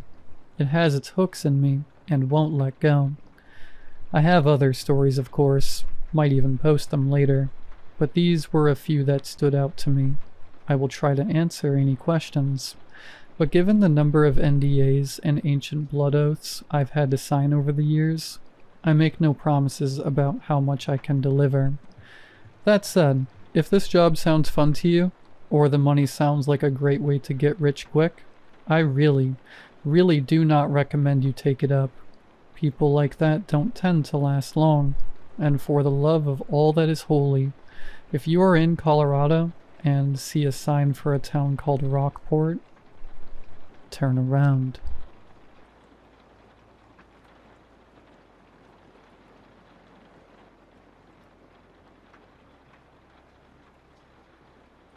My friend Carla had a knack for giving you exactly what you needed, even if you didn't know it yourself.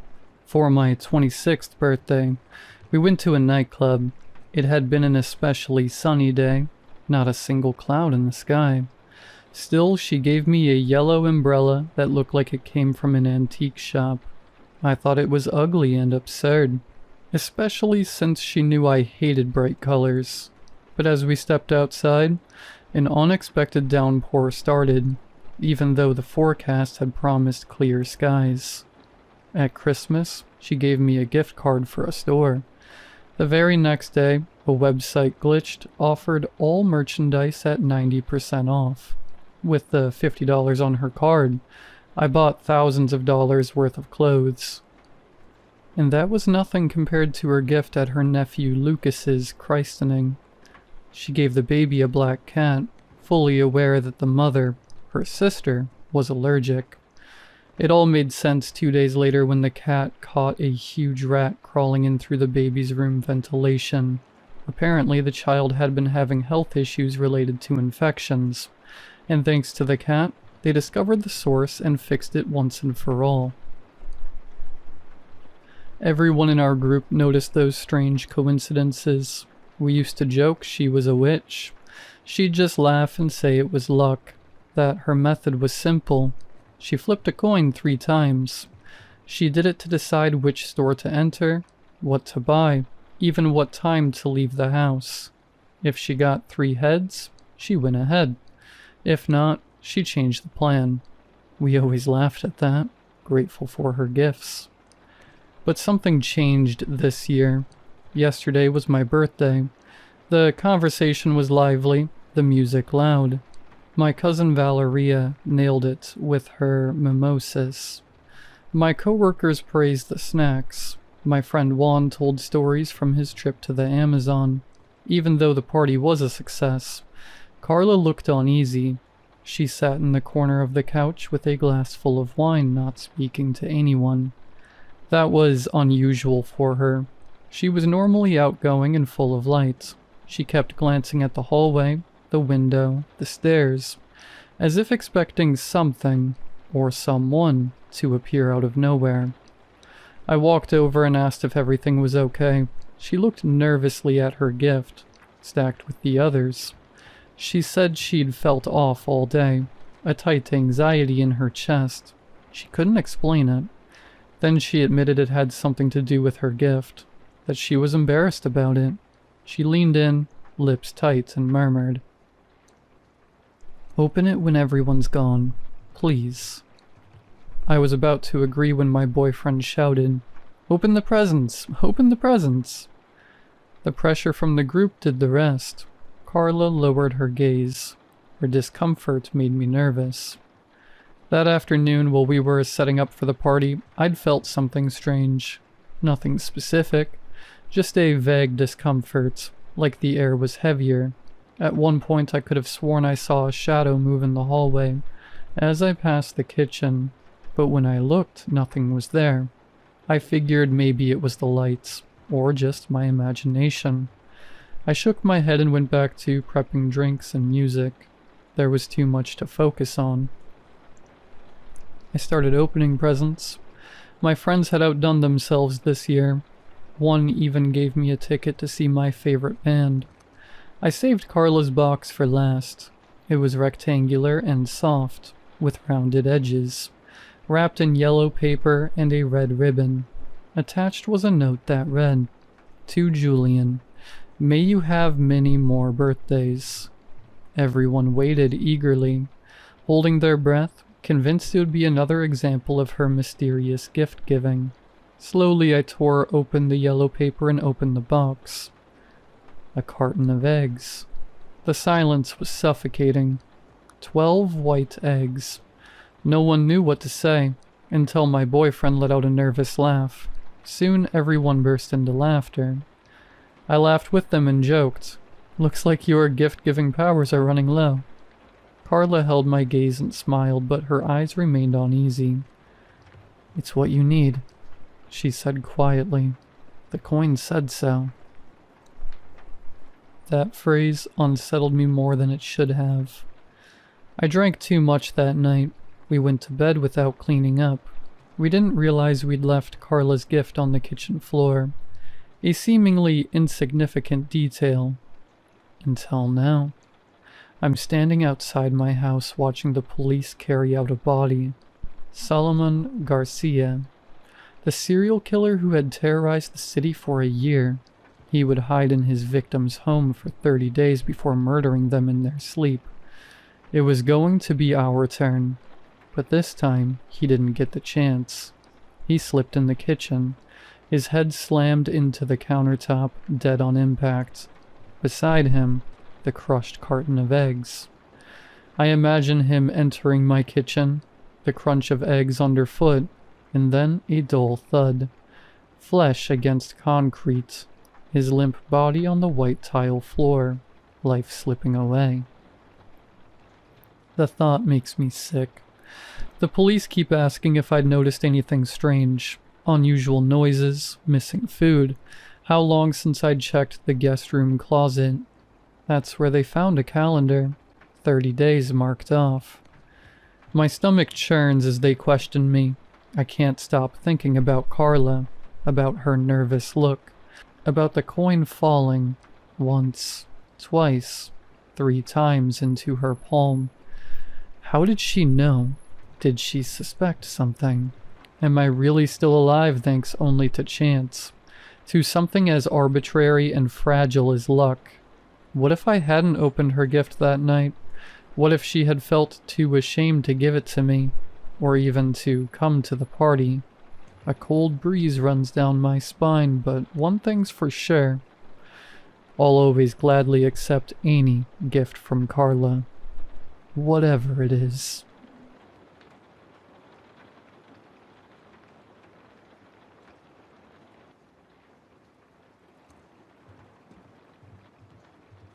I didn't believe in any of it.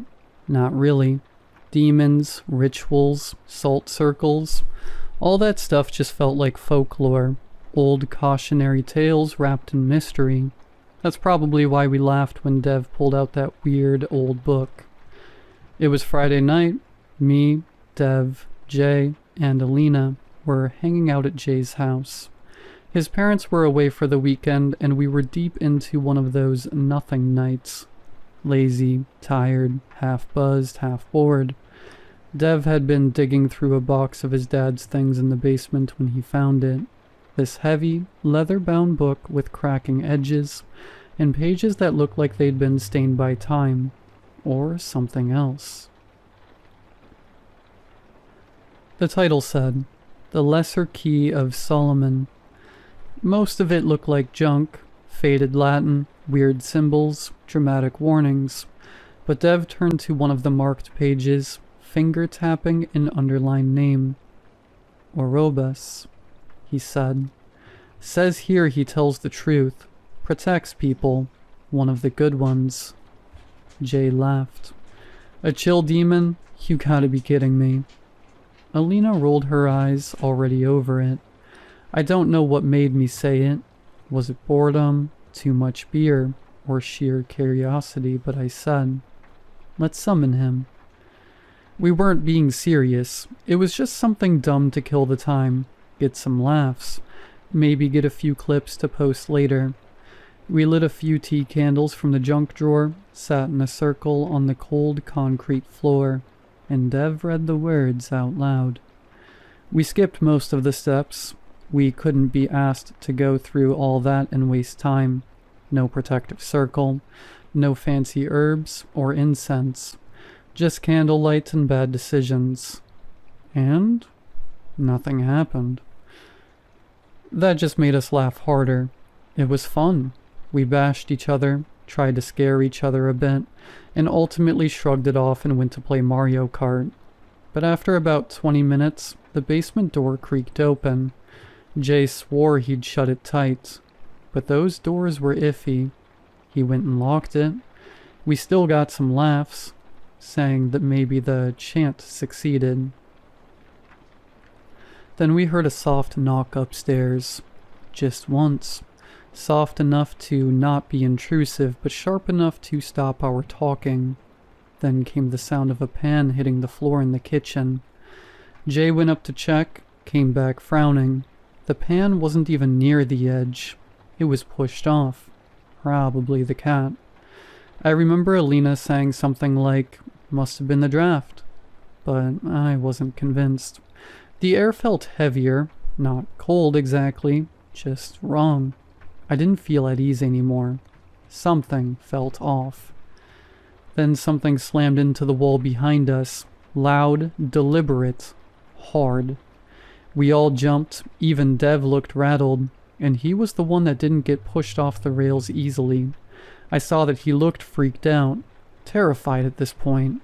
He grabbed the book again and started reading more clearly. His brow furrowed, and the rest now realized this wasn't a prank anymore. Oribus, if summoned without circle or seal, may wander freely, though not of harm by hand. He grows stronger through fear and time.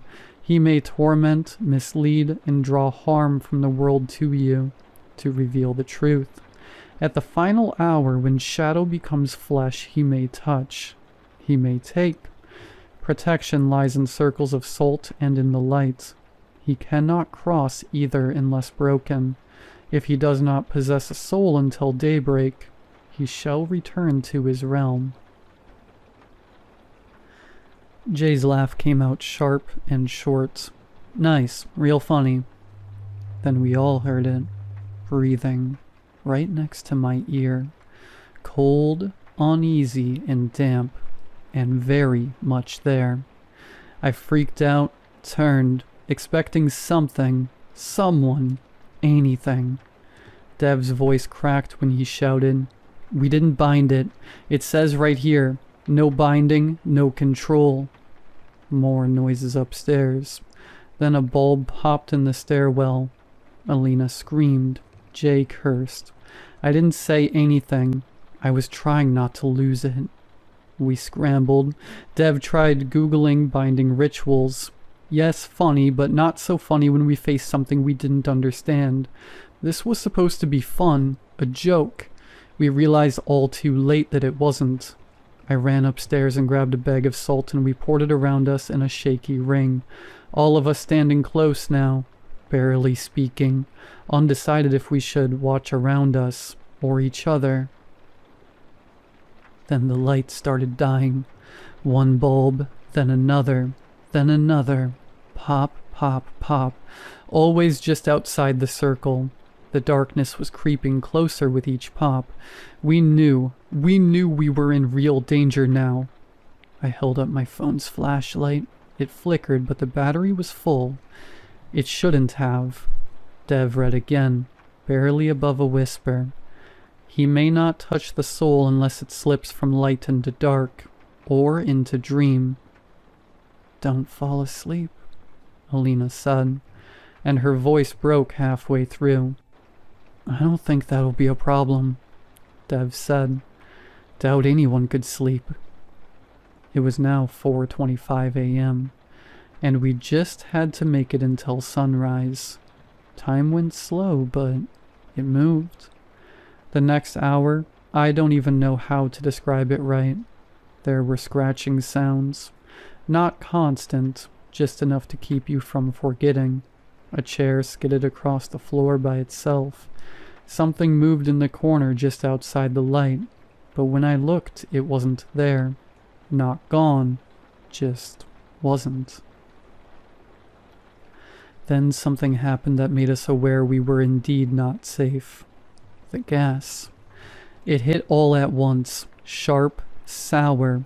Alina started coughing. The burner upstairs, someone had turned it on, but we'd all been downstairs. We didn't want to leave the salt circle, but we couldn't just sit there and let the house fill with gas. We decided to go up together slowly. One person always shining the light on the others, like kids playing flashlight tag in a haunted house.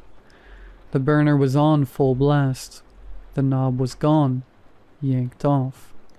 Jay found the valve under the counter, turned it off with pliers. I took the handle, shoved it into my hoodie pocket. Then the phone lights flickered again. We ran like hell. We held a grip on each other, and we just ran. Back into the basement, into the salt. We didn't talk anymore. We just breathed, shaky and quiet. I remember looking out the small basement window and seeing the sky start to get that weird bluish gray. Just barely. Just enough to believe it might end. It might be over. Everything was silent. No more noise, no more draft. Nothing moved. Everything was peaceful. Just that nice warm feeling of first sun rays on the skin. That sunrise came slow. It always does when you're watching it.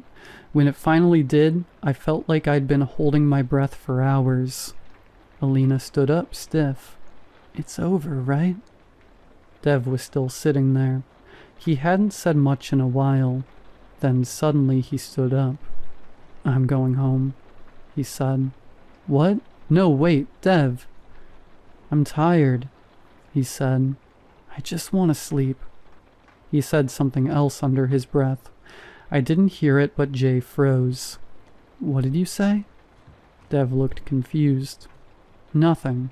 Good night. We didn't follow. We started cleaning. We had a lot to clean. The mess, candles, broken lights, the salt circle. Just trying to return the room to something normal. Then Jay said quietly, The circle. We turned. He was just staring at the floor. There was a break. A line in the salt where someone had stepped in too fast. A single heel mark that had smeared the edge. A gap. And Dev had been sitting right near that spot. We just stared at it. Didn't speak. Didn't clean it. Didn't want to admit it was there. And Dev hasn't answered any of our calls since. We keep telling ourselves he just needed space. That he walked out that morning and went home. But none of us actually saw him leave. We just remember the sound of the door. And when I think back to that moment, I can't shake this feeling. What if Dev never made it out of that basement? What if we let something else walk away?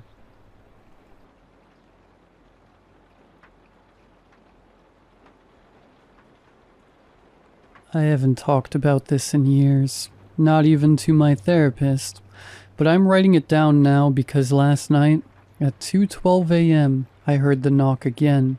Same rhythm, same pause, the same sick feeling crawling up the back of my throat. I used to think it was a demon. I know how that sounds, but when you're a kid, there are things you just know without proof. You don't question why your closet makes you nauseous, or why the attic door feels like it's breathing. You just know something's wrong. And something was very wrong in that house. We moved in when I was 9, old Victorian at the edge of a dead-end street. Sloped floors, wallpaper like dried blood. My mom called it a fresh start. She'd just gotten serious with a new boyfriend, Rick. He helped pay for the place, but stayed in the city at first. So for a while, it was just me and her. The first night, I couldn't sleep. Normal new house stuff, I thought, until I heard it. Knock. Just one, soft. Like someone gently tapped their knuckle against my door. I sat up in bed listening hard. Knock, knock, knock. 3 more, spaced out, deliberate, then silence. I got up and opened the door. The hallway was empty. I asked my mom in the morning if she'd checked on me. She said no. She looked tired. Her hands were shaking when she poured her coffee. I noticed a red mark on her neck. She said it was a bug bite. That night, I stacked books against the door just in case. The knocking came again, same time, around 2 a.m., but this time it didn't stop. It turned into scraping, like nails dragging against the door, then breathing, wet and slow, right up against the wood. I heard it say something I didn't understand. Too low, too garbled. And then I smelled it. Rot, like something dead had been stuffed under the floorboards. I didn't sleep, just stared at the door, flashlight clutched tight. In the morning, my mom had a bruise on her arm, purple and angry, like someone had grabbed her too hard. She said she tripped on the stairs. She wouldn't meet my eyes when she said it. It kept happening. Some nights it tried the doorknob. Other nights I'd hear it crawl across the hall. And once I heard crying, soft, broken sobs, like someone trying not to be heard. Sometimes it came for me. Sometimes it didn't. But someone always got hurt. The worst was when I forgot to block the door. I was half asleep when I heard the slow creak of it opening. I froze, pulled the covers over my head. Something stepped into the room. It didn't walk right. Too heavy, too slow. The mattress dipped beside me. And it breathed right in my face. Hot, sour, and wrong. Then finally it left. In the morning I had scratches across my back, through my shirt. I didn't tell my mom. She already looked like she was unraveling. Eventually Rick moved in, just showed up one day with his bags, and that looked like he belonged there all along. The weird part, the knocking stopped, but the house didn't feel safer. It felt worse, colder, heavier, and my mom seemed even more withdrawn. I started having dreams of something watching me from the hallway, tall and thin with no face, just a mouthful of too many teeth. Sometimes I woke up with bruises, sometimes with dirt under my nails. Once I woke up outside, lying on the porch, barefoot. My hands were bleeding.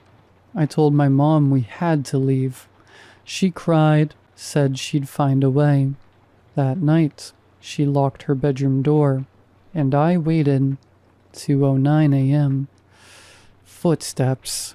They didn't stop outside my door this time. They kept going, toward hers. I heard her murmur something, confused, half asleep. Rick? Then a crash, and a scream, then silence. I ran to her room. The door was open just enough. Inside, in the dark, something was crouched over her. Tall, wrong. It held her down, hands wrapped around her wrists. She was fighting, kicking, sobbing. And then it turned to me and grinned. I didn't think. I ran to the kitchen, grabbed the biggest knife I could find. When I came back, it was still on top of her. I screamed, ran forward, and drove the blade into its back. Again, and again, and again, until it slumped to the floor. My mom was screaming, screaming at me. I looked down. It wasn't a monster. No claws, no fangs. Just a man. Just Rick. His face was caved in, one eye open, one shut. Lips split like someone had tried to tear the truth out of them. The police came, said it was self-defense, said I saved her, but she never looked at me again. We moved out of the house. She never spoke to me after that. Years later, I still don't sleep with the door open. I live alone now.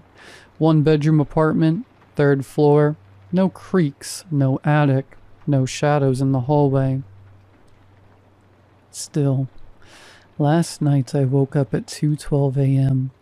Knock, knock, knock, tap, and a voice behind the door. Not growling, not whispering, just tired. Why? Edit. This morning I found something under my bed. My old flashlight, cracked, the one I used to keep under my pillow, still faintly glowing, and it smells like cigarette smoke.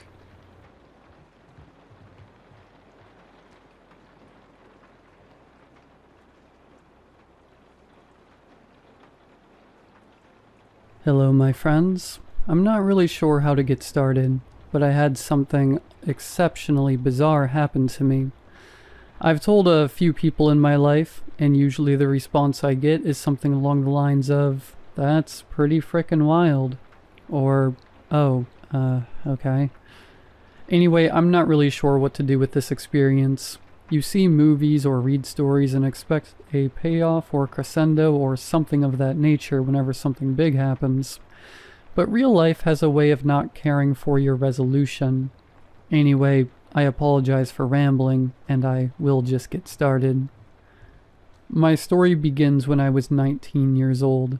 Just a kid, really, doing dumb stuff that kids do. I had this neighbor, Mr. Onyx Dragons. He had a really cool name. I remember thinking it was the coolest name I'd ever heard. Unfortunately, Mr. Onyx Dragons was just a regular old man. He didn't do anything out of the ordinary, didn't look or act strange. He didn't seem to be hiding any secrets, no matter how much I wanted him to contain some mystery. So when he passed away, it was just as uninteresting as he was. It was sad and unfortunate. He had gone to the hospital and had pneumonia and simply died. I learned about it from my dad, who knew him a bit better than I did. No cool death or anything else that I am shallow enough to imagine. I remember feeling really bad when I caught myself thinking, imagine having such a cool last name and utterly wasting it on being boring. It was a weird fixation, I know, and for what it's worth, I felt like a piece of crap for even thinking it. Months went by after his death, and I assumed that he would have just had someone come by to clean it out. Family or the government or whoever. But no one ever did. The house just sat there. The lawn remained maintained. Everything looked in order. I had no idea who was taking care of the house, but someone was. The strange thing, though, is that I never saw anybody there. Believe me, I kept an eye out for it, too. One day I decided enough was enough. For no particular reason, I decided to break into his house. I don't really know why I did. I suppose it just bothered me the way it sat there seemingly frozen in time. The truth is, he bothered me, despite the irrationality of it. I could not stop thinking about him. How is your name Stormhawk Umber Onyx Dragons, and you don't have any sort of interesting qualities to you? I feel like my parents had given me such a name. I would either feel compelled to do something crazy like becoming a Navy SEAL or something awesome. I feel crazy to even acknowledge how much it bothers me. I know it's silly. Anyway, breaking in was easy enough. I didn't even have to break anything really. I simply went around the back of his house, found a window that was unlocked. I managed to open it and crawl inside. I broke in during the day when everyone was at work, and I didn't want to use any unnecessary electricity or anything. I didn't know if the electric company would notice and investigate or not. Upon entering his house, I landed in what looked like a regular living room. I got up and began looking around. Much to my great disappointment, his house was as boring as he was. In fact, even so much to the point that his house was unsettling in a weird way. Everything was too nice, like it was a life-size dollhouse. Everything looked like it was just a large toy version of whatever it was supposed to be. I approached the couch that I would have sworn was made of plastic by looking at it, but when I approached it and touched it, the strangest dissonance came over me. It was the most comfortable couch I'd ever felt in my life. Somehow the disconnect was enough to jar me, but not deter me. I began searching his drawers and whatnot, but strangely enough, everything was empty. No drawer or cabinet had a single thing. No dishware, no random odds and ends that seemed to pile up in drawers. All of the books were solid objects. They didn't even open. They were just decorations. I was so confused at what this was that I didn't even know how to feel. Creeped out, interested. Even now I'm still not sure which. I thought maybe I should leave, but I also figured that I was just being paranoid. What in the world could plastic do to me? As I picked up one of the plastic books to return it to its spot, the strangest thing happened. It was so subtle I didn't even really register it at the time. I felt a sense of accomplishment, similar to when you finish reading a book. I caught myself thinking about the premise of The Old Man and the Sea, the struggle that ends in futility. But then I remembered. I'd never read that book. I shivered and shrugged it off. Probably just some lecture I had heard at school or something. After wandering around a bit more in this strange dollhouse, I made my way to the basement. Not sure what I was expecting to find, but I had a morbid curiosity. So I descended the stairs. When I reached the bottom, to my surprise, I found an elaborate mirror maze. A million me's reflected in every direction. As I was walking through the maze, I could not shake this overwhelming feeling of being watched, but every time I tried to look to where I felt the eyes, I'd see only an infinitude of myself peering back into me. To this day, I still get the chills thinking about that. However, after navigating for a while by tracking the floor, I managed to make it to the other side of the maze. What I found was odd, but at this point, I wasn't surprised. It was one of those big doors on a submarine, the one with the spinny wheel. I opened it to see what was on the other side. I really wish I hadn't. Inside there was a massive, an impossibly large ballroom. It looked like it was from the 1950s, with posh design, velvet, and mahogany, I think. I'm not really familiar with the minutiae of fancy decor, but this was that, and then some. In the background, a phonograph playing music. It was scratchy and skipping every so often. It was the perfect blend of post-war hope and the decaying dread of a dream gone by. This isn't what unsettled me the most, though. On the floor through the ballroom, there were all of these metal tracks. They were all over the place. Upon the tracks, moving and zipping around, were all dressed mannequins, moving from here to there, an emulation of dancing and mingling, a frozen, mobile mimic of movement. There were easily 50 of them, all of them following the tracks in different ways to different points, like a bastardized recreation of a party by someone who had never met a human. In the middle of the hall there was a large table. I thought to leave, but upon turning around I saw the mirror maze, a legion of myself bidding me to stay where I am. I couldn't resist.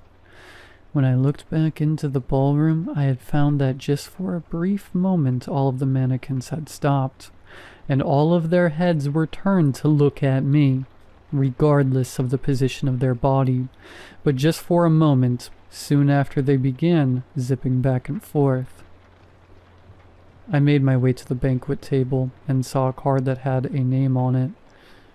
It was my name. I sat down at the head of the table. There was a platter in front of me. When I lifted it off, I was greeted by the ripe aroma of rotten meat and turned dairy. A large buffet of rot waiting to be eaten. I tried to get up, to recoil in disgust, but I couldn't. I don't know how I knew, but I knew the mannequins would never forgive me if I didn't partake. So I did. With one rotten bite I began, then another and another still, each bite seemingly restoring the food, undoing the rot. As I kept eating, I noticed more and more that the mannequins were no longer just mannequins. They were coming to life. I continued to eat my delicious meal. By the time I was nearly completed, I looked around to the men and women surrounding me, enjoying themselves at my party. Just as my plate ran out of food, a kind waiter approached me and asked politely, "Would you care for some more food, or perhaps a glass of wine?" I replied that I would like both, and the waiter replied with a smile. Indeed, Right away, Mr. Onyx Dragons. And I decided to dance.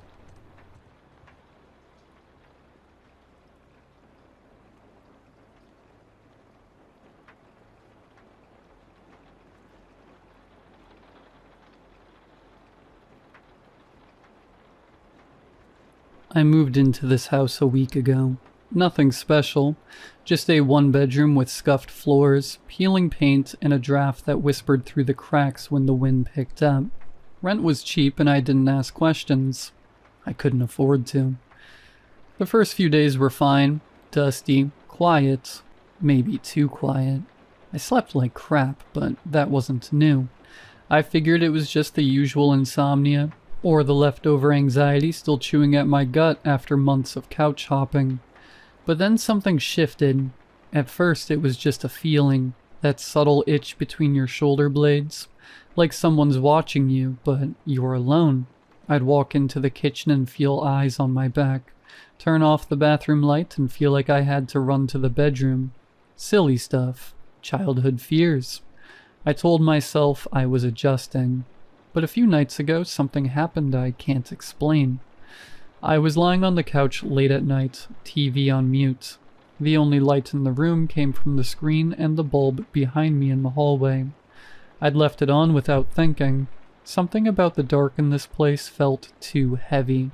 Out of the corner of my eye, I thought I saw something peeking around the edge of the hallway door. 2 eyes, low to the ground, pale, wide, unblinking. They vanished the second I turned to look. Just gone. Like they'd never been there at all. I told myself it was a trick of the light. Maybe a reflection. Maybe I was just tired. But I couldn't shake the image. Those eyes, there was something off about them. Not wrong in an obvious way, just enough to make my stomach knot. They didn't blink, didn't shift, just stared like they were trying to memorize me. 3 nights ago, I tried to take a shower. I'd just stepped under the water, curtain only half drawn, because even then, something about closing it all the way made me uneasy. I wasn't thinking about that though. I was rinsing shampoo from my hair, eyes stinging. When I opened them, I saw a part of a face peeking through the edge of the curtain. Just a sliver, pale skin, a sharp cheekbone, half an eye, too wide and too still. It was just standing there watching me. No sound, no movement, just there. I froze, heartbeat in my throat. I didn't scream. I couldn't. I just stared. And then slowly it slid back out of view. Gone. Like it had just wanted me to know it could get that close.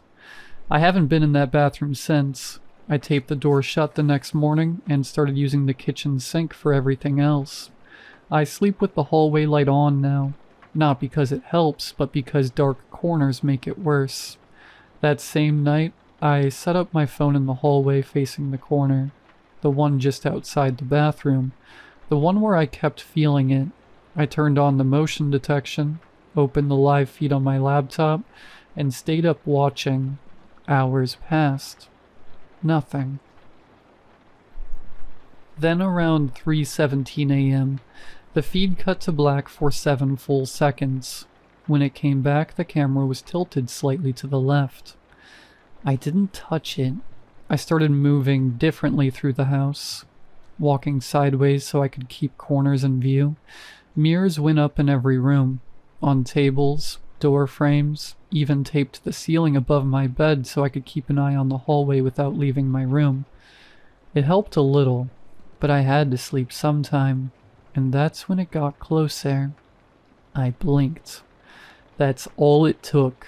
One blink. My eyes were burning from hours of staring at the hallway. I just needed a moment. I let them close and heard the couch scrape softly across the floor behind me. When I turned, it had shifted. Not much, just an inch. But it was no longer flush with the bedroom door. Something had nudged it from the other side. That's when I realized it doesn't move if I'm watching. That's the rule. It waits just out of sight. It only moves when you're not looking. The next morning, the bathroom door was open. The duct tape I'd used to seal it had been peeled off slowly, deliberately, like someone didn't want to make a sound. I didn't go near it. I didn't touch the tape. I just backed away and left it alone. Later that day, I called the landlord. I tried to stay calm, asked if anything weird had happened in the house, if other tenants ever complained. He got quiet, then he said, "You're not the first one to ask about that." When I pushed for more, he said, "If you're smart, you'll find somewhere else." Then he hung up. He won't answer my calls now. Things aren't staying in the same place anymore. Not just furniture, walls. I know how that sounds, but I swear it's true. The hallway feels shorter now. I keep bumping into things I never used to. Shadows fall differently. Corners are tighter. I measured everything. The numbers say nothing's changed. But when I walk through the house now, it feels like it's watching me back. Or worse, like it's folding in around me. I've stopped looking at mirrors. A few nights ago, I glanced at one on the dresser and saw myself smiling. I wasn't smiling. Sometimes I'll see something slipping out of frame when I turn my head. Always left, always behind. I don't turn my head anymore. I just keep walking, keep watching. Because if I don't, it'll move. And if it moves, I think it can finally reach me. About an hour ago, I found the front door wide open. Not unlocked, not damaged, just open. And nothing in the house had moved. Nothing knocked over. Nothing taken. It felt like an invitation, like it was giving me a chance. I didn't take it. Because here's the thing, I think that's the choice. Leave and it follows. Run and it stays close. But stay? Stay and it finally comes in. I'm writing this from bed. The camcorder screen is black. Not paused, not frozen, just off. I didn't turn it off. The hallway is quiet now. The light's still on, but it feels like it doesn't matter anymore. I haven't turned my head in over an hour. I can feel something breathing just behind me. I think it's already in the room. I know the rule now. It only moves when I'm not watching. So I'm going to sit here, eyes open, wide, burning, and if I blink... Final edit. If you're reading this, don't look away. Not even for a second. Because it might be in your house now, too.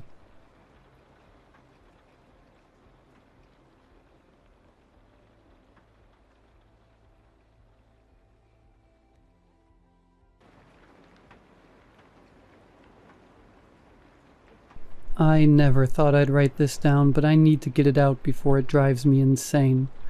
What happened wasn't some ghost story or urban legend. It was real, brutal, and too close for comfort. I live alone in a pretty quiet building. Nothing fancy, no big crowds or parties. Just me and the usual humdrum of life. There's this one neighbor, an older guy. We barely talked, just polite nods in the hallway. He was the kind of person who kept to himself, always locked inside his apartment. Sometimes I'd catch a glimpse of him staring out the window late at night, but he never said a word. One night I was up late working. Around 2 a.m. I heard a weird scraping noise from his unit, like metal dragged across the floor. At first I thought it was some furniture moving or repairs, but it kept going, getting louder, more frantic.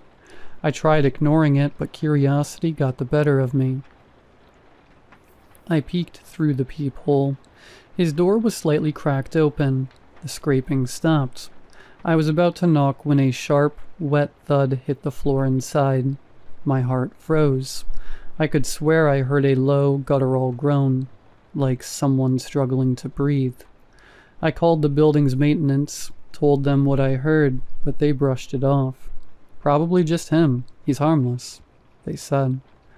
The next morning, I noticed something off. The hallway near his door smelled awful, like rotting meat mixed with chemicals. It was faint, but enough to make me gag. I went to check the mailboxes downstairs. His key was stuck in the lock, like he'd left in a hurry or forgot. I reported it again, but no one did anything. Days later, I finally had enough. I called the police anonymously and told them about the noises and the smell. When they forced the door open, what they found still haunts me. His apartment was a nightmare. The walls were smeared with dried blood and strange symbols scratched into the plaster. In the corner, there was a makeshift table with tools that looked like they belonged in a horror movie.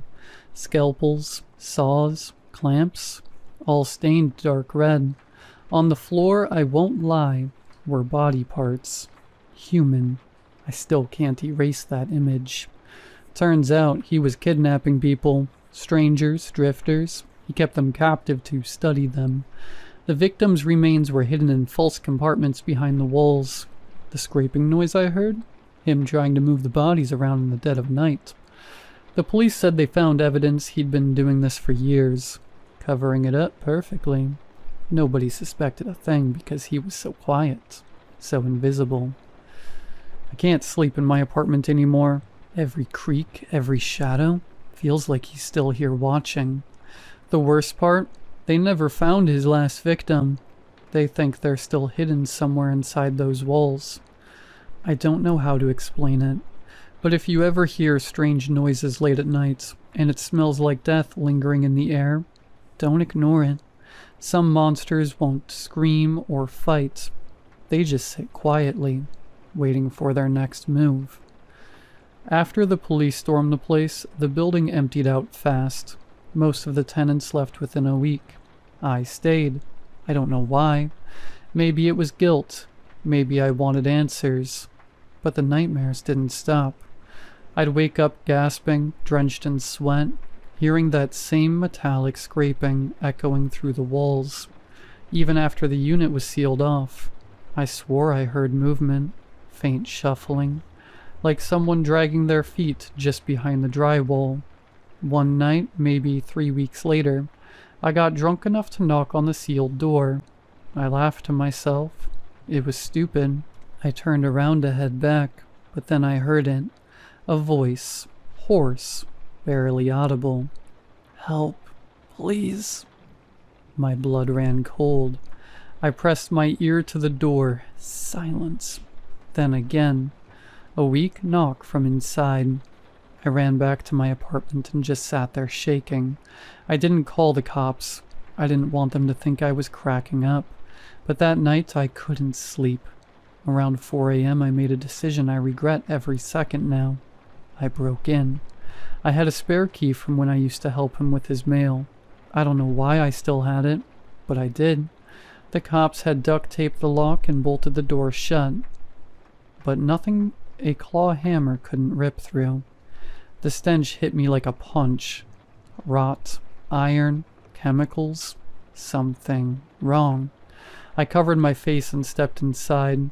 The crime scene tape still hung like streamers, but what caught my eye was the floor. Fresh drag marks in the dust. Something, or someone, had been moved recently. I followed them. They led to the bedroom closet. That closet had a false back. The cops missed it. Behind the plaster wall was a narrow crawl space, pitch black. The drag marks went inside. I crawled in, phone flashlight in hand. It smelled worse in there. Wet, warm, alive. The space opened into a small concrete room, unfinished and hidden deep between the walls. That's where I found her. Or what was left of her. A woman half naked, wrists bound in wire, flesh shredded like she'd been carved piece by piece. Her left eye was missing. Her lips were sewn shut with thread that cut into her skin. She was still breathing, barely. She saw me and made a sound I can't describe. Pain, rage, relief. I screamed for help and scrambled out, called emergency services with shaking hands. She survived. They say barely. She'd been there for at least a month. But here's the twist. She wasn't the last victim. I was. 2 nights later, I woke up on the floor of my own apartment. The power was out. My door was locked from the inside. There were pictures taped to my walls. Photos of me sleeping, brushing my teeth, showering. Hundreds. All taken from inside my apartment. In one of them I was wide-eyed, staring at the camera. I have no memory of that moment. There was a note tucked under my bed, written in neat block letters. You should have left it alone. I was done. Now I'm not. The police swept the place again. Nothing. No cameras, no fingerprints, no forced entry. They think it was some sick prank, maybe a copycat, but I know it was him. He never left. He was watching the whole time. Maybe hiding in the walls, maybe under the floorboards, maybe right behind me. I moved out the next day. Sometimes I still wake up with fresh scratches on my back, deep like nails or a scalpel. Sometimes I smell that metallic rot, even in a new city. Sometimes I hear the dragging, and every time I wonder if he's still playing. Maybe next time. He won't let me wake up. I don't know who else he's watching. I don't know if I'll survive next time. But if you hear dragging sounds at night, don't open the door.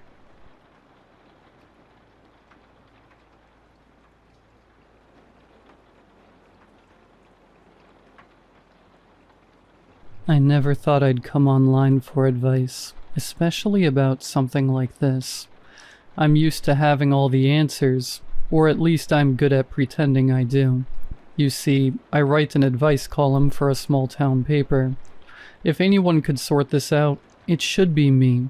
That's what makes the situation feel even more hopeless.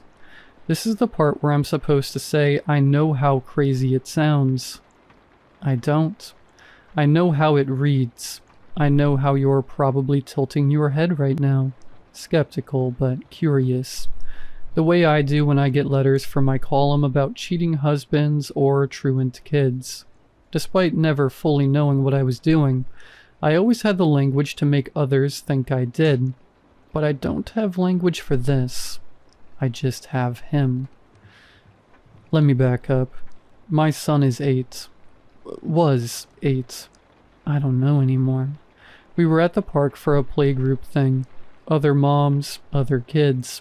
Same place we'd gone every month since he was 3. Wood chips, a few slides. Patch of woods we always said was too thin to get lost in. He was playing hide and seek. He was always good at that. Almost too good. Clever in a way that made you worry what he'd grow into. I remember someone joking. He's either gonna be a world leader or a criminal mastermind. They started calling his name. You won, come on out. But he didn't. They kept calling and something inside me shifted. Like a lost, ancient instinct we outgrew centuries ago. Like a sixth sense I didn't know I had. I don't remember most of the day. Not in order. Just pieces. My phone slipping out of my shaking hands when I tried to call 911. My knees hitting the dirt. A ranger saying the words, no sign of a struggle. Like that was supposed to help. They found nothing. No footprints, no fibers, no blood. Just nothing. The search lasted 2 weeks. 14 days of reporters, canine units, and whispers behind hands. 14 nights of dreaming about body bags and waking up to check his room. I kept the door open, like I expected him to just appear again, curled up in his sheets, annoyed I was making a fuss. And during that time I became a shell of a person, voice raw from screaming his name, feet numb from chasing shadows, and eyes dry with no tears left. If you never lost a child, I don't think it's a feeling you can put into words. The regret, the devastation, the anger, the emptiness, the fear, the agonizing, burning self-hatred. You can try to sympathize, you can try to understand, but you never will. 2 weeks later, I got a call at 3:12 a.m. They'd found him walking along a logging road 6 miles from the park. He was cold, disoriented, but alive. When I saw him at the station, I melted, just dropped. My body shut down with relief. I hugged him and he let me, but he didn't hug back. He was in shock. I knew that. The officer said as much. This would take some time. The first night back, he slept in my bed. I watched him breathe like it was the most fragile thing in the world, holding his little body in my arms. I remember whispering, "I'll never let you go, ever again." I meant it then. Now I'm not sure who I brought home. It's little things. That's how it always starts, right? Little things you tell yourself not to notice. He doesn't remember where he was. That's what they told me to expect. Trauma, amnesia, some protective thing the brain does. But it's not just that he forgot. It's that he doesn't seem to think there's anything to remember. He stares at me blankly when I ask. Not confused, not scared. Just blank. Like the questions in a language he never learned. He struggles with showering, getting dressed, anything that involves changing clothes. I had to compromise by letting him shower in his underwear, or else he won't even touch the water. He walks like he's copying someone, every step a second behind. He hums to himself now, but not songs I recognize. Just slow, disjointed notes out of tune. It's been weeks and these new habits still haven't went away. He calls me Mom, but it doesn't sound right. Like the shape of the word is right, but the soul of it is missing. Like hearing your name from a stranger pretending to know you. Last night I caught him standing in the hallway, not moving, just standing, staring at the wall like he was listening to something I couldn't hear. When I asked what he was doing, he said, "Making sure no one's here." I laughed. I don't know why. It wasn't funny. It just short-circuited my brain. I told his therapist. I was careful. I said I thought the trauma had changed him, that he seemed different. She said that was normal, that kids process fear in strange ways. I nodded and pretended to agree. Then I went home and locked my bedroom door for the first time in my life. He eats less now, sleeps less. I think he even blinks less. I've checked his body for marks, scars, anything. I don't even know what I'm looking for. Some proof that what I feel isn't just panic unraveling me from the inside out. But everything's where it should be. Same cowlick, same chipped front tooth, same tiny freckle behind his left ear. But I know that's not my son. It's not a dream. It's not paranoia. It's not some post-trauma spiral. It's something else, and I don't know what to do. If anyone's been through this, if anyone's ever felt this, please say something. Tell me I'm wrong, or tell me I'm not.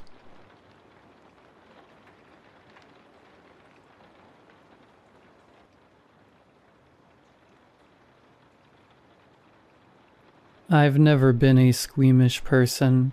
You need to have a strong stomach in a profession like mine. 10 years as a physician will force you to see all kinds of things to keep you up at night. Third-degree burn victims with skin like rusted metal. Harlequin babies that won't live past 12 hours. And grown men sobbing after pulling the plug on their mother that their health insurance wouldn't cover to keep breathing. I've seen it all. Sometimes I wish I hadn't. And yet it was something so simple that broke me. It was a case you see every day. At least, That's how it started. I still remember it all so clearly. A man was rushed into the emergency room after losing control of his car and landing it squarely in a ditch. He had 3 fractured vertebrae in his spine, as well as a rib going directly into his heart. It was a miracle he was still breathing. It was standard procedure. We carted him in and immediately began blood transfusion and monitoring his heartbeats. He kept murmuring as we hooked him up to our equipment, so faintly, but you could almost make out, "Please, stop." At the time, I assumed it was shock getting to his head. Retrospect has such a cruel way of working the things you see when it's already too late. We were just about to begin an emergency thoracotomy to revolve the rip when he flatlined. We immediately got the defibrillators and began trying to resuscitate him. Clear! Clear! It was no use. His heart hadn't beaten in 10 minutes. He was dead. Was dead. And then something odd happened. His heart began beating again. It didn't make any sense. We hadn't used the defibrillators in the past 5 minutes. I didn't bother speculating on what restarted it. I was just happy to not lose a patient. As I walked beside him to transfer him for surgery, I saw tears had streamed down the man's face. At the time, I thought it was an involuntary reaction or a subconscious relief of surviving. I know better now. I couldn't let a miracle like this slip through my fingers. We carted him to surgery for the emergency thoracotomy. Those 2 hours are seared into my mind. The first incision made it clear something was terribly wrong. The smell, my God, the smell. It was like roadkill mixed with raw sewage that had been left out in the sun. Even through my mask it hit me like a freight train, filling the room like a blossoming spore. One of the other surgeons began dry heaving, and it took every ounce of strength in my body not to vomit. That should have been it. I should have just walked right out then. I don't know why I pushed through. Maybe some misplaced sense of duty. Whatever it was, it forced me to continue with the operation. The blood that came out of him was thick, like rotten molasses. The more we opened him up, the more unexplainable horrors we saw. His ribs, which by all means should have been broken, appeared to be in the process of healing. Actually, healing isn't the right word. It was more like regrowing. Thin blood vessels and bone marrow, peeking out like bot flies and skin, wiggling as if gasping for air. His lungs were filled with giant, calloid-covered wounds. It was as if someone had stabbed him over and over. Any hole this big should have killed him instantly, let alone 20 in each lung, and yet every single hole had been crushed shut with dried blood, as if they were nothing more than annoying scabs. Then veins around the scar tissue of each hole were black and green, clearly infected. The worst was his heart. Jesus, his heart. It was brown, rotten blood and mucus seeping through it like water through a towel. There were tendrils of tissue growing from the base of it around the broken rib, like the roots of a tree. It was as if the body had healed around it. Each tendril was throbbing, slowly burrowing into the bone, anchoring it in place. A silence fell over the room for what felt like hours, but it was probably only a minute or so. What am I looking at? The other surgeon's voice was shaking. I'd never heard him so scared before. Necrosis. This is not necrosis. I've seen necrosis. It doesn't turn your blood into syrup. The smell in the tissue as well as the discoloration indicates necrosed tissue and sepsis. We'll treat the sepsis and remove the dead tissue after we remove the obstruction. Necrosis from what? The rib has only been in there a few hours. There wasn't enough time for any of that tissue to die, let alone rot. And besides, look at his heart. He shouldn't even be breathing. We can speculate later, but right now our priorities are keeping this man alive. Scalpel. He handed me the scalpel, and I slowly began cutting the tendrils that had latched onto the bone.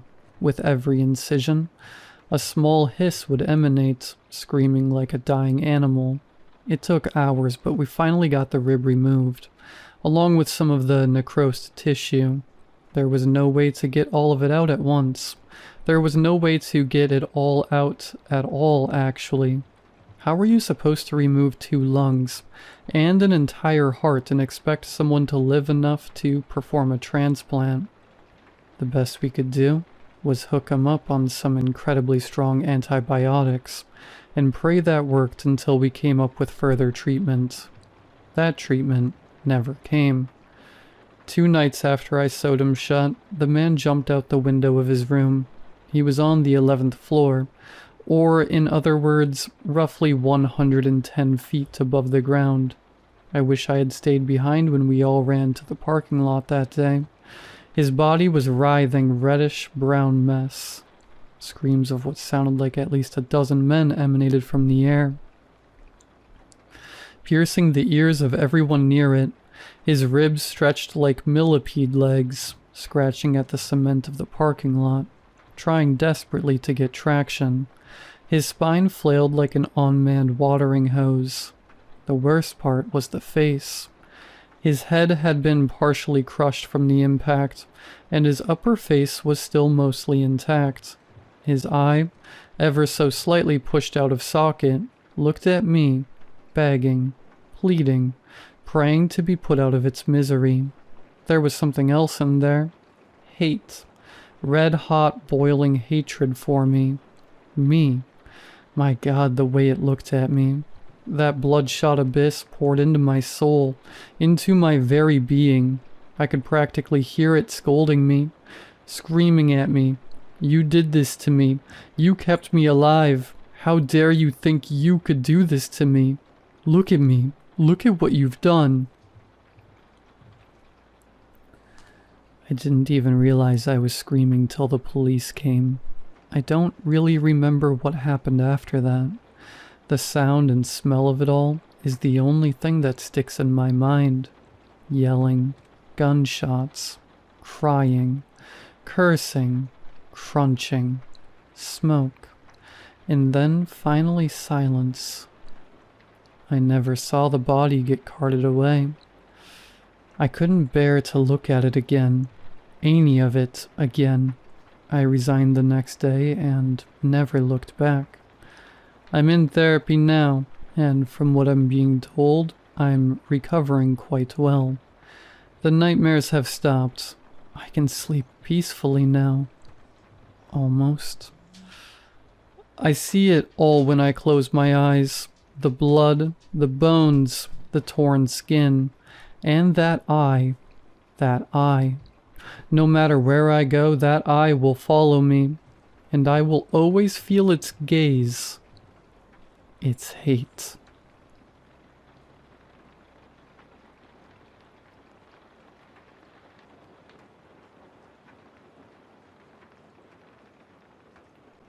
Hey, I'm not familiar with this subreddit, but I know it's vaguely about getting advice for some strange stuff that happens. So I'm posting this because I'm running out of options. I'm not even sure if there's anything anyone can do. I just need to get this out there.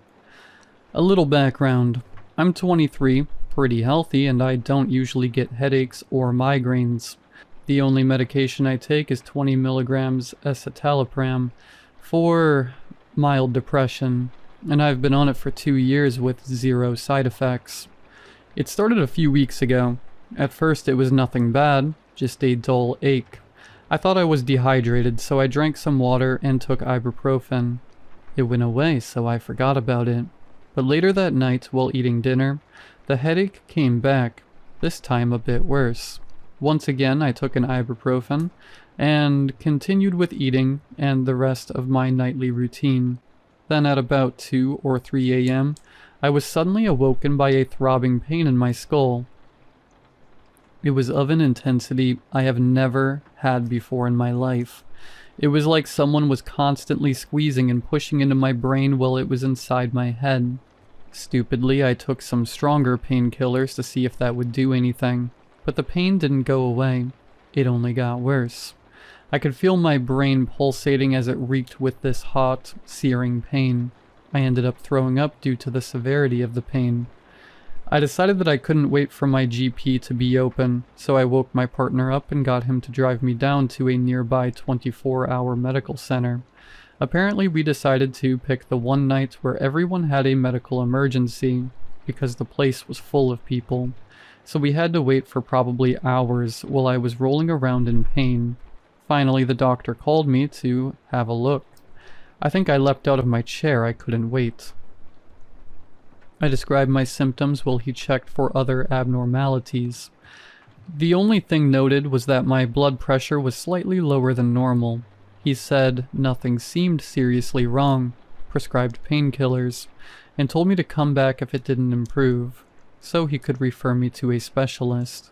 A massive waste of time, I thought. But I tried the painkillers anyway, figuring it couldn't get any worse. After a few days of dealing with this near-constant headache, I tried to see another doctor. This time, they managed to refer me to a neurologist who ended up giving me a CT scan. Having to wait nearly 2 days to get the results back was one of the most anxiety-inducing experiences in my life. By then, I was throwing up nearly every day and felt exhausted all the time. I hoped it was just from the pain. When I got a call from the doctor, my stomach dropped. She told me to immediately admit myself to a hospital because the CT scans had indicated brain swelling. She said that at this point, they wouldn't need any surgery, but I needed to be kept for monitoring, and they needed to give me an MRI so they could get a better look to see how bad the swelling was. My time at the hospital blurred. I waited a whole week for the MRI results while my symptoms worsened. I couldn't keep food down, could barely see sometimes, and my blood pressure kept dropping. I even thought about ending it all, but a hospital is the worst place for that. When the results came back, I knew they were bad. The doctor, while trying to keep a calm exterior, was failing miserably. A slight look of fear was painted all over her face. "Good afternoon, Marcus. How are you feeling today?" "I just want to know about the results. I can't wait any longer." "I've reviewed your MRI results with our radiology team, and the findings were a bit unusual." "What does that mean?" She swallowed dryly. "Marcus, we were wrong about the initial assumption about your brain swelling. It's not. It's growing." "Growing? What do you mean growing?" "I mean that the overall volume of your brain has slowly but measurably been expanding, specifically in the frontal and parietal lobes. There's no fluid buildup, no tumor, no signs of infection of any kind. The tissue itself seems healthy. It's just growing." "How is that even possible?" "We don't know. The human brain doesn't grow in adulthood, certainly not like this. Neurons don't generate that way. We've checked the images and even rescanned to rule out errors, but it's definitely grown by just a few millimeters." "What does this mean? Is it going to stop?" I can tell she's choosing her words carefully. "We don't know. This isn't a known condition.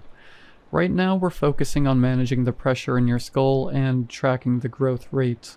If it continues, we may need to surgically relieve the pressure to prevent damage."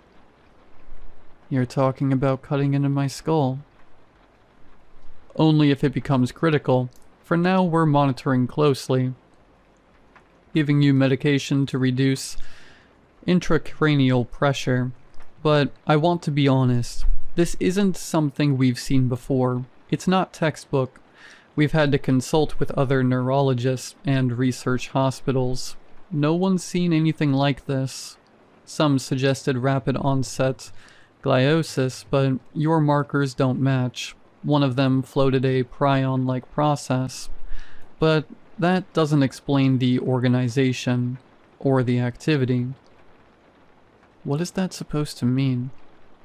She gives me a hesitant look before divulging further. There are coordinated signals, patterns we don't typically see in those parts of the brain, or in tissue that has recently formed. So it's not just growing, it's working. We don't know what it means yet, but whatever this is, it's not inert, it's functional, and that's what concerns us. That was yesterday. I keep asking questions, but they're not telling me much. I can almost feel it growing and pushing against my skull. I'm scared. I think I'm going to die.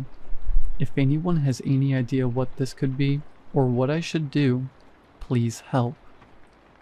I'm desperate.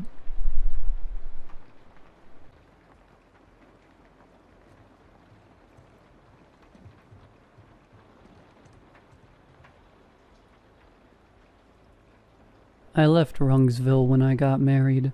I was 18 at the time, way too young and dumb to make a decision of that significance. But I have never regretted putting that place behind me. Alas, I could have chosen a better runaway partner, but in fairness, I did mention that I was afflicted with being dumb as a bag of rocks. Brent, my high school sweetheart at the time, was raring to go after what happened to his sister. And I was sick and tired of the air, the incidents, the curfews. Brent and I had a good couple of years, some okay years, and then some not so okay years.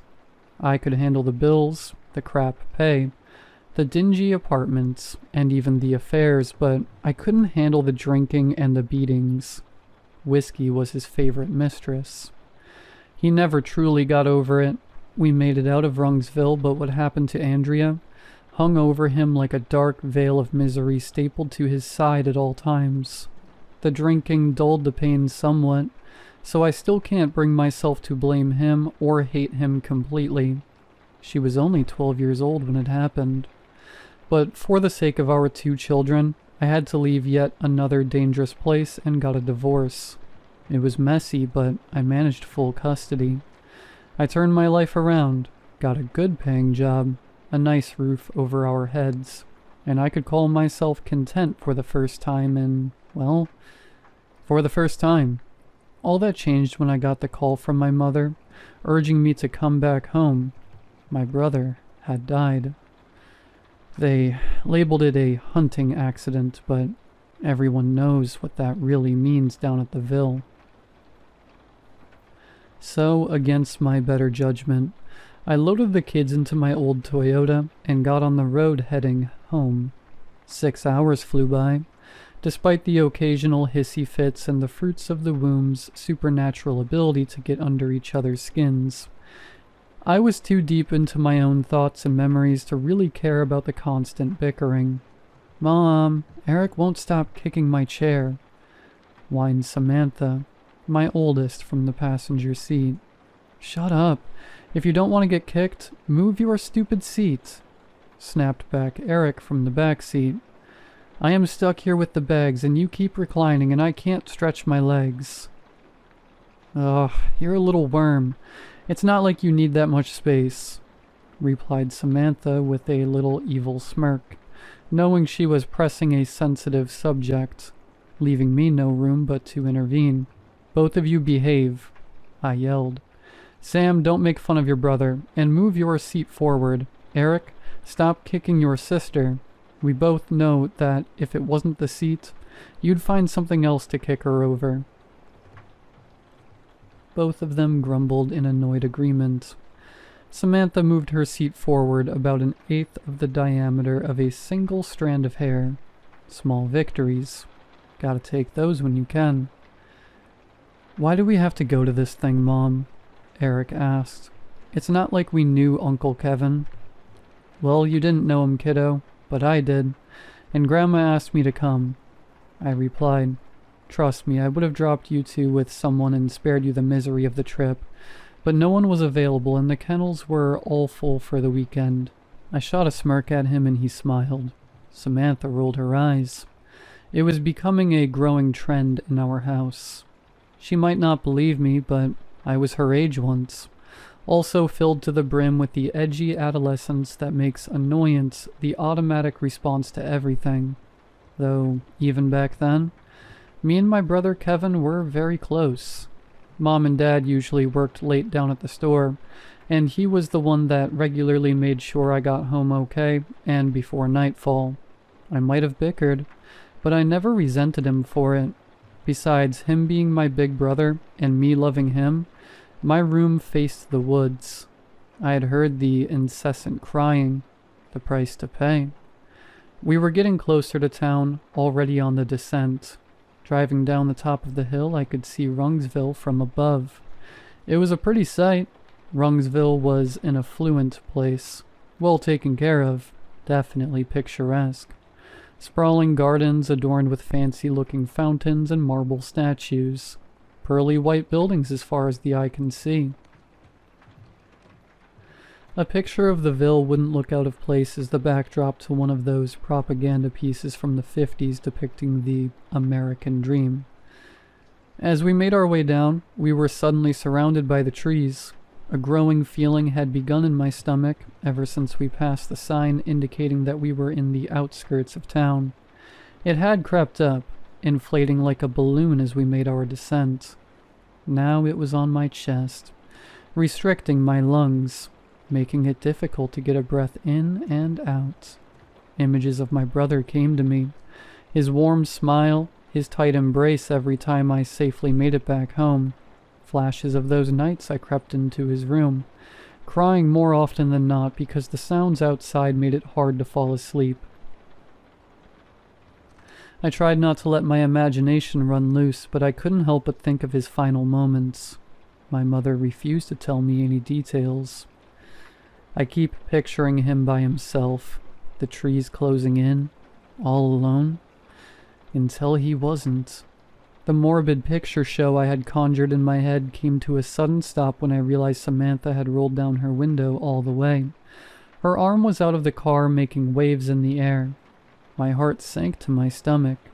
Samantha, honey, please roll your window up. You can turn on the AC. I tried, attempting not to let the panic reach my voice. What? Mom, no. She started. There's freaking fresh air outside. I couldn't keep it bottled any longer. Baby, please. Please don't do this. Close the window. Keep your arms inside. I shrieked, hearing something shift somewhere deep in the trees. Branches shattering, leaves rustling violently. Mom, what the hell? Look at the road. I'm just cooling myself off. I started breaking while attempting to plead, desperately, but only a series of wheezy noises escaped my progressively tightening ribcage. Mom? A small voice rose from the back. It was Eric. He was staring out his window. I only caught it for a split second, but he seemed confused and scared. That's when I heard my daughter scream. Something had caught her arm. I stepped hard on the brake as I felt something wet hit my face in a jet. It was coming from the passenger window. Wrapped around my daughter's arm, I saw rows of putrid, brown-tinged teeth.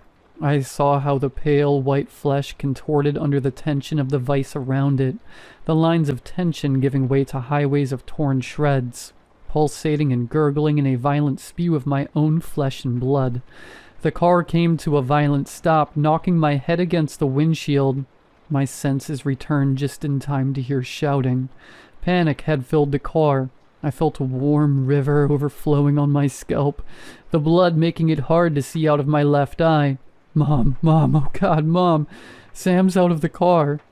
The shouting was coming from Eric. He was shrieking, banging his hands desperately on the glass. I turned my head toward the passenger seat. Empty. Where my daughter had sat, there was only a pool of gore. Looking out of the passenger window, I saw it. A sack of lumpy meat and a vaguely humanoid drape of skin sat on the ground. Its back was facing me, but I could see its bald head bobbling reverently. Its body was too thin, Irregularly placed patches of dirty, wire-thin hair covered its body and gangly limbs, crooked at the joints. The bobbing stopped, its meal interrupted by my son's bloody shrieks. It turned rapidly. Its mouth was a mess of sagging skin hiding an abyss of crooked razor blades. I saw her hair, her pretty blonde hair, caught in between them. I wanted to cry out in horror. I wanted to yell. I wanted to get out of the car and do something. I couldn't, and the reason was that the beast's black, beady eyes weren't aimed at me. They were fixed on Eric. I put the car in drive and I floored it. I did not look at the rearview mirror. I did not listen to Eric's shouts and pleas to turn the car around as they morphed into wails of gut-wrenching grief. I focused on not veering off the road as I stepped on the pedal, only breaking focus slightly to roll the passenger window up.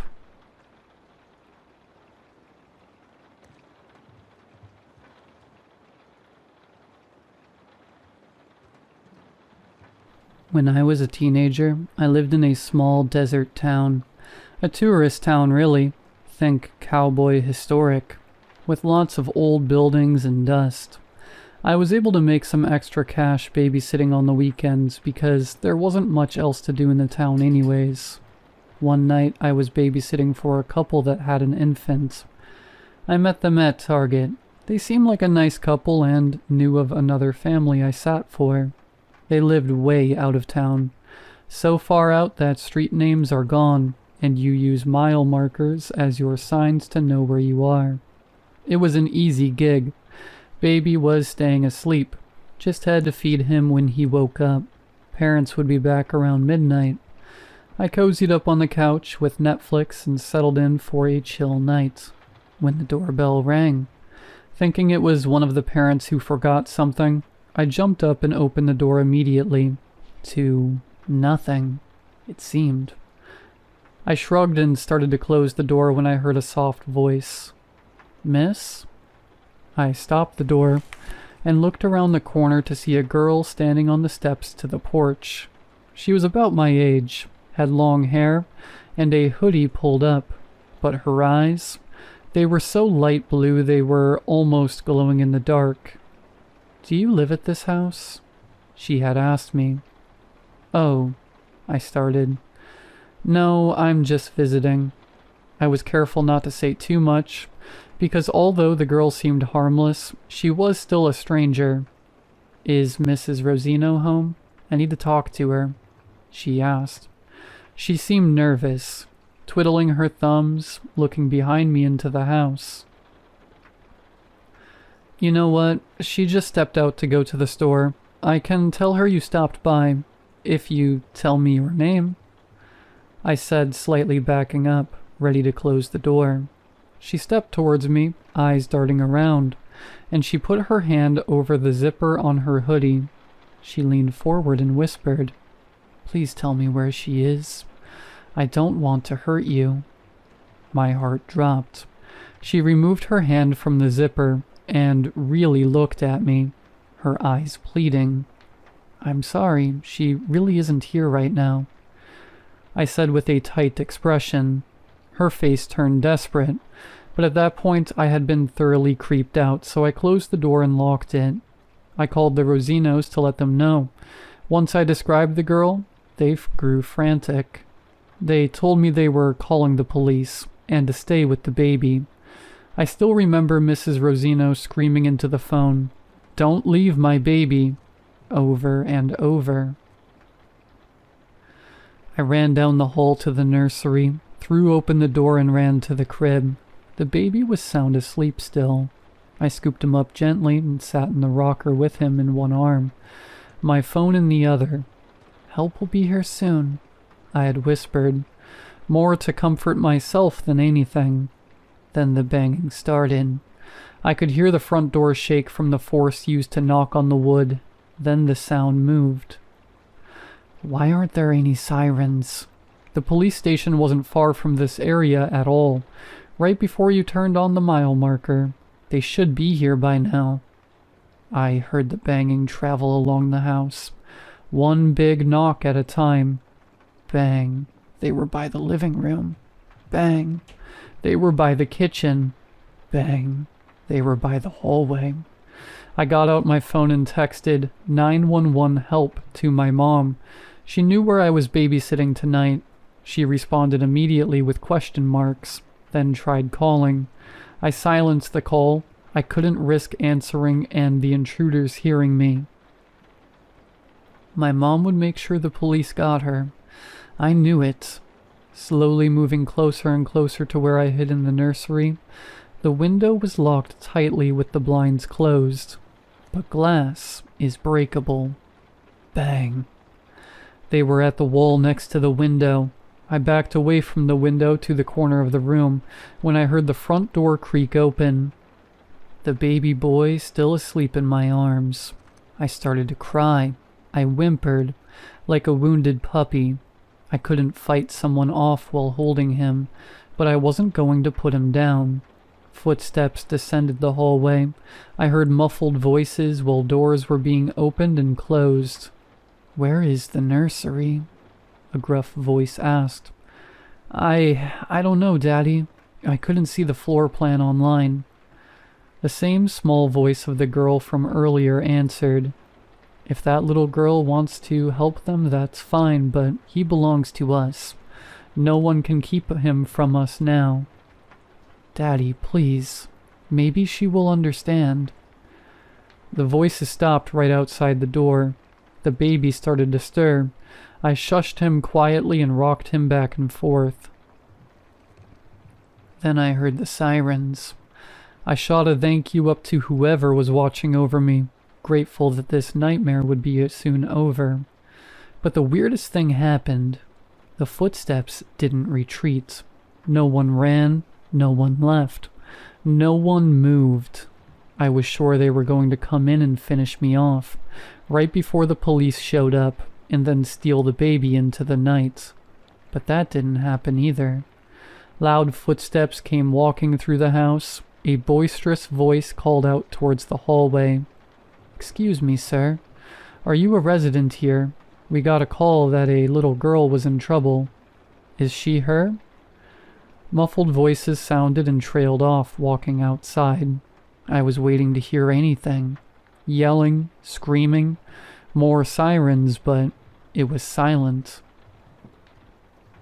After what seemed like hours, heavy footsteps walked directly down the hallway toward me, and the door opened. A uniformed officer looked stern, and took a look at me cowered in the corner with the Rosino baby. "Hey, sweetie, are you all right?" he asked, bending down to meet me at eye level. Yes, those people were trying to take the baby. They were going to kill me. Why did it take you so long to get here?" I cried out, finally letting the tears fall, as the adrenaline hit was coming down. The officer looked confused. "We came out the second the call came in. We made it here in about 5 minutes. Did you try to call in sooner?" He pulled his radio to his face, asking his other officer if any other calls were attempted. "Well, no, but the Rosinos called you at least 30 minutes ago. I called them first and they said they were calling you right away and to hide with the baby, so..." I looked down at baby Rosino.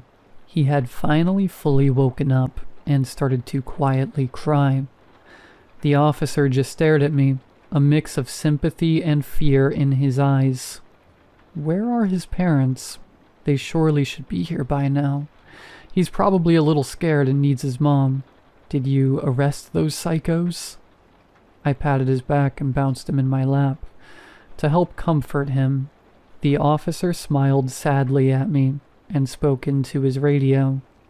"You can send them in." After a few moments, the nursery door opened and the teenage girl stepped through, with a large man behind her. Oh, the girl started to sob, putting her hands up to cover her face. The older man placed his hand on her shoulder and looked at me sadly. The policeman stood and reached for the baby. "No," I shouted. "What are you doing? Are you working with them? This is the Rosino's son." The girl finally spoke. No, he isn't. He's mine.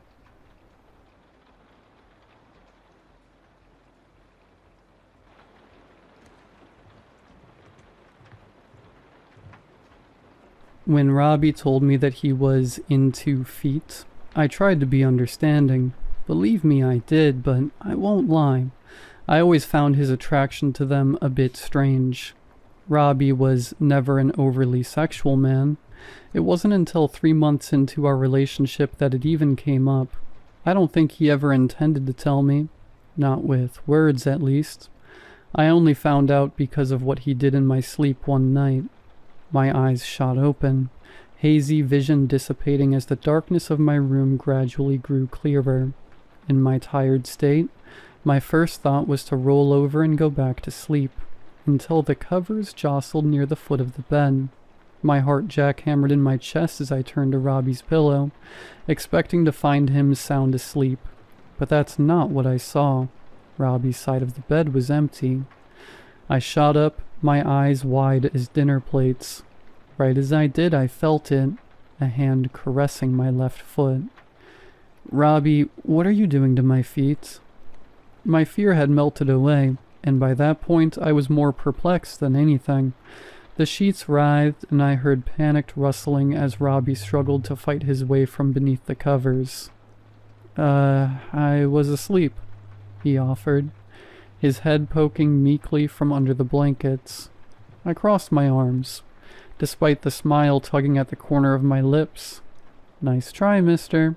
You've got some explaining to do." And that's how I found out that my boyfriend is into feet. I'd be lying if I said that I didn't think Robbie's revelation was a little bit odd. Yes, I told him that I didn't, but I was just trying to be a supportive girlfriend. Even so, I determined that it wasn't a deal breaker. Robbie liked feet, so what? That just meant free foot massages, right? Wrong. Everything was fine until 3 nights later. Work had taken its toll on me, and unlike most people my age, instead of hitting the bars, I went to bed early. Robbie didn't join me right away. He'd opted to stay up a bit later watching Transformers. As I drifted off to sleep, I thought everything was fine. Little did I know that night would mark the beginning of a much bigger issue.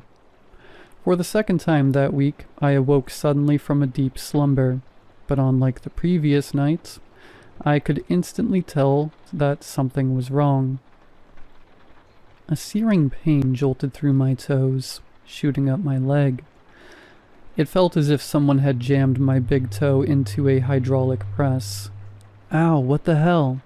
I shouted, reflexively kicking out. I heard a muffled groan from beneath the blankets. Robbie.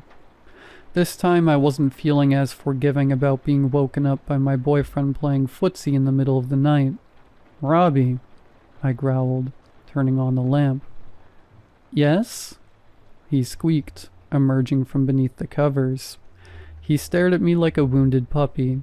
"What has gotten into you? I thought we agreed that you wouldn't wake me up like this anymore." He couldn't bring himself to look me in the eye. "I'm sorry, I just had an itch that I couldn't ignore. It won't happen again." "Whatever. We are going to have a serious talk about this in the morning." He didn't even say anything. He just slunk back to his place beside me, more dejected than I'd ever seen him. Robbie and I did have that talk the following morning, and he admitted to being in the wrong. He repeatedly assured me that it was a one-time thing, and that going forward he'd ask for permission every single time. That helped to put my mind at ease, but even so, my gut told me that something was off. Like Robbie was hiding a dirty secret that he didn't want me to know about. The next night we were together, we stayed at his house. When he went to take a shower, I decided to snoop. I didn't know what Robbie was keeping from me, but I was curious to see what I could find. Yeah, I know. I shouldn't have done that. I'm fully aware that it was an invasion of his privacy, but what I discovered has made all of it feel justified. when rummaging through Robbie's bedside drawer. I found what appeared to be a journal. Bingo. That was exactly the kind of thing I needed. I wasn't expecting much, but when I flipped it open and read the title of the first page, my blood turned to ice. Skinning Skylar. Experiment log. Surely that didn't mean what I thought it did. It couldn't, right? I continued to read. I had to know. 5/4/25. I applied only a dollop of the numbing agent tonight. No luck. She caught me in the act.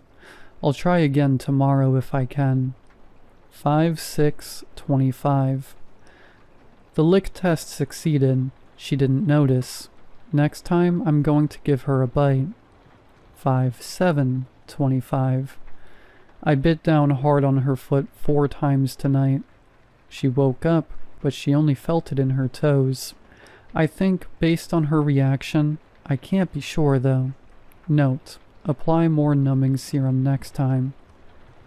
I had to pause what I was reading. I nearly vomited all over Robbie's bed. Whatever sick experiment he was running, I wanted no part of it, though I really didn't want to. I forced myself to continue, solely to find out how much danger I was in. What I read next will haunt me for the rest of my life. 5/10/25. Tonight is the night. I'm going to try cutting her foot open with a scalpel. I think I have a good idea of how much of the numbing agent to use now. I'm going to inject her with the heavy stuff too, for good measure. If everything goes smoothly, I'll be one of the first men to skin a human alive in modern times. I don't anticipate that she'll live for more than 3 hours afterward. I'll update when I can. Skylar, why do you have that? Robbie's face was white as a ghost. He stood in the doorway, hair still wet. The water dripping onto the tiles served as the only sound in the silence that ensued. What is this? Robbie stomped over to me. Panic scrawled across his features. It's mine, that's what it is, he snapped, snatching the journal from my hands. How much did you read? I didn't answer. My brain had already resorted to fight or flight mode. I scooped up my phone from the bed and leapt off the other side, darting toward the bathroom. Robbie was standing between me and the exit, leaving that as my only option.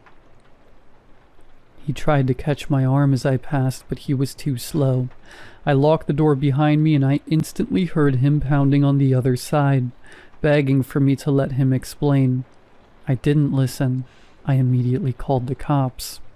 The entire time Robbie pleaded with me to come out. He swore up and down that the notebook was just a sick fantasy, that he'd never act on his impulses. His words meant nothing to me. I'd seen enough. The police couldn't do anything. Go figure. Robbie would have needed to hurt me for them to take action, and the chances of getting him thrown in the slammer for biting my foot a few nights prior were practically zero. So I did the only thing I could do. I left him, blocked his number, and tried to move on with my life the best I could. It wasn't easy, but after a month, I was starting to heal, until I found the letter on my kitchen counter. I was petrified when I saw it lying there. No one else had access to my house. I had the only spare key, and I lived alone. With trembling hands, I picked up the note, fear raking at my insides. What was written on that scrap of paper has me terrified for my life. Dearest Skylar, I've decided that I need a bit more practice in order to conduct my experiments on a live subject. Your lifeless corpse should do just fine. I'll see you soon.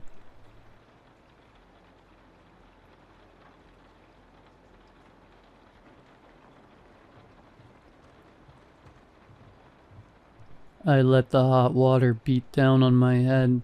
I had to get rid of this headache before the meeting. I couldn't figure out why I felt so lousy. My eyes were bloodshot. My mouth felt as dry as a desert wind, and tasted like summer roadkill. I needed to look sharp and with it for the meeting, even if it was online and I could technically be naked from the waist down. After a good 30 minutes, I got out of the shower feeling a little better.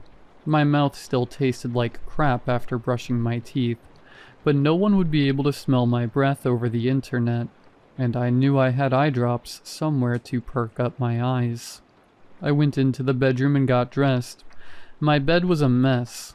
I didn't understand why. I thought I'd slept soundly.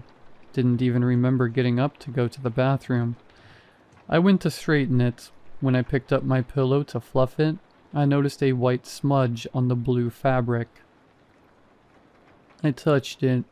Greasy, like lotion or makeup. I stared at it, trying to figure out where it had come from, but nothing came to mind. I tossed the pillowcase into the hamper and headed into the kitchen to grab something quick to eat. There was an open, half-empty water bottle on the counter. I vaguely remembered drinking it. I poured out the rest and grabbed a fresh one from the fridge. I sat down at my desk with my water and a snack. Still had 10 minutes before the Zoom. Out of the corner of my eye, I noticed one of the couch cushions was crooked. Weird. I hadn't even sat on it for days. The meeting started. 18 people. Everything was going fine until my boss, Patricia, asked me to send the group some photos of a housing development I'd found while traveling in Holland. I smiled. "You'll be impressed," I said. I opened the photo app on my phone and started scrolling to find the folder. But the last photo on my camera roll wasn't from Holland. The last photo stopped my heart cold. It looked like 4 grotesque figures sitting on a couch. I zoomed in. My pulse went haywire. My skin tightened, and goosebumps rose in waves. "Mandy?" Patricia's voice cut through. "Did you find the photos?" I didn't answer. I couldn't. I was locked on that image, trying to make sense of it. "Mandy," this time sharper. My stomach clenched. I felt like I might throw up. I looked at the laptop camera, muttered, "Excuse me," and slammed it shut. I stared at the photo, hands shaking. There were 4 people. 4 clowns. They were sitting on my couch, dressed in black hoodies and black and white clown makeup. These weren't friendly clowns, not the kind that bumble around at children's parties. These were something else. They looked like gang members mixed with Art the Clown. They were all staring straight into the camera, expressionless, dead serious. But that wasn't the worst part. What made my stomach twist and my vision blur was the woman draped across their laps, naked, limp, with their white-gloved hands strategically placed on the parts of her body you don't show to the world. That woman was me. I felt like my heart was about to explode. My body buzzed with panic. No, this wasn't real. It had to be fake. AI generated. Photoshopped. But then I remembered the greasy white smudge on my pillowcase, the water bottle I didn't recall drinking, and how awful I'd felt when I woke up. Texts were flooding in from Patricia. She was pissed. I needed to answer her, but I couldn't focus with that photo sitting in my gallery like a loaded gun. I took a deep breath and tried to calm myself. It's just a prank, I told myself. Some kind of sick, glitched image or joke. I deleted it, closed my eyes, breathed in, breathed out. Then I opened my eyes, ready to text her back, but that freaking picture was back on my phone. Clumsy me, I thought, and deleted it again, only to see it reappear again and again. Same image, same timestamp, same frozen horror. My chest tightened. I could feel the panic build again. I checked the metadata, and it showed it was taken last night, and with my phone. Trying not to throw up, I opened the sleep tracker app. It showed I left the bed at 2:17 a.m. and returned at 4:42 a.m. Out of bed for over 2 hours. I had no memory of that at all. There was also a sharp spike in my heart rate, and location data said I walked around the apartment. I couldn't take it anymore. My hands were shaking and my stomach felt like it was trying to tie itself into knots. I went to the cops. I didn't want to be one of those people, but what else was I supposed to do? 4 strangers might have broken into my apartment and posed with me while I was unconscious. That's not a prank. That's assault. I didn't care how crazy I sounded. I had proof. That picture, the timestamp, the sleep data, the greasy white smudge on my pillow, the open water bottle. I knew something had happened. The cop at the front desk looked at the photo for maybe 5 seconds before shrugging. Possibly AI generated, he said. What? We see this a lot nowadays. People prank each other with fake photos. There are websites where you can make this stuff. I blinked. You think I made this? He shrugged again. Could have been anyone with access to your phone or cloud account. Could be a bug. Try changing your passwords. Make sure your Bluetooth's off when you sleep. That's it? I asked. You can file a report if you want, but there's no sign of a break-in and no injuries. I don't think we'll be assigning anyone to it. I felt like I'd been slapped. That's me. That's my couch. That's my tattoo, I said, and pointed to the purple butterfly on my thigh, clearly visible in the photo. Look, he said, already bored. I'm not saying it's funny. I'm just saying we get this kind of thing a lot lately. You can file a report, but I doubt anyone's going to take it seriously. And that was it. I left with nothing, just me and that photo. That night I didn't sleep. I kept checking the locks. I unplugged everything.